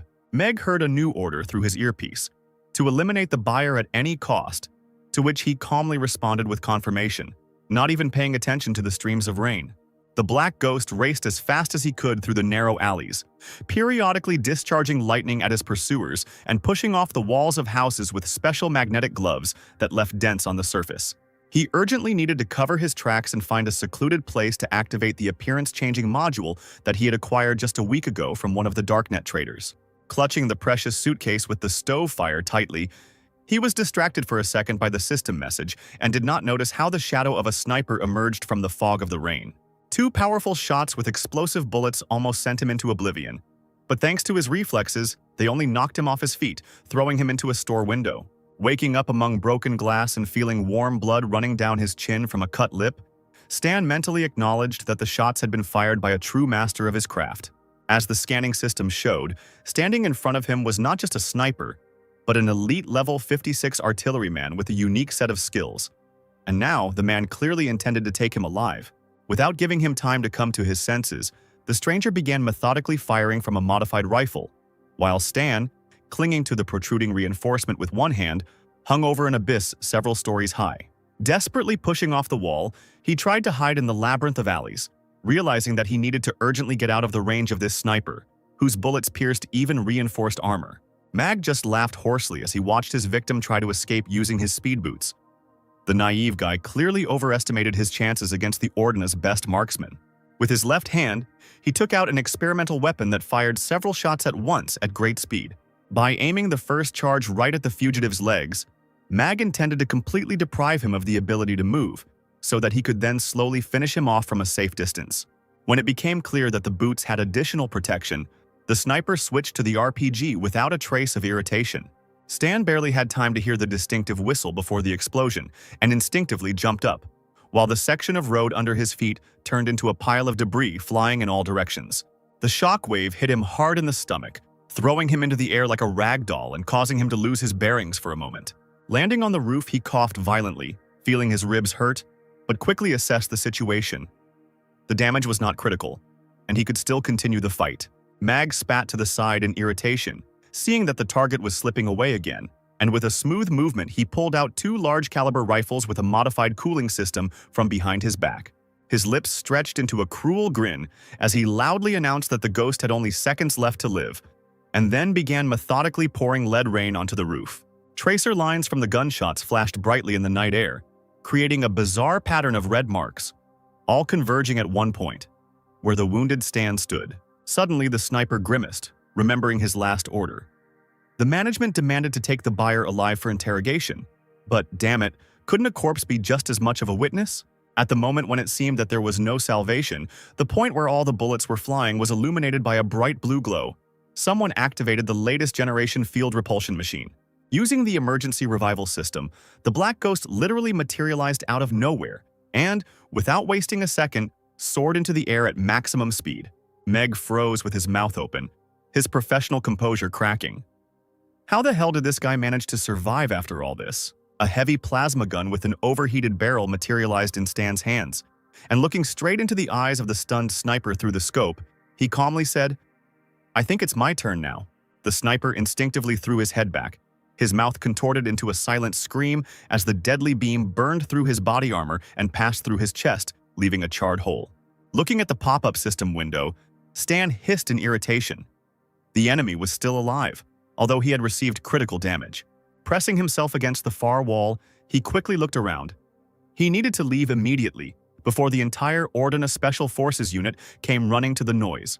Having activated the magic boots at full power, Stan developed incredible speed and in literally 2 jumps found himself on the opposite side of the street.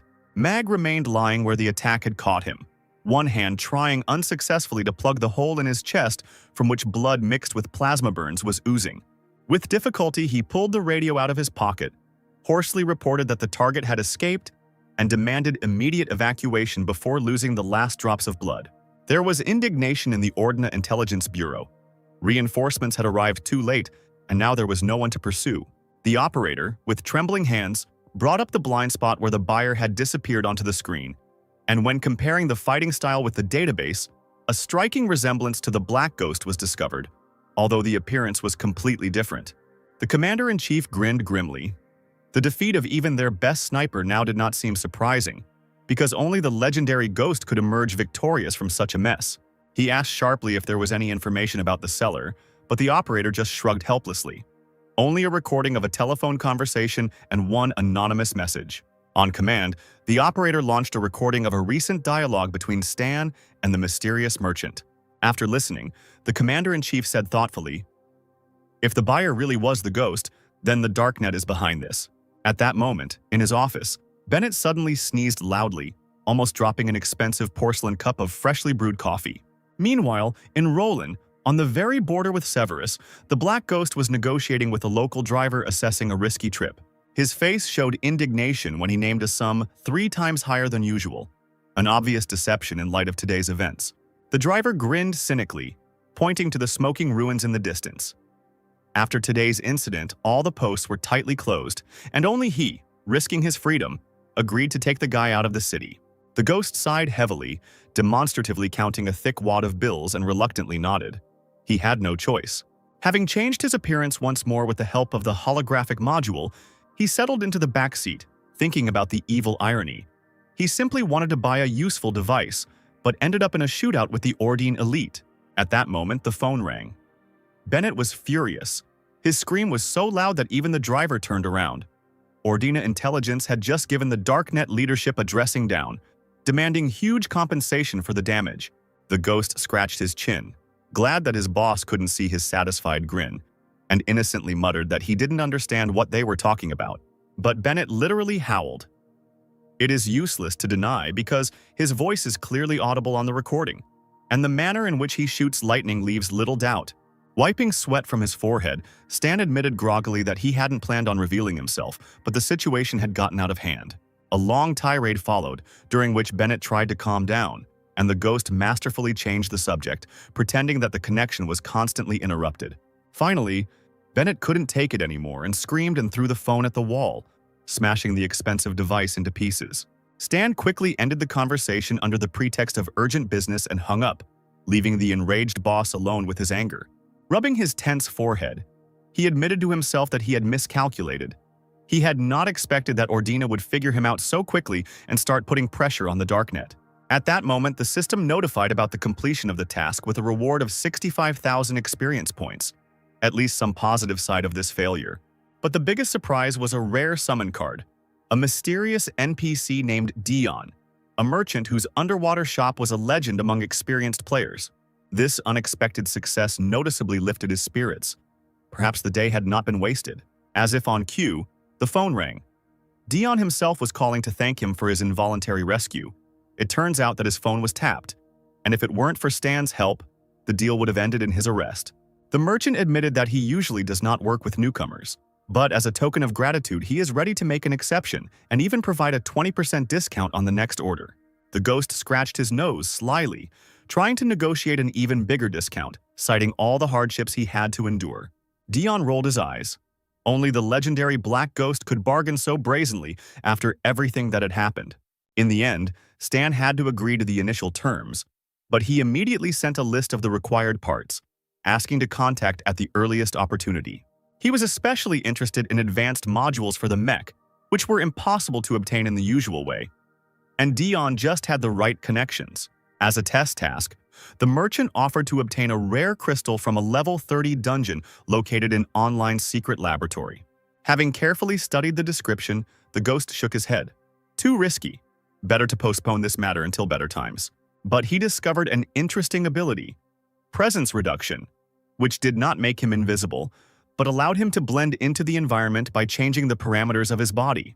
The helicopter with the Black Ghost on board landed in the mountainous area right on the border with Ordina, an ideal secluded place to work.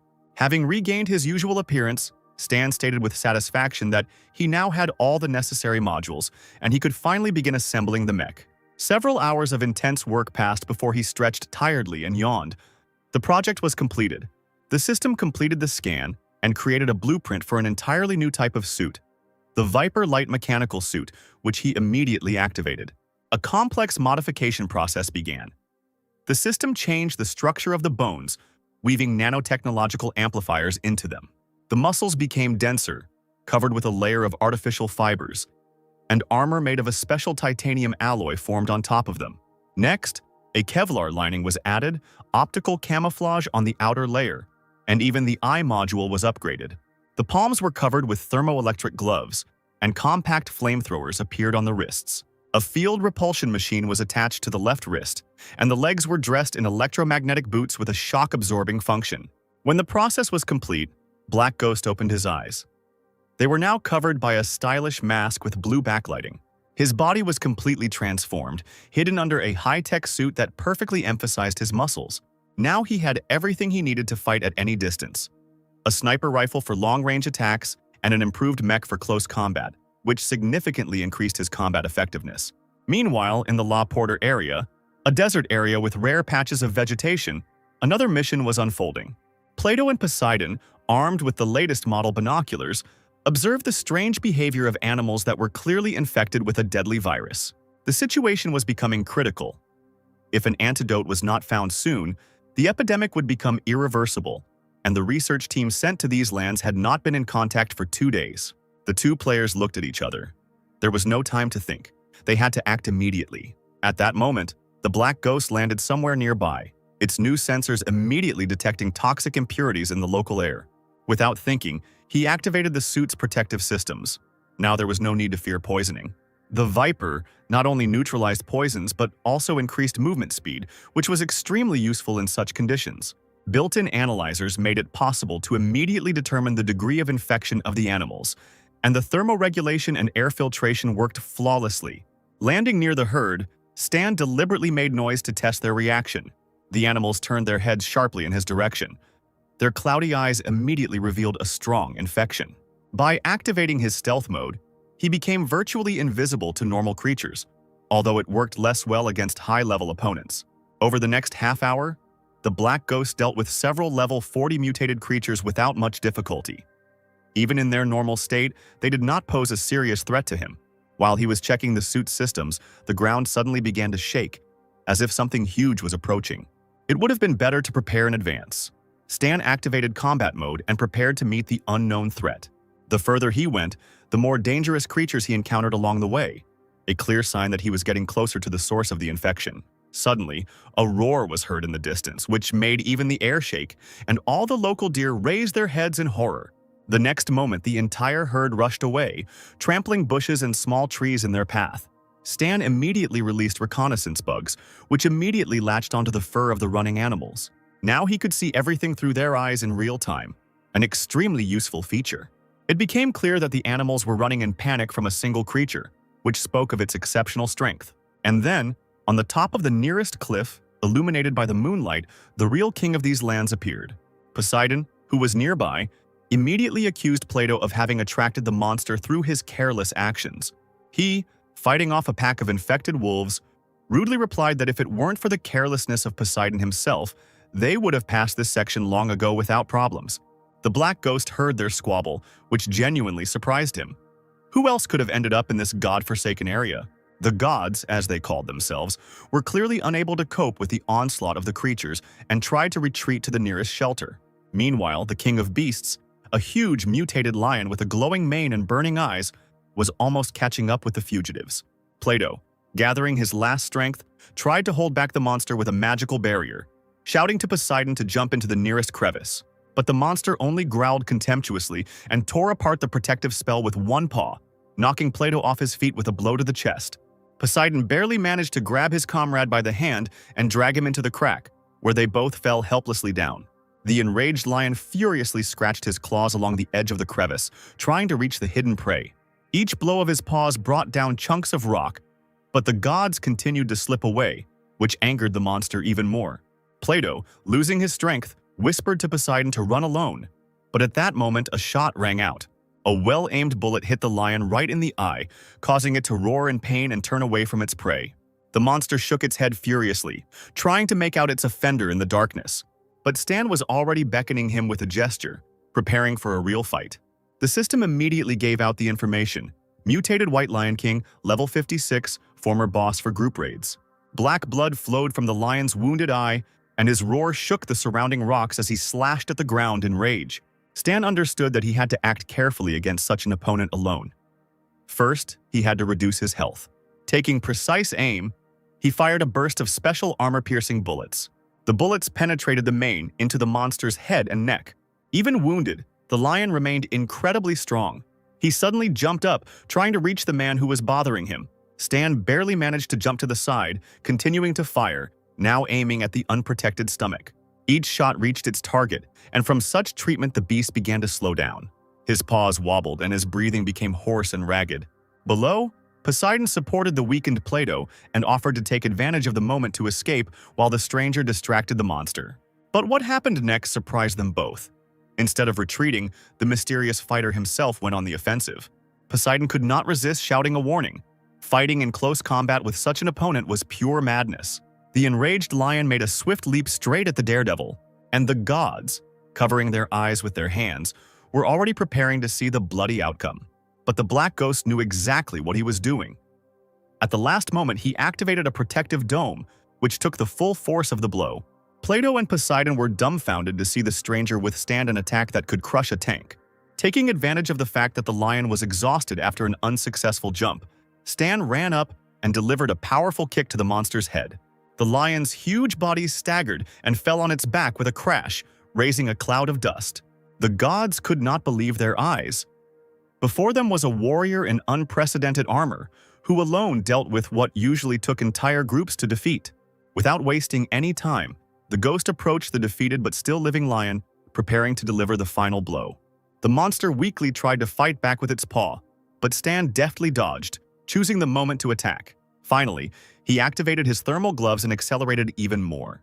He struck the lion straight in the face, releasing a 1,000-volt discharge. The white mane instantly burst into flames, and a terrible roar filled the surrounding area as the monster thrashed about on the ground in agony. Despite this, the lion was able to get ahead of his opponent, ending up behind him. In a last effort, the lion managed to touch his opponent with his paw, sending him tumbling across the ground. Stan fell to the ground with great force. The lion finally went into a rage and began to roar throughout the area, expressing a desire to kill the annoying fly. Stan stood up with difficulty, realizing that he had little chance in close combat. He needed to change tactics. He was propelled into the air by his boosters and prepared for the final attack. The lion, driven by blind rage, tried to follow him, waving its clawed paws wildly. At that moment, Stan took out his rifle and fired. A special bullet with a flaming charge pierced the monster's skull, causing it to jerk convulsively and fall to the ground. The gods who were watching the fight tensely decided that this was the end of it. But the ghost approached the body to make sure he was dead. Taking off his helmet, he noted with satisfaction that the new module increased the damage fourfold, a very good result. Taking out his combat knife, Stan was about to carefully extract the still-beating heart from the lion's chest, a key item for the virus research quest. The system notified the guy about the successful extraction of an important artifact. The guy immediately placed the valuable sample in a special container. He was about to leave when Plato and Poseidon approached him. The system immediately offered a new D-class task to save the missing research team. But Stan thought it was too risky. Then Poseidon began to emotionally persuade him to help. The ghost merely threw over his shoulder, "I'm not here, it's none of my business," and disappeared into the desert. The boys saw Stan off, still not understanding how he could have dealt with the lion alone. At the research center, Louis Stan appeared in a new guise. Now he looked like an ordinary student with a harmless smile. The receptionist kindly offered to wait while she informed management about the sample being delivered. Stan replied that he had brought with him the heart of a dead, virus-infected organism, showing off a neatly packaged container of pulsating flesh. The girl politely invited him to wait on the leather sofa, while she notified management about the arrival of the valuable sample. The ghost watched her walk away, smirking contentedly, but his attention was drawn to familiar voices coming from the next room. The door swung open and Plato and Poseidon came out, their bodies wrapped in bandages and their faces distorted with dull discontent. A well-groomed man in an expensive suit came out to them, greeting their return with an artificial smile and pretending not to notice their condition. Poseidon shook his head grimly, his voice shaking as he apologized for failing to complete the task. The man made an exaggeratedly shocked face, asking if the entire research team sent into the desert had really died. Plato literally pulled his head into his shoulders, his fingers tightening on the handle of his suitcase as he admitted that people had become infected with the virus and could not be helped. He held out a battered leather suitcase, inside which were the remains of the squad and a sample of the source of the infection. His tears fell onto the smooth surface of the suitcase, leaving wet marks on the old leather. The scientist took off his glasses and wiped them with a handkerchief, whispering a promise that, when the laboratory created an antidote, it would be named after the fallen heroes. Poseidon burst into tears, lamenting that these people were true heroes and he would regret for the rest of his life that he could not save them. The man falsely consoled him, placing his hand on his shoulder and saying that without their help, the will of the squad would not have been carried out, and that they would receive help at the medical center. The gods simply waved their hands, refusing the offered help, and silently left the office, leaving the suitcase on the table. As soon as the door closed, the tears instantly dried on the scientist's face, and he grinned cynically, watching the people leave. He then approached the black ghost, matter-of-factly asking if he had indeed brought the heart of the infected creature, to which the boy silently nodded. The scientist bowed ceremoniously and gestured for them to follow him down a long corridor leading into the depths of the laboratory. Along the way, he talked about his research into the deadly virus, complaining about the constant shortage of quality biological samples for work. He explained that with the help of this heart, an antidote could be created, and when the work was completed, the ghost would receive a part of the drug and a decent reward. The ghost shook his head, clearly stating that he only needed the antidote, and everything else was of no interest. His gaze fell on the suitcase left by the gods, and he asked what was in it since the scientist complained about the lack of samples. The interlocutor laughed, waving his hand and saying that these samples were intended for a completely different study. At the laboratory door, he stopped abruptly, declaring that entry to outsiders was strictly prohibited for security reasons. The ghost silently sat down on the sofa near the office, casually crossing his legs, pretending to obey the rules. Through the thick glass, he could clearly see what was going on inside, and his enhanced hearing easily penetrated the soundproofing. A scientist in the laboratory confirmed to his colleague that the squad had indeed perished, and the gods had not saved anyone, as he had assumed. His interlocutor shrugged indifferently, noting that the main thing was that they had received the necessary samples to continue their work. The man told with a grin how the gods were tormented by pangs of conscience and even refused the reward, considering themselves unworthy. He called them fools who were easily deceived by beautiful words about heroism, and suggested that next time they be used again for dangerous missions. Hearing this, Stan grinned slightly, finally realizing what kind of hypocrites he was dealing with. Leaving the laboratory, the man announced that it would take a day to create an antidote, and suggested that the ghost rest in the guest room. Left alone, Stan immediately hacked into the lab's database to check if they were really developing an antidote there. As he had expected, there was no antidote. Scientists were creating a virus booster that would temporarily increase the virus's characteristics, but with the risk of death. The next day, the man solemnly handed him an ampule of cloudy liquid, announcing that it was the long-awaited antidote. The system's pop-up window immediately revealed the truth. A low-concentration virus booster passed off as a cure. The ghost pretended to believe him, thanking him for his work and carefully putting the ampule away in his inside pocket. The scientist extended his hand for a handshake, with a false smile expressing hope for further cooperation. The ghost, with a predatory grin, asked if they had any more of this antidote because he would like to purchase a large batch. His interlocutor was visibly embarrassed. He scratched his nose and muttered that the organization only represented long-term wholesale supplies to other large organizations. Stan raised an eyebrow and adjusted his glasses, announcing that he wanted to introduce himself formally, identifying himself as the embryo's executive director, Heisenberg. The man's mouth dropped open in surprise. He was sure that the embryo had long since left the Western continent. He reached out somewhere to the side and walked away from the guy, asking for forgiveness for his frankness and calling him very suspicious. Stan pressed the watch to demonstrate to his interlocutor the secret of its organization. This would certainly convince him of the truth of the guest's words. The system changed the user's uniform in a few seconds. Even the laboratories of 6 countries do not have such technologies. Now standing before the man in full armor, Stan decided to show the mechanism, trusting in the good name of the organization. The lab worker mumbled that he needed to consult with management. This is what those present in the room did. The man called the higher-ups of the laboratory via video link. They looked with suspicion at the mechanism, which did not prove involvement with the embryo. Stan said that his organization conducts business secretly. Don't expect any shouts from him from the embryo. The men nodded, and their employee who had dealt with Stan exclaimed that it was dangerous to cooperate with the embryo. The player threw up his hands, saying that he would keep the cooperation a secret, and that embryo would even provide some financial support for the creation of new divisions in Andrea. Both bosses whispered to each other, saying that it was full of mutated animals. Embryo was too generous, the offer was very profitable. The younger man straightened up and, with a fake smile, ordered that the guest be taken to the room with the research samples. The subordinate obeyed and led him to the password-protected door, and authentication was soon completed. He was casual with the guy, gesturing to a row of shelves along the wall of the exhibition hall with medicines, asking what the guest needed. Stan walked up to the shelf, his hands in his pockets. The surveillance cameras installed everywhere, not hiding from him. The player said he wanted to take a little bit of everything. Money was not an issue. And he would also like to see the ingredients stored in the warehouse. The bosses watched them, exclaiming that a big order was brewing right before their eyes. One of them told his subordinate into the microphone to complete the deal as quickly as possible. Smiling at Stan, the man told him about a sufficient amount of supplies. After the payment was made, all these things would become the property of the guest. But he was adamant. The money would be in Andrea's account only after the product was demonstrated. Approaching the shelf hidden under the password, the employee shook his head and entered the password. He asked not to worry, because he vouches for the quality of the organization's products. He handed Stan a flask with red glass, asking him to check what he had, since they wouldn't let him into the warehouse anyway. The player immediately read on the system window that it was an amplifier that gave 3 points of strength and duration. The man smiled ingratiatingly, admitting that the client was satisfied.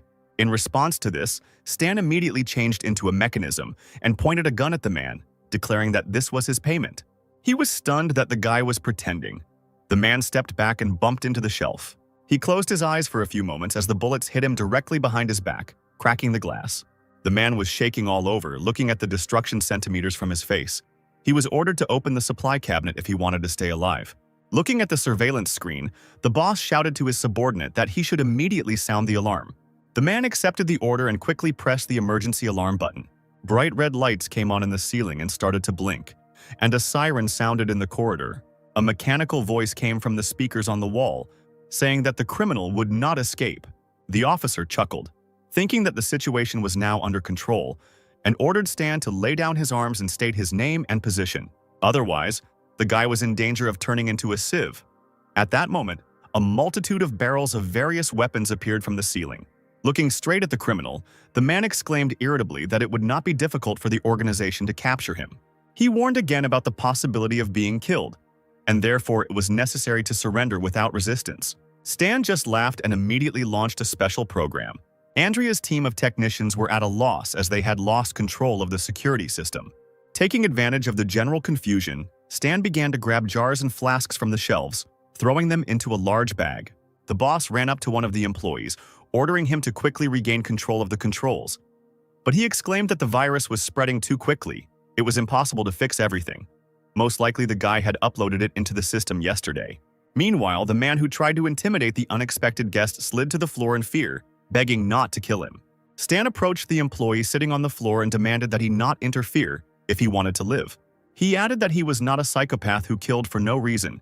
He was ready to cooperate with Andrea, but this time the organization behaved incorrectly. The guy tied the bag tightly, filled to the brim, saying that those two heroes, although stupid, were worthy and brave people. There are fewer and fewer good people, and that is why society is rotting. Stan threw the bag over his shoulders, adding as he left that all this was revenge on the villains. The bosses at Andrea could only watch as their materials were carried out. The technicians could do nothing, and were asked to at least block the doors. Stan saw the steel gates slowly begin to close. They wanted to block his way. However, this was not a problem for the suit. Electrical discharges appeared on the hero's boots, and he successfully left the room through the ceiling, having made a huge hole in it with his own body. There wasn't a single scratch left on the uniform. That's how good the player's invention was. Trying to break out, he ran into a whole team of local guards who surrounded the fugitive, pointing batons at him. But Stan, without even saying anything to them, simply ran forward, knocking down men like bowling pins. Clutching the bag tightly in his hand, the guy just laughed, calling the guards a bunch of losers.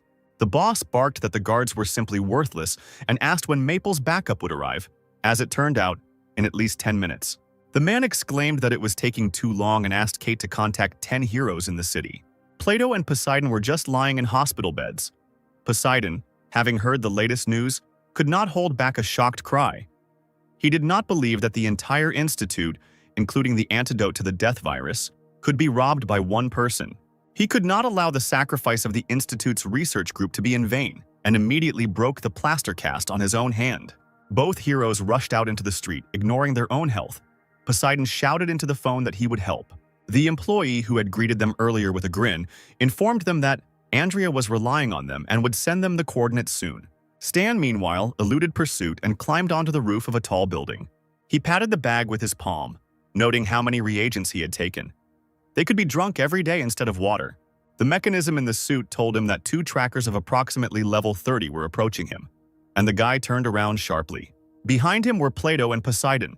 They recognized the guy and remembered that he saved them. but they could not let him take the antidote. The system launched the task Test of the Hero, and Stan realized that Andrea continues to deceive the heroes and they help the vile organization. Not hearing an answer, Poseidon let out a loud scream and released the destructive power of water from his body. It rushed towards Stan, but he managed to rise up and was not hit by the huge pieces of stone. He turned around in the air and headed straight for the hero, his fist concentrating his power.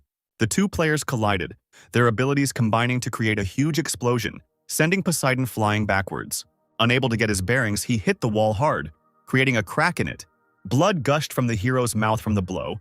He coughed violently and closed his eyes. Falling to his knees, Poseidon clutched his stomach, amazed at the terrifying strength of his opponent. At this time, Plato flew up to Stan, who was going to teach the thief a lesson. But the player, still silently, swung and hit the second hero in the stomach, throwing him aside as well. Poseidon cried out in concern and quickly crawled towards his friend who also found himself near the wall. He began to examine Plato, but he waved him off, demanding that he stop the fugitive and not let him escape. Poseidon slowly rose up. Despite his body shaking from the damage, he intended to stop his opponent. Stan asked what a heroic death would give him besides cut flowers, empty praise, and fake tears. The hero shouted that he didn't care about the opinions of others. If he was happy with himself, then that was enough. The ghost put the barrel of the gun to the guy's forehead. Poseidon closed his eyes tightly and began to sob silently, precious memories flashing through his mind. Parents, wife, little daughter. He imagined with horror what would happen if his life were cut short. Something inside snapped into tense fragments, and the guy fell to his knees. He slowly looked up at his opponent, deciding that he had run out of ammunition. Stan shook his head. It didn't matter why he didn't kill him. All that mattered was what Poseidon was thinking. Throwing the bag over his shoulder, he turned and threw something towards Poseidon as a last thought. He stretched and was surprised when he saw an ordinary flash drive in his hands. A little later, left with nothing, Poseidon and Plato arrived at the hotel. They needed to think. Lying in bed, Poseidon tightly clutched the pillow with his palm. Before the gaze of death, his unshakable faith wavered. At that moment, the hero was not so ardent and decisive. While he was tormented by doubts, Plato called his friend to the computer in a nervous voice. Both leaned over the screen. They decided not to get rid of the flash drive but to see what the fugitive had given them. The heroes thought that their world had fallen apart into small pieces, because in the secret files they saw that Andrea was not working on an antivirus, but on the contrary, on its amplifier. Lewis Research Institute was developing body enhancers and biological weapons, and Keith lied to them until the end. Stan at this time changed his appearance and walked down the street. The system notified him that the hero's test was completed. As a reward, the player received the favor of two heroes. Their real names were Ian and Ned. This angered Stan. What good did their approval do him? The guy was carrying drugs in his suitcase. He exhaled. After all, he managed to do a good deed, letting those two understand what a research institute is really like. At the same time, specialists inspected the destroyed laboratory building. An order was given to find out the identity of the robber and share the results. The boss smoked nervously, because this time a scandal had broken out. The boy had stolen a lot of important drugs, and now, Andrea was being pushed by financial organizations. He ordered Keith to put pressure on the embryo. There is already a reward posted on the dark net for the capture of the fugitive. Stan found a safe place, returning to his real form. He settled down on the bed, taking out all his catch from the bag. The guy smiled and rubbed his palms in anticipation of testing his luck. The first thing that came to hand was a poisonous green flask, and Stan decided to start with it. The system showed that it was a green lizard drug, made from the genes of a lizard, a lazy creature. After using it, you can feel relaxed. The guy got angry and threw the flask away from himself, shouting that the Institute had no need for such a drug. The blonde's face was frozen in an expression of universal sorrow. He didn't understand why he was so unlucky. Next in line was a flask with a bright red solution, the drug Eagle Predator, which added 3 points of dexterity. Stan exhaled and drank the liquid from the test tube containing a highly concentrated preparation of the death virus that many players were chasing after. Several vials did not awaken the rare ability. All hopes were on the last test tube. Something began to bubble inside, and the player felt that he had succeeded.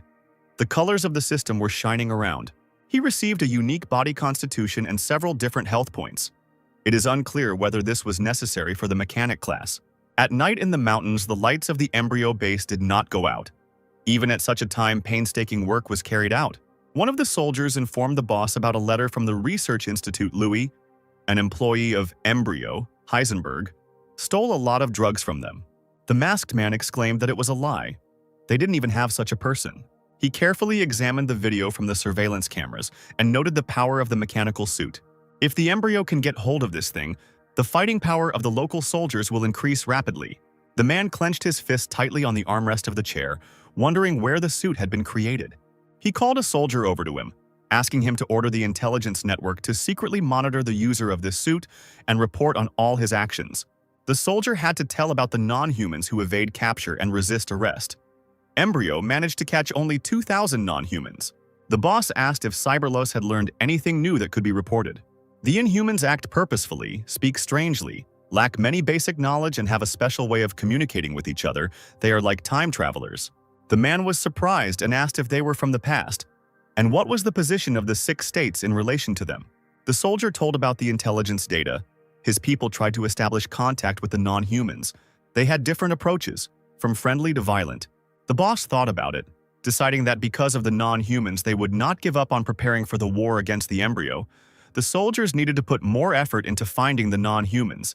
There was a feeling that they would help win the war. In the capital of Maple Leaf City, there was a multi-level, multi-story villa with a door that opened from the inside.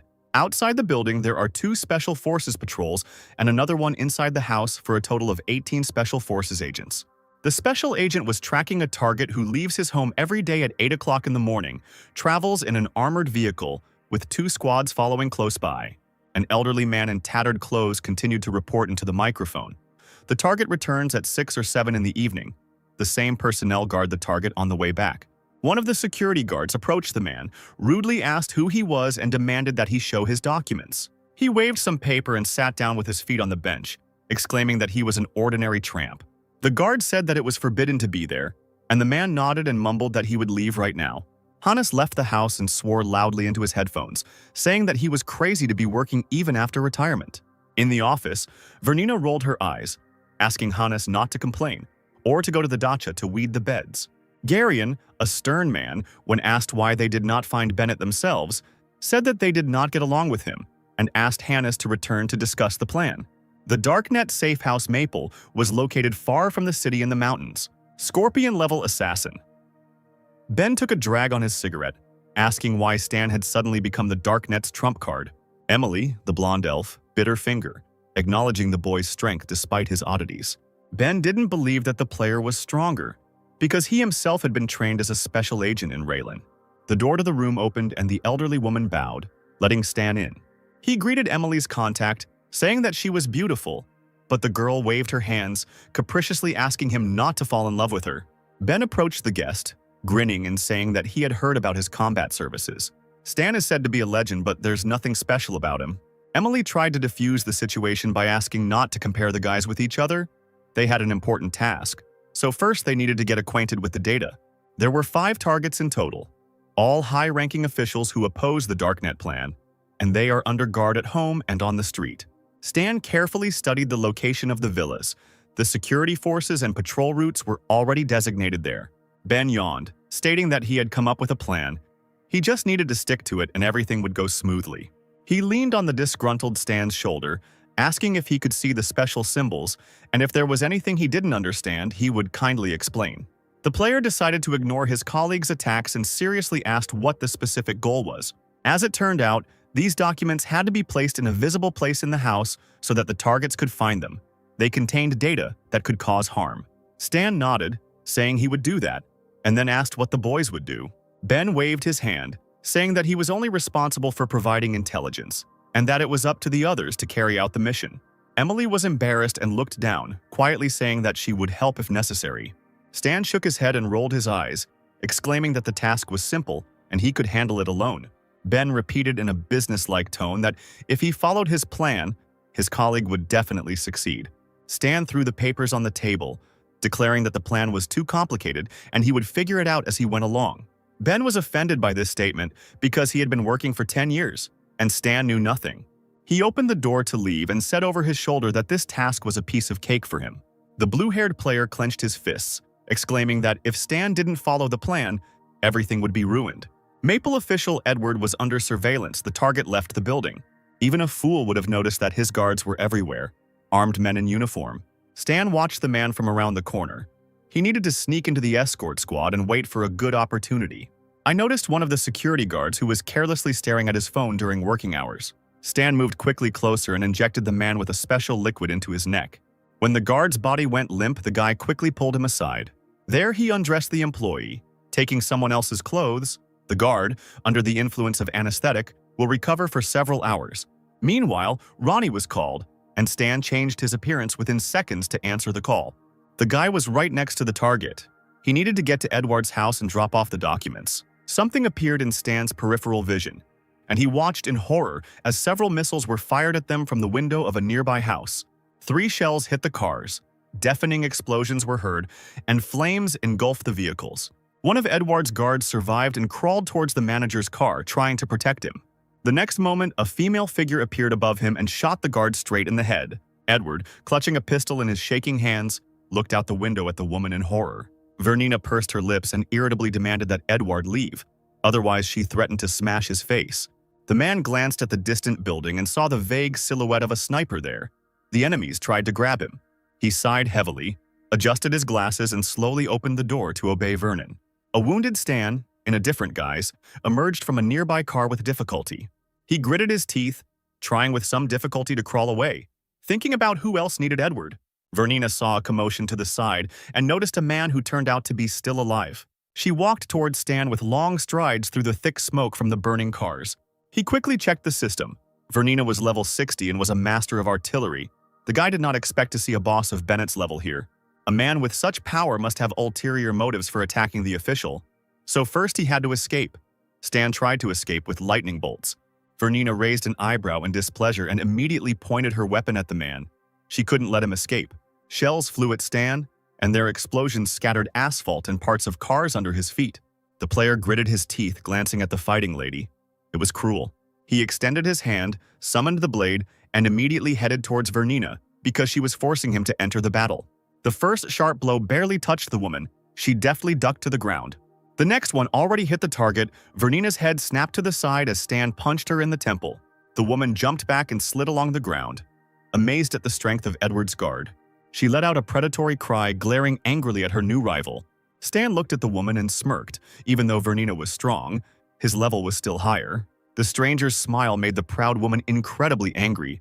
She raised her hand and called upon a windstorm. She grabbed her in her arms and the woman headed straight for Stan, threatening to teach him a lesson. Wishing her opponent death, the woman directed a strong blow at his chest. Blood poured out of the player's mouth, but the armor was still able to withstand other people's blows. It was only necessary to maintain a distance to slowly lose health. The electromagnetic armor blocked the blow, but the user took 68 points of damage. Meanwhile, the fighting Vernina swung for a new, even more powerful blow. Flying up to the man, she kicked him in the face with her left foot right in the air. Stan shook his head and ran to the side, quickly getting to his feet, still clutching the blade in his hand. Edward exclaimed enthusiastically that an incredibly valuable asset was hidden among his guards. Could he really be so respected in the government? Vernina jumped onto the hood of the burnt car, and Stan accelerated with the help of lightning. He tried to attack the warrior from below, but she deftly jumped up, blocking the blow. However, she still couldn't help but notice the extraordinary strength of this agent, and turning to Hannes through the earpiece, she asked for help in killing the guard. The old man aimed his weapon at the enemy from his hiding place, but Vernina was standing very close and they were moving quickly. He could accidentally hit the woman. Lowering the sight, the man cursed when he saw a line of SUVs. Reinforcements from Maple had arrived. He immediately ordered his colleague to retreat immediately, realizing that she might not be able to cope with such a number of opponents. She nodded, saying that she understood everything, and flew up, looking for an escape route. Stan looked angrily at his opponent, wondering who Edward was to get 2 level 60 people interested in him. He decided that it was a secret plotline, and Vernina couldn't be allowed to escape. The guy picked up the sniper rifle lying on the ground and used the ability of Fiery Will. A fiery bullet shot through the shoulder of a woman who had already risen high above the ground. She pressed her palm to the wound and cursed foully, promising herself that she would remember the offender. The rest of the guards arrived, holding machine guns in their hands, and shouted that the enemy was running to the northeast. Stan, standing nearby, cursed, regretting that he had not shot the fugitive in the leg. Edward approached the guy and eagerly shook his hand. thanking him for saving him. Stan took advantage of the moment and slipped a flash drive into his pocket. The system announced that the task of transferring documents was completed. Stan smiled, answering the man that it was his job. Edward suddenly grabbed his palm with both hands, begging him to become his personal bodyguard and receive double pay, but the player had no plans to change jobs yet. He understood that Edward had some secret that forced 2 level 60 people to attack. The man asked Lieutenant Colonel Danny, who was nearby, if he had found out who the attacker was. The young employee told about Vernina, a former agent of Raylan. She had previously taken an active part in battles, one of the legends of that time, disappeared 10 years ago and only now appeared. Stan, having heard the girl's story, was surprised. He did not immediately understand who she was talking about. In the refugee camp that Bennett created in his past life, there was a large hill with 3 graves, and one of the gravestones had her name on it, possibly connected to a hidden storyline. Edward turned to Stan, asking him to go home and rest while Danny cleaned up the place. The man looked at the guard as he walked away. Something seemed suspicious about him. Why did the Secret Service hide such a person for so long? This cannot be left alone. Maple, Harry's estate, was heavily guarded after the incident. Stan watched the several armed guards carefully.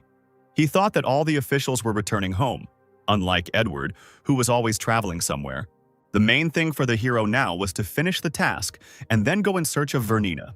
He made several jumps and found himself on the balcony of a building, under which stood one security guard. Before the man could make a sound, Stan plunged a needle with a special drug into his neck. A few minutes later, having changed into a security guard's uniform, the player changed his appearance. The player carefully made his way into the part of the house where the official's office was and opened the window. The flash drive with documents landed right on his desk. In the morning, the man would see what he had left behind. Having changed his appearance, Stan left this estate with a grin and headed to the next one. Now it's time to leave the flash drive at Sen Miller's estate. Less than half an hour later, the device appeared on the official's desk. Stan left a strange house again. Everything he did was easy as pie. Next, it was necessary to penetrate the estate of the official Roger the Elder. Using the already familiar method, Stan immobilized the guard and changed his appearance. Having reached the right window, he climbed up the balcony, jumping inside into the room. Throwing the flash drive on the table, the guy smiled at his own thoughts. This was the last task. There was a rustling sound in the master's bedroom. He woke up for the second time that night, muttering that he could not accept his old age. The old man, going out into the corridor, turned his head, noticing something out of the corner of his eye. Someone's ominous silhouette was standing by the window. Roger was horrified and screamed in fear, but the next moment he felt strange. The old man's heart couldn't take the nightmare he had experienced in reality. He fell to the ground and soon became quiet. Stan looked in surprise at the notification from the system, which said that he had killed Roger Sr., receiving 1 experience point. At this time, Edward had already found a flash drive in his pocket and connected it to the laptop. He screamed in a daze that this was blackmail, and immediately ordered the security to find out what happened to the officials who spoke out against funding the darknet. He replied that he had just come with news, each of them had been threatened, and Roger Sr. had died of a heart attack. Hearing such news, Edward turned cold. He realized that he would have to agree to the conditions of the bastards. Returning to the office, the wounded Vernina asked for help. There was a bloody bullet on the medical tray. The woman lowered her head in shame. She had inadvertently failed such a simple task. The colleague treating her wound shook his head, saying that Garion's intelligence was incomplete and it was his fault. Hannes barked that this was nonsense. In the Maple archives, Johnny was presented as a completely ordinary person, and it was not he who fought them, but someone who had nothing to do with Maple.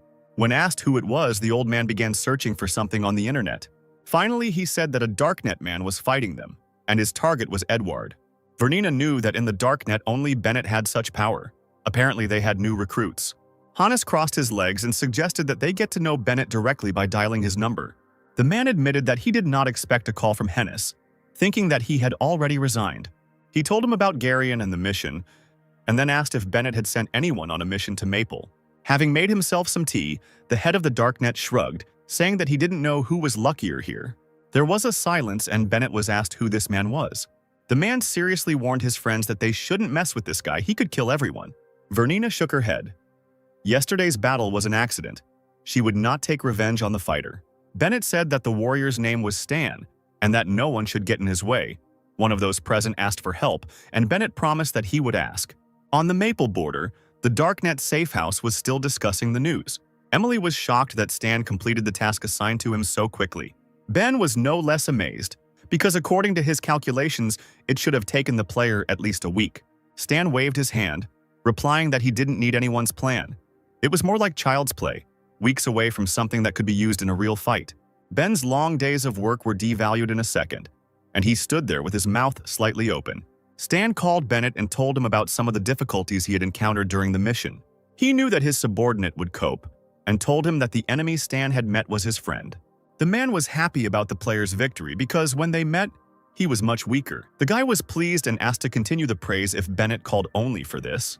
Bennett said that Hannes asked him to convey a special request for help to Stan. He was surprised and asked again, realizing that the hidden task had come into his hands on its own. It was worth calming down so as to behave naturally and not show extreme joy. The player replied that he could help, but it was important to know the details, since they were friends. There was no need to attach importance to a small skirmish. Bennett breathed a sigh of relief, replying that it was a worthy answer and now he was in the guy's debt. Stan said there was no need to rush, just remember your duty, that's all. A few seconds later, the player's call was redirected and Hannes appeared on the line. Stan lit a cigarette, asking the man what help the team would need. He replied that it concerned an undisclosed secret buried deep in history. The guy dropped his cigarette on the floor when he saw that the A-class mission, the main storyline of the planet Aquamarine, had been activated. There were 3 main storylines in Planet Aquamarine. 2 of them were the war between the 6 nations and the organization Embryo, the creation of a refugee camp. Stan thought that it would be possible to learn the history of the planet, but now, a task has appeared that no one has activated before, a difficult one that killed 2 of the strongest people of Aquamarine. But since someone failed, there was no reason to refuse, and the player accepted the task. A little later, Stan met Hannes in person, who was grateful for the guy's response. He waved his hand and urged them not to fuss and to tell him about the details of the task. As it turned out, it was connected with yesterday's attempt to capture Edward. He had once participated in a secret project. Before the war, Maple was known for its soft politics. It was an ordinary and weak nation. When the war began, the government introduced policies that put enormous pressure on people, but many expressed understanding and contributed voluntarily. After the end of the war, officials refused to return to the previous system and increased pressure on the people. People could not continue to live like this. The situation inside the country was heating up, and the once soft policy disappeared. After Chancellor Ulrich passed a new bill on cruel extortions, popular indignation reached its peak, and many people took up arms. The rebels went to Ulrich's residence, threatening to seize him. The extremely expensive residence was destroyed to the ground. Ulrich, his wife and children, all around 10 years old, were tortured to death, recorded on video, and posted on the internet, which shocked not only the entire country but the world. Stan swallowed the lump in his throat and nodded. He had heard about what happened. Half an hour after Ulrich's death, special forces received orders to kill everyone who took part in the attack. In 2 days, the Maple government passed 24 strict laws. There was a decision to divide civilians into classes, which led to the mass expulsion of useless residents from large cities. People were deprived of their rights, while the government arrested and executed those who could threaten the country. As it turned out, Edward was one of the developers of those 24 laws. Stan raised an eyebrow, asking how this related to the secret he had voiced earlier. Until today, those dark events were quickly drowning in the darkness of the past. But as an eyewitness to those days, Hannes believed that all the secrets needed to be revealed. The player still didn't understand what the point was and what benefit the team would get from this. The old man shook his head. He didn't need any profit. People just had to know their history. Stan thought, despite the people's intentions, the task was extremely rare. The player decided to agree. Hannes handed over a folder of documents containing all the collected information. Stan took the papers. The task was open-ended and included many goals. The endings were different. The reward for the first round was pretty good, 350,000. The mission was a series of chain missions. The number and completion status of the missions determined the requirements for the next round of missions. Stan scratched his chin, weighed the pros and cons, and agreed to the offer.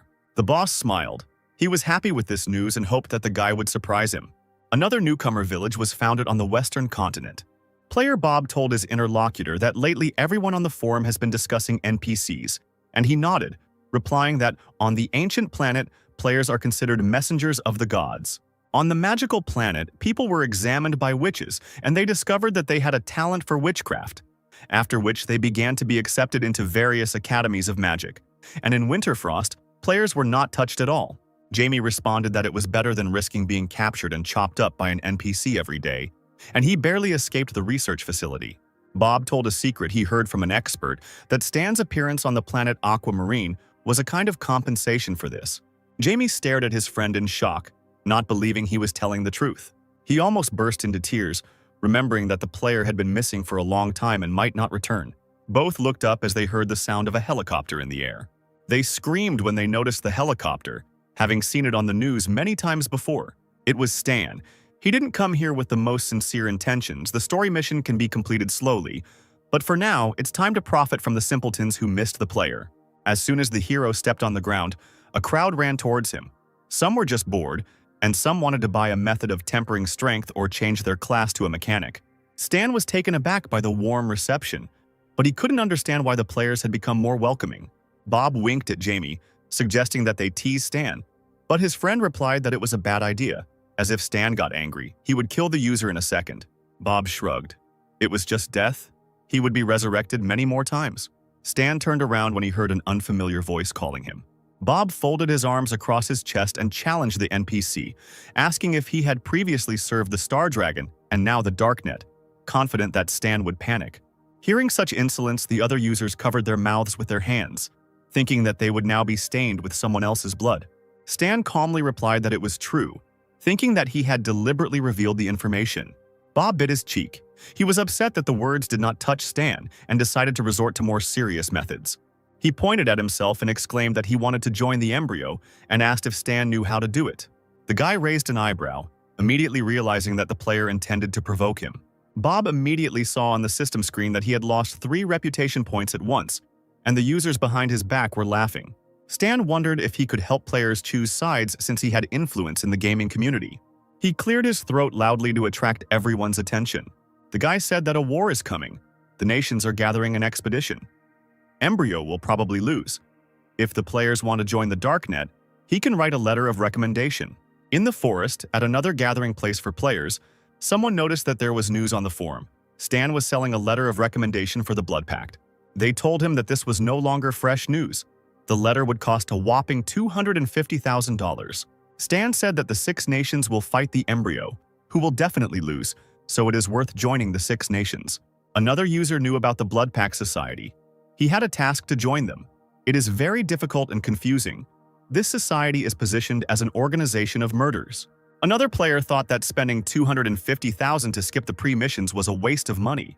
Finding himself in a cozy bed, Stan decided to check how many people had requested letters of recommendation. His jaw dropped at the sight of the 0 applications for the Blood Pact letter. For players, $250,000 was a lot. Stan thought that guilds would be interested in buying the letter. He noticed that the task assigned to John and Leo was completed. The guys did it quickly, and Stan himself was entitled to a reward for this. The guy remembered something and got dressed again to go outside for a smoke. The players noticed Stan and rushed towards him again. One of the users was eager to change class. He looked mysterious and said that he needed a few reliable people to help him.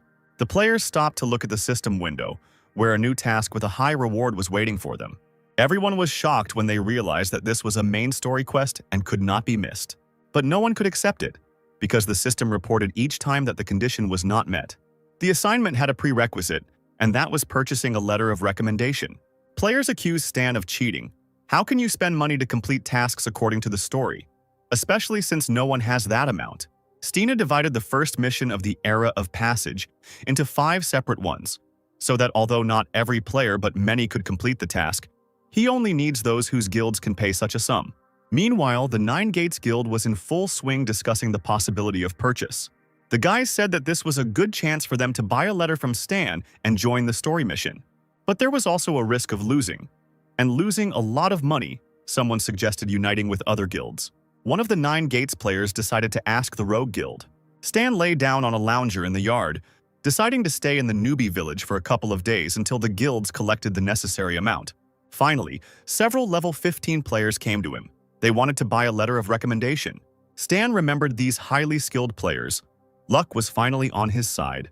He handed the boys the letters, asking them to show them to whoever needed them, and then they would have the opportunity to join the Blood Pact Society. He took another good look at the boys and said they could be trusted, and asked if they would help him with a couple of tasks. They all exclaimed in unison that, of course, they would help because that was what they were waiting for. But they were soon disappointed when they saw on the system window that with one letter, they could only accept one task. Stan coughed, saying that if the boys did well, he might find some more assignments for them. Players have admitted that after completing this, Stan's hidden storyline will be activated. After talking, both users rushed to pass on the letter, also planning to finish it faster than others. Other players with more modest means looked with envy at the lucky ones, since they had support from the guild. Stan thought he had enough blood for the first task, but the next ones would be more difficult, and there wouldn't be enough. A notification about the start of the news broadcast from Galaxy Times appeared on the system screen. The presenter talked about how people perceive non-player characters. On different planets, people were called differently, which created the impression of a flexible mind of NPCs. If every NPC were given sentience, then a huge amount of computation could be seen every second, and the Star Sea uses the latest computers with super powerful processors. The host announced that their guest today was professional player Robert Lee. The guy said that in his opinion this is part of the game's plot, so that players feel like they are in reality. When he himself played, he sometimes forgot that he was in a game. The presenter said that the International Cybersport Association confirmed the creation of the first professional league in the history of the Star Sea. Robert hoped for support if he was invited to participate in the new professional league. Watching this, Stan thought that all the big guilds were preparing for the league, and his number of clients should increase. Moreover, the guy had an idea to select trusted people for himself. One of the Star Dragon employees was going up the elevator to the corridor of the 13th Division. After exiting the elevator, the man headed forward to the desired section. He placed his palm on the device. The system successfully completed authorization. The man walked up to the railing and looked at something for a long time before lowering the cold metal. He ordered the opening of the Goradarn communication window with Star Zone Number 9, Planet Aquamarine. Symbols appeared on the screen. The writing of another planet. The system translated the question. Why did the inhabitant of the planet Aquamarine contact him? A man wrote a request to a friend from Ghidorah to communicate. Due to an anomalous phenomenon on the planet, details are given below. Since the planet's technology was unable to solve the mystery, the inhabitants turned to Godor, hoping for help. The Star Dragon will always support Godor. The interlocutor said that he would send a researcher to another planet. The request was accepted. The man exhaled heavily. He would have to wait a year. The only thing left to do was to use the non-humans as mercenaries because they like it. The sound of women's heels clicked in the embryo base. Hell's tall figure walked quickly through the corridor. She was clearly worried about something. In front of the wide, heavily armored door stood two guards armed to the teeth. The doors slowly opened and a dark corridor appeared, along which Hell walked, with dark windows of cells visible on the sides. Suddenly, the woman pressed herself against one of the glasses. Tears flowed from her eyes and her hands slowly began to tremble. A smiling child's face appeared there. The blue-eyed child was happy to see his sister. The little girl continued to smile.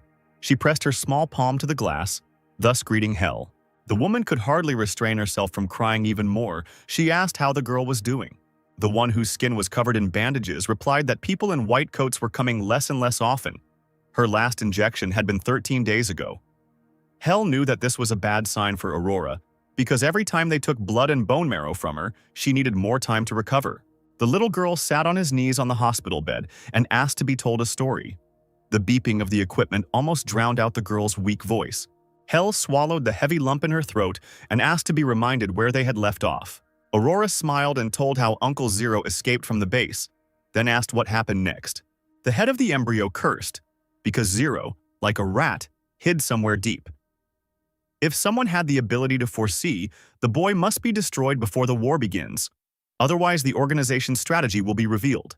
The boss walked further down the corridor and found himself in front of a large, round mechanical door. Approaching the device, he placed his palm on a special mechanism to unlock the door.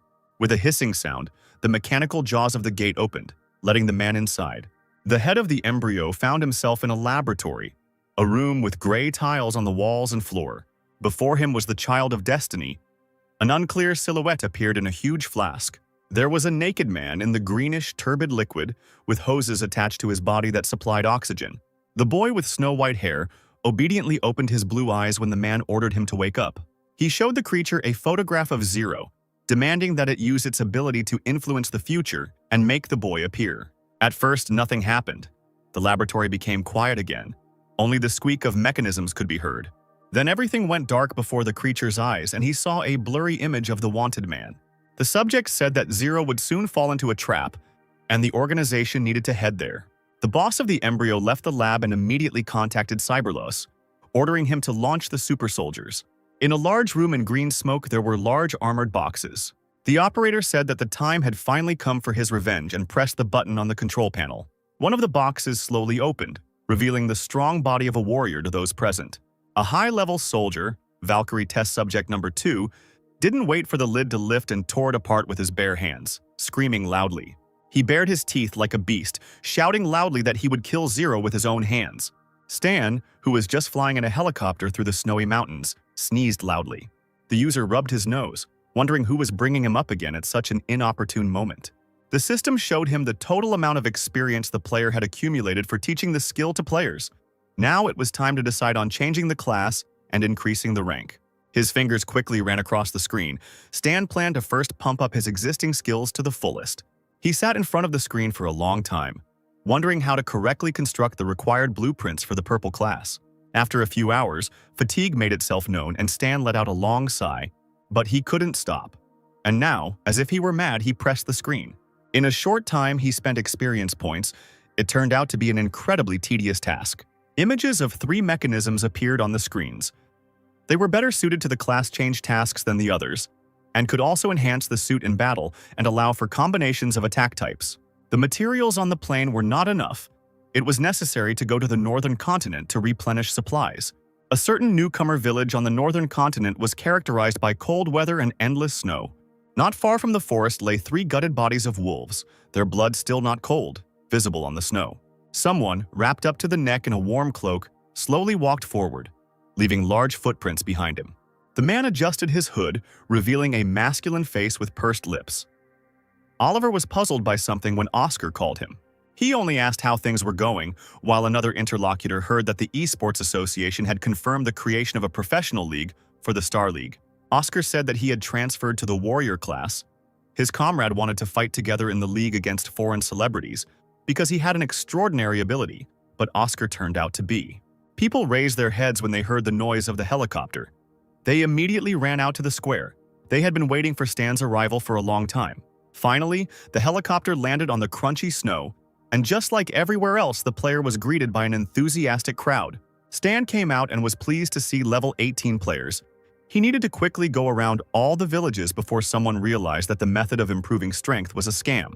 3 particularly active players pushed everyone aside to be the first to change their class.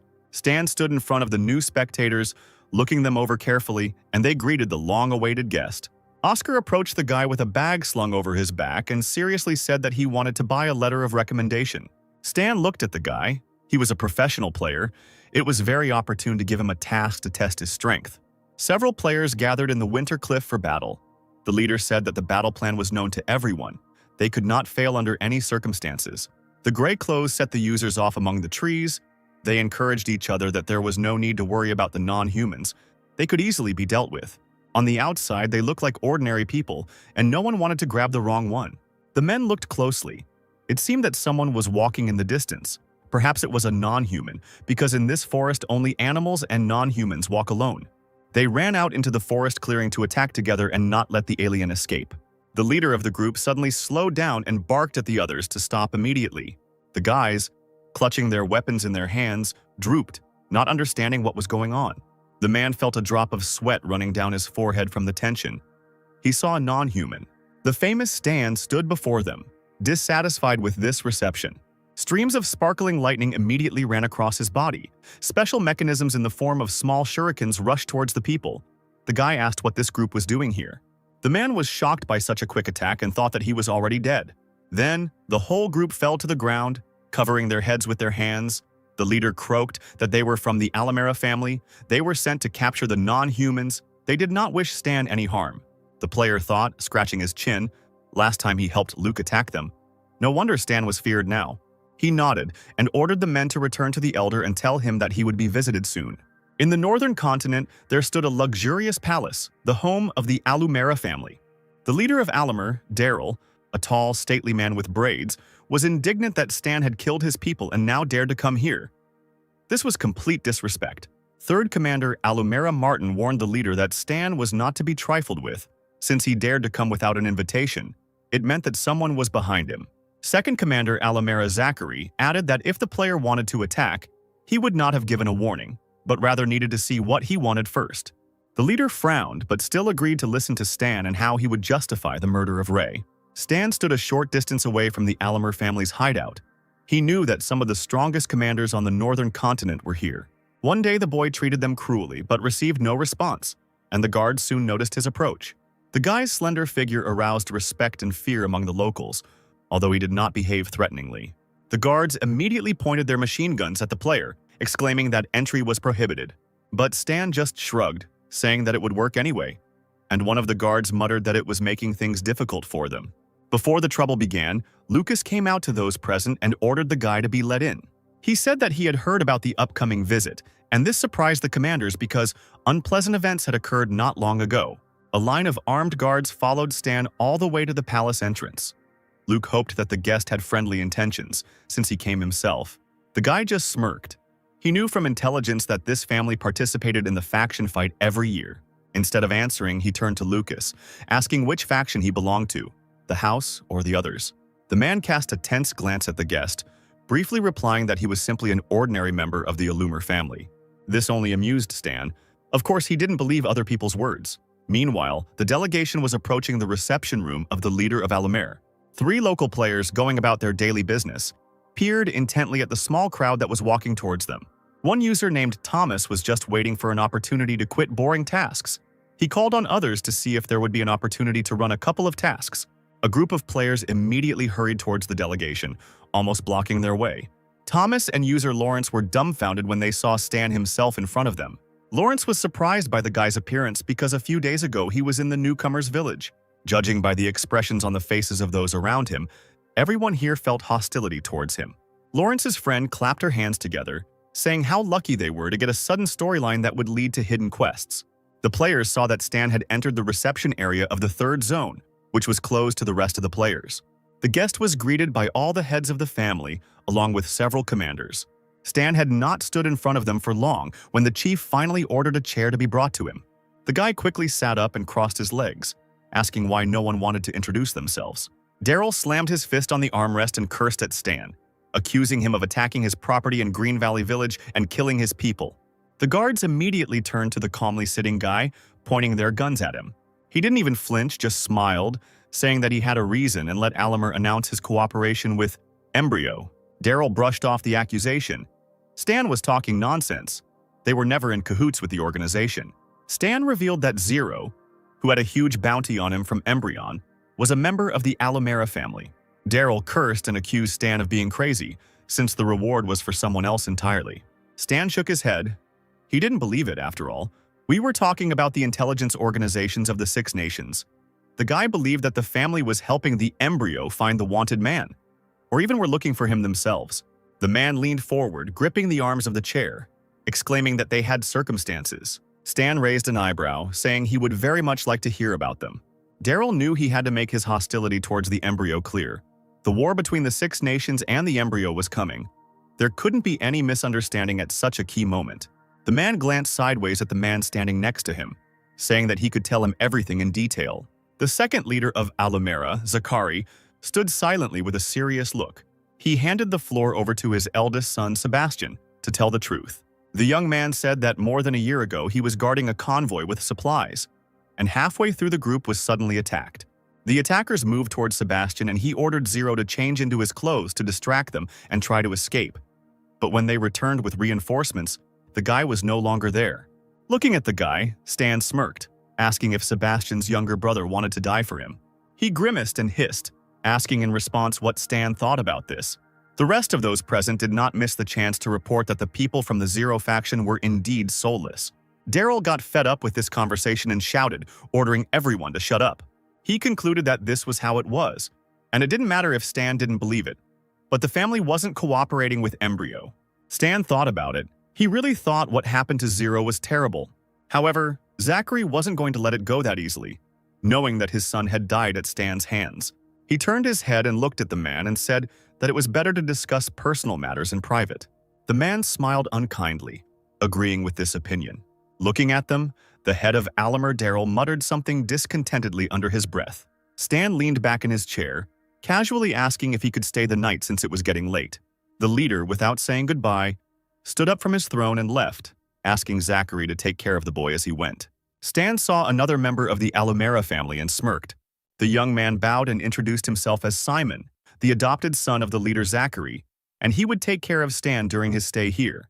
The player followed the young man, realizing that Zachary's men were now on him. Apparently, the internal conflict in Alumera was really serious. Simon led Stan out through the corridors, and they were immediately met by a crowd of players. Lawrence, Thomas, and the other users wanted to learn the abilities, so they immediately surrounded Stan. Simon scratched the back of his head and asked if the guest knew the guys, but he shook his head. The two left, and the players looked after them in surprise, wondering why there was no quest in the sudden storyline. Simon, meanwhile, brought Stan to relax at the Zachary family estate. Warming his hands over a cup of tea, Stan asked the owner of the estate how he could compensate for Ray's death.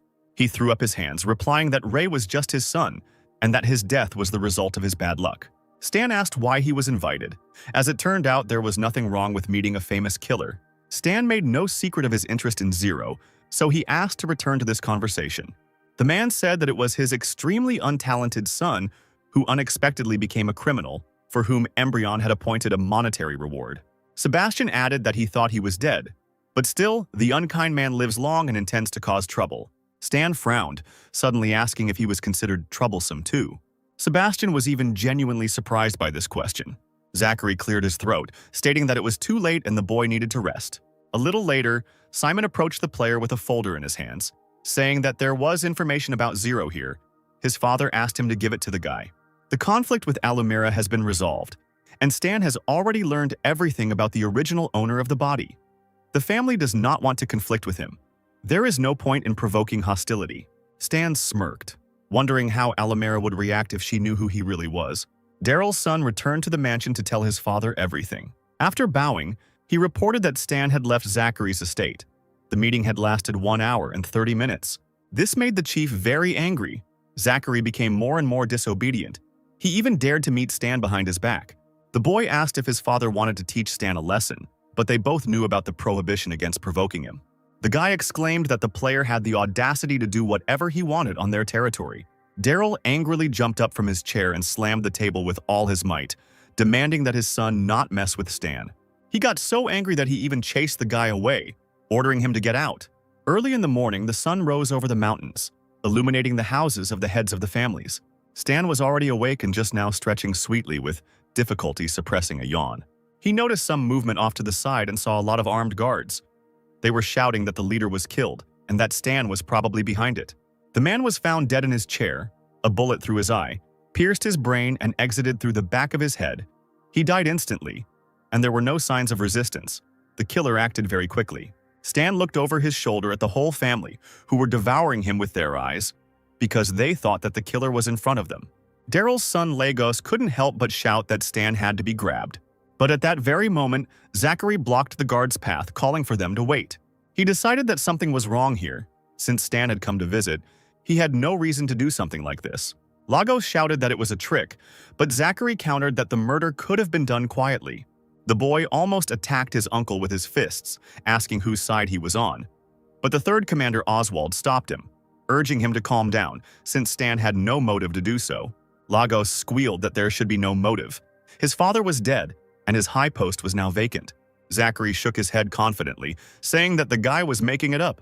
Oswald whispered to the young man that he should interrogate Stan first, but Lagos didn't want to listen to anyone. Looking at the screams and fights around him, Stan lit a cigarette, shaming the men who were acting like children. He took a drag and suddenly noticed that a bunch of strong soldiers became wary. He looked at each one carefully, thinking that there was a murderer among these people. If he suddenly starts a fight now, it will be difficult to clear himself of suspicion. Daryl was discovered not long ago. Alumera's people still have not conducted a thorough investigation of the crime scene, and yet the killer could have left evidence. Lagos pointed his finger at Stan, ordering him to hand over his weapon and surrender. Zachary added that they will prove the guy's innocence if that is indeed the case. But the player was not going to give up just like that. He shook his head and suggested that the people of Alumera disarm. He was already surrounded by many warriors with weapons at the ready. Lagos cursed, exclaimed that they dared to doubt his courage. A man in a security guard's uniform appeared from behind the door and shot his colleague in the chest. Stan realized that he had been set up. Meanwhile, the armed defenders of the Alamera family ordered to shoot at the guy.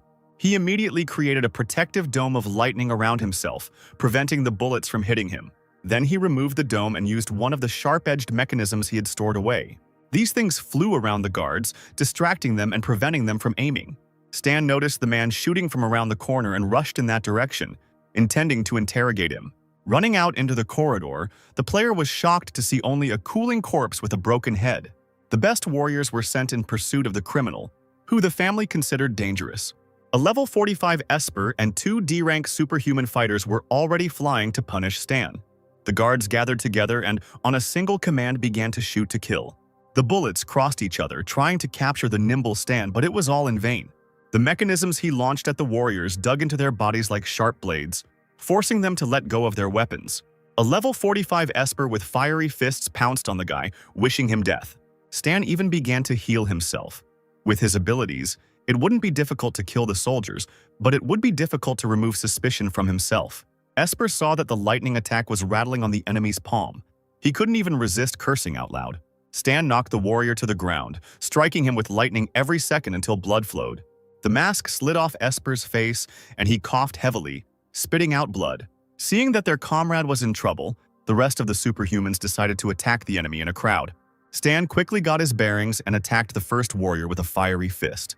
Then the second guy also flew to the side, receiving a powerful kick to the stomach. The third Superman was also thrown into the distance by the player's attack.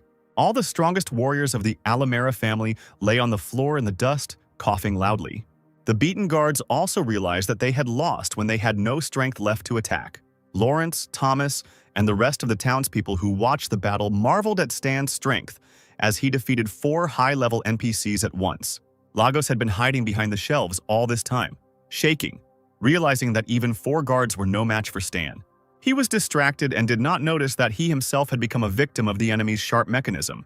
He defiantly shouted that he had not killed Daryl, but he wanted to wait until the family found the killer, and that he should not raise his hand against the guy again. Lagos was about to pounce on his worst enemy with his bare hands, but then Zachary blocked his way. The man stated that the family accepts other people's conditions, they believe that the guy is not involved in the murder. It is a conspiracy needed to provoke a conflict. Zachary gathered around him all the guards present who had attacked Stan. Then he loudly and authoritatively ordered them to lay down their arms. Stan immediately smiled, saying that he was hoping for a loomer, and quickly summoned the mechanisms to him. Putting his hands in his pockets, he turned and walked past the guard.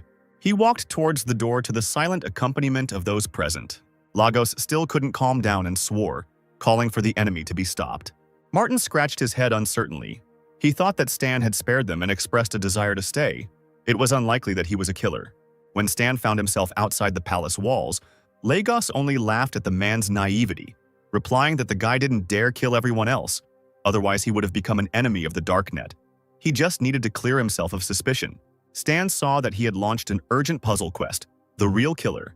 He had to find the killer and perform a skill, with a random ability reward. The players also saw the description of the task on the system screen and thought about which side to choose. The trio rushed towards Stan as fast as they could. They wanted to help the living legend of the game. Deciding that the players would help him keep an eye on everyone, he simply motioned for them to follow him and headed off somewhere. 2 figures in dark cloaks secretly watched the guy's movements. One of the strangers quietly informed that the conflict did not take place. The family man died for nothing. Intelligence reports that Stan is a serial killer, but fortunately, all evidence against the real killer has been destroyed. The truth cannot be revealed, and the guy will still be the prime suspect. Meanwhile, Alamer's family gathered to discuss who would take over as leader after his death. Lagos was the first to speak, pointing at himself, believing that he would be the best candidate. Daryl's younger brother looked at the boy and said he wasn't suitable. When Lagos asked what was wrong, the man reprimanded him, demanding that he address him with more respect, and informed him that since his older brother had died, he, by virtue of seniority, should take the place of leader. Lagos exclaimed that this had happened only recently, and his uncle was already trying to seize power and was acting too impatiently. Father suddenly suffered a misfortune, and Zachary and the others are already making plans. They are now discussing the seizure of power, and the uncle is arguing with a relative. The man didn't think these words were fair. The guy was young and inexperienced. He just didn't care if Lagos made a mistake and was ready to give up his place. Lagos nodded, stating that it was important to find the killer now. Stan was the most suspicious, and they needed to find killers for him too. Some boy admitted the player's innocence, but he was immediately interrupted. Lagos decided to shift the blame onto Zachary, calling him a power-hungry scoundrel who had been a reluctant confidant of his father for years. The uncle said that on the night of the murder, Stan visited his mansion and stayed there for an hour. Maybe Zachary paid him money to kill him, and then put on a show to fool everyone. A little later, Zachary asked his son in his castle what was going on in the faction of the house. He replied that Lagos was responsible for everything. Investigating Daryl's death, there was no evidence in the mansion. Zachary asked who gave the order to bring Stan to the scene. He was told that the team leader had come to capture the guy and died during the fight that same day. When asked what Stan was doing now, his son replied that he was doing nothing. Zachary scratched his chin. After the truth about Daryl's murder came out, no faction would want to deal with him. The people who did would become a common target for the rest. In his office, Martin was thinking hard about what to do next. He called the Major General asking what to do. With Daryl dead, the leadership position vacant, and a new successor to be appointed, Martin wanted to put himself forward as a candidate. The general uses his network to help secure votes from high-ranking officials when Martin takes over Alamera. Let him remember how he got there. The man agreed and laughed quietly. Within a few hours, the atmosphere among the family leaders had become quite tense. The players ran to Stan, shouting that they had completed the task. After the funeral, the family remained in their house, and Martin called on the phone. Stan knew that the family suspected him and did not allow him to freely conduct his investigation. Fortunately, these players can find out everything. The goal of the real killer is to seize power. The guy's path was blocked by Lagos, who exclaimed that he suspected him of conspiring with Zachary and killing Daryl. The player simply rolled his eyes at these accusations, replying that the guy's life teaches him nothing. Behind the dead leader's son stood the legendary mercenaries Luan and Vanessa. Stan grinned when he saw them and said that Lagos had spent a lot of money. Even an invisible demon arrived at the scene and greeted Stan. Lagos screamed that the mercenaries would beat all the information out of Stan when they captured him. He just scratched his ear and laughed, admitting that he was tired of living. The players following Stan huddled together in fear, scared by the three high-level enemies. Lagos chuckled, admitting that Stan was scared and calling for him to lay down his arms. But he was not going to give up, and released his sharp mechanisms into the air. Stan frowned, looking for enemies nearby. He felt a sharp gust of wind, and it turned out that an invisible demon was attacking him. The guy tried to fight off the enemy by calling on lightning for help. The ghost howled, blood spurting as the sharp blades of the machines lashed out at him. The invisible demon had fled the city then. Stan didn't expect that he would again run into death. The second mercenary screamed, calling on Stan not to get cocky, and attacked the guy with his fists. He started hitting him on the head. The player covered his face with his hands, defending himself. Stan didn't even expect to receive so much damage from the mercenary, who jumped back after a few moments. The guy coughed up blood. He couldn't fight a level 60 warrior. Then the mercenary decided to teach the enemy a lesson and launched a huge fire dragon into the air. The warrior swung and aimed the monster straight at Stan, who came closer, snapping his teeth. The player flew back, hitting his back painfully on the hard stone, and columns of dust rose up. Stan got up with difficulty and cursed, realizing that the warrior had pumped up his abilities.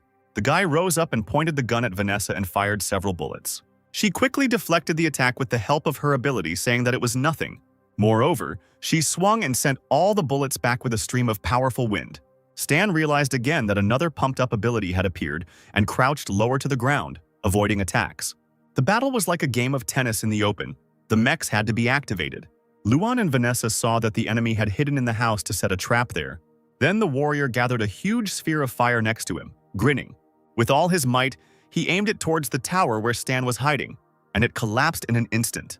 But after a few moments, someone's figure began to appear vaguely through the smoke and dust. It was Stan in his uniform. He immediately turned on durability mode.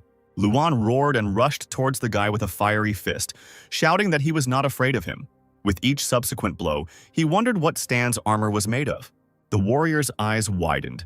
The enemy activated the Iron Fist, a heavy mechanical hand. The mechanism hit Luan hard in the face, almost shattering his bones and causing unprecedented damage. The man lay there, unable to turn his head and coughing violently. Stan leaned over him, saying that tigers don't behave arrogantly. and that they had really mistaken him for a sick cat. Vanessa clenched her fists when she saw her friend in such a state. She became incredibly angry, screaming that she would not spare her enemy and rushed towards him. The girl slammed her palm into the ground, shattering the stones, but still didn't get Stan.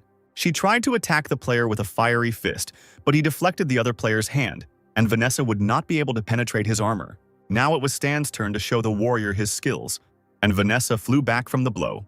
She wanted to run away to the side, but the player quickly caught up with the fugitive, aiming his foot at her. The powerful impact of the suit, coupled with the lightning, caused Vanessa to fall onto the hard stone. Luan's voice was heard. He woke up and rushed towards Stan to try to get him away from his friend.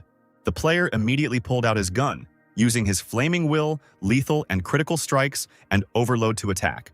And although Luan received high damage, he still did not die due to his strong armor. But the surprises didn't end there. Stan was going to show his opponents the power of his special attack. The mechanism on the boy's hand hit him so hard that Luan coughed up blood again and flew back. Finally, a system sign appeared, stating that Stan had killed Luan and received 115 experience points. Vanessa brushed away her tears and tried to run away. She had never heard of such a strong fur before and realized that Stan was no match for her. The invisible demon noticed her escape and rushed after the girl. He cannot stand alone. Stan had no intention of letting go of the enemies, targeting them with special mechanisms. Small bombs surrounded Vanessa. She stopped in fear, trying to fly away. The demon screamed in fear, looking at the bombs, not understanding what they were. The devices began to explode, making a nasty noise, and Vanessa quickly covered her ears. The bombs had an effect on the invisible demon, and it was unable to stay in the air. As it turned out, Stan dealt him 360 points of damage. Vanessa was barely able to stand on her knees, coughing harshly, thinking that she had bought herself a little time. Then Stan activated the electromagnetic shredder gloves. He ran up to the girl and, swinging his arm, hit her in the face. This blow killed the warrior. The player received 175,000 experience points. The three players watching their leader admired him. They were glad that they took his side. Stan slowly approached the frightened Lagos. It was time to settle the score. He shouted that he couldn't be killed, but the player reminded him that he had already forgiven the guy once. Lagos, seeing the mechanisms rising up, did not take his eyes off them, exclaiming that he was responsible for the function of the house. The guy didn't even have time to finish speaking before a sharp mechanism flew past and cut the thin skin on his neck. He, without even screaming, fell to the ground like a rag doll. So quickly did the life leave the boy's body. The people of the Alumera family stepped back in shock, one of them exclaiming that Stan had killed the chieftain's son. Stan didn't even bat an eyelid, turning off the mech's armor and simply asking what the problem was. In front of him lay the bloody corpse of a young man, at which his uncle and the rest of the family looked on silently. Todd, Daryl's younger brother, revealed that the faction of the house is now under his control, and Lagos attacked Stan for personal reasons. Someone exclaimed that in any case the vile guest must pay for the murder of Lagos. Todd immediately ordered the guy to shut up, repeating once again that Lagos got what he deserved and the faction would not avenge him. To everyone's surprise, he bowed to Stan and invited him to the new house he had kindly prepared for the guest. Sebastian was surprised that the player would simply be released, but Zachary was sure that he had cleared himself of suspicion. It was worth waiting for the end of the investigation, and for now there was no reason to provoke Stan. A little later, Stan stood in front of the invisible demon, tied up and sitting on the floor, who asked what the guy was going to do. Stan grinned as he shared his thoughts. He hoped that the demon's skin could be sold profitably, since the man had become invisible after a lab experiment gone wrong. The demon jerked in fear, unable to free himself from the rope. He did not want to die. Stan rudely exclaimed that the man was his prisoner and had no right to vote. The warrior did not believe until the very end that the player would carry out his plan, and stared in amazement at the syringe that appeared in his hands. He just wanted to scream in horror when a sharp needle pierced his neck. A few moments later, the blue watery eyes turned black, and the warrior fell to the ground with a crash. Stan knew that today his enemies had tried to aggravate his conflict with Alumera. But now that was in the past, the culprit would either stop or continue to hide.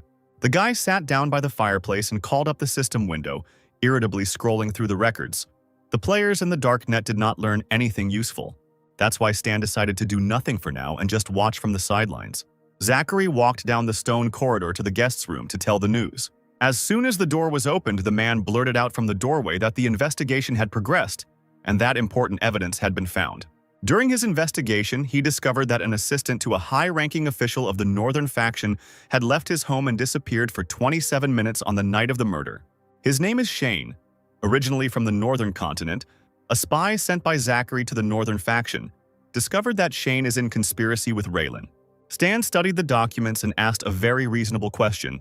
Why isn't the killer arrested? Zachary took a sip of tea, saying that he hoped for the guy's help in catching the culprit, since Raylan himself sent him to search. Especially since for Stan, this was a great opportunity to remove suspicion from himself. The player crossed his legs, saying he would do anything, but only if there was payment. When there was silence, he smiled and told Zachary that he would help him at market rate. When night fell, Stan was planning to sneak into Shane's mansion. He activated his suit, throwing a dark cloak over it. First, the guy wanted to figure out the video surveillance and security system. Just a few minutes later, a mechanical voice on the control panel announced that the program had been successfully hacked. Stan, like a cat, deftly made his way to the second floor and, carefully opening the window, entered the room. The suit helped him better navigate in unfamiliar surroundings, and the computer quickly searched for and calculated information. There was a safe behind the painting, and the drawers were locked. The player opened the desk drawers, thinking that a mechanic could handle such locks in no time. The guy was very surprised that the secret documents were hidden so simply, literally in the open. He quickly went through the papers, finding all of Alamera's internal data and reports in general, useless information. Suddenly, the player's gaze fell upon something more valuable, the key to the safe and the password. But it was all too obvious. The safe was probably bait or a trap. Stan turned to leave, deciding to take care of the arrest, leaving Alamar to deal with the safe. He touched the helmet, starting a vitals scan. In the main room, behind a long table, there were guards. Most likely they were not ordinary but well-trained. There could be even stronger ones inside. Something was wrong. The security they had installed was too serious for a simple assistant. Finally, the guy decided to act. Stan broke down the door to the room with one precise kick. The warriors, led by Shane, seemed to be waiting for the guy. They were eager to shoot him on the spot, pointing their guns. The bullets that hit Stan's body immediately flew back into the sides. So powerful was the suit's protection. One of the guards cried out in bewilderment when he saw that shooting against the enemy was not working. While he was wasting time on surprise, Stan appeared next to him and knocked the wind out of the man with one blow. Then, without giving me time to wake up, he attacked again, but this time with electric discharges. Raylan's special agent, a level 40 firemaster, shouted that the guy would get it now and formed a wall of fire in his hands. Stan chuckled to himself, convinced that Shane was indeed in cahoots with Raylan. The man launched a stream of fire at the guest, which coiled like a snake around the stranger's figure. Stan deftly jumped up, avoiding the attack. He shouted that for a level 40 non-entity, the mage thought too much of himself. He suddenly approached the man and launched heavy bolts at him, knocking him off his feet. The system reported that Stan killed a special agent and received 24,000 experience points. Shane looked at his comrade's body with bitter regret and clenched his fists, looking at Stan, asking why a stranger broke into someone else's house and killed everyone. The guy immediately asked not to pretend to be an innocent lamb, because his plan had already been exposed long ago. At that moment, Zachary entered the room with his son and the rest of his retinue. Shane looked at the man in amazement and exclaimed that it was his doing. The man fell to his knees, suddenly exhausted by the revelation. Looking at how his judges crowded over him, the traitor only asked in a low voice how Alamera had found out. Zachary revealed that Shane had been in secret contact with Raylan for a long time and had replaced all of his guards with special agents over the past few years. When Stan appeared, the man decided to put all the blame for the murder of the head on him, bribed the guards to grab the player, tried to provoke him into a conflict. Shane had no choice but to admit his guilt. He closed his eyes tightly, telling the truth. A few seconds later, he screamed loudly, pointing his finger at the dead agent, saying that he had been following him and that Raylan had been ordered to do the whole thing. Sebastian took out the shackles, irritably saying that the man could save his words for prison, where he would explain everything. Stan waved his hand and turned towards the exit, saying that the killer had been captured, and he didn't care about the rest. Already in his room, the guy looked dejectedly at the system window. He had completed the task ahead of schedule. All the troubles in Alamera were due to their internal conflicts. The general task would not end until they chose a new leader. Stan heard familiar footsteps outside the door and grinned. He was expecting these guests. Zachary entered the room without knocking along with Sebastian. The man sternly asked the guy why he hadn't left Alamera after his acquittal. Stan lit a cigarette and said that he had come for a visit and with pure intentions. but as a result, all the troubles had been dumped on him, and now he could ask for compensation for it. Sebastian couldn't help but shout that all of this was planned by Raylan, and besides, the player killed their people, so what kind of compensation could there be? His interlocutor blew out a stream of smoke, saying that Raylan was far away from here, so he would first ask Alumera for money. Sebastian screamed, outraged by the guest's behavior. He considered his demands to be robbery. The player shook his head and rolled his eyes, asking what the heir could do. Zachary pulled his enraged son back, hiding him behind his body, and asked him to leave. He picked up a pen and wrote down the amount on paper and asked if it was enough, but Stan shook his head, generally agreeing. He sat down in the chair, asking, since Zachary had parted with the money, what business had he come for now? The man spoke about the empty post of head of a loomer. Internal elections would be held in 2 days. Competitors were secretly luring high-ranking officials to their side, and this tied the speaker's hands. He asked Stan, who wasn't even a resident of Alumera, for help, and offered him to join the family, where he would be equal in status to Zachary, and his children would become his stepsons. Hearing this, Sebastian almost jumped up in his seat, his eyes wide open at those present. Stan rolled his eyes, dismissing it as a bit of a joke, and wondering if this method would work. Zachary just chuckled, saying that sometimes politics really does seem like child's play. He turned to his still shocked son, asking him to greet his godfather, Stan. They both stood in front of Stan, who said that he saw no benefit in this and why should he join. Zachary promised in all seriousness that when he became the leader, Alumera would be an ally for Stan. The guy looked at the man with interest. It seemed that he was ready to do anything for the sake of the post of the leader, and agreed to join the faction and reluctantly become the godfather for his children. Stan decided to tease Sebastian and encouraged him to address him as father. The guy clenched his hands into fists. Shaking with anger, he quietly hissed, "Godfather!" Stan scratched his ear, pretending he hadn't heard Sebastian's words. The guy, taking a deep breath with all the anger inherent in the situation, shouted at the top of his voice what he had said earlier. Stan shook his head, wondering what the guy would say when he found out he was the older brother of the previous owner of this body. The player called Sebastian an obedient child and shook Zachary's hand, who hoped for fruitful cooperation. Sebastian couldn't understand why his father did this and started asking about it. The man replied seriously that Stan had turned out to be much stingier than they had expected. It seemed that if Zachary helped him get rid of suspicions, the guy would be grateful.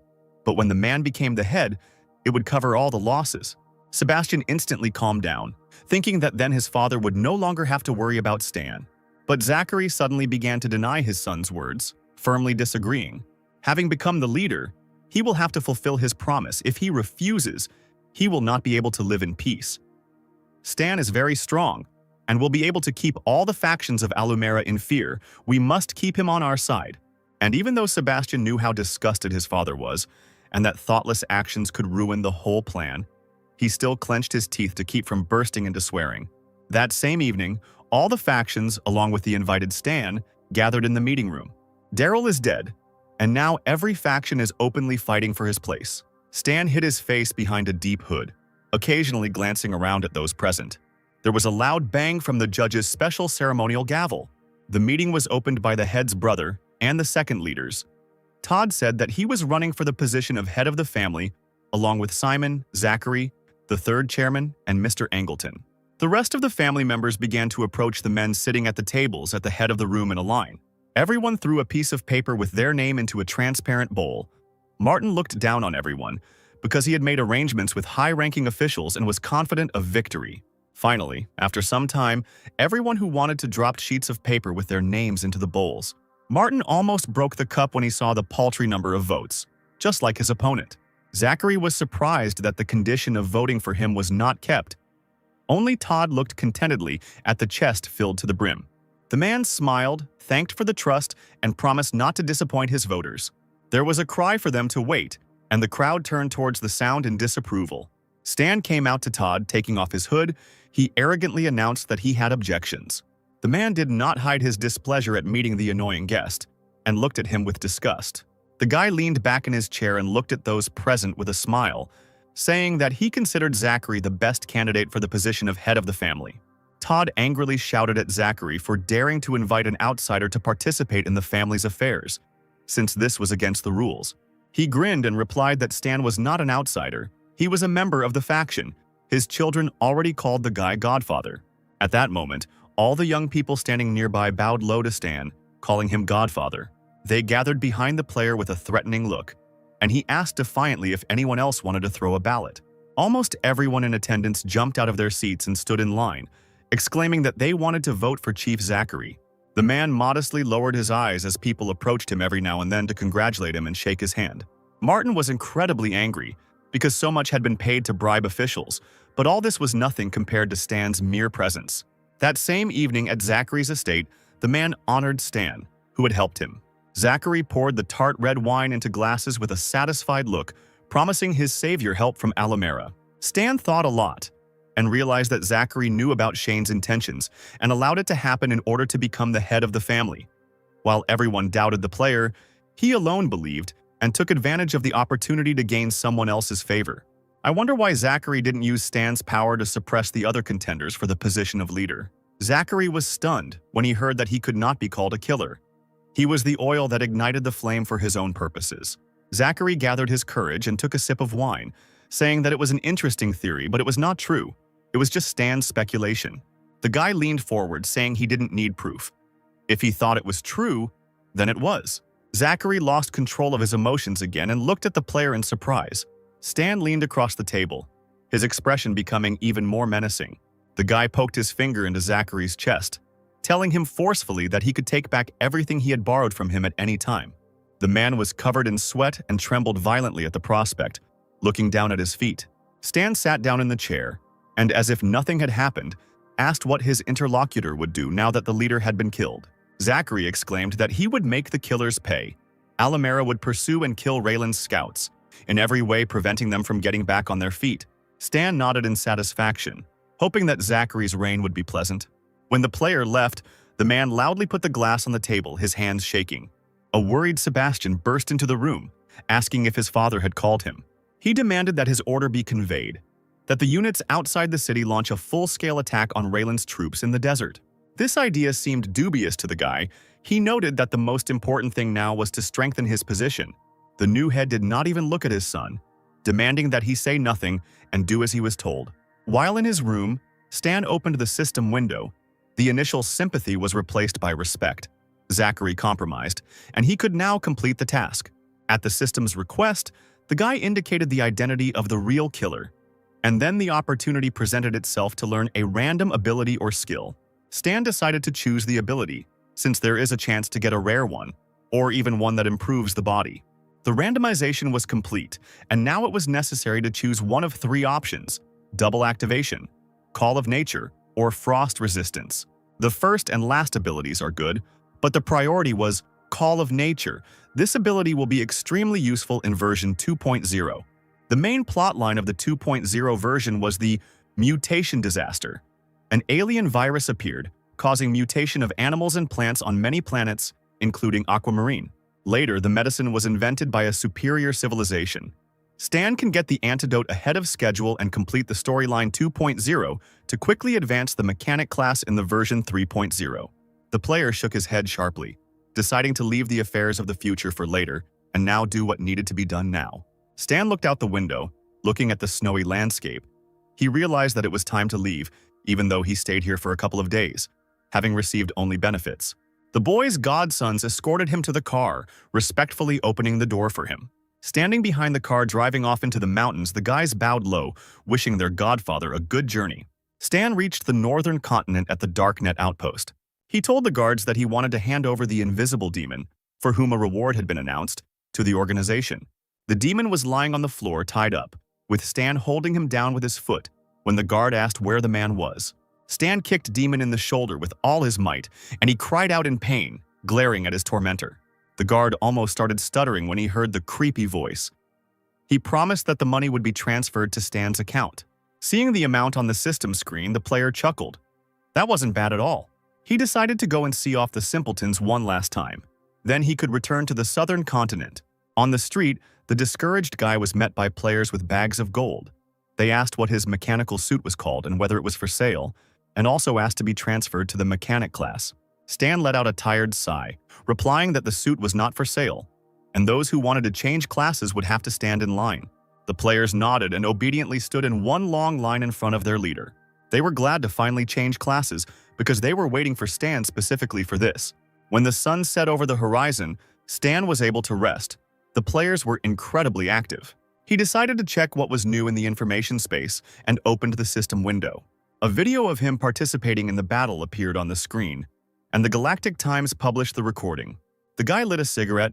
Now he understood the friendliness of the players and why there were more people wanting to change their class. Oliver sent Stan a message that he had completed the task. Stan thought the guy had done a pretty good job and forwarded his message to Hannes. It turned out that there was important information attached to the document, and Stan thought that Oliver was not bad and should be taken with him. After this thought, the guy wrote to the player to wait for him at the border with Raylan, sending the coordinates. Stan headed to the northern continent's ice field, clutching a weapon in his hands. There were still a couple of hours before the Darknet plane arrived. He decided to shoot the animals to fulfill the requirements for the kill shot. The bullet mark passed through the head of a huge polar bear like a blue arrow. The system announced that the user had killed a level 52 ice bear. Ice bears above level 50 do not respond to the call of nature at all. They remain as aggressive as ever. Although the ability did work partly, a small cub of a level 12 ice bear fell at the guy's feet. The kid began to climb up the boy's leg as if he were climbing a tree. Stan shook his leg to throw off the unexpected animal. The bear cub flew to the side and hit his head on the snowy, icy surface. He shook his head and was instantly at Stan's feet, hugging him with a contented expression. The call of nature was influenced not only by charisma, but also by the difference in level with the beast.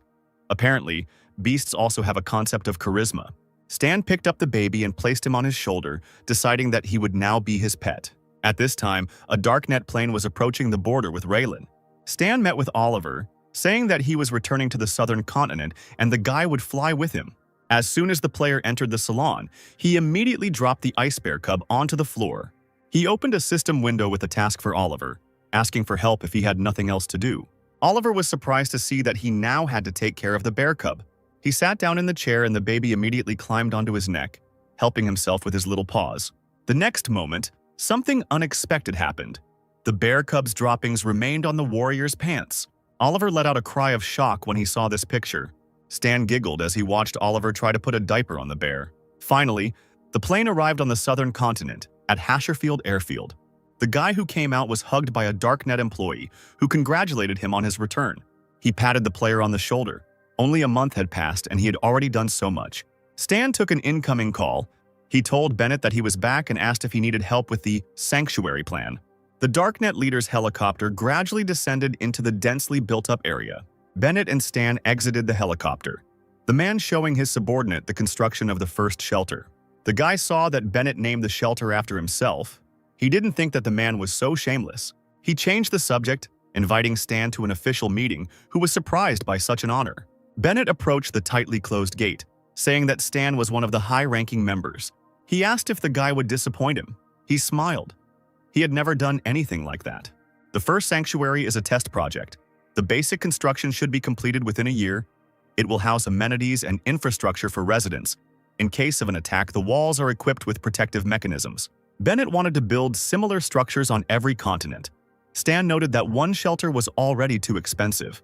If the Darknet can preserve civilization, the costs will be negligible. The player chuckled, saying ironically that he almost saw a halo of divine light above the boss's head. Bennett led the employee into the first safe house, the conference room. The man introduced Stan to those present, announcing the start of the meeting. He sat down at the table, explaining that it was better to build shelters in advance. He decided to immediately begin construction of the second and third. The older man asked if he was in too much of a hurry. Perhaps it would be better to wait until the first one was finished. Bennett shook his head. Because the war was about to break out, there was too little time. It was imperative to speed up construction. Then the old man asked who would be responsible for the second shelter. Bennett pointed to the young girl sitting next to him, Xena, indicating her duty. The head was supported because Xena was a talented acting headmistress of the Darknet and was ideally suited. Unexpectedly for Stan, Bennett made him responsible for the third shelter. The guy was truly amazed at the level of trust in himself, because managing the shelter was not that easy. Those present also did not understand why Bennett decided this, because Stan had little experience. The man looked straight at everyone, saying that the shelter needed someone with extraordinary strength to guard it. If his colleagues had someone else in mind, they could tell him. There was silence at the long table. No one could suggest another candidate. The system announced to Stan that he was now jealous of the third shelter and received an A-rank task. Bennett said the base would be located in the ruins of Grey Metal, and Stan had his little secret base there. But there were also some small problems. Due to lack of funds, the guy will have fewer workers than the first and second shelters. Sensing something was wrong, Stan asked in a muffled voice how much. Bennett paused for a moment, then exhaled and said a number, about 1,000. The others began to whisper, saying that it was too little. It would be difficult to create something good, but it was quite logical to load a newbie with difficult work. Stan smiled and asked not to worry. He could build a basic model in a month, but only on one condition. Bennett immediately beamed, asking what he could do, and Stan demanded that the third shrine be named after himself. Since Stan doesn't have much experience, and everyone present participated in the construction of the first sanctuary, Bennett decided to appoint one of his colleagues as a consultant and assistant to the guy. The choice fell on young Winston, and he was not happy about it, especially since the others were whispering, saying that this task was akin to exile, and nothing would work out for this team. Winston couldn't resist and turned around, asking him not to gloat, especially since he wasn't going to help the newcomer, but would simply be resting this month. A small plane was gaining altitude over a small town, sparkling in the rays of the setting sun. Sid noticed Oliver in the back seat and let out a surprised cry.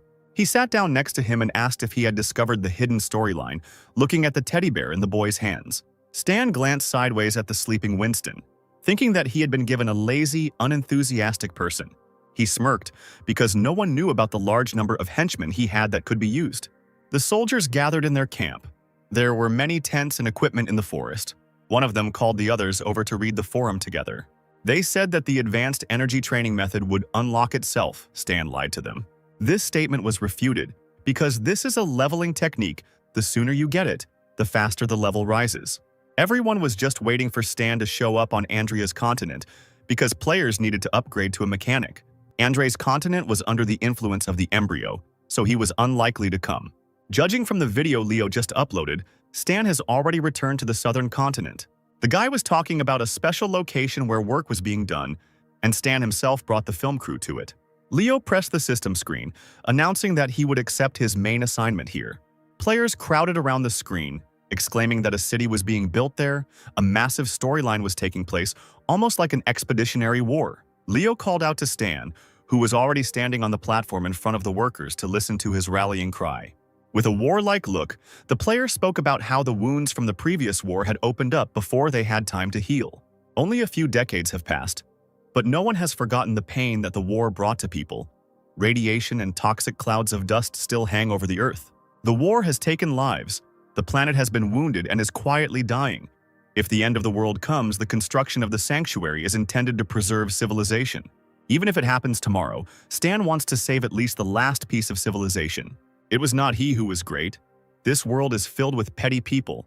If no one wants to pay the price, then he will be the first.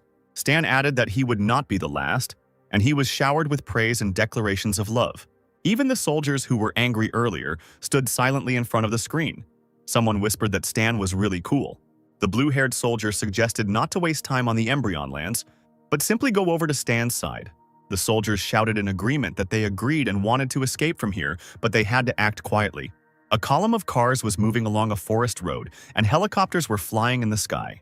Stan was scrolling through the system window. Leo's video attracted a lot of players who decided to join him. Bennett hugged the boy, sobbing on his shoulder, and he only smirked, because these were the words of his boss. On top of that, in his experience, such sudden missions do not go peacefully. Stan received the task of protecting the convoy until it reaches the ruins of Grey Metal. Military aid was not enough. The team needed to be strengthened. Stan received a call from Antonio. The players' team settled into a temporary camp in the mountains for the night. In a large tent, Stan stood over the plans, his assistant telling him that the construction was expected to be completed within a month. Winston, sitting next to him, looked at the guy's map and shook his head. They needed 30,000 workers. Stan approached the man, asking if he had any suggestions, but received only a negative answer. Stan didn't plan on relying on Winston, saying out loud that labor was not a problem. He planned to complete construction of the prototype in a month. A worker standing nearby exclaimed that this would require at least 100,000 workers, which were not available, but Stan urged them not to worry. The radio buzzed. The soldier grabbed it, then fearfully ordered everyone to be on guard. He shouted to Stan as he walked that a plane was approaching the camp. The player waved his hand, replying that everything was fine. His order had simply arrived. Many boxes were descending from the sky. Winston thought about it. He didn't expect Stan to have so many connections, who was able to order weapons and supplies from a well-known company. A little later, the player sorted through what he had received, happily concluding that the defensive supplies were ready. Now it was necessary to replenish the ammunition. Night fell on the camp, but the saving silence was short-lived. Stan staggered back, hitting the side of the truck as something pushed against the outside of the car.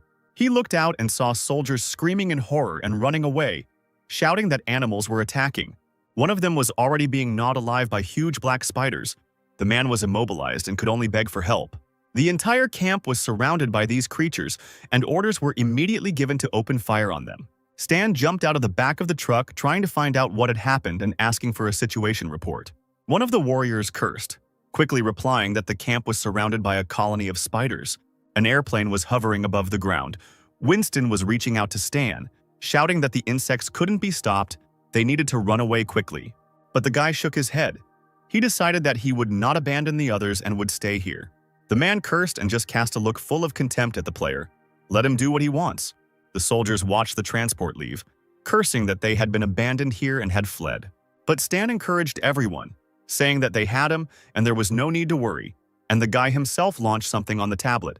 Huge robots began to emerge from the backs of trucks, their mechanical joints creaking with effort. It looked very large-scale and majestic, and the warriors froze in surprise. They looked at the giants, not daring to shoot until they began to attack the spiders. Stan ordered the soldiers to remove all the metal discs from the car and place them on the sides. The artillery was supposed to deal with the insects, and the people with the criminals. A huge spider had broken out of the colony and was quickly approaching the camp, snapping its jaws. The robots immediately pointed their weapons in front of them, and the spiders' bodies hit the ground with a loud thud. Not one of them could escape their fate. The well-aimed rays reached every carcass. One of the soldiers was stunned when he saw such powerful gunfire. It was something completely different from what he had ever seen. The robots did such a good job that there was practically no work left for humans. The countless number of spiders gradually decreased, and the camp was now becoming safer. The powerful shots not only killed the insects but also pushed them off the cliff. The soldiers were amazed to note that the battle had lasted only 15 minutes. Stan lit a cigarette with a smile when he heard himself called cool. Leo and Sid stood in front of the system screen. Leo was happy with the completed task, for which they give a lot of experience. The mechanic class is strong. Reclassification was an excellent choice. Leo was also pleased that he had collected a lot of additional material for the plot. Stan was sitting in the car when he received word that a tramp had been caught near the camp. It turns out the man was tied up and held hostage for several hours before being brought to the main man.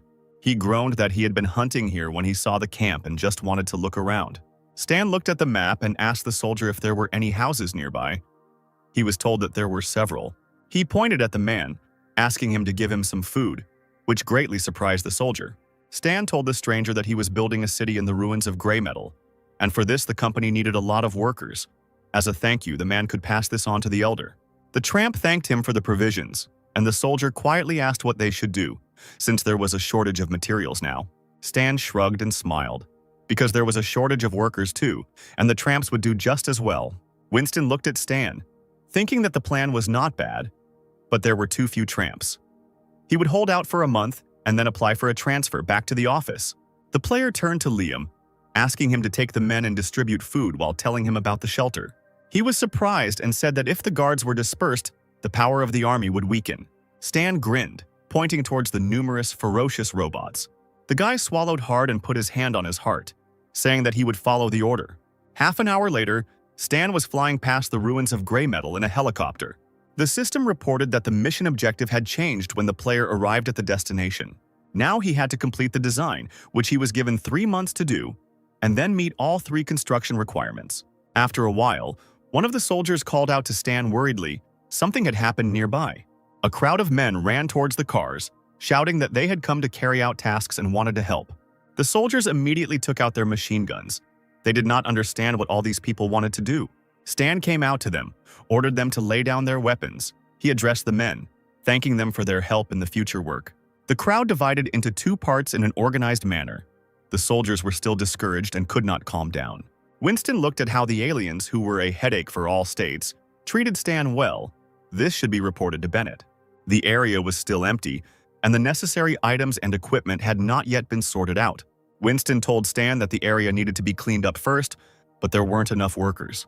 The boy turned to his assistant, asking him to say something to the crowd of idle strangers. The man walked up to the large tent and waved his arms, saying that Stan needed people to clear the area around the safe zone. The aliens immediately saw on their system screens that a new task had appeared with a large amount of experience as a reward. The players gathered and got to work, encouraging each other throughout the cleanup. Winston himself was shocked that they listened to him, although of course it was all because of the mention of Stan. Very soon, the camp area was filled with small but powerful installations with retractable barrels. The vagabonds immediately began to sort through and organize the countless amount of equipment. Players ran after Leo, who had a higher level, asking him to show something new in the video area. Sid looked for something in the menu with a sad face. He thought mechanics were strong, but he liked being a warrior more. It was worth thinking about it carefully. Stan watched what was happening in the camp and was pleased. There was a very strong sense of ownership among the players involved in creating the city. This place could become the first player zone in Aquamarine. But the number of points Stan can give out for tasks is severely limited. Allowing other NPCs to issue quests can help bypass the limit by planning the overall direction of the work and allowing NPCs and players to contribute. Stan called the soldier over and demanded that he contact all the leaders. He wanted to hold a meeting. Sometime later, his request was fulfilled, and the leadership gathered in a large tent. Stan spread the plan out on the table, explaining that building a shelter from scratch would be a very big project. He divided it into 13 points, which include construction, search, and so on. Each item on the plan will have someone responsible for it, and Stan's goal is to complete the construction quickly, ideally within a month. Thinking that he would only need to manage the responsible persons in order to coordinate the entire work as a whole, the guy let the men go about their business. Finally, he stopped them, asking them to listen to something else. With a smile on his face, Stan reminded them that before they wrote down the name of the school, they should remember whose name it should contain. He also saw on the broadcast that Lily had reached level 20 and had reached the ruins of Grey Metal. Previously, she was a mechanic, and just watching her play raised Stan's spirits. But Lily was only good in the third and fourth parts, and then changed her class. At first, the guy remembered Lily's battles with boredom, and then he grinned, wondering if their meeting would change anything. A moment later, the fabric door leading into the tent opened and Lily herself appeared on the threshold. The girl beamed as soon as she saw the tiny teddy bear in the arms of the frowning Oliver. She reached out to the baby, calling him Cutie, and he also raised his paw. Lily looked at the boy pleadingly, asking permission to hug the teddy bear. The rest of the crowd giggled as Lily began to hug the baby, and Oliver sheepishly urged her to control her emotions. Stan watched as Lily and Leo played with the bear, saying that he was still unsteady on his paws and was generally very cute. The guy got tired of this, shook his head and ordered to stop playing with the animal.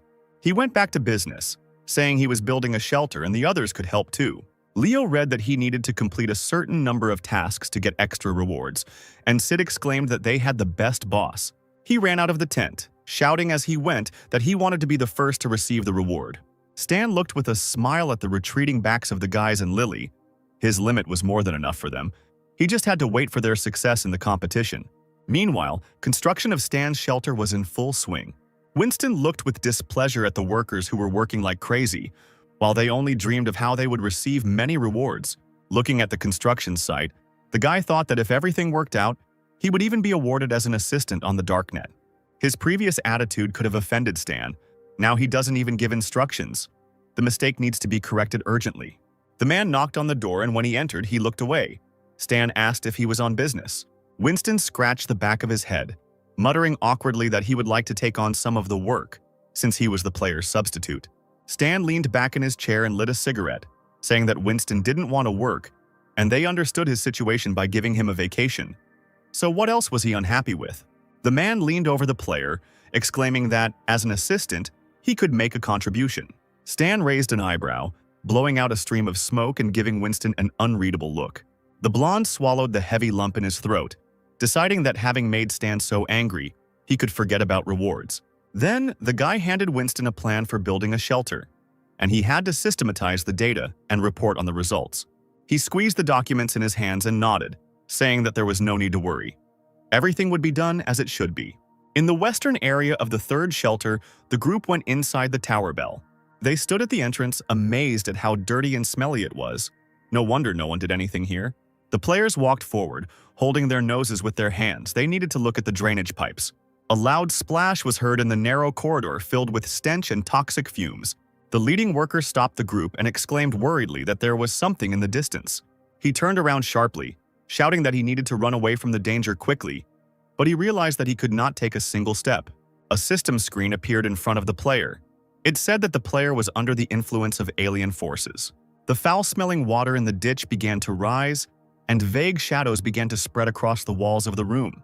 Something invisible began to grab the people, screaming in horror in its tenacious grip, and throw them from side to side. The unknown spirits dealt with the workers and dived towards the exit, looking for light. Gray shadows burst out, scattering through the air in numerous clots. They were noticed by other players near the construction site. The enemy was previously unknown to them. The shadows became tangible and began to fly around people, injuring them. The men were arguing. Some of them had already used up their number of resurrections for the week. The situation was immediately reported to Stan, and his indignant cry could be heard on the street.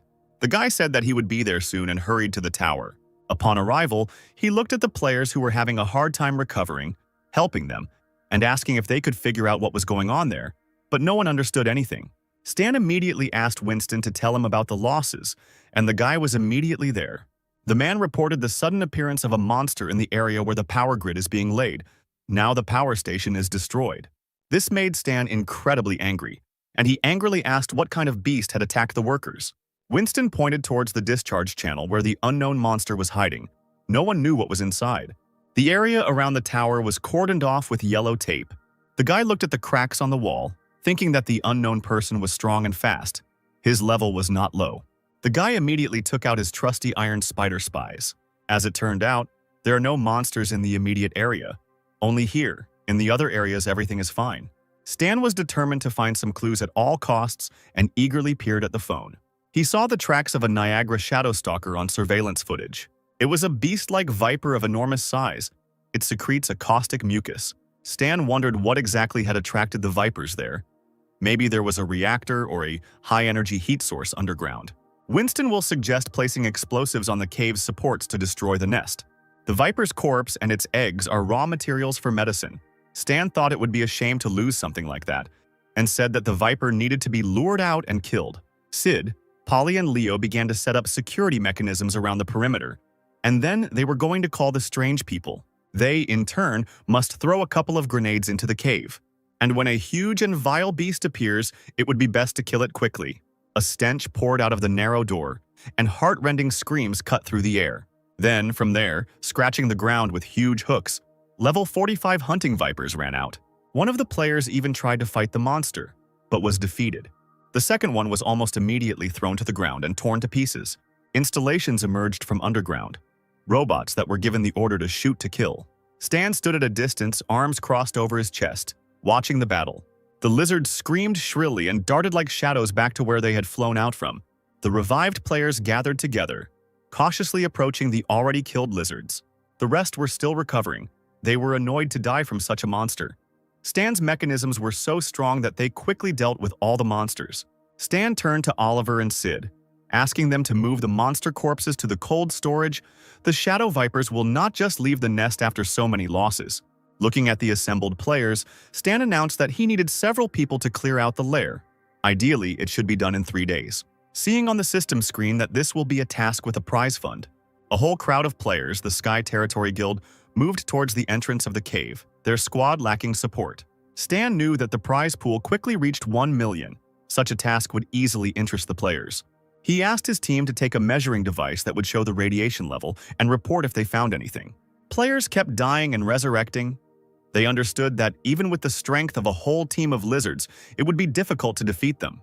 The Viper Stalker is too strong for current players, but for the reward, they will definitely want to buy the gear Stan has prepared for them. He began to look for a homemade thing and soon found it. The requirement for advancing in class was to create 5 purple-grade equipment, but there were more failed inventions, so it was time to get rid of things. At that very moment, 3 players burst into the room. They wanted to buy equipment from Stan. A menu appeared in front of them. The NPC offered to examine, exchange, chat, or cancel the choice. They were amazed to see both green and blue quality, as they had never seen anything like it before. The first thing that caught the eye of one of the players was a lightweight mechanical hand worth 120,000 aquamarine dollars. The guy looked at her as if she were a deity, so perfect for him, but so expensive. But he was determined and said he would take it, and others followed suit, choosing available equipment. Stan smiled blissfully.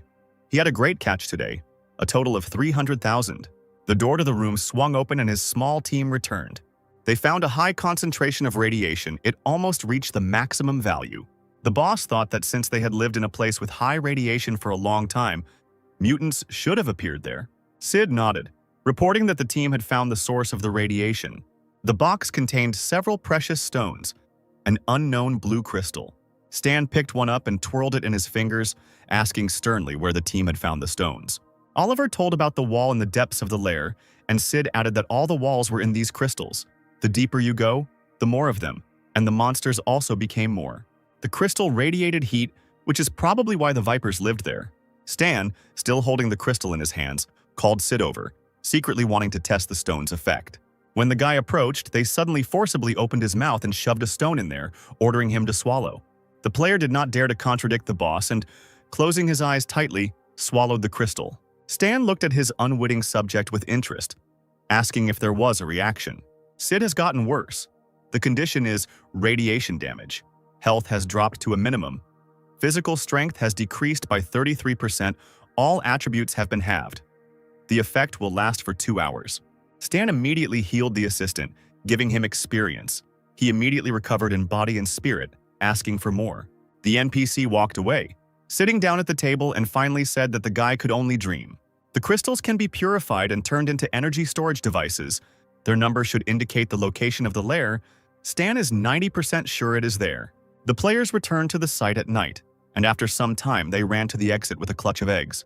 The rest were at that moment fighting with the adults, luring them out of the cave. The warriors were called upon to attack from close range, and various spells were constantly flying at the lizards. The magicians had to hold out a little longer. If their strength ran out, they were ordered to step aside to rest. The mechanics shouldn't get too close. They had to strike from a distance. The level 40 hunting viper screamed loudly, its health falling from massive attacks. The leader player saw this and called on the others to attack the boss viper together.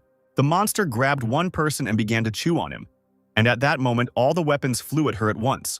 The same warrior jumped high into the air and attacked the monster with a heavy mechanical hand. The viper fell dead from the blow. The guy was pleased with the damage done to his new equipment. It was not for nothing that he paid so much for it. His teammates were happy about the first place, but the player urged them to remember about other opponents. They needed to kill one more viper. At that very second, an unknown shadow framed by electrical charges flashed past them. The players let out a muffled cry, leaning back, not understanding what had just happened. Everyone rushed in the direction where the shadow was heading. From the outside, it seemed as if it was some kind of master. After running a little, the players were stunned and stopped dead in their tracks. On the ground near the cliff lay the corpse of a viper in a pool of blood. It was very fresh. Apparently, that silhouette had finished it off. The players looked at each other, because they had been beating him for half a day, and the shadow dealt with him in a second. Someone suggested that it was Stan, only he has so much power. The leader of the group pointed straight ahead, suggesting that they go and look deeper into the cave. After walking a little further, they were amazed to notice several more dead lizards. A real battle of titans opened up before their eyes. Someone in a legendary mechanical suit was doing a great job with the monsters. This hero struck huge carcasses with electric discharges, causing them to convulse.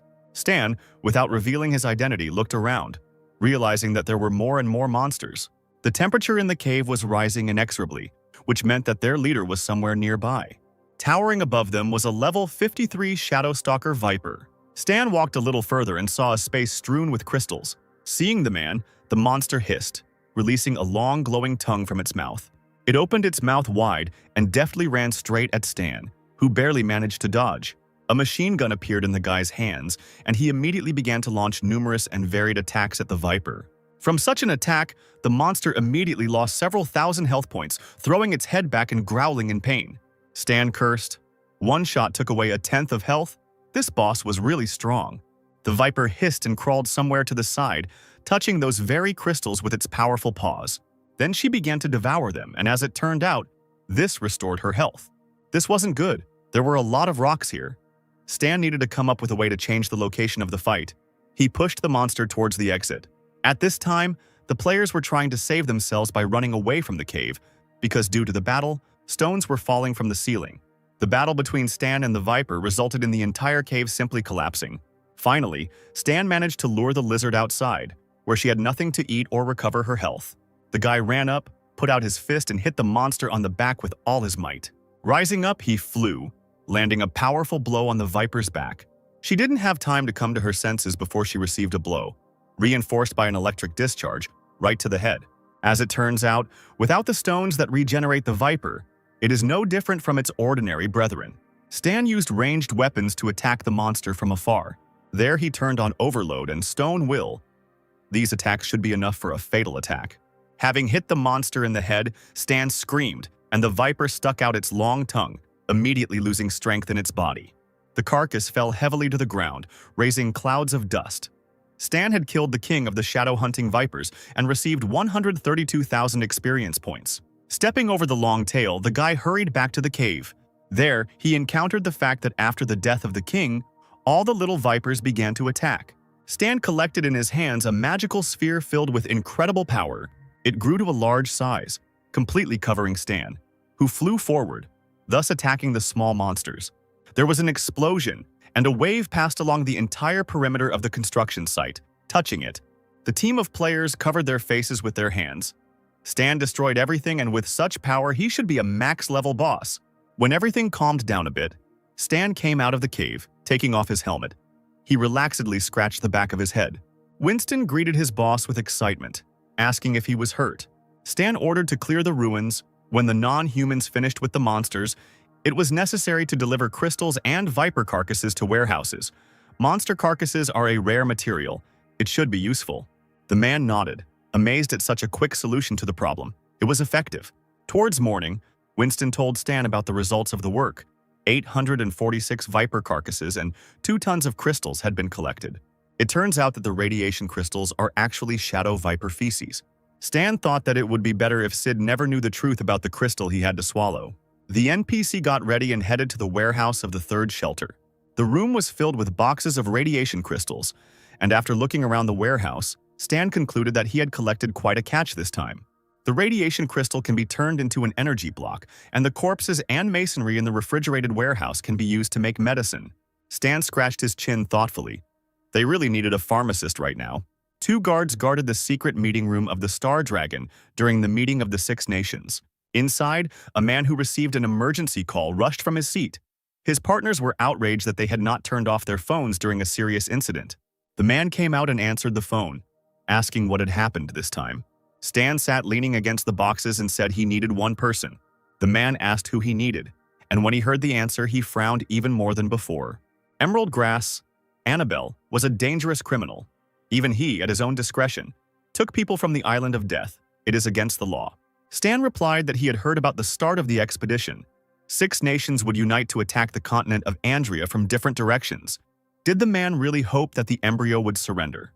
He, having heard valuable and secret information from someone else's lips, stopped in amazement, shouting and asking how Stan knew about this. The guy sighed boredly, saying that he knew a lot of things, including the location of the embryo base and its battle formation and defense.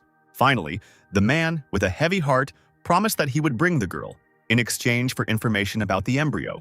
The player hung up, looking thoughtfully at the furnace with crystals. He fulfilled his promise by sending the data to someone else's phone. Annabelle will help in the study of the cure, and also develop an antidote that will suppress the virus that spread in version 2.0. If it is created first in Stan's shelter, the guy's reputation will instantly increase. But if Star Dragon finds out that Annabelle works here, they'll find out that Zero and Stan are the same person. This will unite 2 people. Now the guy is supported by the Darknet and he himself is strong enough.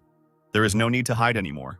But if they send a secret department to him, then it's worth waiting, especially since Lilith will be there, and she still needs to return the money. The next day, a car and a helicopter arrived at the Star Dragon base. The soldier reported to the commander that Annabelle was there. Next to him sat a girl with her limbs and eyes tightly bandaged. It was said that this is one of the 4 main criminals of Deathbell Island. One should be careful and not fall for her tricks. There was no need to worry. Annabelle had been given a large dose of tranquilizer and was now asleep. The man looked up as he heard the roar of a helicopter in the night air. The customer's helicopter was indeed about to land on the ground next to them. Very soon, a tall male figure in a thick silver mask emerged from there. Stan had arrived for Annabelle. He walked forward alone, where several soldiers with weapons. Her doctor and assistant stood next to the tied-up girl. Stan finally compared the immobilized figure with the photograph in the girl's file. He nodded and wheeled the chair with her to the helicopter himself. After some time, the silence was again disturbed by the roar of a helicopter rising into the sky. Stan removed Annabelle's glasses and the belts that encircled her body, asking her to open her eyes and not pretend, because she was a pharmacist and had developed a resistance to various drugs. The girl actually opened her eyes, and without a shadow of a smile said that she saw right through Stan. He was not a coward. She suddenly reached for her wrist and cut the skin with a sharp nail, pulling out the chip. After crushing it in her hand, Annabelle spoke discontentedly about the star dragon. They really thought that the test subject knew nothing about the bug. The girl also asked what she was exchanged for. Stan slumped in his chair, his hands behind his head, and explained that he did it for intelligence. Looking askance at the guy, Annabelle sighed heavily, saying that he was clearly strong and she wouldn't be able to escape. Stan took off his mask and smiled at his interlocutor, ironically saying that she was very smart. Sitting down next to him, Annabelle asked what was required of her. Stan promised to tell her when they reached their destination. He knew that the girl was scared and would try to escape, but there was no time to catch her. He had to make her want to stay and work in the shelter. After some time, the helicopter landed on the helipad of a tall building. Once outside, Annabelle asked where they were, and Stan replied that after spending so much time locked up, she would soon find out what was going on around her. Winston greeted the boss happily, telling him that the first area was already finished. The western one was currently being restored and would be finished in about 3 days. All the masonry and the corpses of the monsters were moved to the cold storage. Stan nodded. Annabelle realized that this guy was the one in charge of the shelter. No wonder he needed her. Stan led the girl to the cold storage, telling her about the task along the way, to make medicine from the raw materials of the shadow vipers. She said that corpses are suitable for creating steroids and hormonal drugs, and that eggs contain a substance for bone growth, which can be extracted for a health potion.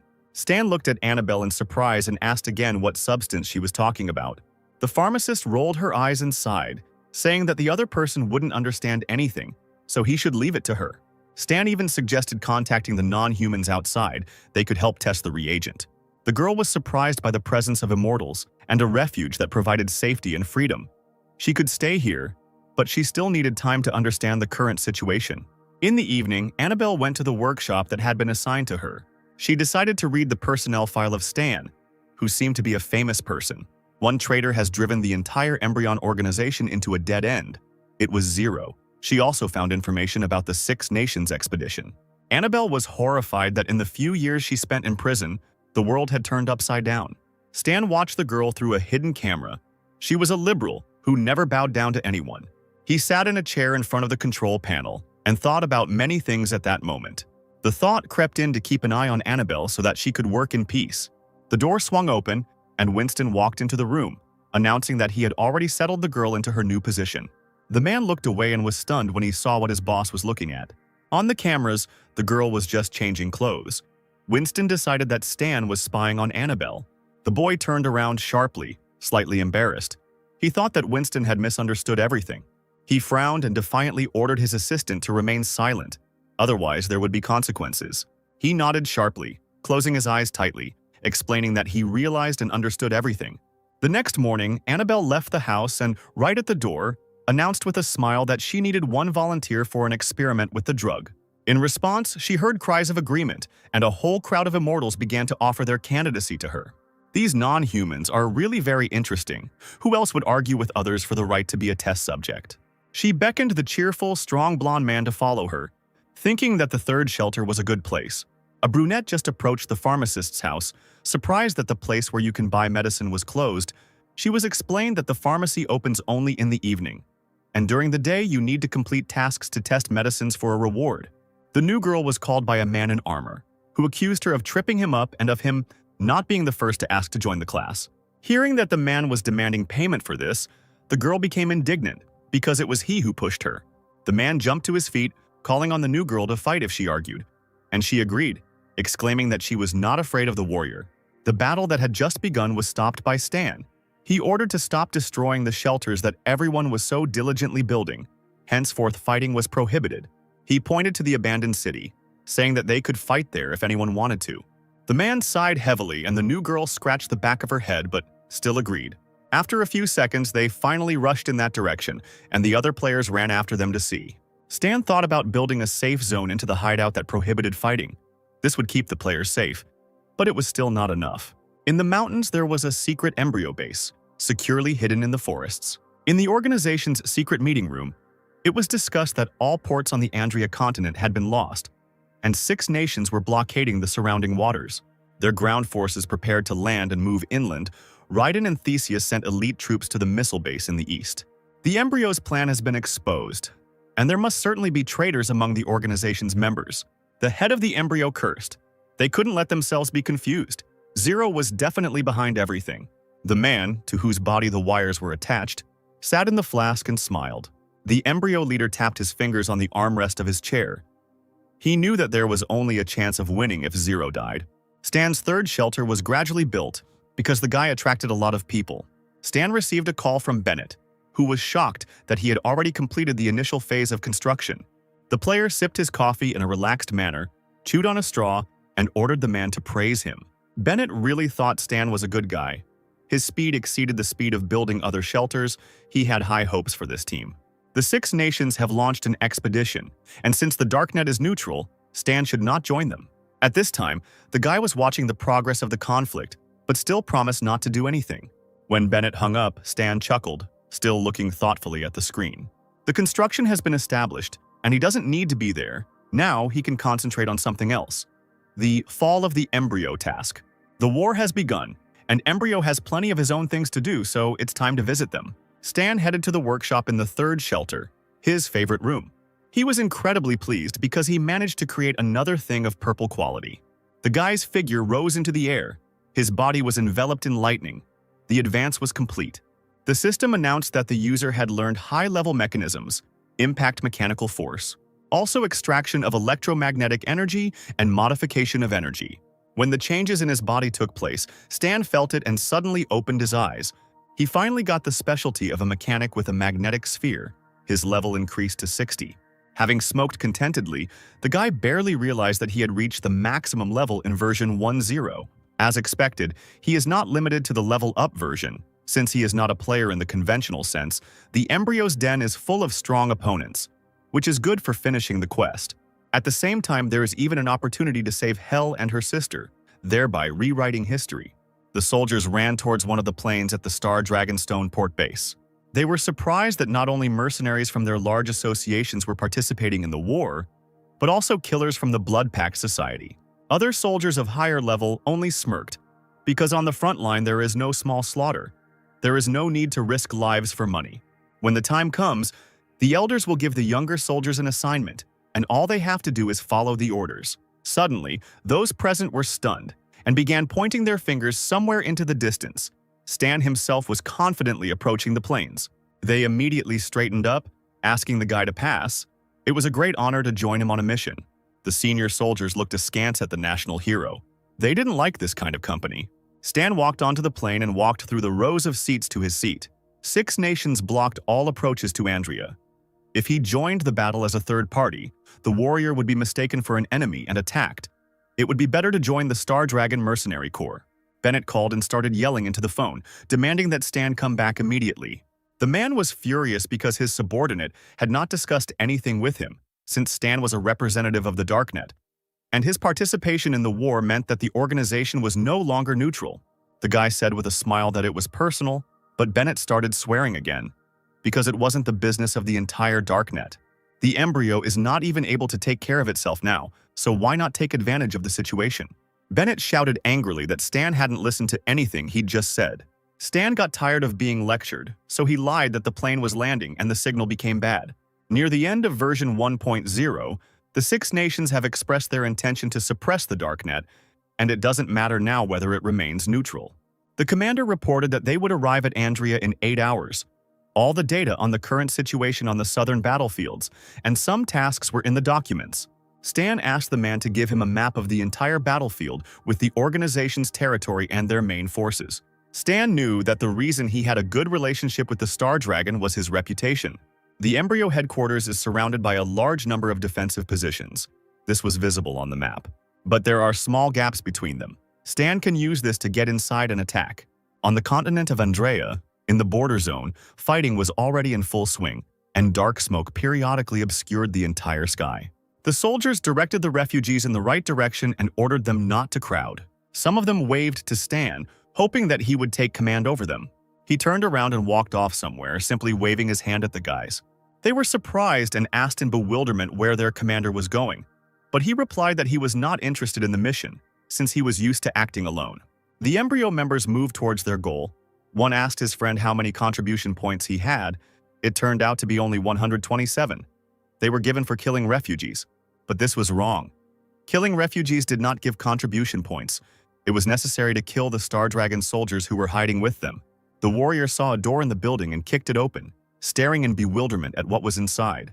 And there sat a man with platinum hair, smoking, calmly looking at the aliens. The soldiers exclaimed that this was a Star Dragon scout and that it needed to be destroyed. Stan, who was disguised as another man, attacked so quickly that the embryo soldiers were killed on the spot. The guy was finishing his cigarette, holding his latest killer invention in his hands. Sometime later, these soldiers returned to the embryon fighter's resurrection point. Having come to life, they looked at the system screens in amazement. The enemy had damaged them and killed them. The soldiers scratched their heads in bewilderment, surprised at how the unknown person managed to do all this in a couple of seconds. The Black Dragon warriors were lying in ambush when they saw the embryo fighter. The man chuckled, calling the warriors a herd of donkeys, and green energy trailed behind his hand. He flew over the men's heads and waved his hand. Bags of earth immediately exploded under the warriors' feet.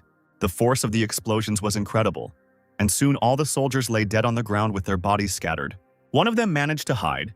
He sat in horror behind the fortification, praying that the enemy would not notice him. But the enemy still found the missing item and was about to attack, generating a clot of energy in his hand. The guy closed his eyes tightly, thinking that his end had come. But the next second, hot blood splashed on his face. The powerful magician came to an end. Behind him stood a tall man with platinum hair. The embryo soldier fell with a thud on his stomach right next to the fear-crazed soldier.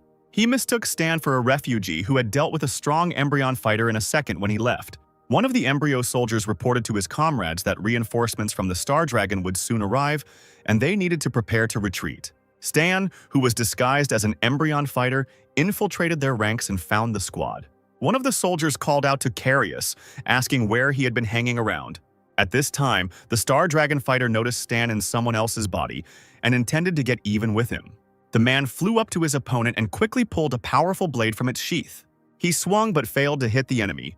Stan quickly dodged the attacks. Stan had nothing to do. He used his invention and killed the man in a few seconds. Now the Star Dragon has been joined by numerous tanks. Seeing this, the embryo soldiers began to retreat, loading all their equipment into trucks. Stan was also helped into one of the trucks. He grinned, knowing that with the field in such chaos, no one would suspect him. When the vehicles arrived at the location, the soldiers quickly unloaded the goods, because in 10 minutes, they had to return to the main office. Stan snuck into the truck and quickly snapped the neck of the driver sitting there. He dragged the soldier's body outside into the bushes, deciding to then give him the assignment. Sometime later, two members of the embryo looked into the same bushes, finding a corpse there. They were surprised by the task of hiding the body from the mysterious man, but some did not care, because the reward was a lot of experience. By this time, Stan had already taken the driver's seat and changed his appearance again. Letting the players deal with the corpse was a smart move. Their boss would never have thought that Stan could get into the headquarters so easily. Meanwhile, in the hidden headquarters, the man in the mask had not yet found any traces of the person he needed. Who knows why Zero would need to come to their headquarters? The man wondered if the prophecy of Destiny's Child would come true. Ahead was the underground headquarters, which housed important devices and the embryo's staff. To save Aurora, you need to disable the protection through the main computer, and for this you will need a hostage with host rights. Stan remembered the mad scientist Cyberlos, who studied and was responsible for Aurora. The man had absolutely no principles. He would be ready to do anything to save his life. Turning around, Stan found a confused, low-level player carrying something in his hands. The guy looked out the system window, seeing a task to find Cyberlos with a lot of experience as a reward. He nodded to Stan and ran further down the corridor, saying that he would be back soon. After a while, Stan came to the right door. There wasn't even any security there. The old man carried out further experiments and cried out joyfully when something worked out. He was just holding the flask when he was about to add liquid somewhere. But he didn't manage to do this, as some sharp object flew into the old man's chest, and Cyberlos let out a muffled cry and recoiled. Stan stood behind him. He demanded not to twitch or scream, because the blade would cut the heart. The man also needed to listen carefully to every word. Cyberlos hissed, asking what the stranger wanted. Stan ordered him to leave the lab and act naturally. They both walked down the corridor and turned into another one where the guards were standing. Cyberlos asked what to do next. Stan demanded to be taken to the room with the main computer. But if a man decides to deceive him, then in a second the scientist will turn to dust. Cyberlos felt the sharpness of the blade again and begged not to touch him. The old man stumbled along the underground corridors, occasionally looking back. Turning around once again, he dared to ask if the man was Zero. Stan was amazed at his guess and simply remained silent. Finally, they reached the right office. Cyberlos opened the door using authentication. He said that the boss had set traps all over the headquarters to catch the enemy, but the guy still got through. Stan bit his lip. He understood why Embryo had positioned the troops so strangely, but no one knew about his plans. Was there really someone here with the talent of seeing the future? The guy closed his eyes, trying to console himself that he would definitely have been attacked if the boss had actually known about the enemy's plans. He poked Cyberlos in the back, demanding that he tell him who had given him this information. The old man immediately responded by naming the name of the mysterious young man from prison, Child of Destiny. He can foresee and even influence the future. The members of Embryo themselves do not fully understand this, but the young man imagined the arrival of Zero. Stan wondered if it was possible that his ability had caused him to come here. When he saw Hell more than a year ago, he was already thinking about saving Aurora. Cyberlos said that the headquarters is full of officers who are just waiting to deal with Zero. Stan knew it was logical. Their boss knew he was coming, but not when or why. There was no more delay. They had to save Aurora and get out of here. Finally, the old man led Stan into the central room where the prisoners were kept. Cyberlos was noticeably nervous when he asked Stan what he wanted to see. The guy needed to see a full map of the headquarters.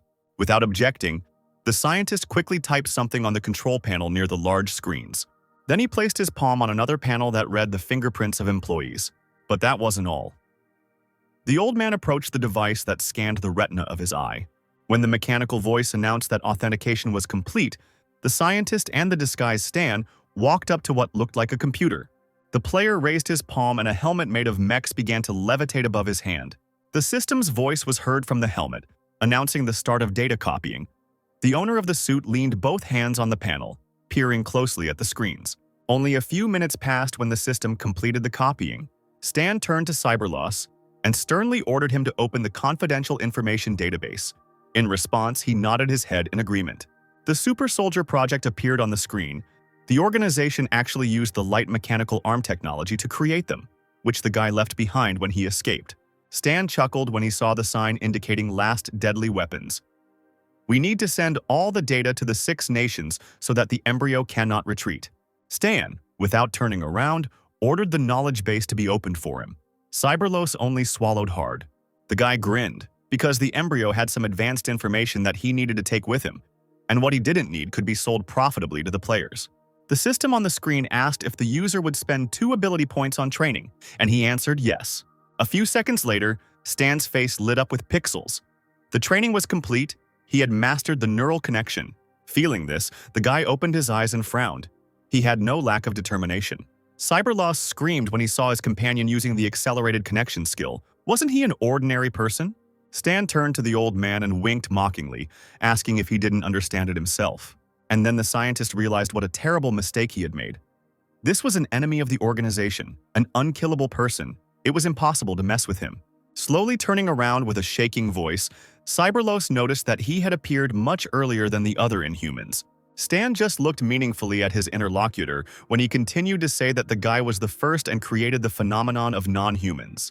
From the mech's helmet, a system was heard announcing the end of the data transfer. Stan looked away strangely, asking if the main computer had a self-destruct program. Cyberlos scratched the back of his head and, stuttering, objected. Who would do such a stupid thing? Stan raised an eyebrow in regret and ordered the old man to shut down all security cameras in Area A4 and all surveillance cameras. The scientist obeyed and leaned over the monitor, wondering if the little girl with the life force was there. As if to confirm his thoughts, Stan said that he had come to pick up that girl and called the old man to follow him. Thoughts were seething in the scientist's head. How did Zero find out about her? Because Aurora is a secret of the organization, and he received access to classified information 5 minutes ago and would not have been able to read it all. Cyberloss even grabbed his head, pulling the rest of his hair in different directions. The guy took him hostage because he knew about complete obedience, but the old man had no choice but to obediently lead Stan down the corridor. On the way, they met one of the soldiers who asked in confusion why the scientist had come there. Cyberloss put on a serious look and, scratching his chin, gave the reason. They needed to take blood again. The mechanical door opened. There were several scientists in the office. The cruel staff were going to withhold anesthesia from the child before the procedure. The girl huddled into a ball in the corner, hugging her knees and trying to be as invisible as possible. At that moment, she almost screamed, because the bottle with the purple substance itself fell from the shelf and broke. Everyone present staggered as if they were attacked. The boy approached the girl, who closed her eyes in fear. He extended his hand, calling for her to follow him. But at first the girl did not understand who this man was. Aurora's emotions suddenly changed and she greeted the already familiar Uncle Zero. She held out her hand and Stan grabbed it tightly, saying that they could go now. The head of the embryo sat at the monitor, where he received a notification that the data from the central room had been copied by Cyberloss. He ordered over the radio to find the old man and transfer the image from the cameras to the computer. What the man saw shocked him. The scientist was not with his subordinate. Only Zero could sneak into the headquarters unnoticed. The leader clenched his fists. Let the bastard not even hope to escape. After some time, Stan, Aurora, and Cyberloss arrived at the office, where the bodies of the guards were already lying. Stan asked Aurora to hide in a large black bag for a while and keep quiet. Cyberloss carefully said that the guy saved the girl, and thus solved the problem that lies on the surface. But the embryo still has a way to control the baby. Stan frowned and ordered to tell him everything in detail. It turns out that Aurora was brainwashed. But because of her sister, a gentle method was chosen. Usually she behaves like a little child, but because of certain words, her personality changes. The guy smiled. It wasn't a problem. Just clapping his hands was enough to bring the girl back to consciousness. Meanwhile, in the embryo headquarters, the organization's soldiers were gathering in the restroom. Hel became angry when she saw that the life mark she left on her sister began to move. She immediately rudely pushed all the employees aside, ordered them to step aside, and followed the trail. One of the men frowned, asking with displeasure what was wrong with this woman. The soldiers immediately began to gather, as the leader called everyone to Zone A-4. Stan and Cyberloss headed through the glass corridors, preparing to defend themselves. Stan looked around and rightly noticed the strange atmosphere. They hadn't met a single person yet. After all, the scientist had activated the alarm. He shrugged, admitting that the boss had noticed his subordinate looking through the data in the central room and had become suspicious. Cyberloss was right. Soldiers were already waiting for their prey up the corridor. They gave the command and the best warriors of the organization immediately took their places. The boss, watching them, ordered not to shoot and to wait until Zero was completely surrounded. He saw on the cameras that Hel had run earlier, and this did not make the man happy. Then the boss ordered the warriors to stop and let Hel exhaust Zero before attacking. He was indignant that the further it went, the more she was getting out of his control. The woman immediately attacked Stan, and he threw the bag with Aurora into Cyberloss's hands, ordering him to take care of the girl. Hel, like an enraged cat, continued to attack the guy, demanding that he let her sister go. Fighting back with all his might, Stan reluctantly admitted that the warrior had become much stronger. She took a running start and threw the guy against the wall with all her might.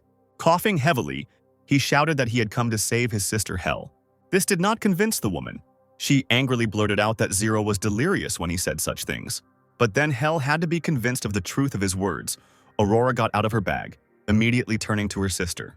Hel forgot about everything in the world and rushed to the baby, hugging her tightly and asking how she was feeling. Aurora blushed with joy, declaring that she had been saved today by Zero, about whom her sister had told a fairy tale. Hel's gentle expression immediately changed to angry bewilderment. Stan, watching them, decided that there was no longer any reason to hide his identity and showed his true face, asking not to ask questions. Now he would help Hel too. Not knowing what to say, the woman hugged Aurora tighter, saying only that the guy was being chased. Stan didn't respond to this, but warned that they needed to escape now while they could, so that the organization wouldn't use Aurora again. Hel became nervous. She had a difficult choice before her. She lowered her eyes to the girl, and there were already tears in her eyes. She pulled her sister by the hand, begging her to take her away from here. That look brought back memories that were unspeakably sharp and painful to Hel, like a film strip. But not so long ago, she herself was held back, taking away her beloved sister, who screamed and cried. Breaking free from the tenacious hands of the guards, they cut her hair and placed her in a ward for their vile experiments. The woman patted the girl's hair, which had begun to grow back, and nodded. She was glad that Aurora had been saved, even though she didn't know what awaited them next. Hell gritted her teeth, didn't say it out loud, but thought that at worst they would die together. Having collected her thoughts, she firmly took her sister's hand and resolutely commanded her to leave. Aurora was hidden in the bag again, and everyone had to run to the exit, shooting at the surveillance cameras along the way. Cyberlos had it the hardest of all. The old man couldn't run fast and begged the others to do it more slowly. Hell rolled her eyes, whispering to Stan that the scientist had been exposed and had already been temporarily stripped of his powers, and was only holding up the team. The guy turned to Cyberlos and said with a grin that he wouldn't kill him, because he would still be useful. The next moment, the old man didn't even have time to squeak before Stan knocked him unconscious with one precise blow. The couple ran on. Hell said that she knew a secret passage to escape from the general staff on the 4th floor. They would have to break through the guards. But Stan did not want Hell to be suspected, so he suggested that she pretend that she was chasing him. The head of the organization watched the fugitives in the cells and was angry. He would have to intervene if they continued to act like this. He informed the executive directors that Zero was last seen in Area A3. If they can't capture him alive, then let them kill him. The soldiers immediately found their target. Hell warned the guy that executive directors have unusual abilities, but he asked not to think about it, but to protect his sister. When Stan was blocked by one of the soldiers, he took out several bombs, which immediately knocked the enemy off his feet. Then, using his unusual suit, he knocked out the soldier with electricity. The boss asked over the radio if Zero had been finished off, but he moved lightning fast, giving no chance to be caught. He gracefully flew over the soldiers, hitting them, and they huddled awkwardly together. Then another soldier was very unlucky. Stan fatally wounded him on the move. He again and again successfully attacked the ever-increasing number of soldiers. Finally, leaving behind mountains of bodies, the guy landed on the ground, calling on the system, which announced that the player had killed several embryo executives and received 5 challenge points. The radio hissed incessantly next to the dead men. The boss kept demanding that the situation be reported immediately. Hearing the words of the system, Stan exhaled.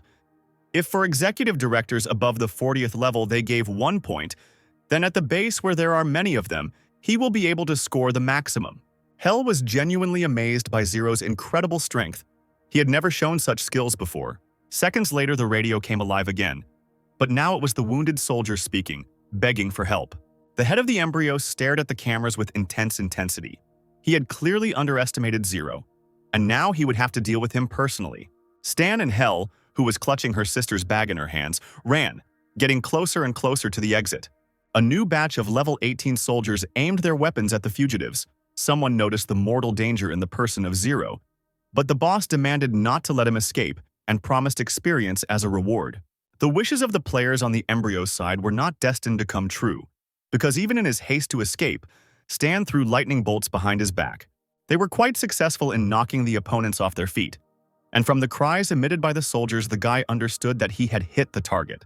The executive directors of levels 50 and 51 pursued Zero, having identified him. One of them caught up with the hero and fell with a blow of his abilities. Blue fire pierced the victim, but he quickly covered his face with his hands. The director couldn't predict that Stan would return his attack to him, seasoning it with his own lightning. The second executive director suffered the same fate as his colleague. The man was pinned to the wall with his foot. Having come to, the first director ran up again and gave the command to attack the fugitive from 2 sides. Immediately realizing what they wanted to do, Stan erected a dense protective dome over himself. The opponents were unable to break through it. The guy chuckled, assuming that the directors weren't being fed at all, since even from such a distance they couldn't break through the shield. Then the opponents were completely unlucky, because their common enemy removed the defense and attacked, raining down blows. The directors' bodies rose into the air and then fell back down, bleeding. Finally, the system announced that the player had killed the embryo executive directors, receiving 24,333 experience points. Stan checked the system screen, happily concluding that he could continue to earn challenge points by killing high-level enemies. Stan and Hell ran further along the transparent corridors. Soldiers were already rushing towards them. The guy threw small bombs right at them, and they successfully knocked these opponents off their feet. One of the executives defended himself with a steel shield. He shouted for Hell to distract Zero's attention so he could attack him. The woman remained silent, pursing her lips. This idiot still hadn't realized that she was in cahoots with Zero. Stan hit the man in the stomach, screaming that he couldn't win on his own and was asking for help. A real disgrace. The pair ran again, and Stan called Hell the best in the organization, since the executive directors were complete losers. She asked not to relax. The main forces had already set up an ambush on the second floor. The fugitives could try to escape pursuit through a secret passage. Stan sighed, knowing that Hell's betrayal would be found out sooner or later, so she had to take Aurora and run while the guy was distracting. The woman shuddered, asking in bewilderment what would happen to him. Leaning on the transparent railing, the guy asked to tell about the secret passage. He would distract everyone and then come to the girls. Hell lowered her eyes. She thought about lying, because that would buy her time. For her sister's sake, she had to use all means to reduce the risk. She gave the room code, 418, and said that on the fourth floor on the left there would be a brick that would open the passage. Stan nodded, he remembered. The guy went into another corridor and there stuck one of his devices on the wall. Then I did the same on the other walls because to attract everyone's attention, you need something impressive. Stepping back as far as possible, Stan snapped his fingers and all the attached bombs exploded and the entire space was filled with fire. Of course, this did not escape the soldiers' attention. They were glued to the surveillance screen, asking what had happened. Seeing Zero, the entire squad rushed towards him, acting in a coordinated manner. But at that moment, Cyborg, test subject number 1, appeared on the horizon, screaming madly that Zero belonged to him and that he would tear the scoundrel into small pieces. Running up to the guy, he hit him in the stomach, creaking that he had been waiting for this day for a long time and would repay him doubly for everything he had done. Without saying a word, Stan grabbed the other man's hand and hit Cyborg in the chest with all his might. A thin, dangerous lightning bolt immediately snaked across Zero's arm, capable of harming Cyborg. With their help, the robot was neutralized. Due to such an attack, the cyborg literally fell apart. Having lost one arm, he screamed hysterically, and wires were sticking out of his empty forearm. Meanwhile, more and more soldiers were running along the corridors. They had to prevent Zero from escaping at any cost. He shook his head in displeasure, realizing that the boss was sending more and more reinforcements. He didn't want to face such a force. Then, Stan took out and activated Dion's character card, which caused distortion of the perception of objects in those around him. But it did not have a permanent effect. Only from 3 to 8 minutes, the invisibility was revealed when attacked or damaged. Now he could easily maneuver between streams of large groups of soldiers without fear of being noticed. People ran without noticing the guy. Stan smiled, because thanks to this ability they did not see him. Meanwhile, Hell and Aurora managed to break away from the chase and find the right exit. The girl worriedly asked her sister if they had escaped, and she replied that there was still a little left. The girl looked back and blinked her eyes, asking where Uncle Zero had gone. Hell felt ashamed and had to lie that the guy would come in 5 minutes and he was already close. Aurora hugged her sister, childishly asking why Zero saved her. Thinking that the guy had the ability to see the future since Aurora became known, Hell honestly answered that she didn't know. The girl stared at her sister with huge eyes, about to say something about Zero. But she patted her sister on the head, asking her to stop praising the guy. Aurora, hugging her knees with her hands, reminded her sister that she herself admired him when she told him fairy tales. As soon as the woman asked them not to say stupid things, a familiar voice was heard behind them. Zero entered the room, scratching his ear. Did he really just hear the woman admiring him? A squad of soldiers arrived to see the boss. One of them, sweating from excitement, asked permission to report that Zero was not found. The man angrily slammed his fist against the wall, breaking it and cursing everything in the world. And how can such a quantity the soldier manage to miss him? The employee, becoming even more nervous, reported the discovery of deactivated protective measures in Zone A4. The guards were killed, and the girl had disappeared. The head of the embryo did not expect that Hell was in league with Zero, since Aurora could not have been taken away just like that. He recalled what he saw on the surveillance cameras. The couple was fighting all along the way, but Aurora was not hurt at all. At that moment, the soldier brought in Cyberlos, supporting him by the shoulder. The old man could barely stand on his feet. Despite the scientist's weakness, the boss grabbed him by the collar and shook him, asking if he had taken Zero to the room with the main computer and allowed him to take Aurora. Cyberlos justified himself by saying that he had fished out a lot of information. The guy was able to sneak into the base completely unnoticed. It is likely that he is most likely an inhuman. What he heard amazed the head of the embryo, because in that case, this information would change the course of events. Clenching his fists, the man declared that he would find out about this when he killed Zero. But for now, let the soldiers expand the search area so that the fugitives would definitely not leave the continent. The subject of his conversation, together with Hell and Aurora, was walking through the underground passages. Stan said with a smile that he hadn't expected the woman to give him the correct answer to the location of the secret door. Hell looked away and said nothing. Aurora looked at the guy in surprise. The woman said that there used to be an underground tunnel here, but it was abandoned after the headquarters was expanded. The exit is on the edge of the base, a 4-hour walk away. As they continued walking, Stan took the opportunity to tease Hell by asking if she had ever considered becoming a tour guide, as she was such a good storyteller. Aurora spoke up, loudly asking what the name of their uncle, their companion, was. He, without stopping installing devices on the wall, called out one of his names, Stan. The girl said with a smile that Hell thought he was cool because he was able to escape after being brainwashed. The woman's eyes widened in embarrassment. Stan just chuckled, replying that such was his fate. He fell silent and glanced sideways at Hell, who still hadn't recovered from the shock of such frankness. The guy asked why she was always silent. She did not remain silent this time and, lowering her eyes, quietly thanked her sister's savior. Stan frowned and said that it sounded insincere, judging by the tone. He wanted a little politeness after saving his sister. Shaking her head, the woman changed the subject, asking how Stan knew about Aurora and what his plan was. The guy lit a cigarette, asked if Hell doubted his good intentions, and joked that he might keep the girl for himself. Hell rolled her eyes. It was good that her companion had time for jokes. When asked what he was trying to achieve, Stan replied that peace in the whole world.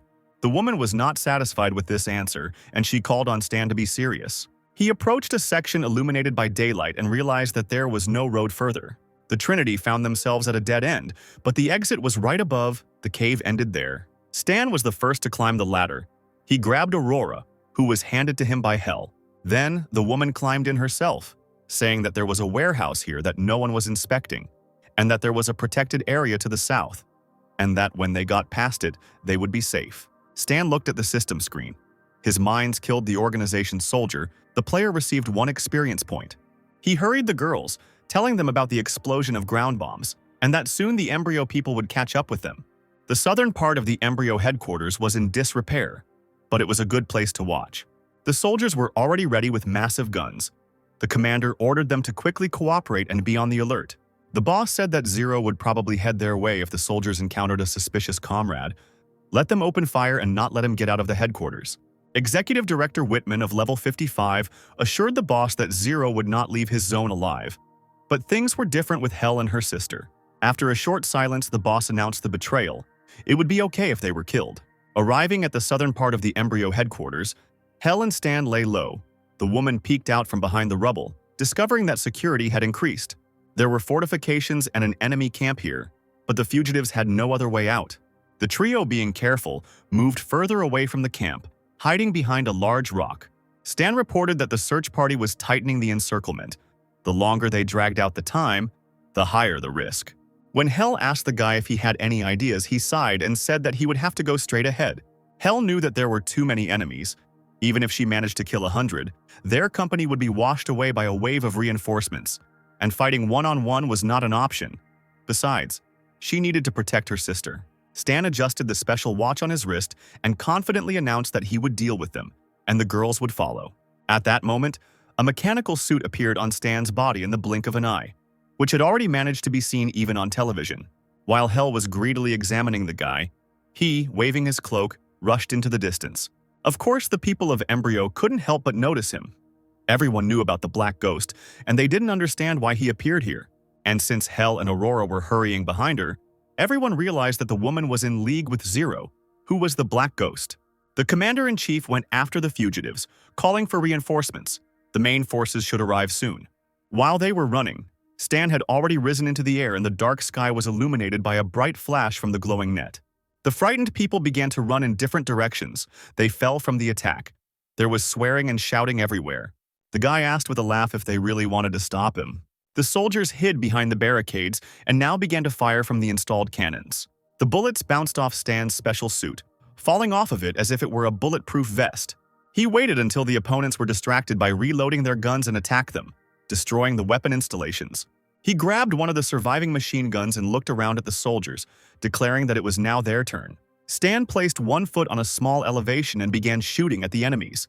Those soldiers who did not manage to take cover behind the barricades were mortally wounded. Then tanks came into play, and they actively arrived in the southern part of the embryo headquarters.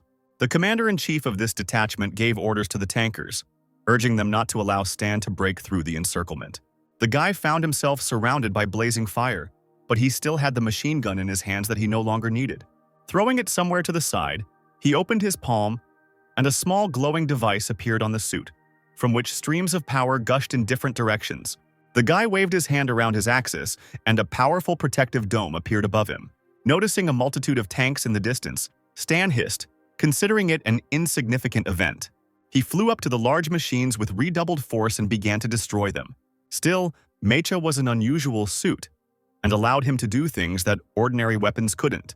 When the entire area was engulfed in smoke from the broken tanks, Stan landed not far from them. A huge fighter jet appeared in the sky in the distance, and Embryo decided to use all means to defeat the guy.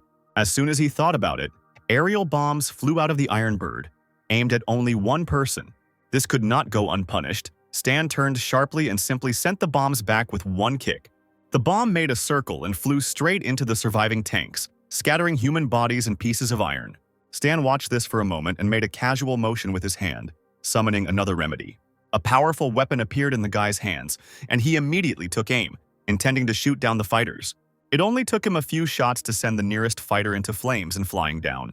Many soldiers died. Some lay on the asphalt, feeling their lives draining away. Soon, all the fighters were shot down along with the pilots. Stan was very strong. It is not surprising that he acted alone, because this is a man whose power is comparable to an entire army. Hell was shocked by what she saw. Zero had been extremely weak before. What had happened to him in a year? Next to the destroyed houses now lay the bodies of players who had died in the unequal battle. Players watching Stan couldn't believe that Zero was the Black Ghost, the main character on the planet. Another player filmed the battle. It was supposed to go viral on the forum. Stan was only happy about this, especially since the players would find out the truth. His popularity would only increase. The soldiers were almost in tears. Minus 30 reputation with the Black Ghost, it would take an incredibly long time to raise it to 0. But Mech's energy was quickly running out. It was not in Stan's interest to drag out the fight. He needed to find a car and get out of here. Trucks with new troops began to arrive at the scene. Embryo level 55. CEO David flexed his fists as he ordered Zero to be killed. The guy just chuckled at this, saying that the staff arrived on time. David lunged at Stan, and their two forces collided together, making the sound of breaking glass. The guy deftly intercepted the stranger's hand and threw the man to the ground. Then he rose a little higher and swooped down like a bird of prey. The blow of the steel fist, thanks to the mechs, hit the target exactly, and David's face recoiled to the side. Stan continued to punch, looming over his opponent, pinning him firmly to the ground with his knee. Seeing this, the rest of the soldiers rushed to help their comrade, commanding them to attack together. Stan looked up to see many of the embryo's minions, some with swords, some using their abilities. He flew up into the air and launched an attack at his opponents, releasing a stream of lightning at them. A wave of deadly attack from the mech suit poured out onto the soldiers, knocking them off their feet. Flying to the side, the guy had a weapon in his hands that he had already used earlier. He dropped to one knee and took aim to kill the embryo employees who were in his way. The guy immediately hit the target, killing the important executive director in the head. Opening the system window, Stan saw that a person of level 55 was given a lot of challenge points, which could not but please. But that was not the end. The guy jumped out from behind a rock, pointed his machine gun at the approaching soldier, and fired. When the employees were finished, he called Hell and Aurora to him to put them in the stolen embryo car. The girls quickly sat up and Stan took off along the uneven road, leaving behind mountains of corpses. For a moment, Hell sat, looking ahead in shock, unable to believe that they had finally broken away from their pursuers. The soldiers looked sadly at the system's windows, because the mission to catch Zero had failed. But one of them encouraged his friend. This was nothing compared to the material obtained. The head of Embryo saw the video of Zero Black Ghost uploaded to the forum. He was surprised that he didn't even try to hide. The head of the organization ordered the soldier to recall all executive directors and send reserve troops to seal off the area. Stan stopped the stolen SUV near the forest when he had driven quite a distance. He lit a cigarette and asked Hell to switch places. She would drive the car and the guy would have to re-equip it, installing anti-radar coating. Hell was quite tired of driving Steen, saying heavily that his technology did not inspire a sense of safety in passengers. Looking at Aurora, who was sleeping peacefully in the back seat, Stan declared that the girl had more prospects than her older sister. Hell moved into the driver's seat, explaining that they couldn't drive on the road. It would take at least 9 days to leave the organization's territory. Stan was nearby, setting something up in the control panel. Having disassembled it, he said abstractly that the woman knew these places well and would find an unremarkable path. She felt panic, stifling the thought that there was a shortage of fuel and no water or food. They needed to stock up on provisions, otherwise they wouldn't escape. The guy asked Hell not to worry. The enemies would deliver everything they needed after all. He was a mechanic without weapons and missiles, but he knew how to create things from parts that the enemies gave him. At a high-level meeting, they discussed the embryo sending air and ground forces simultaneously to search their territory. The man sitting at the screen with the map showed the direction of the detachments. They decided first of all that their goal was to chase a person.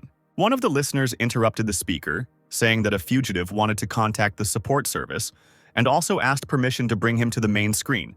A hologram of Stan appeared in front of those present, and everyone gasped that the embryo was looking for him. The guy said that he had infiltrated the headquarters and obtained a lot of information regarding the strategic plan and detailed situation. So Embryo threw all his efforts into catching him. Stan wanted to make a deal with those present. He asked to send him troops to support him and contain the embryo, ensuring the guy's safety. Then the guy could share information. The gray-haired man with a beard shook his head. These were just words. Let him first pass on the information, and then his demands will be fulfilled. But Stan looked slyly at the speaker, saying that the information could help destroy the embryo. If his conditions were not agreed to, then the data would also perish. The man stuttered and admitted that one could not be sure that the guy had the information.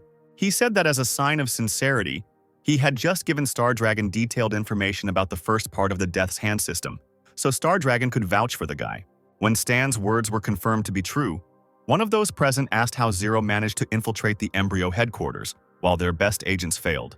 Stan immediately changed his appearance, crossing his arms over his chest. He called the people of the organization amateurs. Seeing this appearance, the main man in the negotiations fell from his chair and shouted, "Black Ghost!" Stan took off his mask with a smile. Now that this was the case, he no longer had to hide his identity. The men present began to actively whisper among themselves. Finally, one of them announced that they would send an army and hold back the embryo so that it would not attack the team, and they would try to do this in the shortest possible time. Stan exhaled, disconnected from the connection, and threw the mask aside. Finally, it was all over.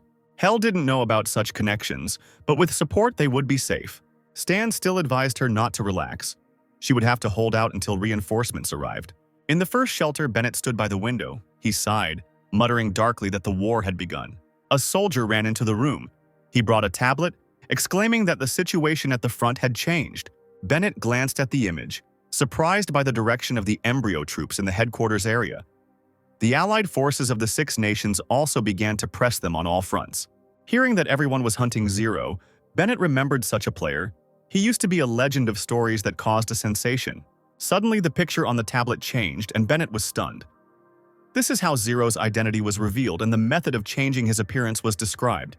Bennett threw the tablet down on the table in anger, falling into a chair, almost growling out loud. He remembered the Black Ghost's words about the mask and the bad past. The man almost tore his hair out because he had been fooled. He screamed, sending Stan to hell, and threw the tablet straight out the window. Other members of the 13th Division of the Star Dragon learned about the news related to Stan. Harry and Lilith held onto the tablet, eagerly reading the text. Lilith was right. He really was the Black Ghost. After reading further, the girl exclaimed that the guy, it turns out, is also Zero, for whom Embryon has put a reward. Harry rightly pointed out that there was nothing strange about not disclosing information about him, because he was wanted. Hank shook his head. Stan has an incredible past. He is a real legend. Lilith and Harry's boss deliberately cleared his throat, drawing attention to himself. He asked the guys what they were doing and whether they had submitted their report. The girl rushed towards the man, saying that Stan was in danger now, ignoring the question. The man said that the top management had formed a small support squad. They would infiltrate the battlefield and lead him out of the organization's territory intact. Wei pointed at himself, saying that Stan was their partner and that protecting him was an absolute duty. But the boss scratched his nose, saying that the team didn't have enough strength. Alumera's palace had been constantly covered in thick snow since Stan left it. Sebastian arrived to see his father and quietly informed him that the Red Island and House factions had come to visit. As soon as Zachary asked the question for what purpose, representatives of the faction entered the hall. The main one of them good-naturedly spread his arms, greeting Zachary. He said that he wanted to discuss the plan. The man scratched his head, mentioning his second son, the Black Ghost, and now wanted someone to put in a good word for him, since the most important one was behaving unceremoniously in front of him. Zachary stood up in irritation and clenched his fists, declaring that a man shouldn't talk nonsense. But he chuckled, saying that the data was confirmed by the Darknet. They will definitely listen to the plan, who to execute and who to send to the army. Sebastian was furious when he found out that Stan was the Black Ghost. He became the godfather on purpose. And who hated the guy so much? The SUV with the group of fugitives continued to flee through the desert. Aurora handed her sister a drink from the back seat, asking if she would like juice. Stan rolled his eyes, saying that it wasn't juice, but an energy drink. It relieved fatigue and invigorated. You didn't need to drink a lot of it. But when he turned around to look at the girl, he was horrified to discover a dozen empty cans. Aurora muttered in confusion that the drink was very tasty. At that moment, the fugitives discovered that they were again being pursued by an enemy detachment. Stan ordered the girl to lie down on the floor and not stick her head out, and Hell to turn around. Without asking any questions, the woman obediently turned the car around, knowing that her companion was doing everything correctly. By activating Mecha Stan, he enabled a ranged combat mode called Viper. The vision of this mode showed him that there were 4 executive directors, a squad of Valkyries and 10 players in the car, a total of 10 cars. Stan approached the cars and began shooting at them using the built-in weapons on his suit. Burning SUVs exploded and flipped over in midair. The large vehicles with gun mounts on the roofs were stronger, and now the soldiers were given orders to dodge the guy's attacks. A player appeared on the roof of such a car and aimed at Stan, wishing him death. Then the guy stretched out his arms and created a protective dome around himself in the car with Hell and Aurora. The soldiers chuckled and gave him the task of continuing the pursuit to check how long his shield would last. Meanwhile, Hell quietly got out of the car, seemingly annoyed that she had been forgotten. The stream of fire that moved from the warrior's hands completely covered the soldier's body. He screamed, burning alive. Stan was grateful for the help. Now he could turn his attention to something else. He ran forward from the dome and began to spin in different directions, increasing the effect of the bullets and lightning. Now there are many more mangled and wrecked cars. Stan did a great job. Moreover, from such SUVs one could see the killed Embryon soldier. Stan glanced at the system screen. The battle was over. The player had received an additional 15 challenge points. But there was also bad news. Hell was seriously injured. She was coughing violently, leaning against the car. The girl was shaken once again by an unusually strong blow dealt by her opponent. Stan rushed to help her while the woman was struggling. After all, Hell had been driving the car and fighting against her pursuers for several days. Her body could not withstand such a load. They returned to the car, where little Aurora was obediently waiting for her nannies. Stan read that Embryo posted a new pursuit mission, requiring 2 more participants, leaving in 20 minutes. The guy drank an energy drink, thinking contentedly that, thanks to the player's forum, he would be able to immediately learn the Embryo strategy. It was very convenient. Suddenly, the straw from the drink fell out of his mouth, which was slightly open in shock, because the players decided to write a rather explicit fanfiction involving him and some woman. The energy drink out of his mouth in surprise, amazed by the player's overly rich imagination and what they wrote on the forum. Hell raised an eyebrow at the strange sounds coming from her companion's passenger seat and asked what was wrong with him. He wiped his face and replied that everything was fine, inwardly glad that Hell didn't know about the forum. But after a few seconds, Stan suddenly became serious when he saw a flashing message about a call for help. People were needed for a task. The soldier players sent photos, and someone reported that an encirclement operation was underway and asked the group members to gather together. An Embryo employee reported to the boss about the encirclement of a new stone wasteland. According to intelligence, they would meet 0 in 16 hours. The boss immediately asked about the number of people. In total, there are 80 executive officers, 600 super soldiers, and several thousand armored infantrymen.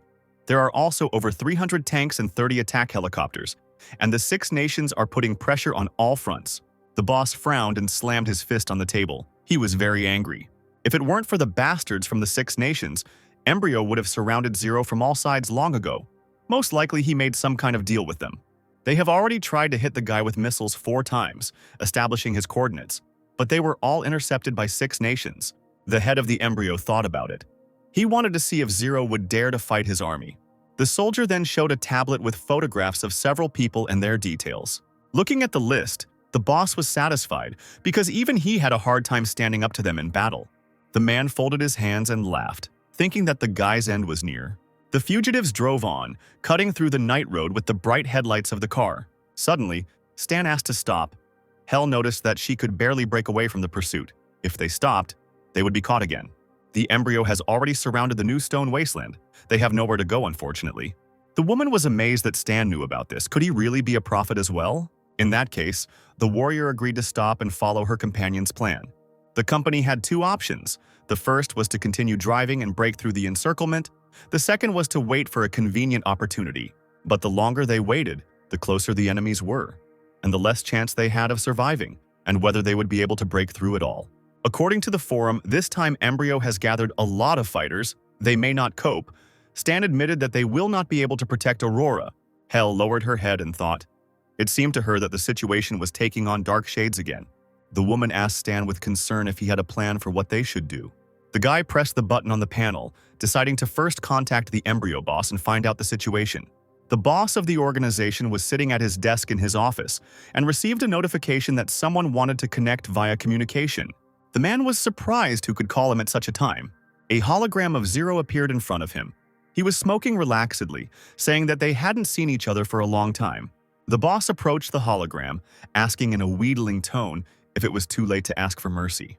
Stan smirked, asking if the man had forgotten their little secret when he said he would destroy the organization, even though he didn't trust him to do what he said. The head of the organization did not understand why Stan decided to contact him instead of running away. Even if the guy could predict the future, Stan raised an eyebrow, laughing at the man's arrogance and thinking his army could stop the boy. Zero could fool the embryo since he has the ability to predict the future, but this time he can't escape. Stan smirked, asking why the boss was sending others to deal with him and why he wasn't going himself. The man dismissively said that Zero was not yet mature enough to compete with him. On that note, the connection was cut off and the embryo boss disconnected, ending the conversation. Stan sighed heavily, saying that the man was very confident, which meant that the troops were already fully prepared just in case. They could first contact the reinforcements of the 6 nations. Hell nodded. She understood what her companion was talking about and did not ask any more questions. A few seconds later, the atmosphere changed dramatically, and the woman asked what had happened. As it turned out, the embryo had not yet discovered the 6 nations, so tomorrow they would help. In the afternoon, the operation could begin, but they would not be able to take Aurora with them. They would not have the strength to look after the girl. Hell lowered her head, nodding. As much as she didn't want to leave the baby alone, she understood that they had no choice. Aurora heard this and immediately asked if she really had to stay. The woman assured that it was only for a while. It would be safer. The sister did not argue. Even though being little, she understood everything and only answered with agreement, sadly lowering her eyes. The company decided to move and drove a little further, stopping at a large stone with a large indentation. Stan dug up some dirt and finally let out a tired sigh when he was done. Having hidden the girl behind a rock, Stan told her that she had enough supplies to stay here for 5 days, and if she heard that the embryo search party was approaching, she should remain silent. The girl nodded and turned to Hell, saying that she would wait for her sister to pick her up. And although the woman was unbearably sad to leave Aurora, she returned to the car with Stan, asking if he was sure about what he had planned. He buckled up and firmly stated that, as always, he knew what he was doing. He lit a cigarette, and Hell gritted her teeth in irritation. Shaking her head, she was still unsure. Hell seriously said that if she died, Stan should take care of the girl because he was strong and had a better chance of surviving. Surprised, he looked at the woman, advising her not to waste words because, in that case, death would really come for her. Taking a drag on his cigarette, he reassured Hell that even if things were difficult, reinforcements would join them, and if everything went according to his plan, they wouldn't be needed. Stan reminded them that they had to start acting in 10 hours. The guy handed the woman the watch in which the mecha was stored. She would have to put it on and master all types of its weapons and controls as quickly as possible. The system announced that the owner had changed, and Hell asked what about Stan, since the enemies were prepared for his camouflage ability. He replied that he would use invisibility, get to their transport and ammunition, and cause chaos. Hell realized what the companion meant. She would pretend to be him, because Stan was the embryo's target. Executive Director Dennis, level 55, sat thoughtfully in the camp. He knew that if he met the ghost, he would not survive. At that moment, an observer, surveying the surrounding area on a high tower, shouted that there was something in the northwest. As it turned out, someone's car was moving in their direction and everyone already knew exactly who was in it. Dennis jumped up from his seat and pointed his hand in that direction, ordering them to quickly prepare to finish off Zero. The SUV with the fugitives stopped, and Hell ran out of the car in the black ghost costume. No one knew that it was her, because the company decided to deceive its pursuers. The soldiers were already ready and opened fire, operating from large gun mounts. Hell rushed forward fearlessly, and the bullets bounced off the furs as if they were toys. Then the woman did not leave such an attack unanswered, but struck back. Most of the soldiers literally flew from their places. The head of the embryo was watching what was happening on the cameras, and was now giving the order over the radio to capture the black ghost. Hell walked towards the group of soldiers and fired, the power of the mech's weapons allowing them to kill several people at once. Dennis understood that ordinary soldiers would not be able to hold back such a warrior. It seemed that only he could do something. But he wanted to pretend to fight and then slip away. The man himself was dressed in a special armor suit that covered his entire body. So Hell, who wanted to hit him in the stomach, did not achieve her goal. Dennis's fist intercepted the other's hand, and he realized with surprise that he was able to stop the Phantom's blow and then throw him away from himself. The soldiers watched the man from afar and shouted encouraging words, and he again thought that the hero in the suit seemed to have become weaker. Having flexed his fists, Dennis concluded that Zero had been running for so long that he was completely exhausted. He summoned several people from the squad to follow him in order to take advantage of the Black Ghost's state and attack together. Meanwhile, Stan watched the carnage and pulled out a character summon card that had already been used and was about to disappear. He once again became invisible to others, crossing the enemy camp unnoticed, wishing for only one thing: for Hell to hold out. Along the way, he attached special devices to various surfaces. They had extremely high power and also came in different colors. The soldiers were so engrossed in hunting the Black Ghost that they didn't even notice the noise the invisible creature made as it jumped across the roofs of the SUVs. Meanwhile, a real hunt was underway for Hell. Dennis was seriously determined to drive the enemy into a corner. He kept attacking the ghost with his fists, and the other directors helped him using the power of the elements. It was clear that Hell was not coping, and the enemies managed to wear her out. The woman was taking hits. For a second, she landed on all fours on the ground, trying to catch her breath a little. In her head, she heard Stan's voice telling her to come back to him, because he had stolen an SUV and set off explosives that would go off in 10 seconds. At that moment, Dennis attacked the hero with a scream, wishing death on the Black Ghost. But the time has come for the bombs installed by Stan to be activated. Many large explosions created real chaos in the enemy camp. Dennis covered his face with his hands from the intense heat, not understanding what had happened. He immediately began to look around, realizing that the Black Ghost had escaped, and called on the others to give chase. Hell was in her usual clothes by then, running through the smokescreen. Having reached Stan, the first thing she did was throw the watch that activated the mechs into his hands. The guy immediately put on the suit and Hell desperately called him into the SUV, getting into it. A huge executive appeared in front of Stan and shouted that the guy had no right to run away from him. Remembering the hero's weakness, Dennis confidently hit him in the fist, chuckled and laughed at the guy. But everything didn't go according to plan. The man didn't even have time to understand what happened, as the skin under the suit burst and blood spurted in all directions. Stan took advantage of his opponent's hesitation and, turning around, rushed at him from the other side. He then activated the lightning mode in his suit and struck Dennis, hitting him with a high-precision discharge. Holding his hand to the man's stomach, he hissed through his teeth that he could hurt him, but not Hell. Stan's blow destroyed the armor on Dennis's chest, and he stretched out his hand in fear, begging for mercy. He did not understand when the enemy became so strong. But Stan heard the others' pleas. He swung again and hit the man in the head with a deadly blow. Finally, the system announced that Dennis was killed. The user received 114 experience points and 1 challenge point. The soldiers ran up to the commander, looking in shock at the mutilated body. He had died in 1 blow. A second of silence and the embryo staff ran around like frightened children, screaming that the Black Ghost would simply kill them. Stan took off his suit and jumped into Hell's SUV, and they immediately drove away. The guy was breathing heavily, and his companion exhaled no less heavily and with relief. But they were not destined to escape peacefully. Explosions were heard behind them, and military helicopters appeared overhead. A man emerged from one of them, one of the assassins sent by the embryo.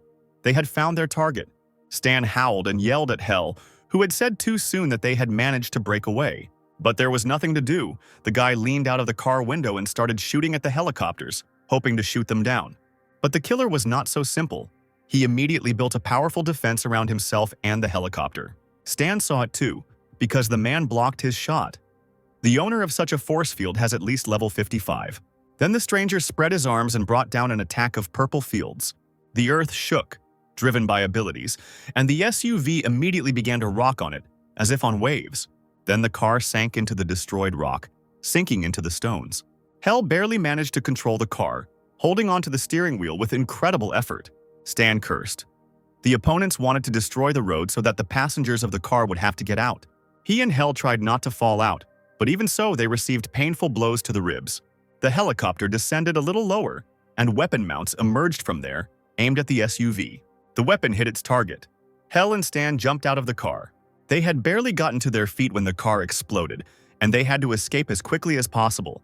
The woman saw that they were being followed by 5 top executives. Stan immediately activated the mechs and grabbed Hell by the hand, ordering her to be silent and run. The escape was almost successful, but then multicolored flashes flew at the couple from all sides.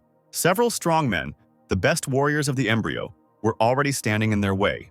The man who attacked with his field blocked the path of the fugitives, declaring that they could not escape. Then Stan turned sharply in the other direction and directed lightning bolts at the warriors. A small device flew past Esper like an arrow, and he managed to dodge it. Then Stan, breaking away from him again, pushed Hell away and ordered her to run. At that very moment, a warrior appeared in front of them, blocking the way with huge boulders that grew out of the ground. Hell tried to help herself and Stan and attacked the woman with a stream of fire. After that, she herself started coughing. She didn't have enough strength because her abilities had been used too often recently. She breathed heavily, ordering Stan to leave her, because now she was a burden, so it would be better for the guy to run alone. He grabbed the woman's hand. Even if she didn't think about sacrificing herself for others, she still wouldn't be able to hold off her opponents for long. Hell got angry, pulling her hand away with force. Didn't Stan understand that if he abandoned her, he himself would have a better chance of escaping? He shrugged, replying that the warrior was not particularly valuable. If he really needed help, he would abandon her without hesitation. But for now, let her shut her mouth. No need to tell him about her noble motives. Hell immediately fell silent. She had no other choice but to obediently run after her companion. At that moment, one of the killers blocked Stan's path, effectively attacking him with his move. However, he still missed. The blue from the blow of his abilities barely touched the ghost. Stan, in turn, swung and struck his opponent with a hail of lightning-fast attacks. Another embryo killer appeared behind him, treacherously striking him in the back. The couple found themselves surrounded by sent pawns, each of whom had very strong abilities and high levels. While the warrior with the field tried to stop Zero, the second warrior ordered a huge stone hand to appear from the depths of the earth. She was about to strike Hell, but the woman erected a protective dome over herself in time. The other 3 warriors hurried to meet their friend. They attacked straight from the sky. Stan immediately launched several explosive devices into the air, which never failed him. Exclaiming that these things had great speed, he sent them in pursuit of the opponents. The leader of the group of killers rushed towards the guy, declaring that his trinkets had no chance in the face of absolute power. The warrior, waving his cloak, hit Stan with his fist. He defended himself and the contact with the suit caused a shower of sparks. Then Stan returned the blow, and many lightning bolts struck the man's naked stomach. The guy felt a strange presence behind him and dodged, avoiding a blow from another killer. He was knocked down and almost died from his own flames spreading across the ground. The leader of the group shouted that it was not worth fighting alone. Let the others help him with their abilities.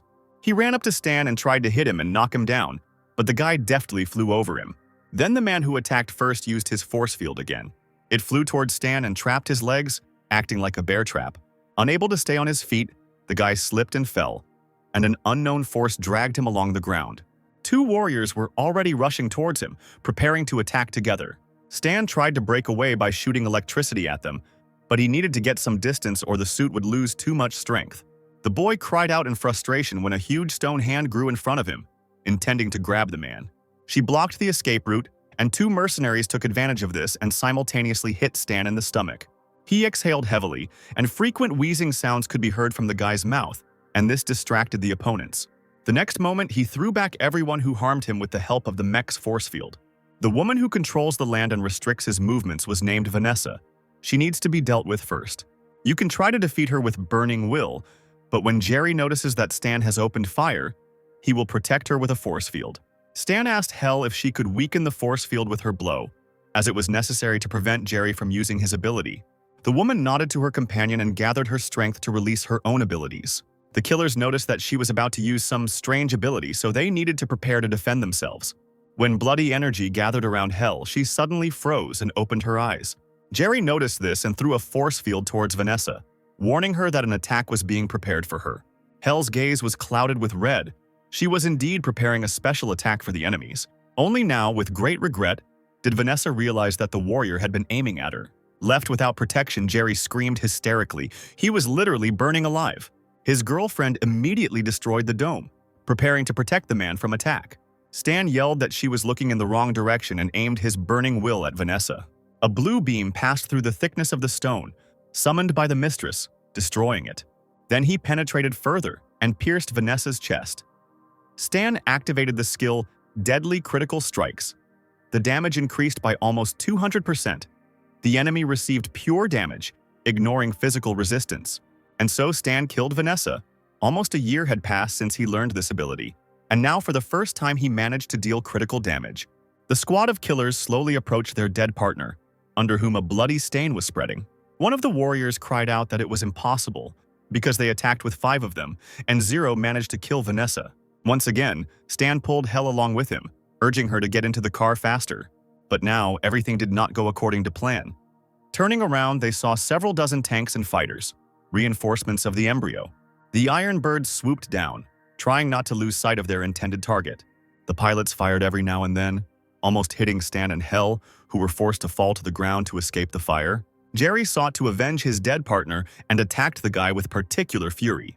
The force field had trapped the ghost's legs again, which was incredibly infuriating. Stan couldn't even move, and he was dejected to see bombs being dropped on him from fighter jets. Trying to dodge, he somehow fell to the ground, but the weapon still caught up with him. Unfortunately, Black Ghost was unlucky, as the bomb hit both his suit and injured him at the same time. The squad of killers, seeing this, rushed towards the victim. They could not miss the chance to finish him off. They shouted to each other that they could not spare their strength. It was necessary to avenge Vanessa. Hel winced as she saw the crowd about to attack her companion and warned him. She herself stood between them and spread her arms to the sides, trying to use her abilities to drive away the enemies. But her defense did not last long, and the woman herself found herself thrown back. The assassins cursed as they were unable to hit their target due to Hel's protection. Stan had already managed to get up and now noticed with horror that Hel had lost consciousness. Not caring about anything, he flew up to her, picked her up in his arms, and ran away from the battlefield. He leaned the bleeding woman against a large stone and called on the system for help. Next, he took out the drug epinephrine from the secret place stored in his suit to bring Hel to her senses. Stan's eyes showed worry and fear. He screamed, begging the woman to come to her senses. Luckily, she heard everything and showed signs of life, breathing heavily. Warriors with tanks were approaching the couple with all their might. Hel ruined their only chance. Stan cursed. Looking back, he saw that the enemy had left them alone for a moment and was advancing. He looked at Hel again with regret, thinking that he would have to leave her. Looking around, he was stunned. The dead bodies of the warriors were engulfed in a strange glow. It turned out that the energy of the corpses from all over the field had gathered together, and this strange fire rose up. A pillar of fire gathered right near the weakened Hel. It stretched ever higher. The woman slowly opened her eyes, the miraculous flame of her native element slowly healing the wounds. Even the warriors who were trying to kill the couple stopped dead in their tracks, amazed at her resilience. Stan was delighted to remember that Hel had the ability to ignore sudden death. She restores her own health, which was to be expected from the future goddess of death. The woman came to and frowned, demanding that Stan leave quickly, since she was too weak now. He seemed to have lost his good mood. He was happy in vain. It was not a flow of some special energy. Both looked up to see many fighters above them and tanks on the road. Hel was angry because Stan had promised to leave her if necessary to look after Aurora. Suddenly, Stan heard someone trying to call him through his headphones. Several new SUVs appeared on the road, and a lively girl leaned out of the window of one of them. She had arrived to help the couple evacuate.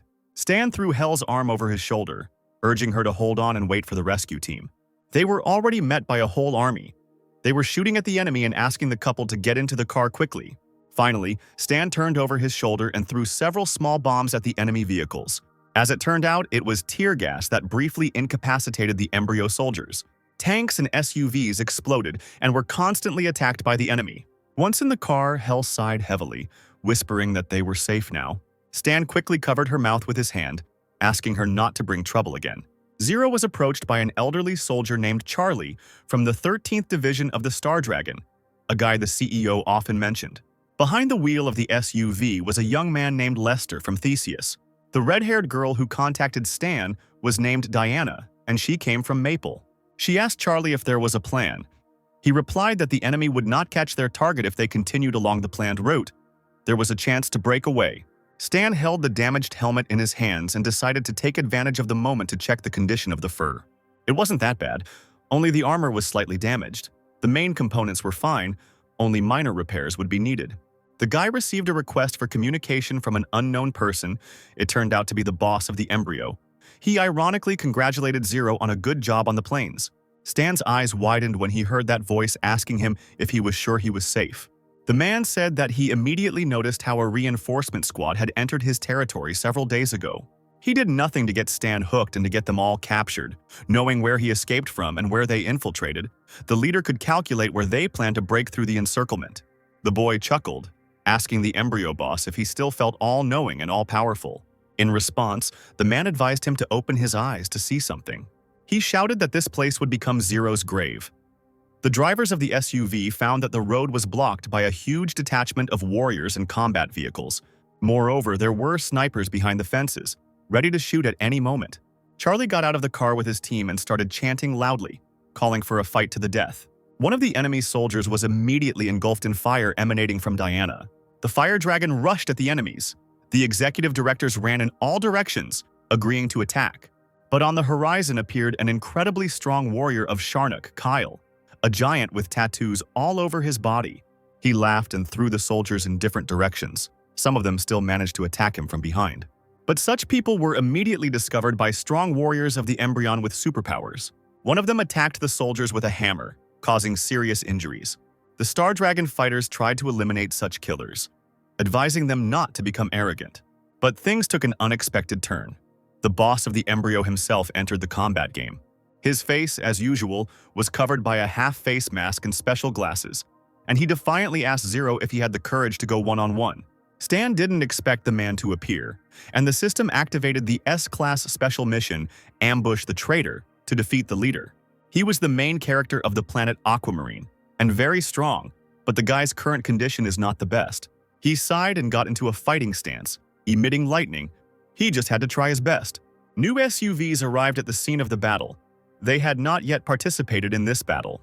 Bennett got out of the car, flexing his fists, and addressed Stan, saying that he had gotten carried away. Stan, like a guilty child, scratched the back of his head, looking at the man, asking why he had come. Bennett turned around, throwing in that the guy had caused a huge commotion. There was no other way. They say no one has seen the embryo boss go all out. Looks like today was his lucky day. He won't let him touch strangers without permission. Finding himself face-to-face with the leader of the opposing organization, Bennett used his burning will to attack. A dark and gloomy energy splashed around the man. He exclaimed that one should not stick one's nose into other people's business. At this moment, the two strongest bosses attacked each other, their unprecedented energies colliding. Lightning and fire discharges raged. The huge sphere covered almost the entire space. Stan covered his face with his hands. He was amazed by the strength coming from the men. Now there would be a fight between the two main heroes of the planet. The embryo boss stood up to Bennett's fiery will, so he must have some kind of strong ability. The embryo army gave the order to immediately destroy the Six Nations army. Louis, the patron of violet radiation, directed his power at the enemy. The entire clearing was covered in a bright glow, which slowly destroyed the enemy. Charlie exclaimed that the embryo boss was too strong. Only Bennett could counter him. Louis believed that both were legends and that they did not need to interfere in this battle. Instead, they took advantage of the moment to destroy the enemy troops in ambush and get out of the deadlock. Stan thought it was a great opportunity. All the executive directors present were elite. The system would give a lot of challenge points for them. He saw an enemy dying in the distance, his ally raining blows on the man. So Stan decided to finish off the enemy with his weapon, while wearing mech. The blue deadly beam hit the warrior right in the eye, and a cry of pain stuck in his throat. The system announced that the player had killed the level 48 embryo executive director. Diana immediately noticed that Stan was hiding somewhere to the side and was surprised by this. She asked Black Ghost to leave the superhumans to her team and to deal with the regular fighters in the area. Stan turned around and pretended not to hear the girl. He continued shooting at the already designated targets, ignoring orders. Diana was amazed at Zero's permissiveness because it was for his own safety. Meanwhile, Stan killed another level 40 embryo executive. The third executive director of the 48th level also lost his life. Then the fourth, level 50, fell in battle from a deadly beam.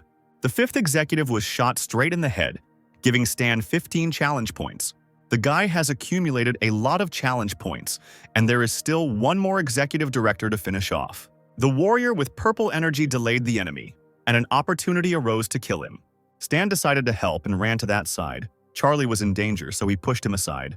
The man landed on his back and breathed a sigh of relief, thanking his ally. Stan replied that there was nothing to thank for and continued searching for the last executive director. He soon found him, who was successfully eliminating enemies.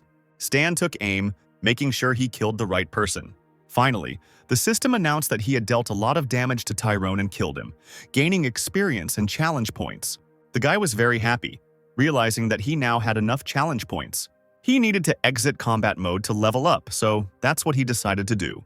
Seeing him, Diana decided that the Phantom was going to run away and leave them. The boss of the embryo turned around at the shout. He, too, couldn't allow the main target to slip away at such a moment. While fighting Bennett, the man ordered to find Zero and kill him. Stan, on the other hand, jumped a considerable distance using multiple jumps. He landed successfully, kneeling on one knee, and turned off the mech. Everything was going according to plan. Now the guy is out of combat mode. Stan received a new lifeform evolution. He had to choose one of 5 evolution options. The guy decided to choose the space race of people. Evolution began. Rays of the system poured down from above. They meant that the transformation had begun. All human joints were pierced by lightning discharges. Stan felt something inside him rapidly changing, giving way to something new. It was incredibly painful, but this sensation should soon pass. The boy screamed loudly, unable to contain himself.